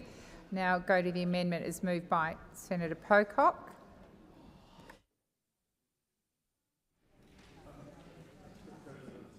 See, Senator McGrath. Clarify that the substantive motion that is left is effectively just paragraphs B and C. Yes, that's correct. That motion that just was put up also included the words "that the Senate," and that was also deleted. So, Senator Pocock, well, first of all, I think this means that the remaining motion no longer makes any sense because it's just. Fair point. I believe we can fix up a technicality, Clark's such a small one like that, and thank you for sharing it with the chamber. No worries. I think it's very important to be to clarify such things, and I will hand over to Senator Pocock. Senator McGrath. Can I get that in writing? Well, it is in writing. It's on the Hansard. Senator Pocock. Thank you, President. I seek leave to move an amendment to the motion and circulate in the chamber, and I hope this helps Senator McGrath as it reinserts that the Senate. Well, that's quite clever. Is leave granted? I think leave is granted. Yes. Thank you, Senator Pocock. So we've got that the Senate. Thank you. I move the amendment.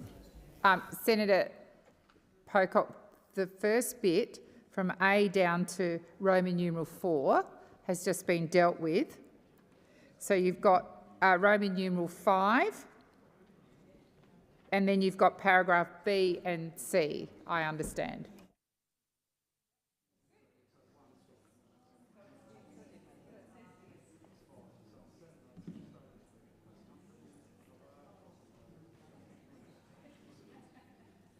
And I'm now corrected, Senator Pocock, because in the previous motion, the Senator Duniam amendment, it removed the whole of paragraph A, so that's a problem for your Roman numeral 5.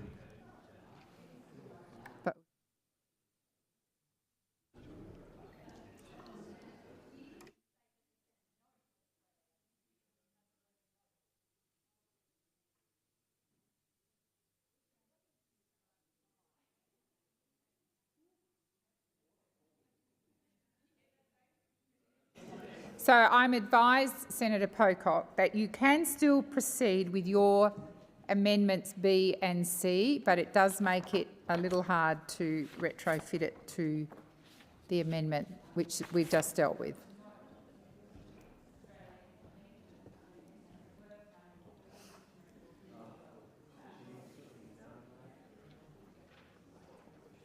But I'm in your hands, so you need to advise me and the Senate what you intend to do. Thank you, Senator Pocock. Die on this hill. I'm happy to proceed. You're happy to proceed with B and C?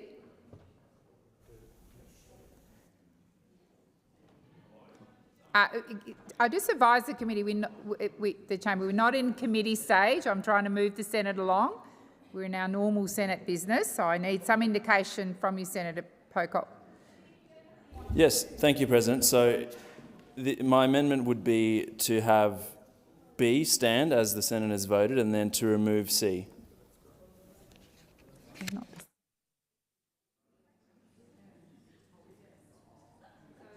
Okay, so as I understand it, we are now proceeding with C of Senator David Pocock's amendment. I think, President, if I can assist the chamber, I think... Just wait and I'll give you the call because we are not in committee stage here. Senator McGrath. That Senator Pocock has two remaining amendments, which is paragraphs B, where he adds in the word Labor, and then he wishes to, in paragraph C, delete it. Yeah. First of all, if that's correct, the coalition would like to split that, if that's possible, so to vote on B and C separately. Sure. Okay. Right. So the question is that the amendment. Well, let's just make sure you've moved the amendment. So, if you just move the amendment Thank you, revised. President. I move the amendment. Okay. So the question is that the amendment, as amended by Senator Pocock, which just gives up paragraph B at this stage because the coalition have indicated they want to vote on it separately, be agreed to. Those of that opinion say aye. Against? I believe the ayes have it. The noes have it. Division required. Do we need a 1 minute or a 4 minute? 1 minute. A 1 minute bell.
Okay. The government's indicated they are happy for the division to be called off, so therefore B will stand. Senators, order. So that leaves us with C of the Senator David Pocock amendment.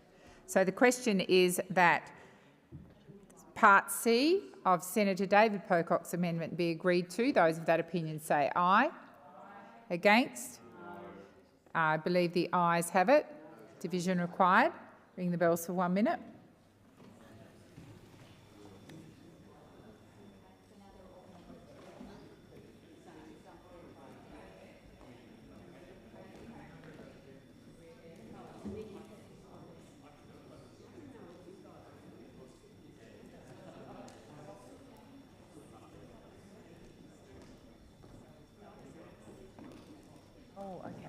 sorry. That's right. Oh, we're here, yes, sorry.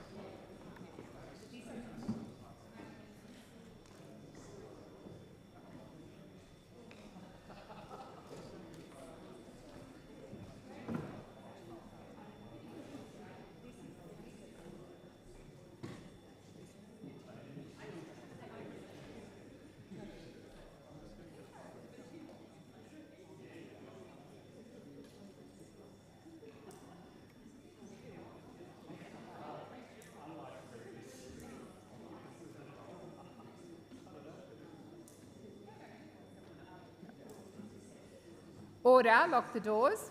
So the question is that we're dealing with Part C of Senator Pocock's amendments, and the ayes will move to the right of the chair, the noes to the left. I appoint Senator David Pocock as teller for the ayes and Senator Askew as teller for the noes.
Order. There being 14 ayes and 24 noes, the matter is resolved in the negative. I now intend to put the amended motion as moved by Senator Gallagher. So the question is that government business order of the day number 1, as amended, Senator McGrath, as amended, be agreed to. Those of that opinion say aye. Against? I believe the ayes have it. We'll now go, Senators, I advise there may be further divisions. We'll now go to general business. Notice of motion number 7. Senator Hanson-Young, don't call out from your seat. If you're seeking something, stand. Senator Hanson-Young. Sorry, President. We were seeking to have the final motion put separately on those 2 separate points. Okay, I don't believe that was indicated to me, but if I missed it, my apologies.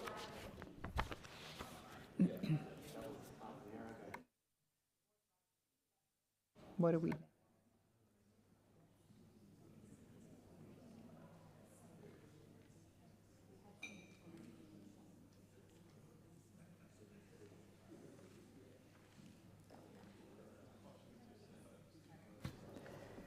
So the question is that paragraph B of the amended motion be agreed to. Those of that opinion say aye. Against? I believe the ayes have it. The ayes have it. We'll now move to paragraph C. So the question is that paragraph C of the amended motion be agreed to. Those of that opinion say aye. Against? I believe the noes have it. Division required. Ring the bells for 1 minute.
Lock the doors. So the question is that Part C of the amended motion be agreed to.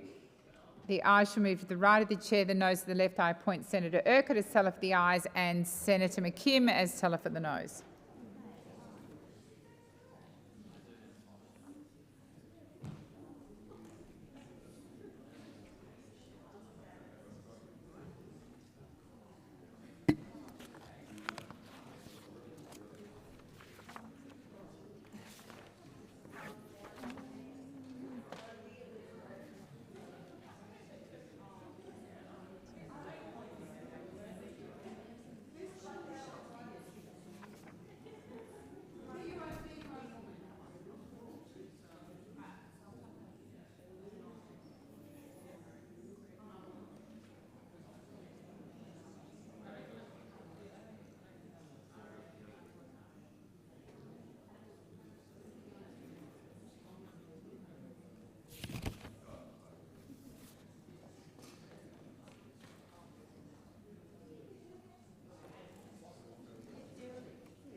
Order. There being 23 ayes and 14 noes, the matter is resolved in the negative.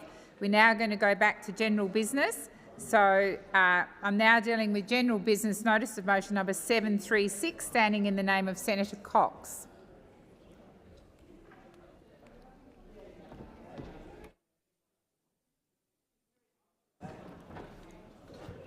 Senator Cox. Thank you, President. I ask that general business notice of motion number 736 be taken as a formal motion. Is there any objection to this motion being taken as formal? There being none, I call Senator Cox. I move the motion.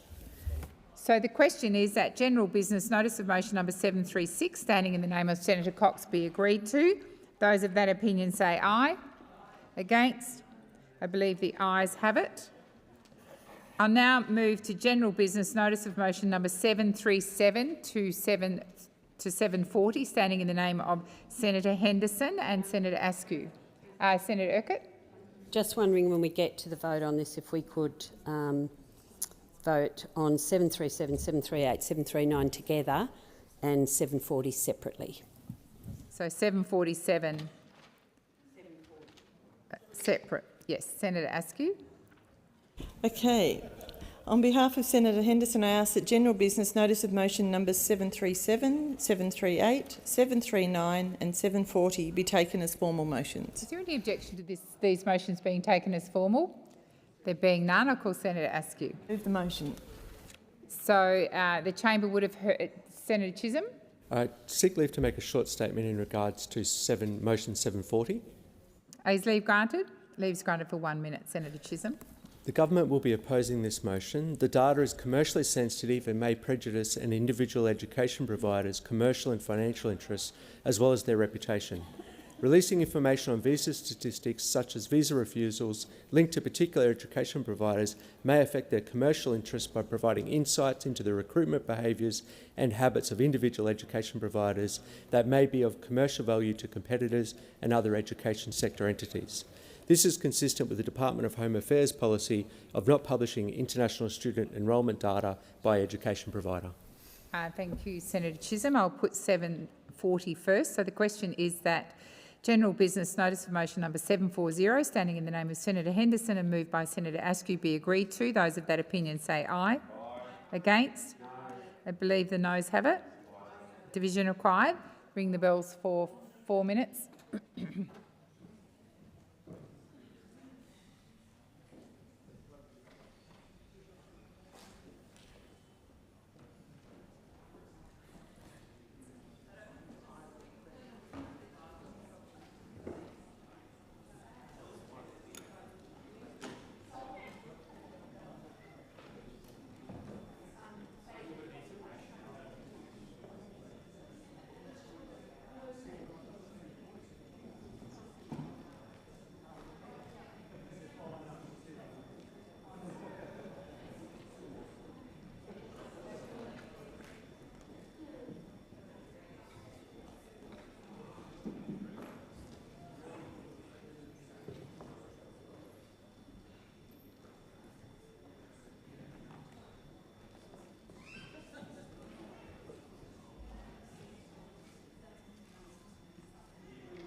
Lucky the vet's here.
It's up to you two.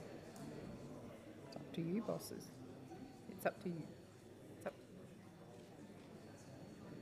Okay, let's see what we can do.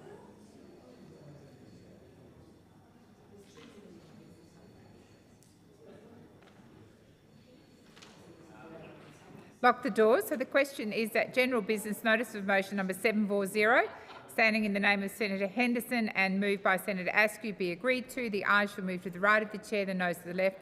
I appoint Senator Askew as teller for the ayes and Senator Urquhart as teller for the noes.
Order. There being 40 ayes and 17 noes, the matter is resolved in the affirmative.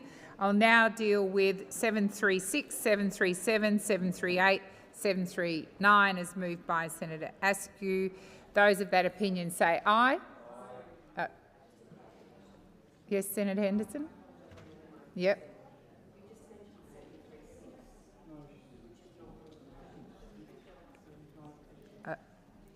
I might have done that. We'll deal with the remainder of your amendments. Those of that opinion say aye. Against? I believe the ayes have it. I'll now deal with general business notice of motion number 742, standing in the name of Senator David Pocock.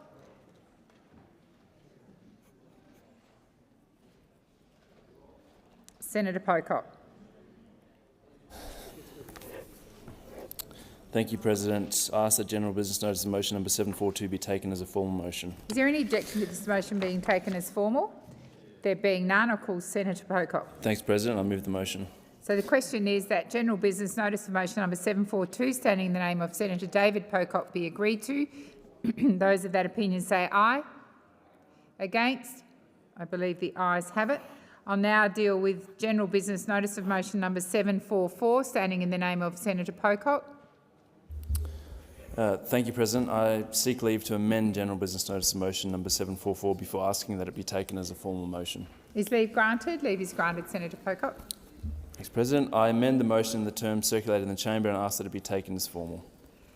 Is there any objection to this motion being taken as formal? There being none, I'll call Senator Pocock. Thank you. I move the motion as amended. Thank you, Senator Pocock. So the question is that general business notice of motion number 744, as amended, standing in the name of Senator David Pocock, be agreed to. Those of that opinion say aye. Against? I believe the ayes have it. I'll now deal with general business notice of motion number 745, standing in the name of Senator Payman. Thank you, President. I ask that general business notice of motion number 745 be taken as a formal motion. Is there any objection to this motion being taken as formal? There being none, I'll call Senator Payman. I move the motion. So the question is that general business notice of motion number 745, standing in the name of Senator Payman, be agreed to. Those of that opinion say aye. Against? I believe the ayes have it. I'll now deal with general business notice of motion number 746, standing in the name of Senator Duniam. Is that you, Senator Askew? Senator Askew. On behalf of Senator Duniam, I ask that general business notice of motion number 746 be taken as a formal motion. Is there any objection to this motion being taken as formal? There being none, I call Senator Askew. I move the motion. So the question is that general business notice of motion number 746, standing in the name of Senator Duniam, be agreed to. Those of that opinion say aye. Against? I believe the ayes have it. Division required. Ring the bells for 1 minute.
Lock the doors. So the question is that general business notice of motion number 746, standing in the name of Senator Duniam, be agreed to.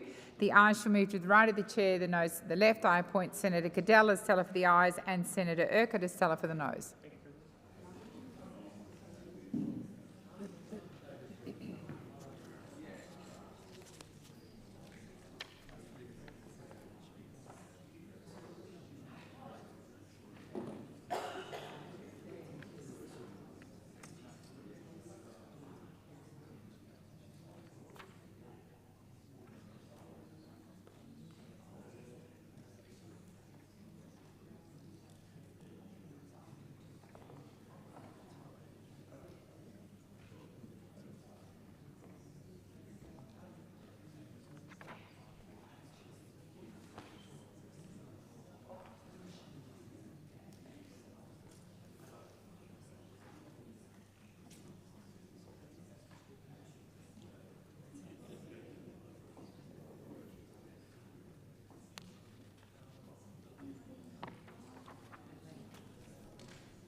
Order. There being 40 ayes and 17 noes, the matter is resolved in the affirmative. I'll now deal with general business. Notice of motion number 747, standing in the name of Senator Bragg. Is that used? Thank you, Senator. On behalf of Senator Bragg, I ask that general business notice of motion number 747 be taken as a formal motion. Is there any objection to this motion being taken as formal? There being none, I call Senator Cadell. I move the motion. So the question is that general business notice of motion number 747, standing in the name of Senator Bragg and moved by Senator Cadell, be agreed to. Those of that opinion say aye. Aye. Against? I believe the ayes have it. I'll now move to general business notice of motion number 748, standing in the name of Senator Bragg. Is that you, Senator Cadell? Thank you. I ask that general business notice of motion number 748 be taken as a formal motion. Is there any objection to this motion being taken as formal? There being none, I call Senator Cadell. I move the motion. So the question is that general business notice of motion number 748, standing in the name of Senator Bragg and moved by Senator Cadell, be agreed to. Those of that opinion say aye. Aye. Against? I believe the ayes have it. I'll now move to general business notice of motion number 749, standing in the name of Senator McKim. Thank you, President. I ask that general business notice motion number 749, proposing the introduction of the bill, be taken as a formal motion. Is there any objection to this being taken as formal? There being none, I call Senator McKim. Thanks, President. I move that the following bill be introduced, a bill for an act to amend the Superannuation Guarantee Administration Act 1992 and for related purposes. So the question is, the motion is moved by Senator McKim, be agreed to. Those of that opinion say aye. Against? I believe the ayes have it. Senator McKim. Thank you, President. I present the bill and move that the bill may proceed without formalities and be read a first time. So the question is, the motion is moved by Senator McKim, be agreed to. Those of that opinion say aye. Against? I believe the ayes have it. I call the clerk. A bill for an act to amend the Superannuation Guarantee Administration Act 1992 and for related purposes. Senator McKim. Thanks, President. I move that the bill now be read for a second time, and I seek leave to table an explanatory memorandum relating to the bill. Is leave granted? Leave is granted. Senator McKim. Thank you, President. I table an explanatory memorandum, and I seek leave to have my second reading speech incorporated into Hansard and to continue my remarks. Is leave granted? Leave is granted. Thank you, Senator McKim.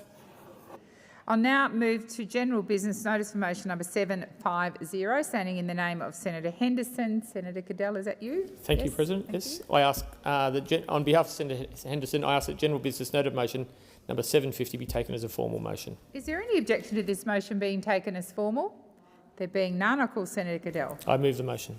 So the question is that general business notice of motion number 750, standing in the name of Senator Henderson, moved by Senator Cadell, be agreed to. Those of that opinion say aye. Aye.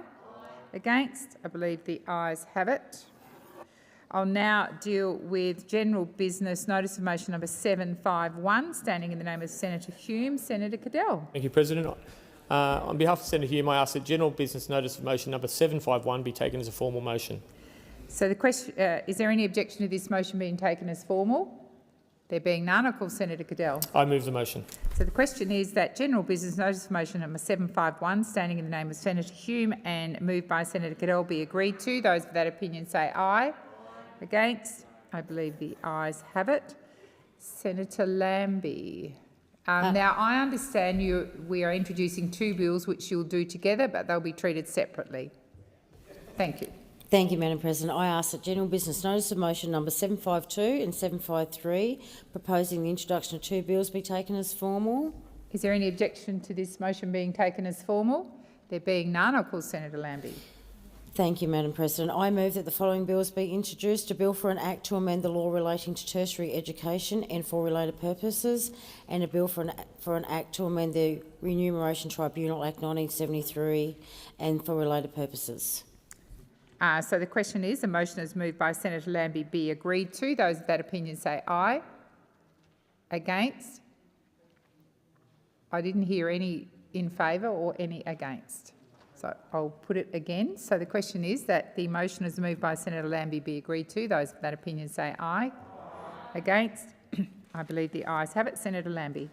Thank you, Madam President. I present the bills and move that they may proceed without formalities, be taken together and now be read for a first time. So the question is, the motion is moved by Senator Lambie, be agreed to. Those of that opinion say aye. Aye. Against? I believe the ayes have it. I call the clerk. A bill for an act to amend the Remuneration Tribunal Act 1973 and for related purposes. A bill for an act to amend the law relating to tertiary education and for related purposes. Senator Lambie. Madam President, I move that the bills now be read a second time, and I seek leave to table explanatory memorandum relating to the bills. Is leave granted? Leave is granted, Senator Lambie. Thank you, Madam President. I table the explanatory memorandum, and I seek leave to have the second reading speeches incorporated in Hansard and to continue my remarks. Is leave granted? Leave is granted. Thank you, Senator Lambie. Thank you. So I'll now go to 755, standing in the name of Senator Dean Smith. Senator Cadell. Thank you. On behalf of Senator Dean Smith, I ask that general business notice of motion 755 be taken as a formal motion. Is there any objection to this being taken as formal? There being none, I call Senator Cadell. I move the motion. So the question is that general business notice of motion number 755, standing in the name of Senator Dean Smith and moved by Senator Cadell, be agreed to. Those of that opinion say aye. Against? I believe the ayes have it. Division required. Ring the bells for 1 minute.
Lock the doors. So the question is that general business notice of motion number 755, standing in the name of Senator Dean Smith and moved by Senator Cadell, be agreed to. The ayes shall move to the right of the chair, the noes to the left. I appoint Senator Cadell as teller for the ayes and Senator Urquhart as teller for the noes.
Order. There being 29 ayes and 29 noes, the matter is resolved.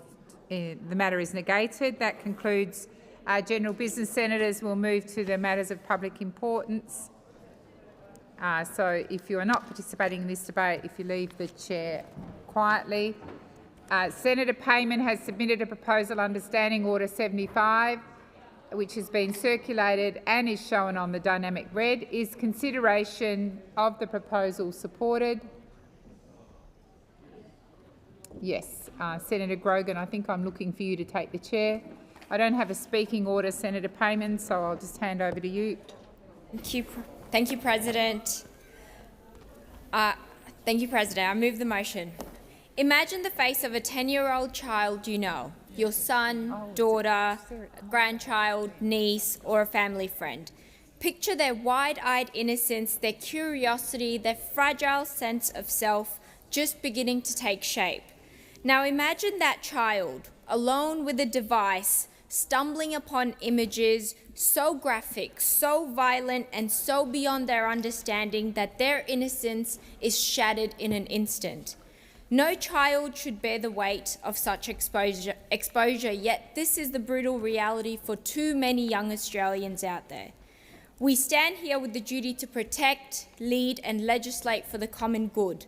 But what good are we truly serving if we restrict teenagers from social media while leaving young children as young as 8 exposed to hardcore pornography? What message does that send? That a Facebook post is more dangerous than violent sexual content? It's not just inconsistent, it's inconceivable. This is not about censorship or government overreach. This is about protecting children who cannot protect themselves. One of the most insidious aspects of pornography is its effects on brain chemistry. The release of dopamine rewards the body for viewing sexually explicit material, and like an addiction, prolonged exposure can lead to a need for more extreme content to achieve the same effect. It is linked to sexual dysfunction, infidelity, and relationship breakdowns. But beyond personal consequences, it also affects young people's attitudes, particularly towards women. Research from the French High Council for Equality found that 90% of pornography depicts verbal, physical, or sexual violence against women, reinforcing disrespect and objectification. I challenge anyone in this chamber to say without hesitation that it is acceptable for a primary school-age child to be exposed to violent, degrading sexual material. If you cannot say that, and I suspect none of you can, then we must act. We have the obligation to act. The rise of internet-enabled technology has made explicit content easily accessible on devices children use daily, often unsupervised. Research shows some children encounter pornography as young as 7, either accidentally or intentionally. This is profoundly dangerous. It disrupts their development, distorts self-concept, damages body image, and creates unrealistic expectations of relationships. A study by Our Watch reveals that 79% of young people believe pornography contributes to the dehumanisation of women. It's alarming that 1/3 of young people use pornography as sex education, despite knowing it's a poor substitute. If we fail to act, we're not just allowing harm to continue, we're enabling a culture that normalises exploitation and violence. So where is our sense of urgency? If the government can act swiftly to restrict children under 16 from social media, why aren't we addressing this crisis with the same determination? If our allies like New Zealand and the UK can take decisive action, why can't we? The age assurance trial is a step forward, but it's moving too slowly.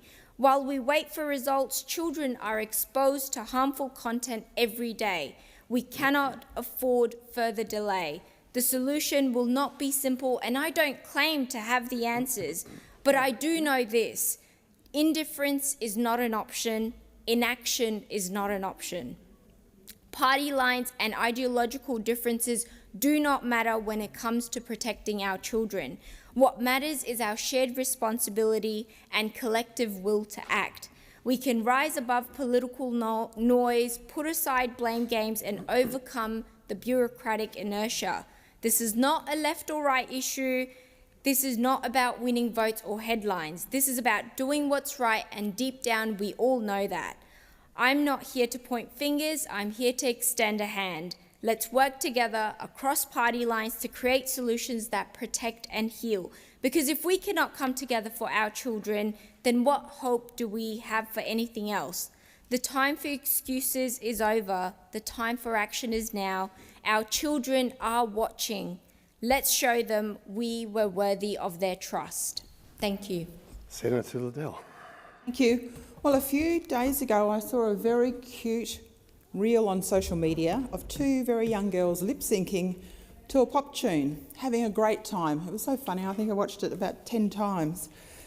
That Googling linked me to other music by one of the artists. Within a few seconds, I was exposed to sexually explicit lyrics and dancing that left absolutely nothing to the imagination.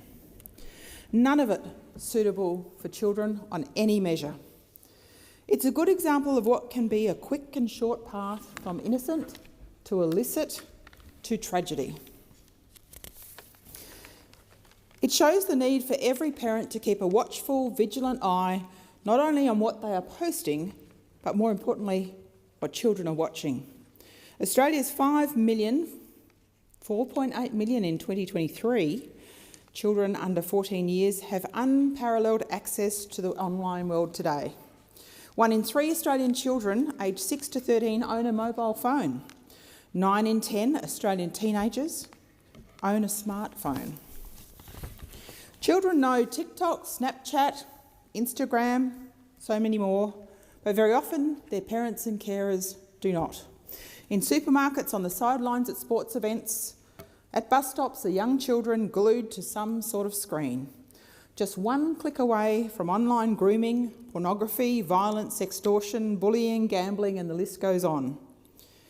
Addressing online pornography and the exploitation of Australian children is a priority for Peter Dutton and the Coalition. It was Peter Dutton who in 2023 first pushed guardrails for young, impressionable minds on social media through age verification. He committed to implementing an age limit of 16 for social media in Australia within 100 days of election of a future coalition government. It was the opposition leaders' bipartisan work that saw new age limit legislation passed in December last year.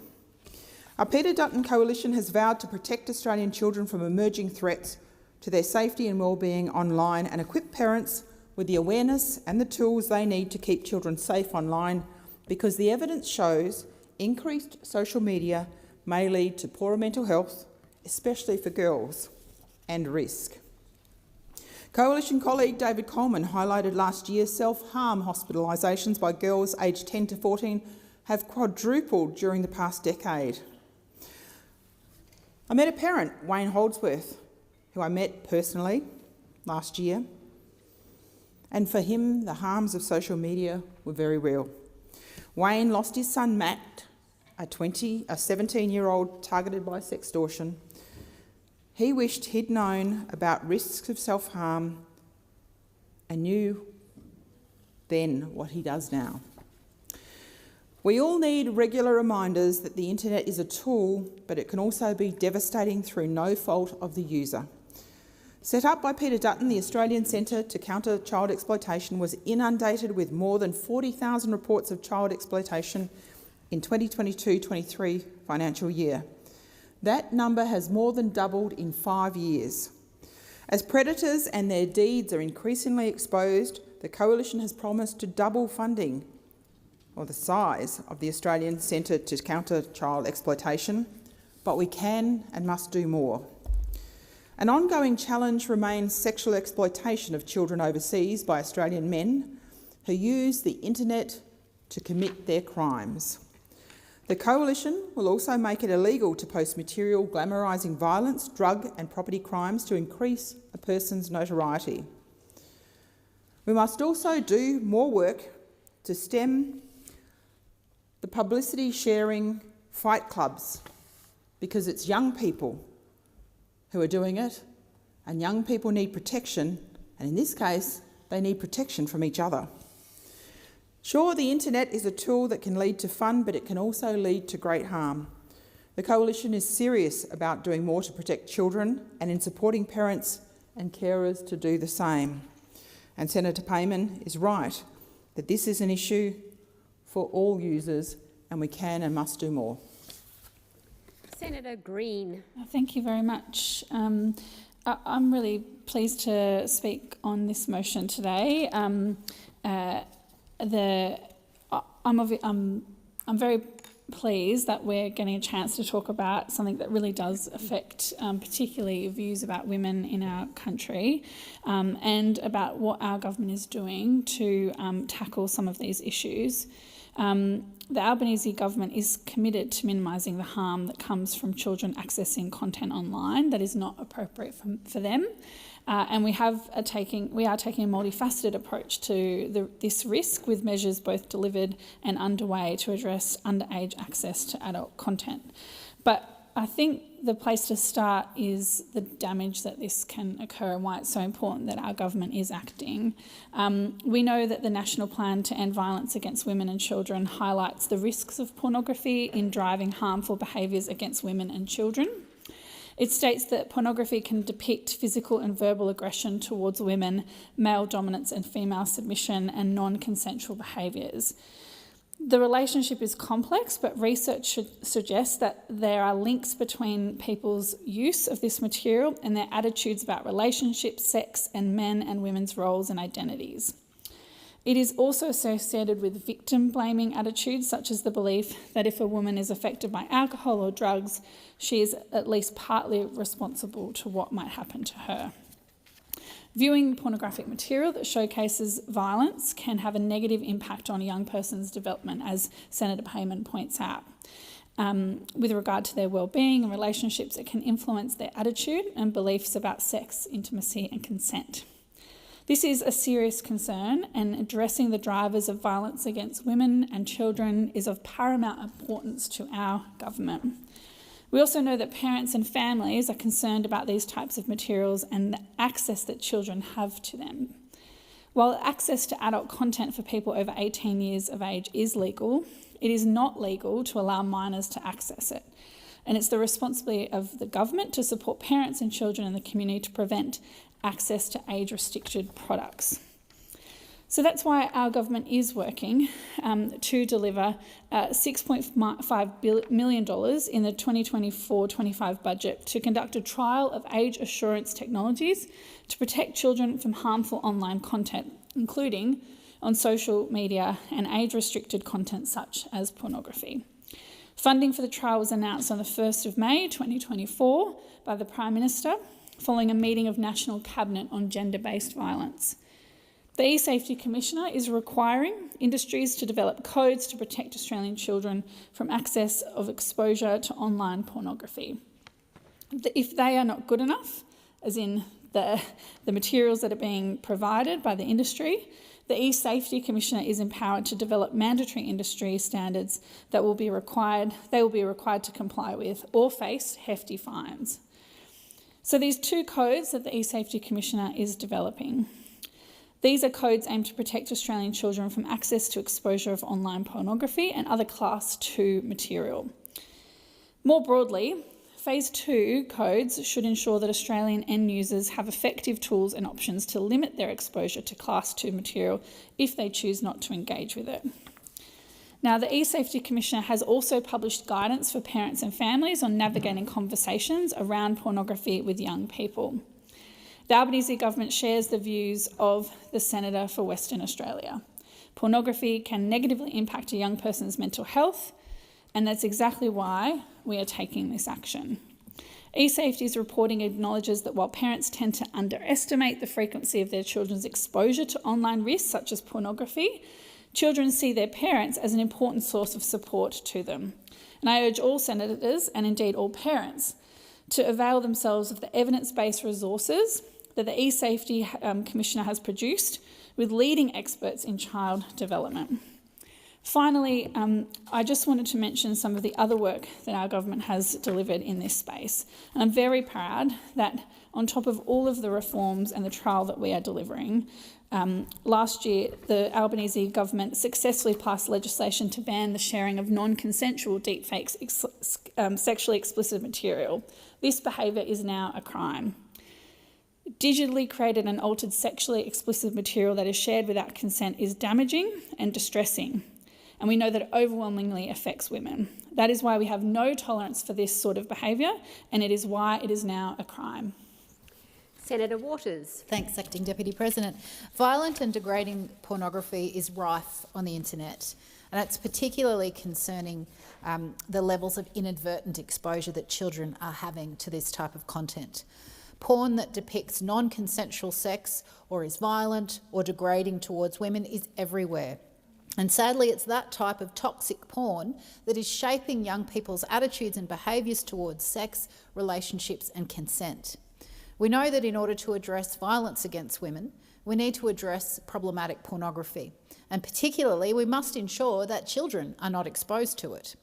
We know that many young men and young people generally are learning about sex from violent porn, when they should instead be learning about respect and intimacy and physical connection in a safe way, through respectful relationships educations in schools and through safe and well-informed discussions with family or trusted adults.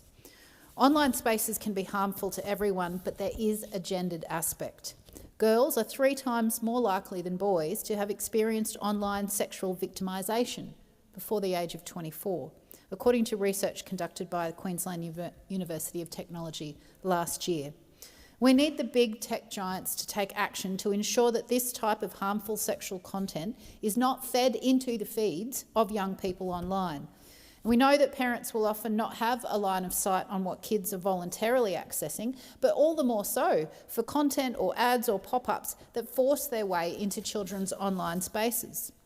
The tech giants make profits out of this, and they are damaging the well-being of our kids. We don't agree with Labor and Liberal that simply banning kids from social media will fix things, because we think kids will get around that ban so easily and still won't develop the skills to navigate being online safely. There must be an obligation on the online platforms to stop inappropriate content from being pushed to children. The other part of the solution, of course, is that education and primary prevention are the most effective ways of driving cultural change. We need to integrate education on the potential harms of exposure to online porn for young people and the ways in which it can shape harmful sexual attitudes and behaviours into consent and respectful relationships education. It's now mandatory to include consent education in the Australian curriculum, which is very welcome, but more funding is needed to properly train and support the teachers that deliver that material, and to resource any third-party providers who teach it, and to address the general underfunding of public schools for teaching this and any other material. There have been some positive steps in this space. Last year, I welcomed the Deepfake Sexual Material Bill, which criminalised the sharing of deepfakes and other artificially generated sexual material. That was a much-needed change. But that bill didn't take the extra step of criminalising the creation of the deepfake sexual material in the first place. I moved an amendment for that to occur, but sadly didn't get any support for it. The next government should revisit that issue and fix it properly. We know deepfakes and harmful pornographic materials minimise and degrade and objectify women, and they embed a culture of gendered violence. Changing our rape culture requires more education and prevention efforts to ensure that young people can be safe online. The Greens are committed to ending our rape culture. Education about harmful porn as a driver of sexual violence is an integral part of that effort. Educating all arms of the justice system to be trauma-informed is another. Fully funding frontline family, domestic and sexual violence services is another crucial way to save women's lives and the lives and futures of their kids. There was an additional $100 million for crisis housing announced over the weekend, and the Greens welcome that. But sadly, we're still at around 3/4 of the funding that the women's safety sector said they needed to meet demand back in 2018. Now, the epidemic of violence against women has only worsened since then, so demand has increased more. But the federal government have chosen not to allocate the full funding that's needed for every woman or person who reaches out to try to escape violence. They say they're too poor to do so, but they waste billions on nuclear submarines and taxpayer handouts to property investors and fossil fuel companies. They need to reprioritise and stop pandering to the tech giants and the big corporations and put the community and women and children's safety first. I commend Senator Payman for bringing this issue to the chamber. Senator Roberts. Thank you. As a new grandfather with a lovely 2-year-old grandchild, I have an enormous interest in this motion, and I thank Senator Payman for her motion. As I've watched our grandson play and develop. I see his inquisitive mind naturally focused on learning what we adults do, watching. You know, we would send him, when he could walk at 12 months, long before he started talking, we could send him to another room and ask him to get something. He understood exactly what we said, came back with it. Children are the future of Australia, the future of humanity, our most valuable resource, our most valuable asset.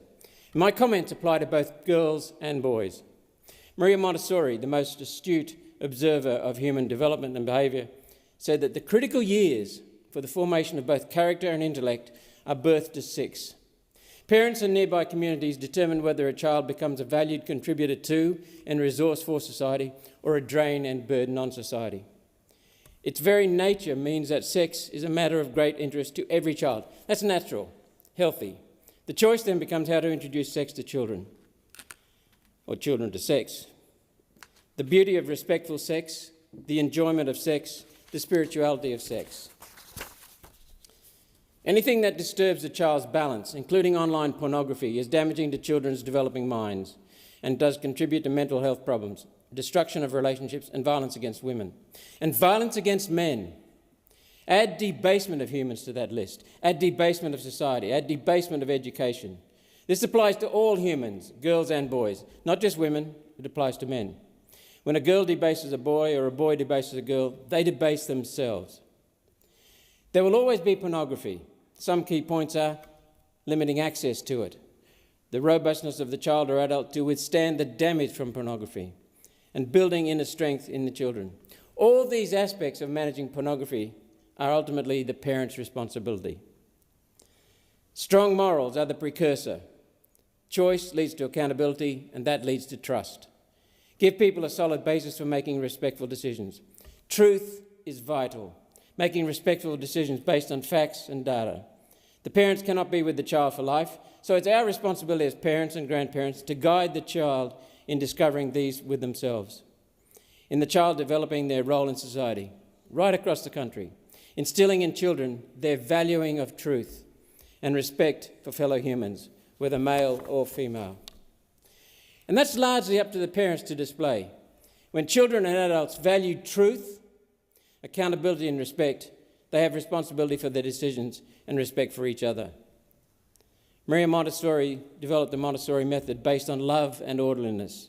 A lot of people think it's just love, but it's also a sense of orderliness. Children need boundaries, and that is absolutely essential for giving them security.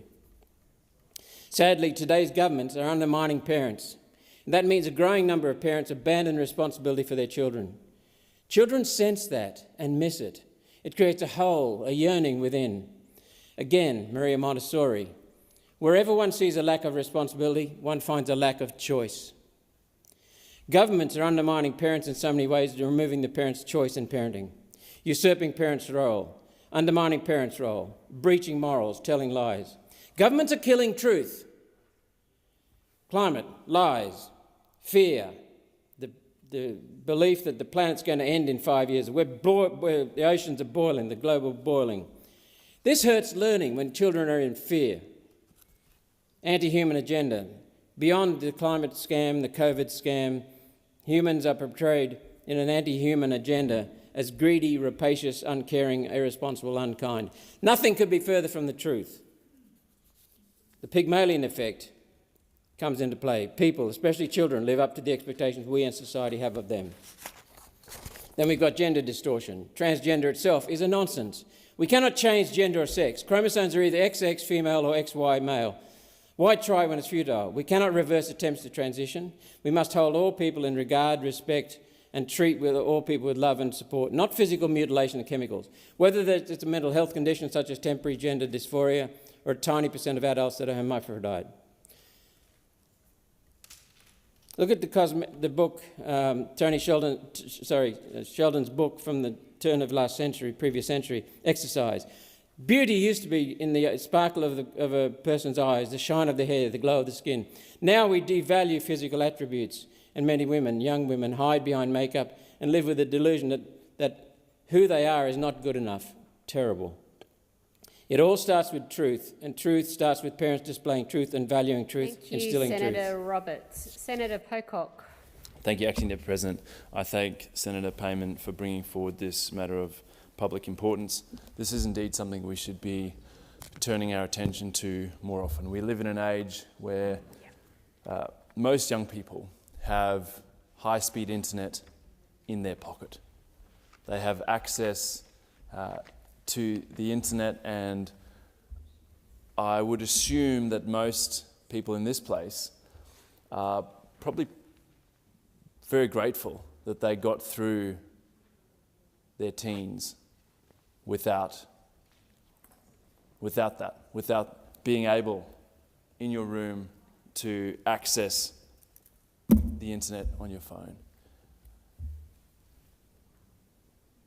A UK Children's Commissioner's report into young people's pornography use found that the average age at which children first see pornography is 13.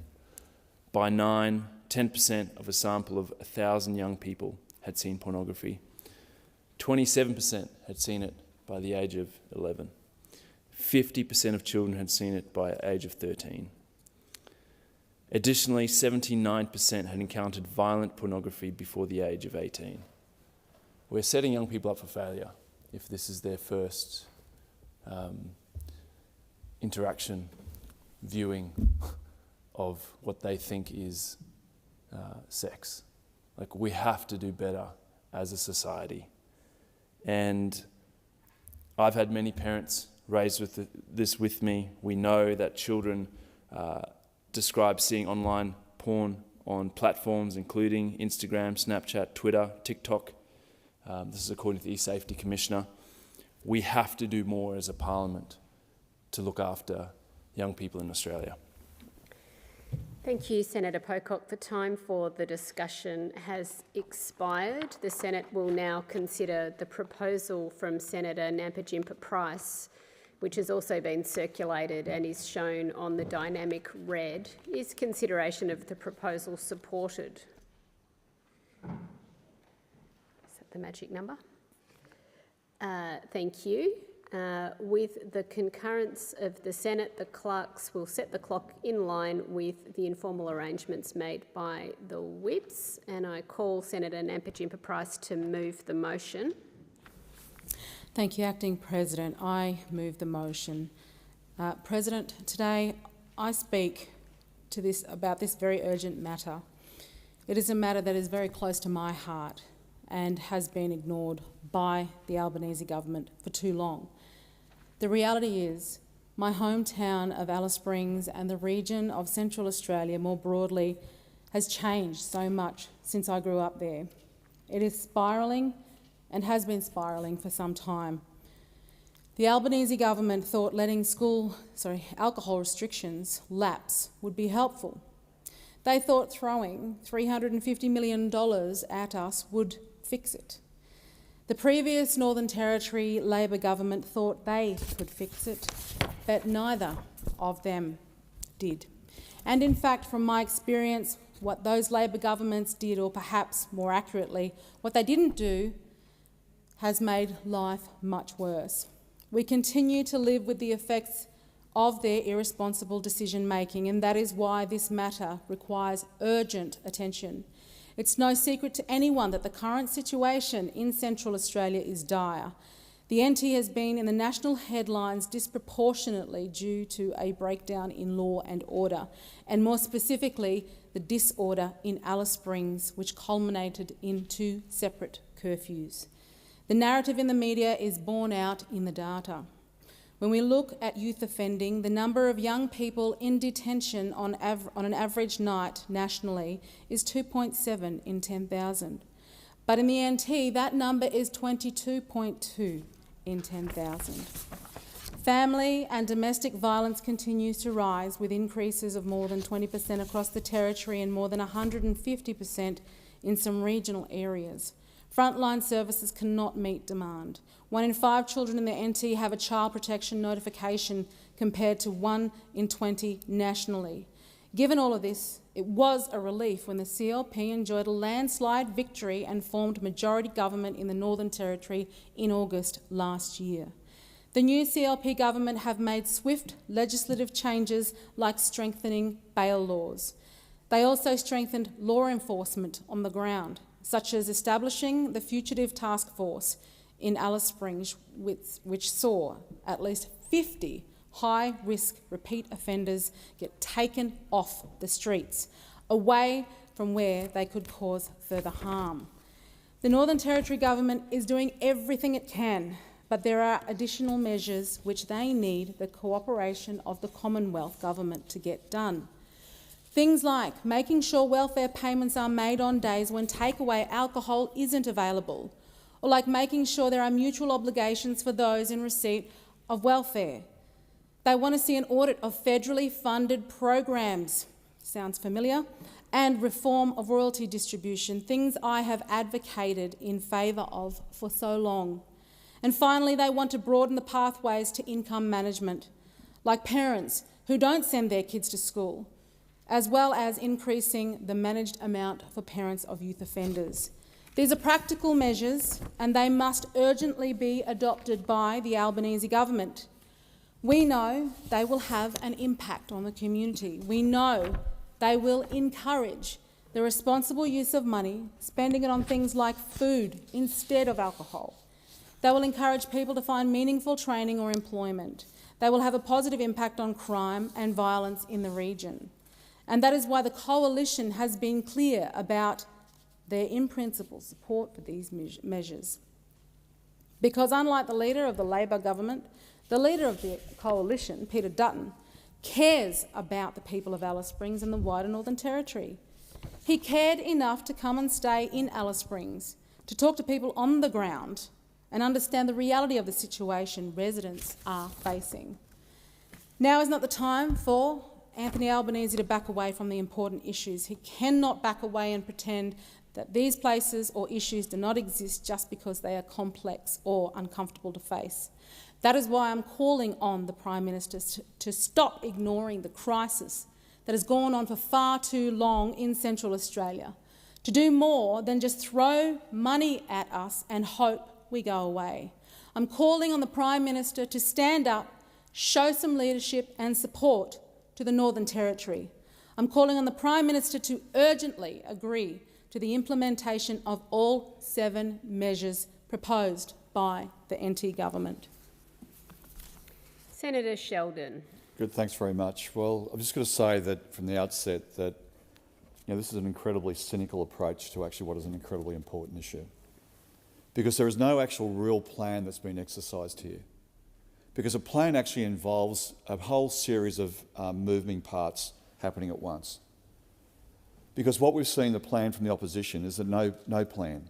And you see particularly in the case of the Northern Territory, they could start taking a leaf out of some exceptionally good examples that have occurred elsewhere. And I'll go to some examples of the opportunities they have to support both in this Senate and particularly in light of some of the debate that we've had earlier today. One of the things that's particularly important, and that is about making sure that when we talk about the critical issues of crime and family, domestic violence and challenges within any part of the country, but specifically to this resolution, this proposition in Central Australia, is talking about how we actually gain proper jobs, good opportunity, how we turn around and deal with questions and challenges of crime, and how all those matters are intermingled with a social compact and approach that you take. Now, when you create a healthy community, part of creating a healthy community is making sure there's more schooling and there's funding, as we know, substantial funding, and meeting the Gonski requirements of funding that's been put in place in the Northern Territory is part of the mosaic and the puzzle. But also making sure that we have economic success and jobs, because I'll just jump to an example of, in the case of Fitzroy Crossing, and we've proposed today the future made in Australia. One of the key tenements which every speaker on the opposite side spoke against is about community involvement and a community compact when there's arrangements and funding put in to business and community to get outcomes. And part of that community compact is to make sure that First Nations community also have the opportunity to be trained and get jobs. And when you start talking about training and getting jobs, they've opposed free TAFE. So when you want to build a community, you actually have to build it by actually giving training, skilling and jobs. That's part of the mosaic. Not only the funding that's been put in place which has been applauded by the Northern Territory government, but also the policies that make a difference. And those people opposite here right now oppose the fundamentals of making sure that we get the right social context and the right social opportunity to make sure that Central Australia moves forward. And I'll give an example at Fitzroy Crossing, such a beautiful example of success of a community. In the case of Fitzroy Crossing, when that bridge was knocked down only a couple of years ago, we saw those horrific floods. The disconnection, the economic disconnection, but the community disconnection most critically as well. But when that bridge was actually rebuilt, it was rebuilt with local labour, local training. It was rebuilt with 220 people from the local community being trained. And they received good paying jobs. They paid real jobs. They were given jobs that actually turned around and gave them opportunity.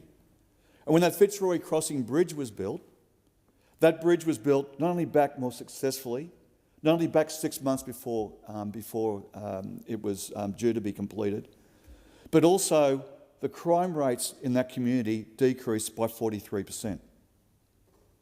The number of kids going to school substantially increased. Domestic violence decreased.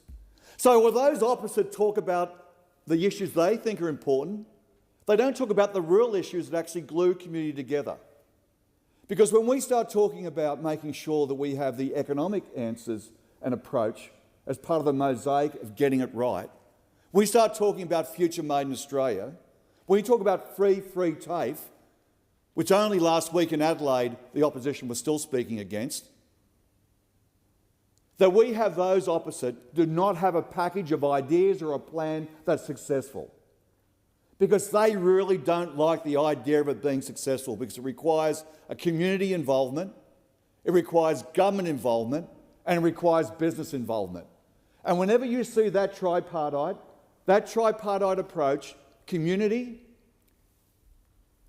in the future made in Australia, business, future made in Australia, government, future made in Australia, they immediately just turn off.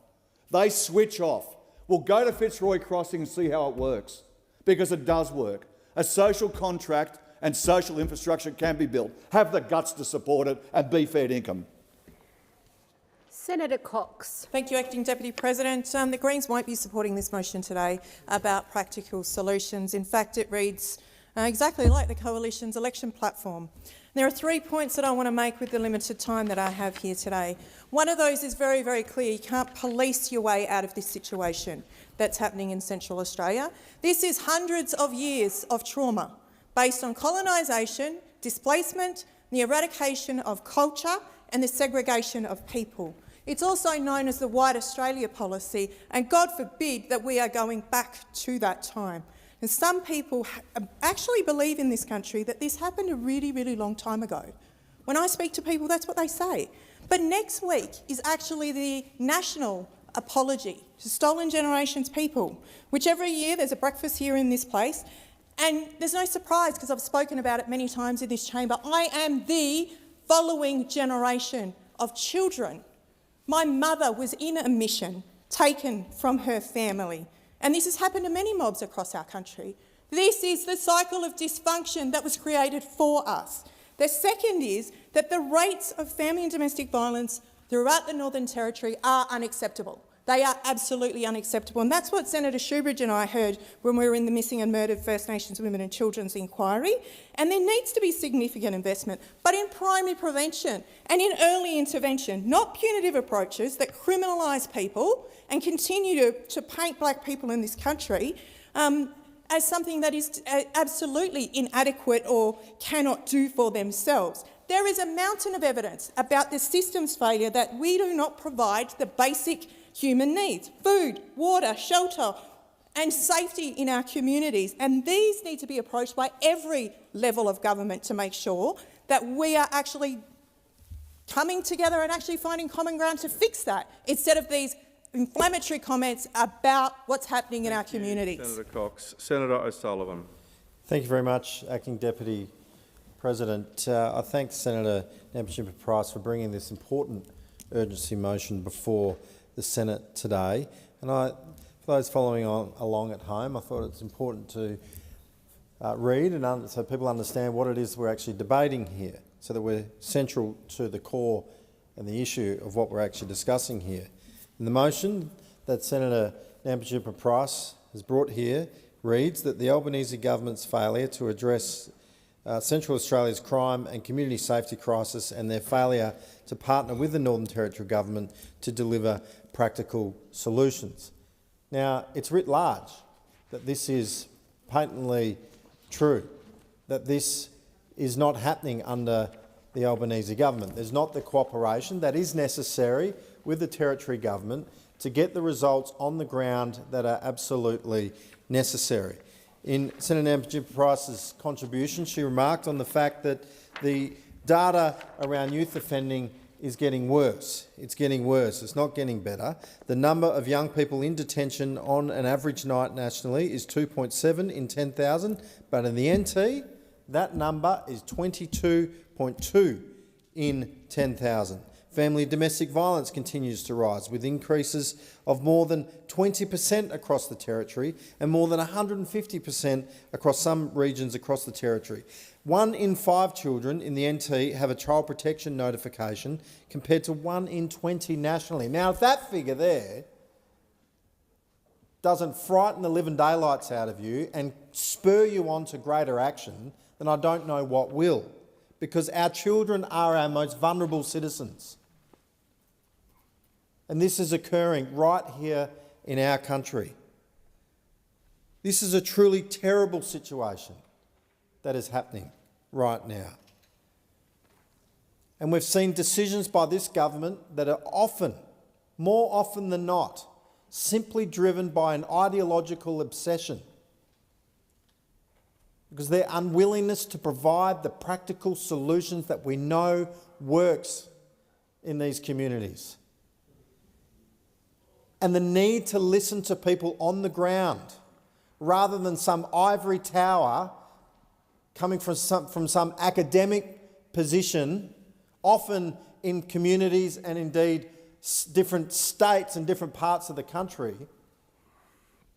You know, from the universities of Sydney and Melbourne and elsewhere, these academics who think they know best, who want to keep these communities in this utopian little view that they have, and aren't prepared to actually listen to the people on the ground that actually know the solutions that they want. Why won't they go there? Why doesn't the government actually go and listen to communities on the ground? One of the things that was working quite well, now no panacea, was the cashless debit card.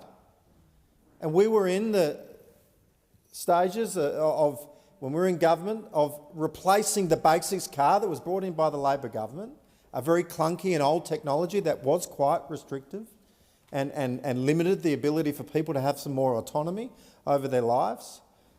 We were replacing it with the cashless debit card, a much more advanced technology, and there were improvements that were being implemented.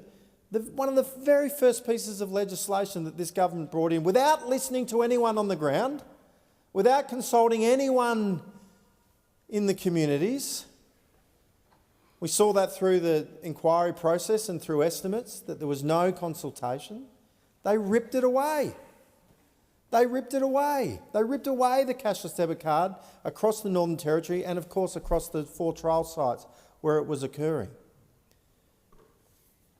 So my point is, they're not prepared to bring in practical solutions. Instead, they're only listening to those that have got an ideological obsession, that are detached from reality of what's actually occurring on the ground, and are imposing their ideological obsessions on these communities. And this is why we're seeing these sort of results. So what we need is practical solutions that come from the insights of people on the ground that know what they want. This government needs to listen. They're proving that they're not able to, so put us in charge, because we'll make it happen. Thank you, Senator O'Sullivan. Senator Hanson. Well, I'll just briefly say this government has lost its way, and so has other state governments in dealing with the escalating crime that is happening. I want people to think about this. Has crime increased since we actually had the Voice debate in this nation? Because what it's done is pit one Australian against another. And the hatred that is brewing out there, that you stole our country, you invaded our nation, we've got senators here that's standing up, it's war. It's just ridiculous where we are at this moment. That's being transported to the kids who see this as happening. Children feel they can get out there and do whatever they want to. They have no respect for anyone else in our society. The hatred, the crime that's been committed, we see it every day on our TV screens. Up in Cairns, you actually have 60 cars a month have been stolen in 1 month. You've got kids behind wheels of cars dragging racing with police to outrun the police. What is happening about it? Nothing. I went to a meeting this morning with the Senator's office, with the Minister's office, I should say, about closing the gap. The whole fact, I asked a question. Do you have your own determination, self-determination? She said, yes, we do. We have all our community groups, we have our members, we have community groups, you have your organisations, and it goes from the bottom up to the top. So I said, it's really not the state governments stopping you. No, it's not. The fact is that the people that are in these organisations themselves cannot run it because they don't know what the hell they're doing. And until you actually have people who really understand the process of being directors of companies and stop the nepotism and really get to the issues of it, because it's not the governments, it's not the taxpayers, it's not the lack of interest, it's people that have not got the understanding of how to really deal with this whole issue. So start taking the blame for your own inappropriateness of doing the jobs that you're supposed to be doing and help the kids of this nation. Thank you, Senator Hanson. Senator Shoebridge. Thanks, Acting Deputy. First of all, I just want to commend the words and the work of my colleague, Senator Cox, and I endorse everything she said. I want to be clear, when we're up in the NT on the missing and murdered women and children inquiry, what we heard from all of the services, from all of the communities, is there's a desperate need for investment in housing, in economic empowerment and in healthcare, and to deal with the crisis of domestic violence, services for women and children. That's investment that's needed urgently. And just this week, we heard from the NT Children's Commissioner, in a jurisdiction where up to 100% of the kids in custody are First Nations, where the UN has called out the abuse in NT prisons. This is what the NT Children's Commissioner said. Therapeutic models of youth justice are not ideological, they're evidence-based. We know that once a child enters the criminal justice system, they're more likely to return, particularly if they're detained. In contrast, youth diversionary programs and alternative responses that operate outside the court system are more effective at helping kids get back on track. Senator Let's have more of time that has and expired. less of this. Senator Little. Thank you. Well, this motion is about Central Australia. It's from the CLP, their recommendations to actually fix the mess left behind by policy that has done nothing to improve the lives of Territorians. The Coalition has stepped up its support in principle of the CLP's plan. I was in Alice Springs on election night after Territorians voted to get rid of Labor and start the clean up with the mess, putting their trust in the CLP. Labor broke the economy in the Northern Territory, and Labor has left families and communities broken. The Northern Territory rejected Labor's $400 million voice referendum, along with every other Australian state, and while distracted by that, cost of living spiralled with greater impact on people in remote and regional areas, and amid that, it was Labor that allowed the alcohol restrictions to be lifted there. Medical evidence to the 2024 coroner's inquiry into the deaths of women in the Northern Territory heard what followed those restrictions was a 77% increase in family violence assaults in Alice Springs. Only a fool would have thought the outcome would be different. It was foolish, despicable, and it did nothing for the people of the Northern Territory. For the Northern Territory, though, there's even worse to come with your plan, Labor's plan, to end income management. Income management restricts a portion of welfare so it can't be spent on anything but essentials. You never learn, though. What do you think will happen, Labor, when you remove income management? when in the Northern Territory 1 in 5 people are on it? I hope Northern Territorians in the electorates of Lingiari and Solomon punish you for even thinking about that. Central Australian Women's Legal Services' most recent report says 339 of the 1,600 clients assisted last financial year experienced coercive control. 279 of those reports involved alcohol.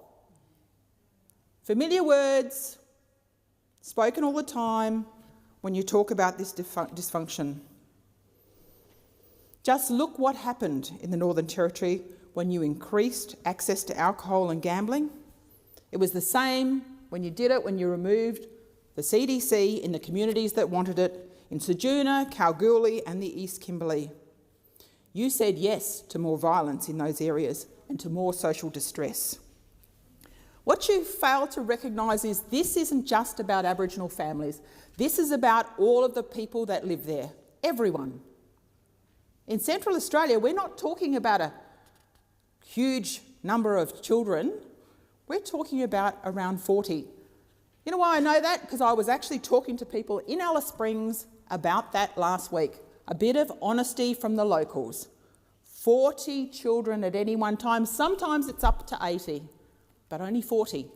And you spent nearly $300 million for a better, safer Central Australia, you called it.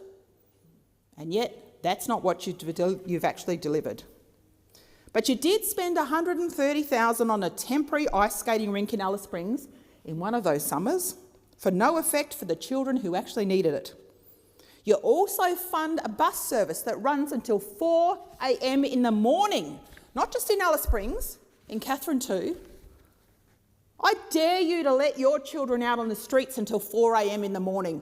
What is a service doing going around providing a bus service funded by taxpayers, funded by this very place, until 4 a.m. in the morning? Let me tell you what it's like for Territorians after your handiwork. More assaults, violence and property crime. Insurance, it costs $800 to insure the same car in Kalgoorlie, in Alice Springs than it does in Kalgoorlie, in Port Lincoln or Townsville. You know what? I actually did the work. I asked a broker to look at it. There's more insolvencies in those areas. Businesses just can't do it anymore. Children should be in school, not on the streets, and not at 4 a.m. in the morning. In my home state of South Australia, Pipilajara, only 2% of children attend school more than 90% of the time. In Armata, it's 3%. And in Dalkana, it's 5%. In Yalata, a former CDC area, not one student attended school regularly, down 7% in 2023. Labor, you've failed these children, you've failed these families, and you're failing Territorians. Thank you, Senator Little. The question before the chair is that the motion moved by Senator Napier-Price be agreed to. Those of that opinion say aye. Those against say no. I think the ayes have it. Noes have it. Division required. Ring the bells for 4 minutes.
lock the doors. So the question is that the motion is moved by Senator Nampijinpa-Price be agreed to. The ayes shall move to the right of the chair, the noes to the left.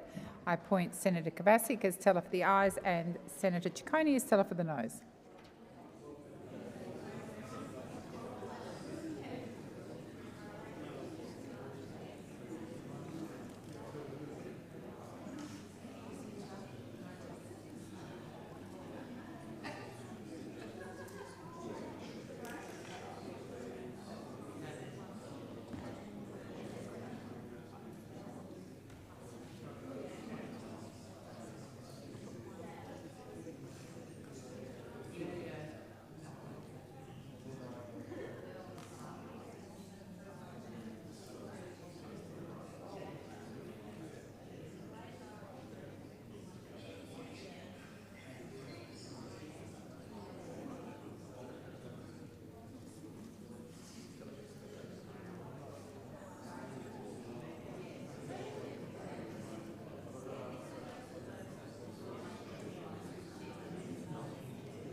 Order. There being 27 ayes and 30 noes, the matter is resolved in the negative. Thank you, senators.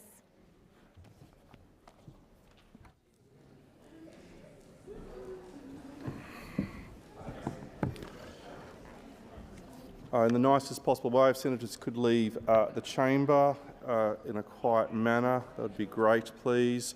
So I'll now proceed to the consideration of documents. These documents are listed on page 5 of today's order of business.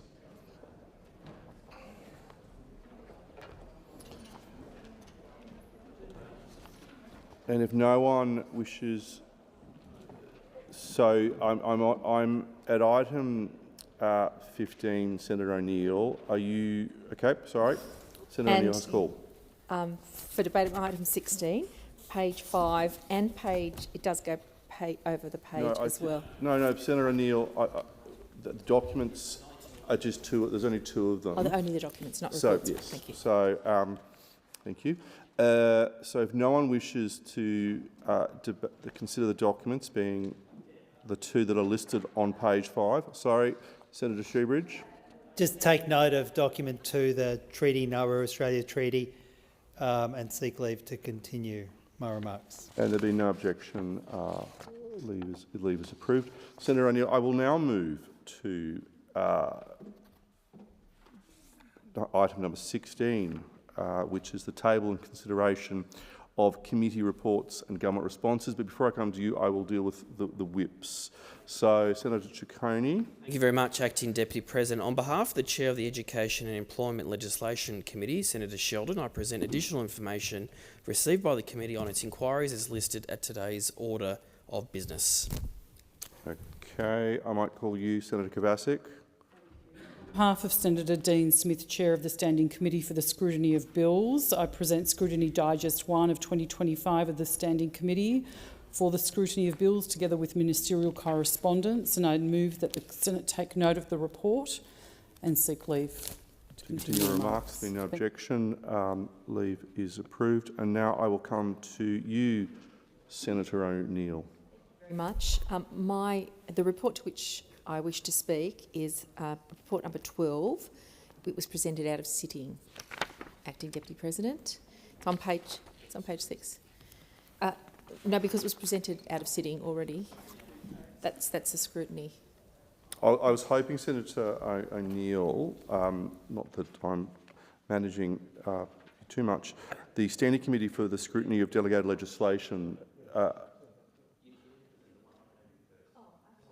Sorry, Senator O'Neill. Yes, if you could present the Standing Committee for the Scrutiny of Delegated Legislation Monitor 1 of 2025. Thank you. So I present the Delegated Legislation Monitor 1 of 2025 of the Standing Committee of the Scrutiny of Delegated Legislation together with the ministerial correspondence, and I move that the Senate take note of the report.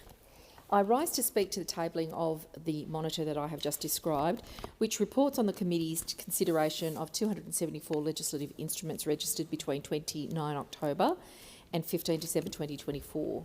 In this monitor, the committee has commented on 4 new instruments, including the Competition and Consumer Industry Code's Franchising Regulations 2024.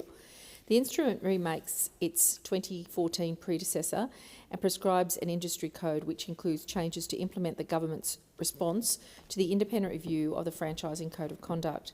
The explanatory statement provides that the purpose of the code is to regulate the conduct of participants in franchising, in particular to address the power imbalance between franchisers and actual or prospective franchisees.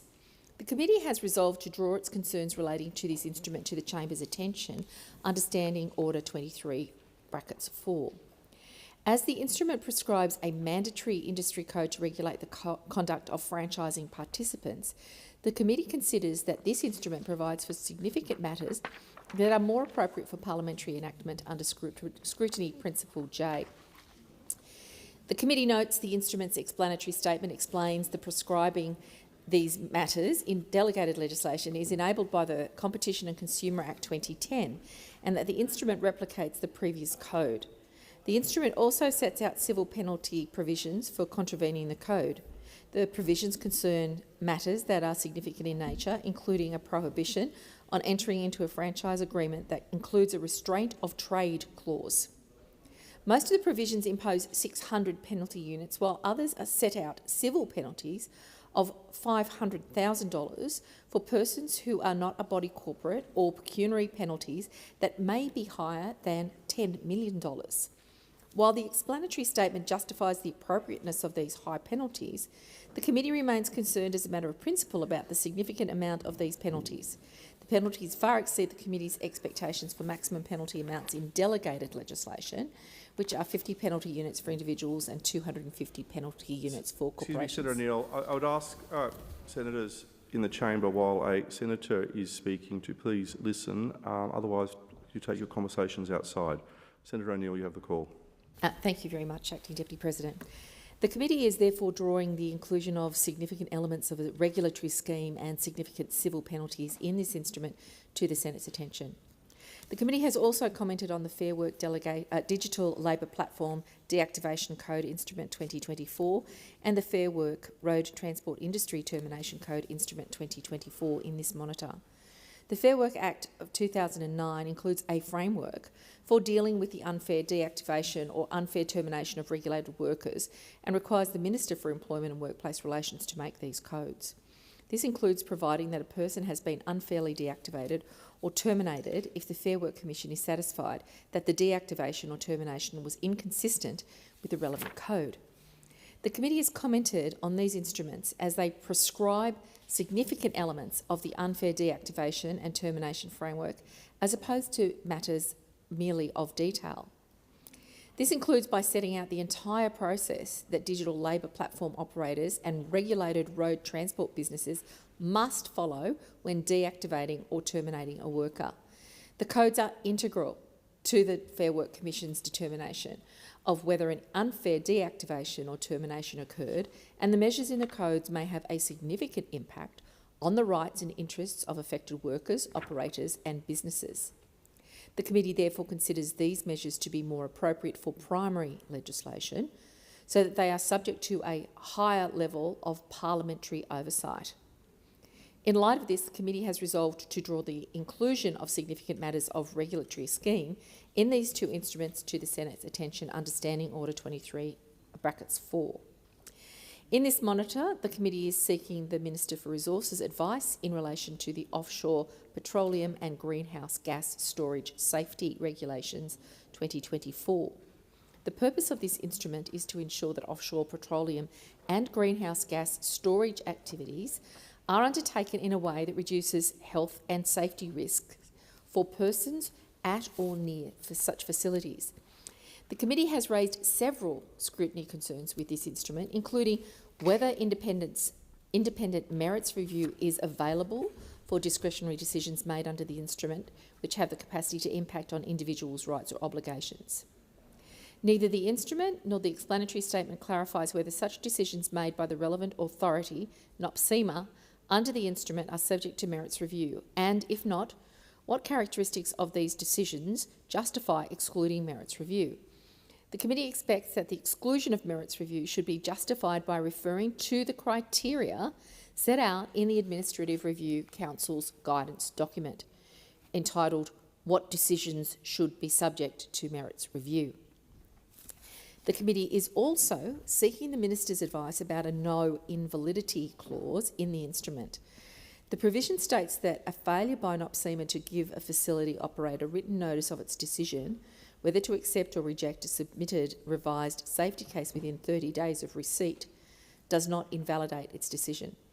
As this is not set out in the explanatory statement, the committee is requesting the Minister's advice about 3 matters. Firstly, the circumstances in which and likelihood that NOPSEMA may exceed the time limit for making decisions. Second, applicable safeguards. And third, why this no invalidity clause is necessary and appropriate for inclusion in the instrument. The committee looks forward to engaging with the Minister on this instrument. Monitor 1 of 2025 also includes 2 ongoing matters. The first is the Fair Work Registered Organisation, CFMEU, Construction and General Division Administration determined 2024. The committee has been engaging with the Attorney-General on this instrument since Monitor 12 of 2024. The committee thanks the Attorney-General for his undertakings to amend the explanatory statement to include information previously provided in response to the committee's concerns, including about retrospective effect and delegation of administrative powers. However, the committee is seeking further advice about whether the explanatory statement can be amended to include information previously provided about merits review, privacy and discretionary powers. The committee is also seeking specific justification for the exclusion of merits review under the instrument by reference to the criteria in the Administrative Review Council's guidance document. The second ongoing matter concerns the National Land Road Transport Parking Rules 2024. The committee welcomes the Minister's undertakings to amend the explanatory statement to include information previously provided, including about discretionary powers and privacy. The committee is now seeking further advice about skills, qualifications and experience of delegates at executive levels 1 and 2 at the National Capital Authority. The committee is also querying whether there is specific legal authority for the instrument to delegate the National Capital Authority Chief Executive's powers and functions which arise under the authorising instrument, the National Land Road Transport Ordinance 2014. Lastly, the committee is concluding its examination of the Therapeutic Goods Legislation Amendment Vaping Reforms Regulations 2024. Following an undertaking made by the Minister for Health to amend the explanatory statement to include information about the scope, necessity and appropriateness of immunity from liability afforded by the instrument. The committee also resolved to withdraw the notice of motion to disallow the instrument and thanks the Minister for his engagement on this instrument. The committee would also like to thank the agencies and ministers that have continued to provide updates to the committee secretariat on the progress of implementing outstanding undertakings since the last monitor was tabled in late November 2024. I am pleased to be able to advise the Chamber that the number of undertakings that have been outstanding for more than 90 days has remained steady at 19, with 17 undertakings implemented since 26th of November 2024. I reiterate the committee's expectation that undertakings are implemented in a timely manner and note that the committee will continue to closely monitor the implementation of outstanding undertakings in 2025. With these comments, I thank my colleagues for their ongoing hard work on this important committee, including Senator Reynolds, who I note is in the chamber, and I commend the committee's delegated legislation monitor 1 of 2025 to the Senate. Thank you, Senator O'Neill. I'm going to now call Senator Brown, because Senator O'Neill, you're up here. Senator Brown. Thank you, Acting Deputy Chair. I present the report of the Joint Standing Committee on Electoral Matters titled From Classroom to Community, Civics Education and Political Participation in Australia, and I move that the Senate take note of the report. The strength and stability of Australia's democracy depends on the capacity of our citizens to confidently engage with politics and cast an informed vote. Australia's system of compulsory voting means that all Australians need to be informed to participate in our democracy and elections. This is important at a time when democracies around the world, including Australia, are facing rising disengagement, distrust and misinformation and disinformation in a complex online information environment. The report was informed by more than 130 submissions, 11 public hearings and 5 site visits around the country, from Canberra to Maringira in Arnhem Land. The committee visited schools to hear from students and teachers, was hosted by migrant groups doing on-the-ground work and by First Nation organisations in remote communities. The inquiry also heard from school students, educators and school leavers through an online survey which received almost 1,000 responses. The committee heard strong evidence that effective civics education in schooling is critical to give young people the tools to be informed and to be informed, responsible citizens. However, the current state of civics education is ineffective and varies considerably across the states and territories and even individual schools. Civics education is often given little time or focus, and the content can be dry, lack relevance and does not teach practical skills like how to vote. We know there are some committed teachers who work very hard, but there are gaps in teacher training and confidence, and teachers fear backlash from bringing contemporary issues into the classroom. National civics education assessments of students in years 6 and 10 undeniably demonstrate this. In this report, the committee recommends nationally aligned and mandated civics and citizenship content in the Australian curriculum and better support for teachers through high-quality professional development. This report also recommends increased resourcing and support so that more students, particularly those living in regional and remote areas, can visit Canberra or access digital learning experiences. Civics education and civics engagement is a lifelong learning process that continues beyond the classroom.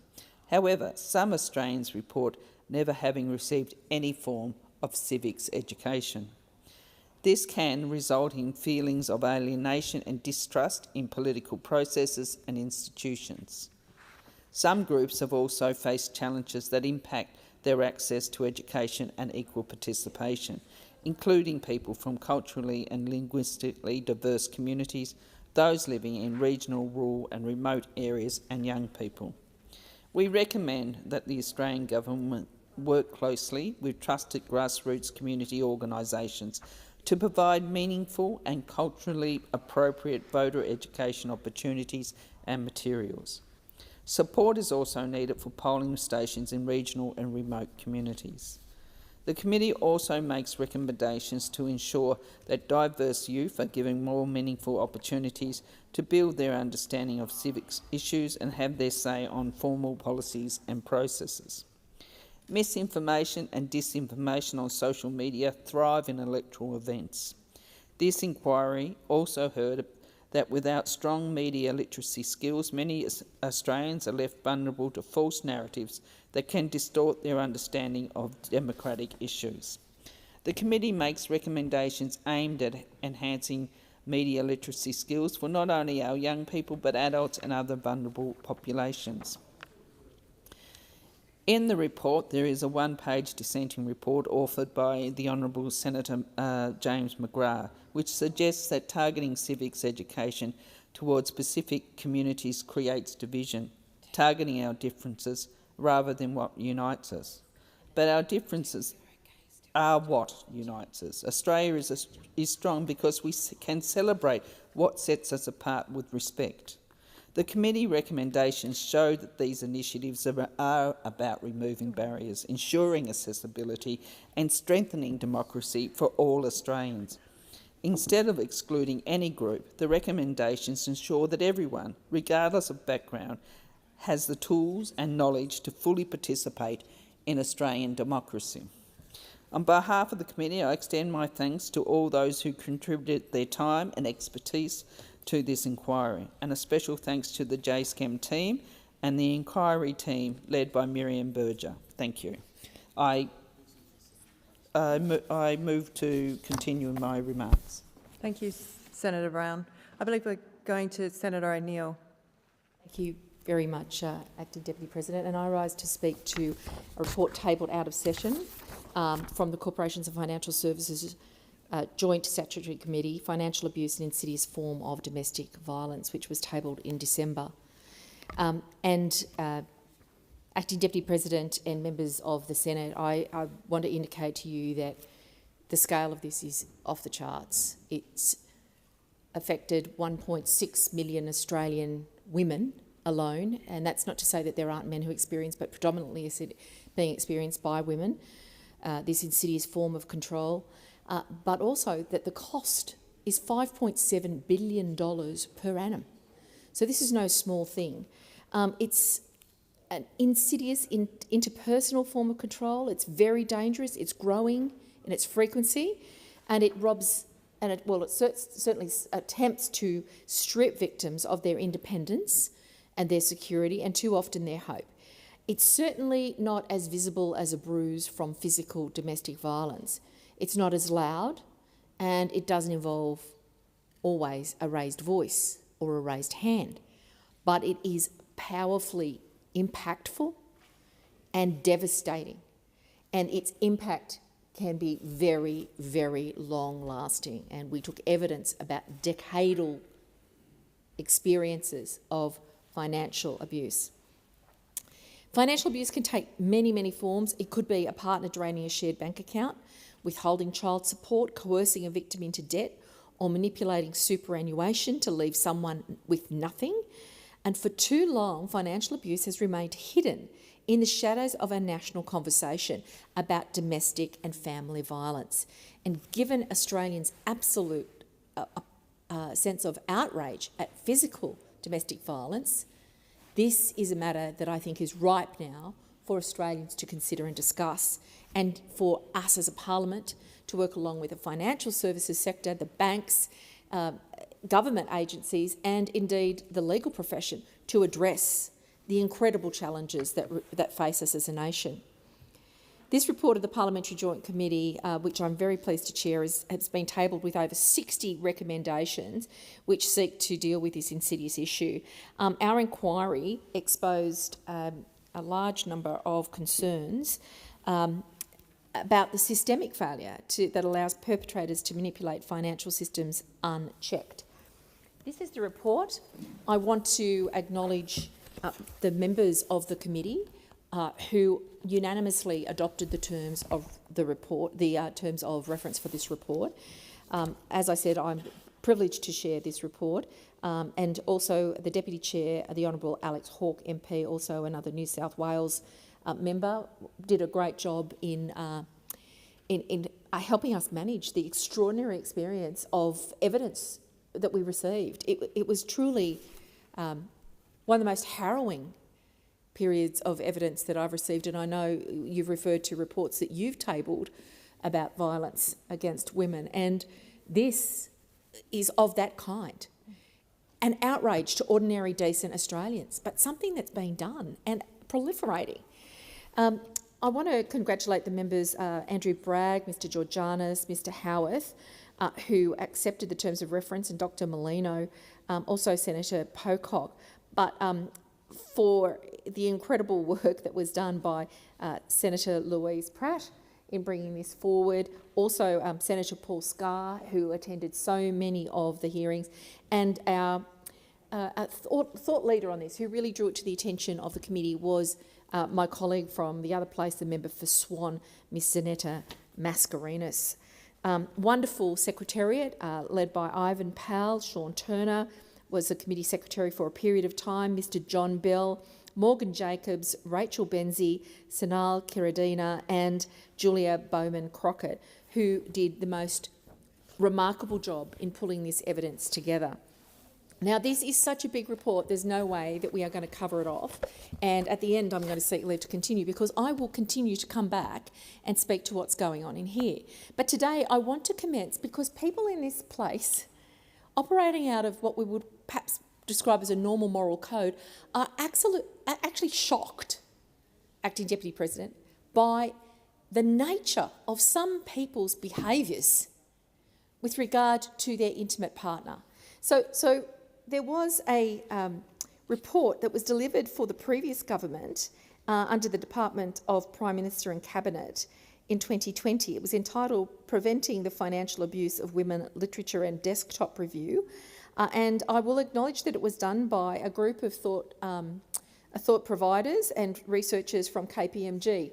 And, you know, we've had plenty of discussions about consultancies, but when people do good work, we should acknowledge it. And this is just a tiny sample of some of the behaviours that 1.6 million Australian women have experienced that costs our economy $5.7 billion a year. So the type of behaviour, controlling her access to economic resources, it comes under figure 1.7, controlling her access to money, not allowing her to have money, not giving her any money, taking away money given to her, preventing her from accessing benefit money, including child benefit, not allowing her to have access to her bank account, making her close down her bank account, preventing her from having access to her debit card, checkbook, destroying her debit card and checkbook, changing her PIN number without telling her. That's just the first tiny little bit of list in terms of controlling behaviour. Then the next layer is actual stealing her money, taking her wages and benefit money, taking child benefit money, child tax credits, Sure Start grants, and, if you can believe this, maternity pay. This is an outrage to every decent person in the nation, but it is proliferating. 1.6 million women impacted by behaviours of this kind.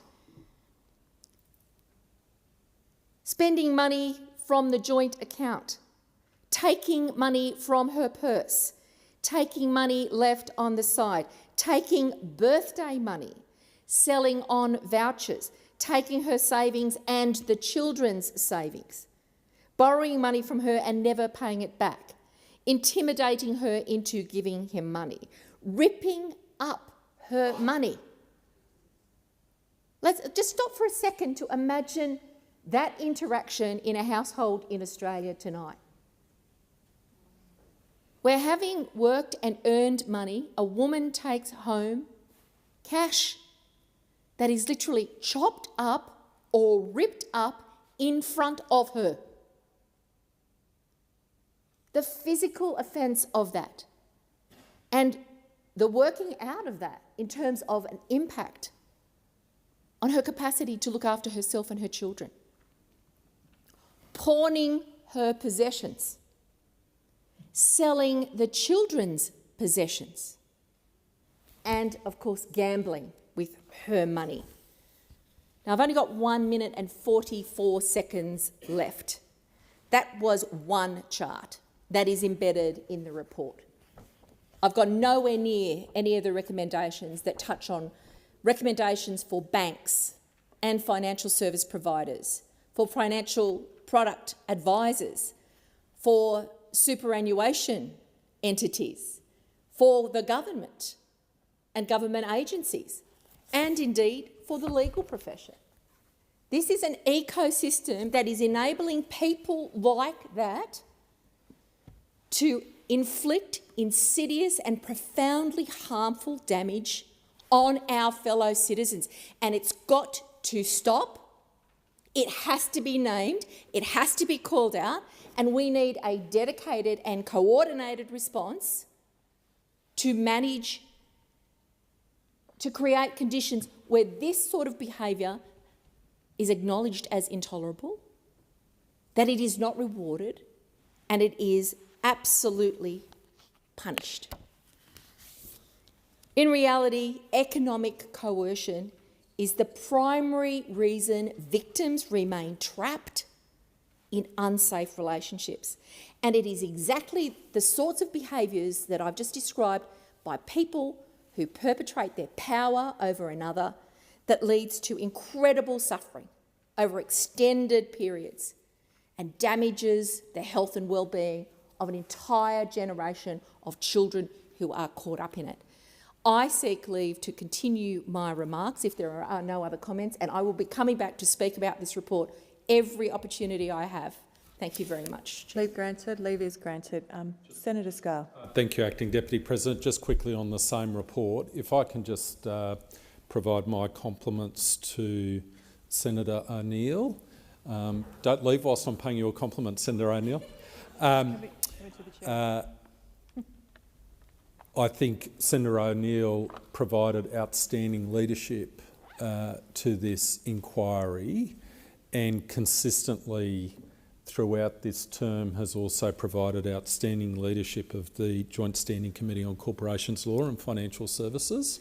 And I think, as you mentioned, Senator O'Neill, there were outstanding contributions in relation to this inquiry, in particular from the member for Swan. And I think that should be noted. A lot of thought went into the recommendations made in the report, and I was very pleased to be part of that detailed consideration, and I do hope that the government seriously considers those recommendations. I was personally shocked by much of the evidence we heard, and I think there are matters which should be addressed on an urgent basis as a matter of priority. So with that, I'll seek leave to continue my remarks. Can I thank you for those kind words, Senator Scarr, and acknowledge your fantastic contribution, not only to that report, but to the committee as well. I see Senator McKim is seeking the call. Thanks very much, Acting Deputy President. I take note of government response number 8 on page 5 and number 14 on page 6. So that's the Foreign Affairs, Defence and Trade Legislation Committee report into the Migration Amendment, Overseas Organ Transplant Disclosure and Other Measures Bill, and also the Legal and Constitutional Affairs References Committee report into right-wing extremist movements in Australia. And on both of those reports, I seek leave to continue my remarks. Thank you, Senator McKim. Do we have any further requests to speak on reports? If I could quickly. Senator Scarr. Madam Acting Deputy President, I rise to speak in relation to the Legal and Constitutional Affairs References Committee report in relation to right-wing extremist movements in Australia, and that report was delivered out of session on 6 December 2024. So as Chair of the References Committee of the Legal and Constitutional Affairs References Committee, I would like to thank all of the committee members who participated in that inquiry, including the Deputy Chair, Senator Nita Green. I would also like to acknowledge the efforts of the Secretariat in dealing with a range of submissions dealing in some cases with very confronting and controversial material. So if I can pay my compliments to Ms Sophie Dunstan and all the other members of the team at the Legal and Constitutional Affairs References Committee.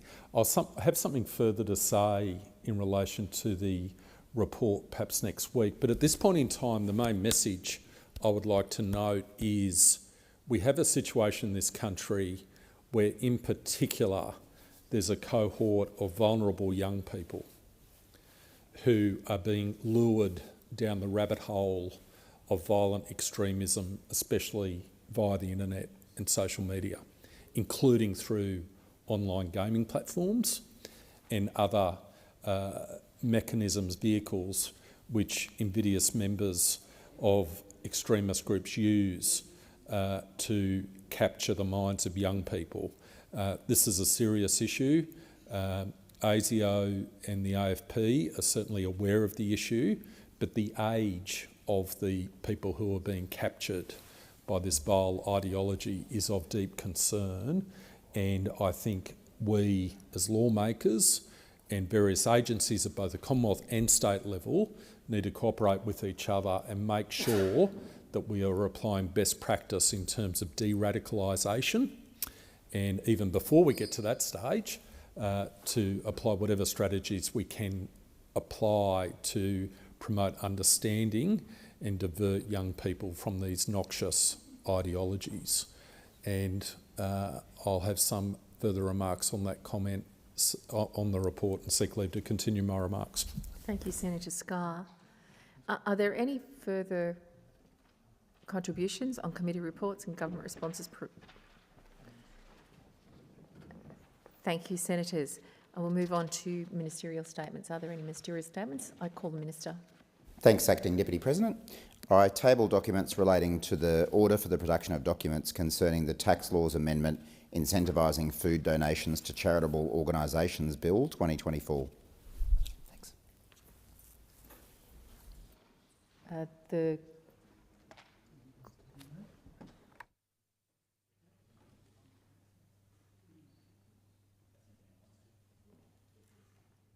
No one's rising, so no one's seeking to take note of that. So we'll move on to the next matter. The President has received a letter nominating senators to be members of a committee. Minister.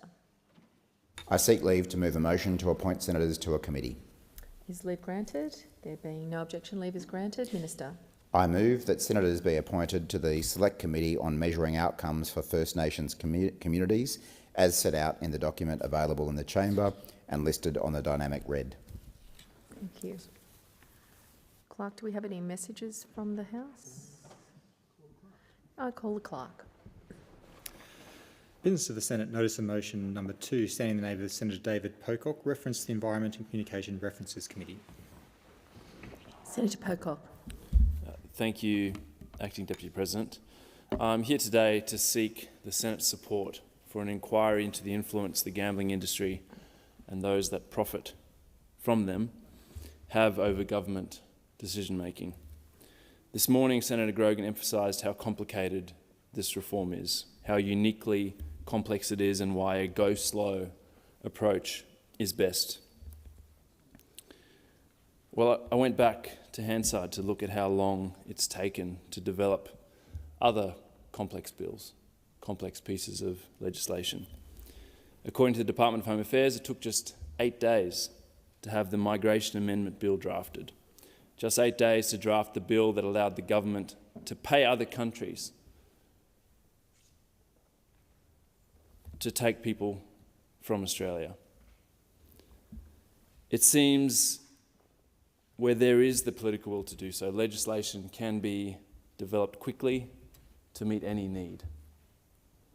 Meanwhile, in this reform, we are up to 16 months and counting from the time the government received the multi-partisan-backed recommendations of the Murphy inquiry.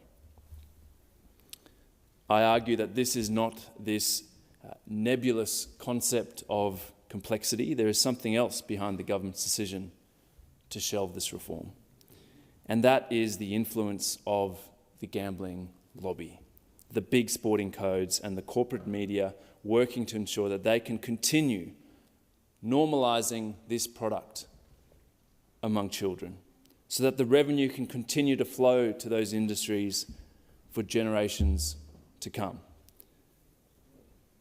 Since the crossbench first started advocating for a response to Peter Murphy's recommendations, we've seen signs of the influence these industries have over the Prime Minister of Australia's thinking. The first sign was when the government's proposal was leaked almost immediately after it was briefed to the gambling industry. A telltale sign. Not a single consumer advocate or gambling harm expert had been consulted on the proposal. And it took media appearances, letters from myself and other members of the crossbench to ensure that they could actually be at the table. Then there were the meetings disclosed through OPD, and also the ones that weren't disclosed in OPD. There were meetings at coffee shops in Marrickville, opportunistic get-togethers following parliamentary friendship events. But the piece of correspondence that stood out to me was an email from the gambling lobby to the PM's office. On the 24th of April 2024, Responsible Wagering Australia shared a paper about an undisclosed topic with an unknown person in the Prime Minister's office. Most of this email is redacted, and we're told that it's for commercial reasons. But it's quite difficult to understand how an industry representative body, not one of the companies themselves, could be handling commercially sensitive information and then handing that over to the PM's office. That would mean that the industry body, representing the biggest bookmakers in the country, has been given access to commercially sensitive information from their members, and then it's been developed into a paper in commercially sensitive form that is then shared with the government and presumably with members. So if that's the case, I imagine there would be competition concerns that regulators in this country may be interested in looking at.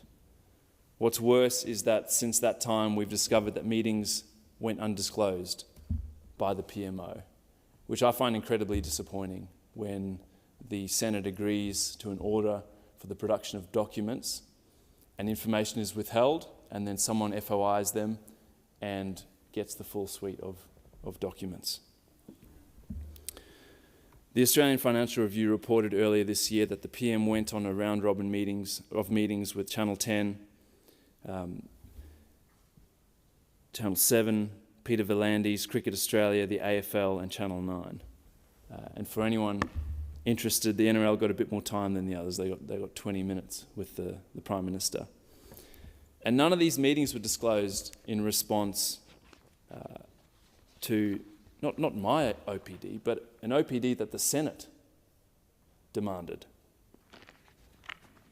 even though they were clearly in scope of the order. And we will wait for an explanation tomorrow. I thank the Senate for agreeing to get the Minister to give an explanation. But it's another troubling sign that exchanges between the government and these industries are being concealed. And then there have been multiple occasions where the PM has gone off script and found himself parroting lines from the gambling lobby. On the 12th of August, the CEO of Responsible Wagering Australia said, "The risk of blanket bans on advertising in the wagering space is that we run the risk of driving Australian consumers into the illegal offshore providers." And to be clear, offshore gambling is illegal, and that's why they're called illegal offshore providers. But the very next day, the PM said at a press conference, "The internet means that people can gamble offshore. That means it is much more difficult to put restrictions on." And of course, none of this is true. This is spin that has been used by the gambling industry for decades. As I mentioned this morning, the co-founder of gambling giant Paddy Pallin said recently that this argument is a load of baloney. That's a clear example of a well-trodden line used only by gambling lobbyists, and the Prime Minister said it. Here's another example. Recently, the Prime Minister was asked by Zali Steggall MP in the other place where his gambling reforms were up to. He responded, "We know when we look at where the harmful gambling comes from, that almost 70% of that harmful gambling is actually poker machines. More than, or around 15% off the top of my head, comes from lotteries and lotto and those tickets as well." After hearing this, got on the phone, asked experts where this data came from, and they were stumped. They had never seen or heard of this data. I asked the Department of Infrastructure and the Prime Minister's Department where they'd gotten this information from, and it wasn't from them, they said. I even asked the PM where he got it from, and in a return letter from the Deputy Prime Minister, I was told that it was data that he had recollected that it had no actual source. But then, to the rescue, Peter V'landys, a man who runs two organisations that profit from gambling, made the mistake of giving these exact figures in an interview he gave to David Crowe and Paul Sakal at the Sydney Morning Herald. According to that article, and I'll quote, V'landys argued that independent statistics show that out of 100 people who sought help from a problem gambling hotline, 70 were due to poker machines, 15 due to lotteries, 8 due to racing, 4 due to sport, and 3 due to casinos. So the only two people in the entire cabinet who have seen these figures are apparently the Prime Minister and Peter V'landys. Clearly, Mr. V'landys and the gambling lobby have more sway over what the PM says than experts or even the Murphy inquiry, which itself was a comprehensive examination of the harms associated with gambling advertising. And I went into some detail this morning about just how comprehensive that inquiry was.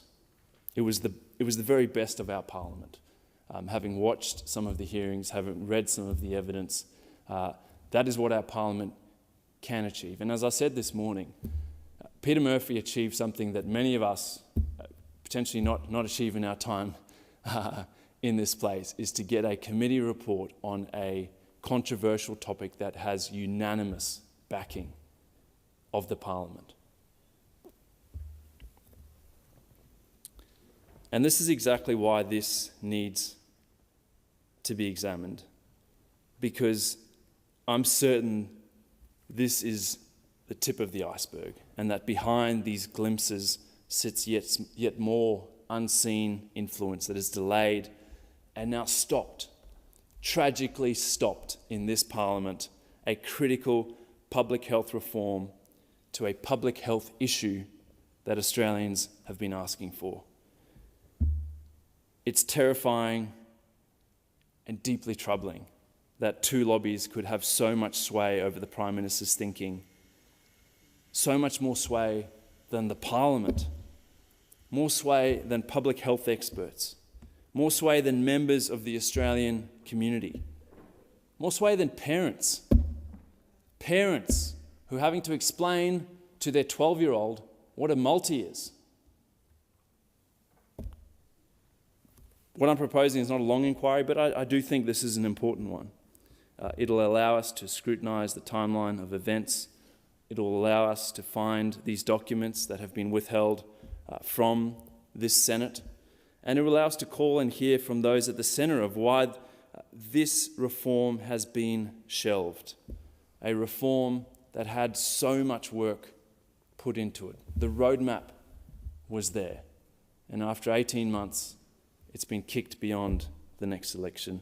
And so I ask my fellow senators for their support to look into what I think is a really important issue for so many Australians.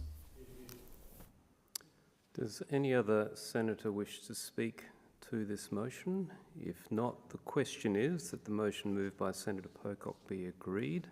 Those that opinion say aye. To the contrary, no. Noes have it? Division required, but we have to defer the division until tomorrow. So, Clerk.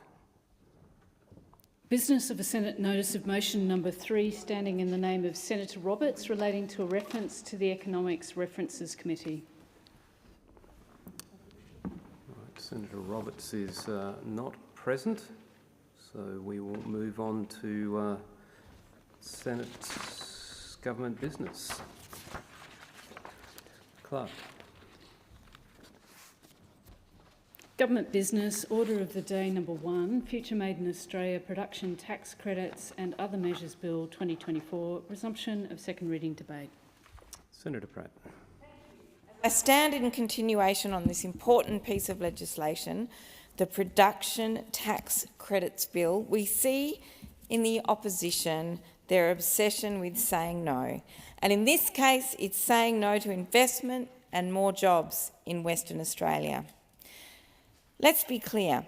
Under this legislation, if companies don't produce a processed critical mineral, they're not eligible for the tax credit, nor are they eligible until they succeed. Taxpayers don't pay a cent until the industry succeeds. This legislation is about delivering a greater economic benefit to Australia from what we dig out of the ground. Currently, we export minerals for a fraction of their processed value. And it is worth this chamber remembering that new industries have often needed government support to get off the ground, and this is what other nations are doing with tax incentives, as well as a trend towards the nationalisation of critical minerals. So we are at a very critical point in competing for the finance of critical minerals projects and Australia's role in future supply chains. Frankly, we are at a critical stage for the future of our mining industry. We are competing to attract investment now. Meanwhile, the Coalition's approach to this issue was grants for pet projects, and it was universally critiqued as not being fit for purpose. And they have absolutely nothing on the table now.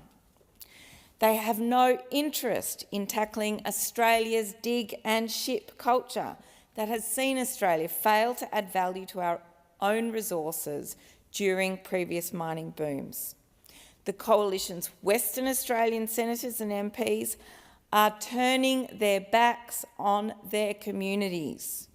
Be warned, they will be relying on tax from WA resources sector to help find the $600 billion for 7 risky and expensive nuclear power stations that the Australian taxpayer will foot the bill for.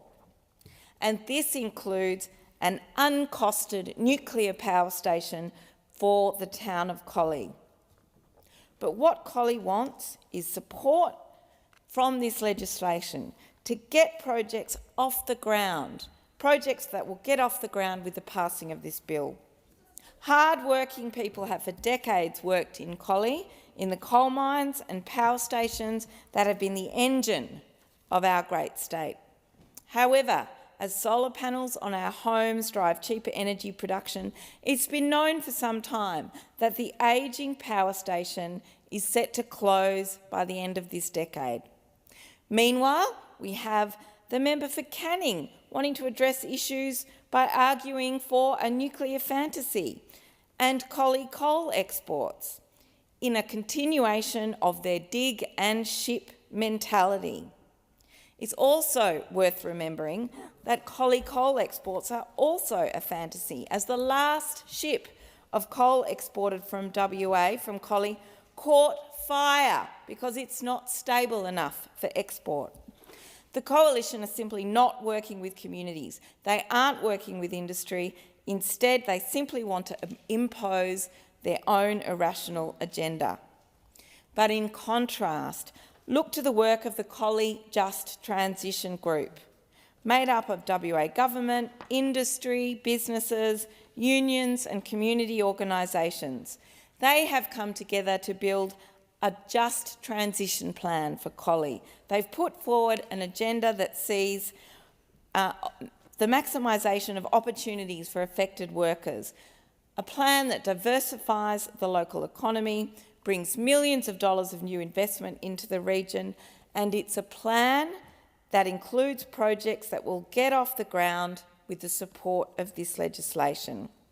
And I note that it includes a magnesium refinery where Magnesium Australia are looking to CSIRO patented technology for clean extraction of magnesium metal.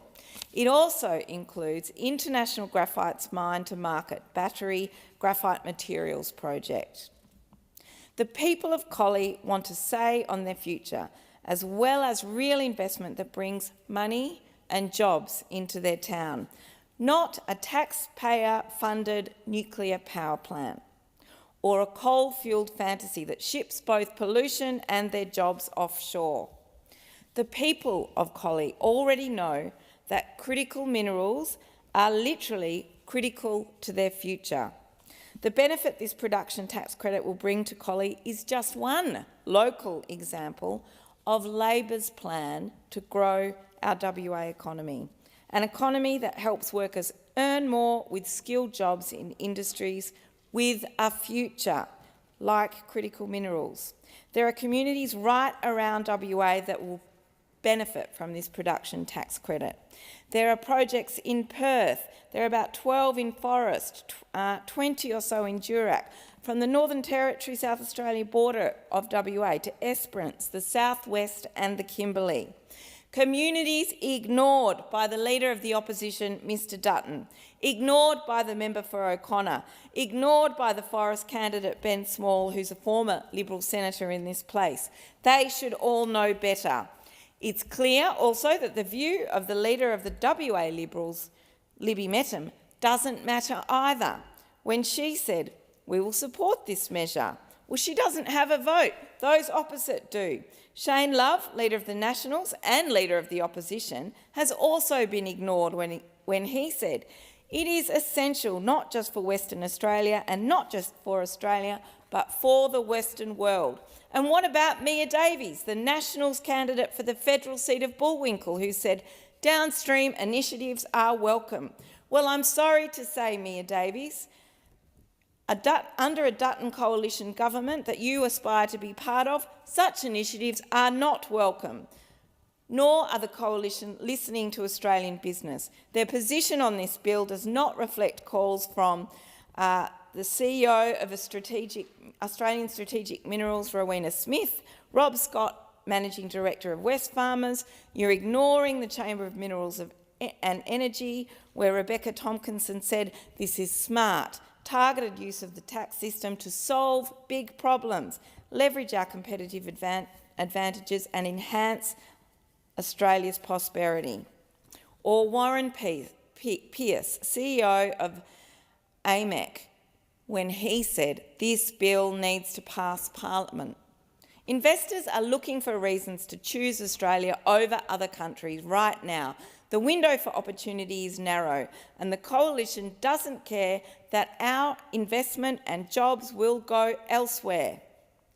This issue is a stark reminder to West Australian voters about what the coalition thinks about our state.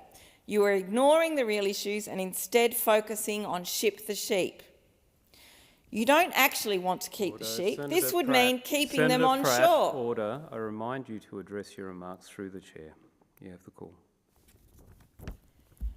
Those opposite don't actually want to keep the sheep. This would mean keeping them on shore to be processed in WA, adding value to our exports in jobs and local economic benefits.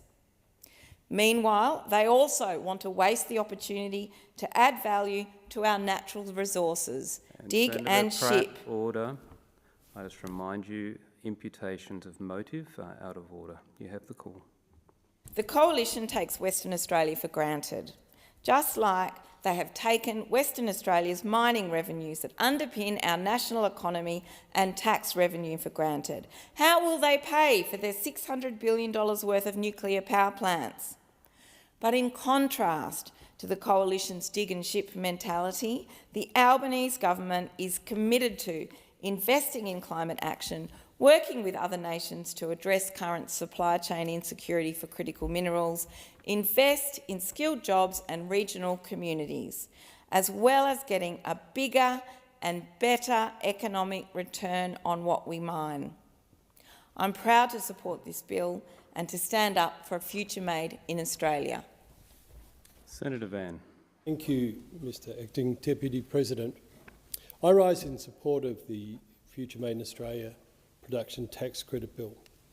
However, my support is not without some qualification because, as I said in last year's debate, we need to focus on some key technologies that will assist us to lower our emissions, support existing and new industries, and protect our national security. For that reason, I was surprised to see the low carbon liquid fuels, or LCLFs, not included in this bill as a recipient of those tax credits, especially when many of our international competitors are incentivising their industries to be the leaders. Why surprised, you might ask? Well, there are several reasons. First, low carbon fuels were included in the priority sectors that made up the key focus areas of Future Made in Australia in the national interest framework that went with that. The framework that we agreed to in this place last year. It is in there, in that framework, because as the national interest framework states, Australia is likely to have a comparative advantage in the production of some feedstocks used to produce low carbon fuels, or in the production of low carbon fuels, or both. And I believe both are vitally important for our country. Other countries, such as the United States, Brazil and Singapore, amongst others, have all seen the potential that low carbon liquid fuels offer, and they are moving quickly to reap its benefits. We are in a race to build a whole new industry in Australia, which should be a part of the long-vaunted green economy, or as often sold to us, the clean energy superpower. Noble ambition, but we've got to put some effort and some funding into it. We have clear advantages, but we are not the only ones. Well, countries like Singapore don't have the advantage of our feedstocks, nor the great amounts of renewable energy that will be needed to make low carbon liquid fuels. They certainly know how to make big bets on nation-building industries. Low carbon fuels, which include sustainable aviation fuel and renewable diesel, need to be in this bill as recipients of production tax credits. If they are left out, then what we are saying is we're comfortable for our future to be made in Singapore or some other country, but not here. This defeats the most important benefits of producing low carbon fuels here, and that is fuel security which is vital to our national security. Not only that, we will pass up the estimated 18,000 new direct jobs that is predicted to come from standing up a sustainable aviation fuel production industry, plus the estimated $13 billion that would be added to our GDP. We will effectively load all these benefits onto ships heading to Singapore with all the feedstock that we will be sending them, and Singapore will benefit as they export it to the rest of the world. As we waste time debating the merits of including low carbon liquid fuels and building an industry here in Australia, the world will race ahead, leaving us behind. This, I believe, would be unacceptable to most Australians. The truth is that low carbon fuels are an indispensable tool to lowering Australians' carbon emissions. A study by Airbus shows that on average, sustainable aviation fuels can reduce carbon emissions by 80% compared to traditional jet fuel. This is particularly important when we consider that worldwide, the aviation industry accounts for up to 3% of human-induced greenhouse gas emissions. Low-carbon liquid fuels are important as they will play a role decarbonising the hard-to-abate transport sector. Unlike hydrogen, which is also important, but we also have immediate uses for sustainable aviation fuel and biodiesel. Uses right now. We don't need to build masses of new infrastructure such as refrigeration, storage and new transport to get it into use once we're producing it. Our trucks and planes can use it immediately. So as soon as we build it and we're producing it, then it is getting used. Also, it is worth noting that low carbon liquid fuels need hydrogen as one of the feedstocks. So standing up a sustainable aviation fuel industry not only builds that industry, it also provides an offtake opportunity for our hydrogen production industry, which is in this bill. Instead, to be prepared for the future means we must commit to clear and specific incentives that will ensure this crucial but nascent low-carbon liquid fuel industry flourishes. But the benefits of LCLFs are not just limited to emissions reduction. Low-carbon liquid fuels will also support our farmers who will grow the feedstocks.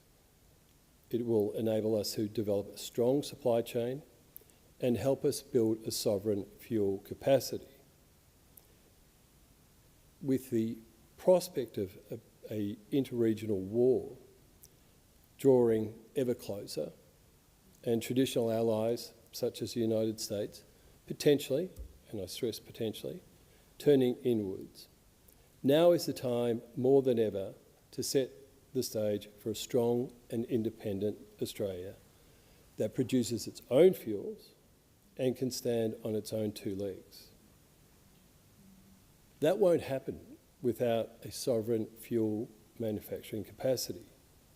Not as long as 91% of our fuel is imported from overseas, and we hold only 54 days of strategic fuel reserves, which is barely half of the recommended amount suggested by the International Energy Agency. This is only worsened by the fact that this strategic reserve would have to be shared between both our military and civilian sectors. This would have a devastating effect on our economy during a conflict. If we can't protect our sea lanes of communication that traditional fuels come in on, then how do we keep running our economy? And while we remain deeply vulnerable to a blockade, which would cut off most of our fuel, supporting fuel security, in my view, is completely non-negotiable. And helping to support and start an independent low-carbon liquid fuel industry would go a long way to ensuring that we have secure our sovereignty and our economy at the same time. Now, with all that said, I do support and am a keen advocate for hydrogen production, which is given tax offsets in this bill. But we also need to bear in mind that it will take years to contribute to our economy and our emissions reductions. Whereas, as I said earlier, sustainable aviation fuel and biodiesel have ready-to-go markets right here within Australia right now. While important, establishing a supporting a strong hydrogen industry will take longer and need enormous investment, much more investment than low-carbon fuels, plus commitments to infrastructure developments before it can be used to add value to our economy. As such, to ensure Australia remains competitive on the global stage, we must commit to and incentivise our low-carbon fuel industry. Currently, Singapore, which will likely be the dominant producer in our region, is setting the standard for SAF production. To level the playing field for Australian producers, we must aim to produce SAF at a cost close to Singapore's benchmark. However, achieving that alone won't make our industry globally competitive. The goal must be to close the gap between what's called Jet A1 fuel and sustainable aviation fuel. To do this, we need to bring down the cost of low-carbon fuels, and that's why I will be introducing an amendment to this bill to include production tax credits for low-carbon fuels in this bill. Thank you. Senator Reynolds. Thank you very much, Acting Deputy President. I too rise to speak on the Future Made in Australia Bill, Production Tax Credits and Other Measures 2024. Well, here we go again with Labor spending lots of money on Redbridge and other research agencies to come up with these really trendy, research-driven titles that really bear no relationship to what's actually in the bill. So not only does that apply to Future Made in Australia, but one of the things listening to those speaking opposite have assiduously not spoken about, actually what this bill is about, is the production tax credits. Now, you would think, listening to those opposite, that this was, we heard from Senator Pratt, and it was all about Peter Dutton and the nuclear energy issue supposedly in Collie, and it's about everything else except what this bill does and does not do. So it does sound good on the face of it, Future Made in Australia, but this particular bill is about the production tax credits, and that's what I want to spend my time in this place talking about. So, sadly, this bill, despite all of the rhetoric from those opposite, this is going to help our critical minerals industry, our rare earths industries. This is going to fix all of the ills that currently bedevil the industry and now make it impossible for an Australian company, even when they find a critical mineral, a rare earth or any other commodity. Those opposite have now made things far worse, including with the Future Made bill. Please resume his seat. It being 7:30, I propose that the Senate do now adjourn, and I call Senator Little. Thank you. Well, the chaos was immediate when the Albanese government did nothing to stop the alcohol restrictions from being lifted in the Northern Territory in 2022. There was no social impact assessment, no transition plan, just a process that said here's $300 million to clean up. How do you want to spend it? They did the same when Labor took away the cashless debit card. Labor and the Greens removed the cashless debit card, and the impact was immediate. Think back to the audacity of the Prime Minister to spend less than 24 hours in Alice Springs on a Monday when takeaway alcohol is not sold, and tell Australians, it's okay. Well, you didn't fool a single local, and it's not okay. More disregard too when Minister Rishworth took a 38-minute flight, a RAF flight, home from Ceduna in October 2022 at a 5-figure cost to taxpayers. She couldn't get out of there fast enough. 40 Ceduna businesses directly pleading with her for help instead got radio silence. So much for listening to locals. From Ceduna to Kalgoorlie to the Kimberley and into Alice Springs, this Albanese government has left people hurt, harmed and hungry. Now imagine what is going to occur when Minister Rishworth ends income management for the 29,000 people currently receiving those payments in the Northern Territory. Labor talks so much with their friends, the Australian Greens, about learning from history, but not on this. No way. In the Northern Territory, alcohol consumption per capita is around twice the national average. 3,500 Territorians right now are on the banned drinkers register. They're on it, dead giveaway, because they're problem drinkers who cause problems. On the banned drinkers register, well, guess what? You can still buy grog at a local licensed premises. You can go in and drink there, but the ban prohibits you from purchasing takeaway. And we know alcohol is a driver for violence. Domestic and family violence in the Territory is up 20% year on year. And even police from my home state of South Australia had to go in when there was a call for help, let alone the several curfews. What a place to live. Sadly for locals, that's what they live with. Then factor in the NT's gambling problem, which has an estimated cost of $400 million a year. Well, a Labor-dominated Parliamentary Joint Committee on Human Rights inquiry into compulsory income management did not include a single MP from the NT. Why aren't we hearing from the 3 Labor MPs from the Northern Territory whose job it is to represent Territorians? We had the cheek of Labor standing in this chamber earlier today talking about the need to listen to local voices, yet after 2 public hearings in Canberra and 30 submissions, mostly from the who's who of the Aboriginal service industry, you are still going ahead with this madness. Meanwhile, the Albanese government commits more taxpayers' money to closing the gap and ending disadvantage, while at the same time deploying policy responses for further welfare dependence at far greater social, human and economic cost. Compulsory income management began as a direct outcome of the 2007 Board of Inquiry into the protection of Aboriginal children from sexual abuse and its report, Little Children Are Sacred.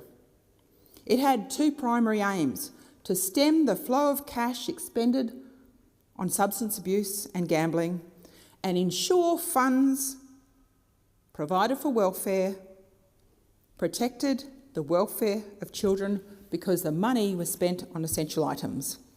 Well, the coalition government will reinstate the cashless debit card in communities that want it because it makes people safer. We will actively audit organisations in the Aboriginal service industry and be focused on outcomes, not outputs, actions that will help protect the most vulnerable and do no further harm. In considering the senseless, shocking and preventable deaths in the Northern Territory, Coroner Elizabeth Armitage concluded responses were too narrow, too piecemeal, too small, too ineffective and also culturally unfit, and the time for urgent action is now. It's too late for those victims. History shows you can make it much worse. Labor made it much worse. Thank you, Senator Little. Time has expired. Senator O'Neill. Thank you very much, President. What people look for when they come to this place is a bit of hope. They also seek the truth. They need to hear the truth because what we do here matters. I actually said those words in the chamber not so very long ago and absolutely holds true today. Australians are doing it tough. Every grocery bill, every electricity statement, every rent notice feels like it's weighing heavily. But under Labor, we're not sitting idly by. We're taking decisive, practical action because we believe in a fair go for all Australians, not just a wealthy few. Labor's plan is clear. We're easing pressure where it hits hardest. We've delivered tax cuts for every working Australian, not just the ones on the highest incomes. And why do we do that? Because when you're struggling with the cost of living, Labor understands that every dollar counts. We've made sure through our policies and implementation that you can keep more of what you earn to spend on what matters most to you, on your family, on your home, on your future. Now, these Labor tax cuts came to an average of $1,504 for someone earning $73,000 a year. Every dollar counts, every dollar matters. And the Coalition have said at times that these tax cuts will be reversed. Is your tax cut actually safe or under attack by Mr Dutton? He says he's got to find $350 billion of cuts. He didn't want to give you that tax cut in the first place. And the question is, are you really willing to risk it? Mr Peter Dutton and a cash grab from you and your family to build a nuclear plant that might come online in 2040 that he wants to spend 600 billion Australian taxpayer dollars on, because no one who invests in anything wants to invest in that white elephant. His way is not the Labor way, and that's why we have reduced costs of essential medicines, for example. So no one has to actually choose between their health and putting food on the table. General patients now pay less, and concessional benefits patients will benefit from capped pricing that brings real relief. Now, this isn't just a policy. This is actually something we've done, and it's dignity restored at the pharmacy counter, because Labor understands you're doing it tough. You don't need a handout, but you just need a bit of help to get through. And we're getting through. We want Australians to be healthier, less financially stressed. And we want Aussies to be able to take the medicines that they need and the dosages that they need. That's why we did this.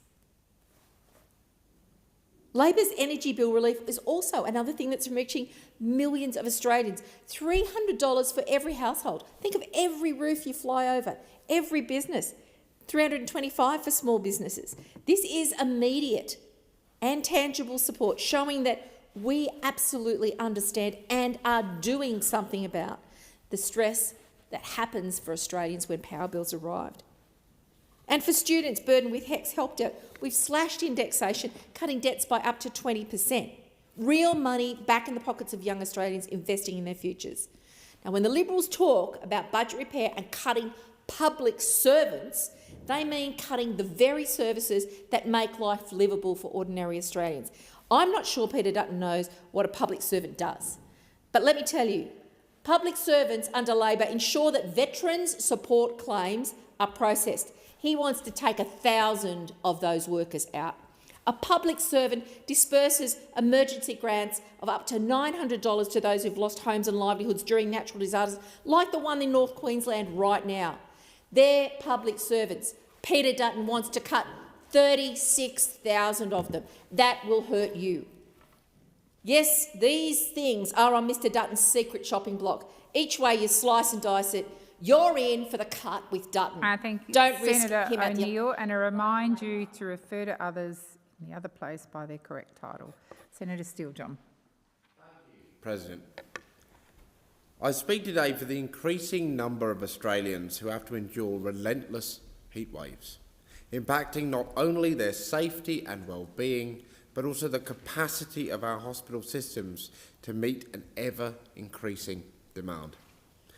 2024 was again our hottest year on record, and yet this Labor government has continued to subsidise, extend and approve new fossil fuel projects.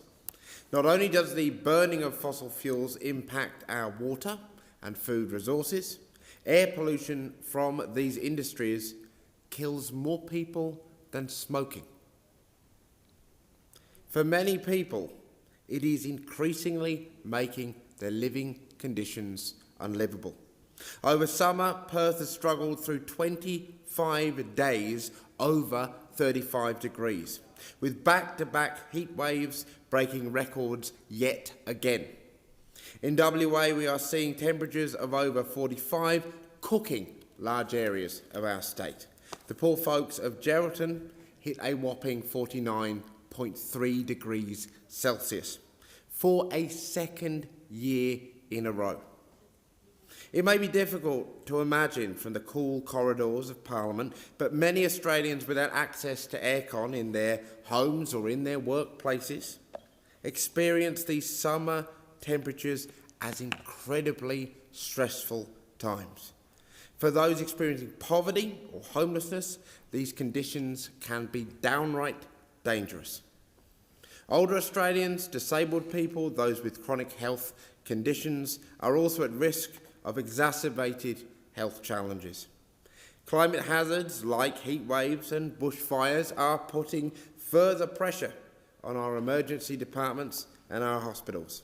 A study from Curtin University in Perth found a strong link between bushfire smoke and hospital admissions for heart and lung problems, with those in disadvantaged areas at much higher risk. In December, paramedics in Perth responded to the most heat-related emergency calls they've received in the last 5 years, leading to over 1,000 hours of ambulance ramping in a week at Perth hospitals. Our hospitals are already strained to capacity. 30% of patients remain waiting in emergency 8 hours after their arrival. In WA, on average, it takes over 14 hours for 90% of people to be admitted to ED. This is not down to a lack of compassion, skill or willingness from healthcare workers to support our community. This is down to a poor state of resourcing, a lack of planning, bad decision making. This is why the Greens recently announced an investment of $30 billion into local public hospitals across the nation and will work to achieve this in the next Parliament. We are committed to delivering world-class public health care here in Australia. WA would receive an additional $3 billion for public hospitals over the next decade. I've heard so many nurses and doctors who have reached out to me and expressed how desperately they need our government's support. There is no reason why we cannot make this a reality.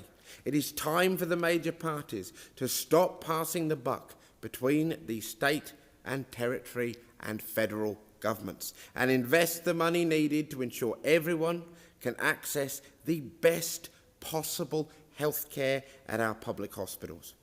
We are dealing with two major parties who are prioritising private industry over our public health systems, who prioritise tax handouts for fossil fuel giants instead of stopping the root of the climate crisis at its source. This must end. Our communities have spoken.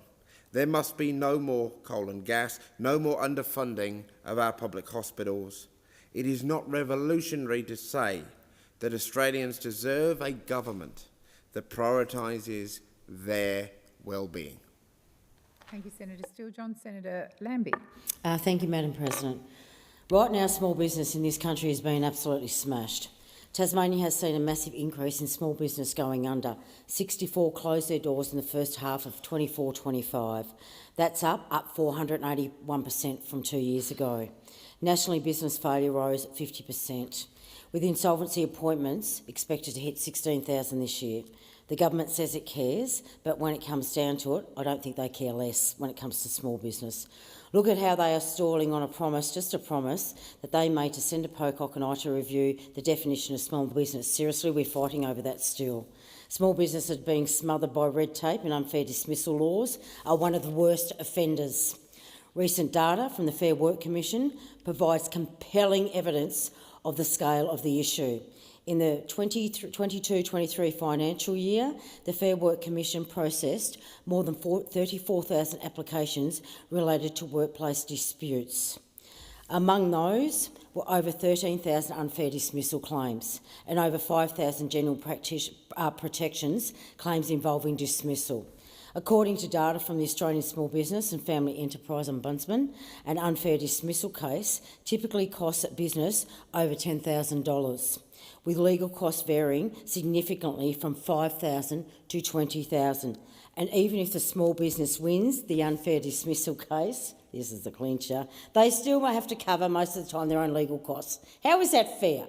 This means that many small businesses will give the disgruntled employee a payout even if they are in the right because they want to avoid the legal costs. That's where this country has got. You've got a bad employee and you have to pay them out.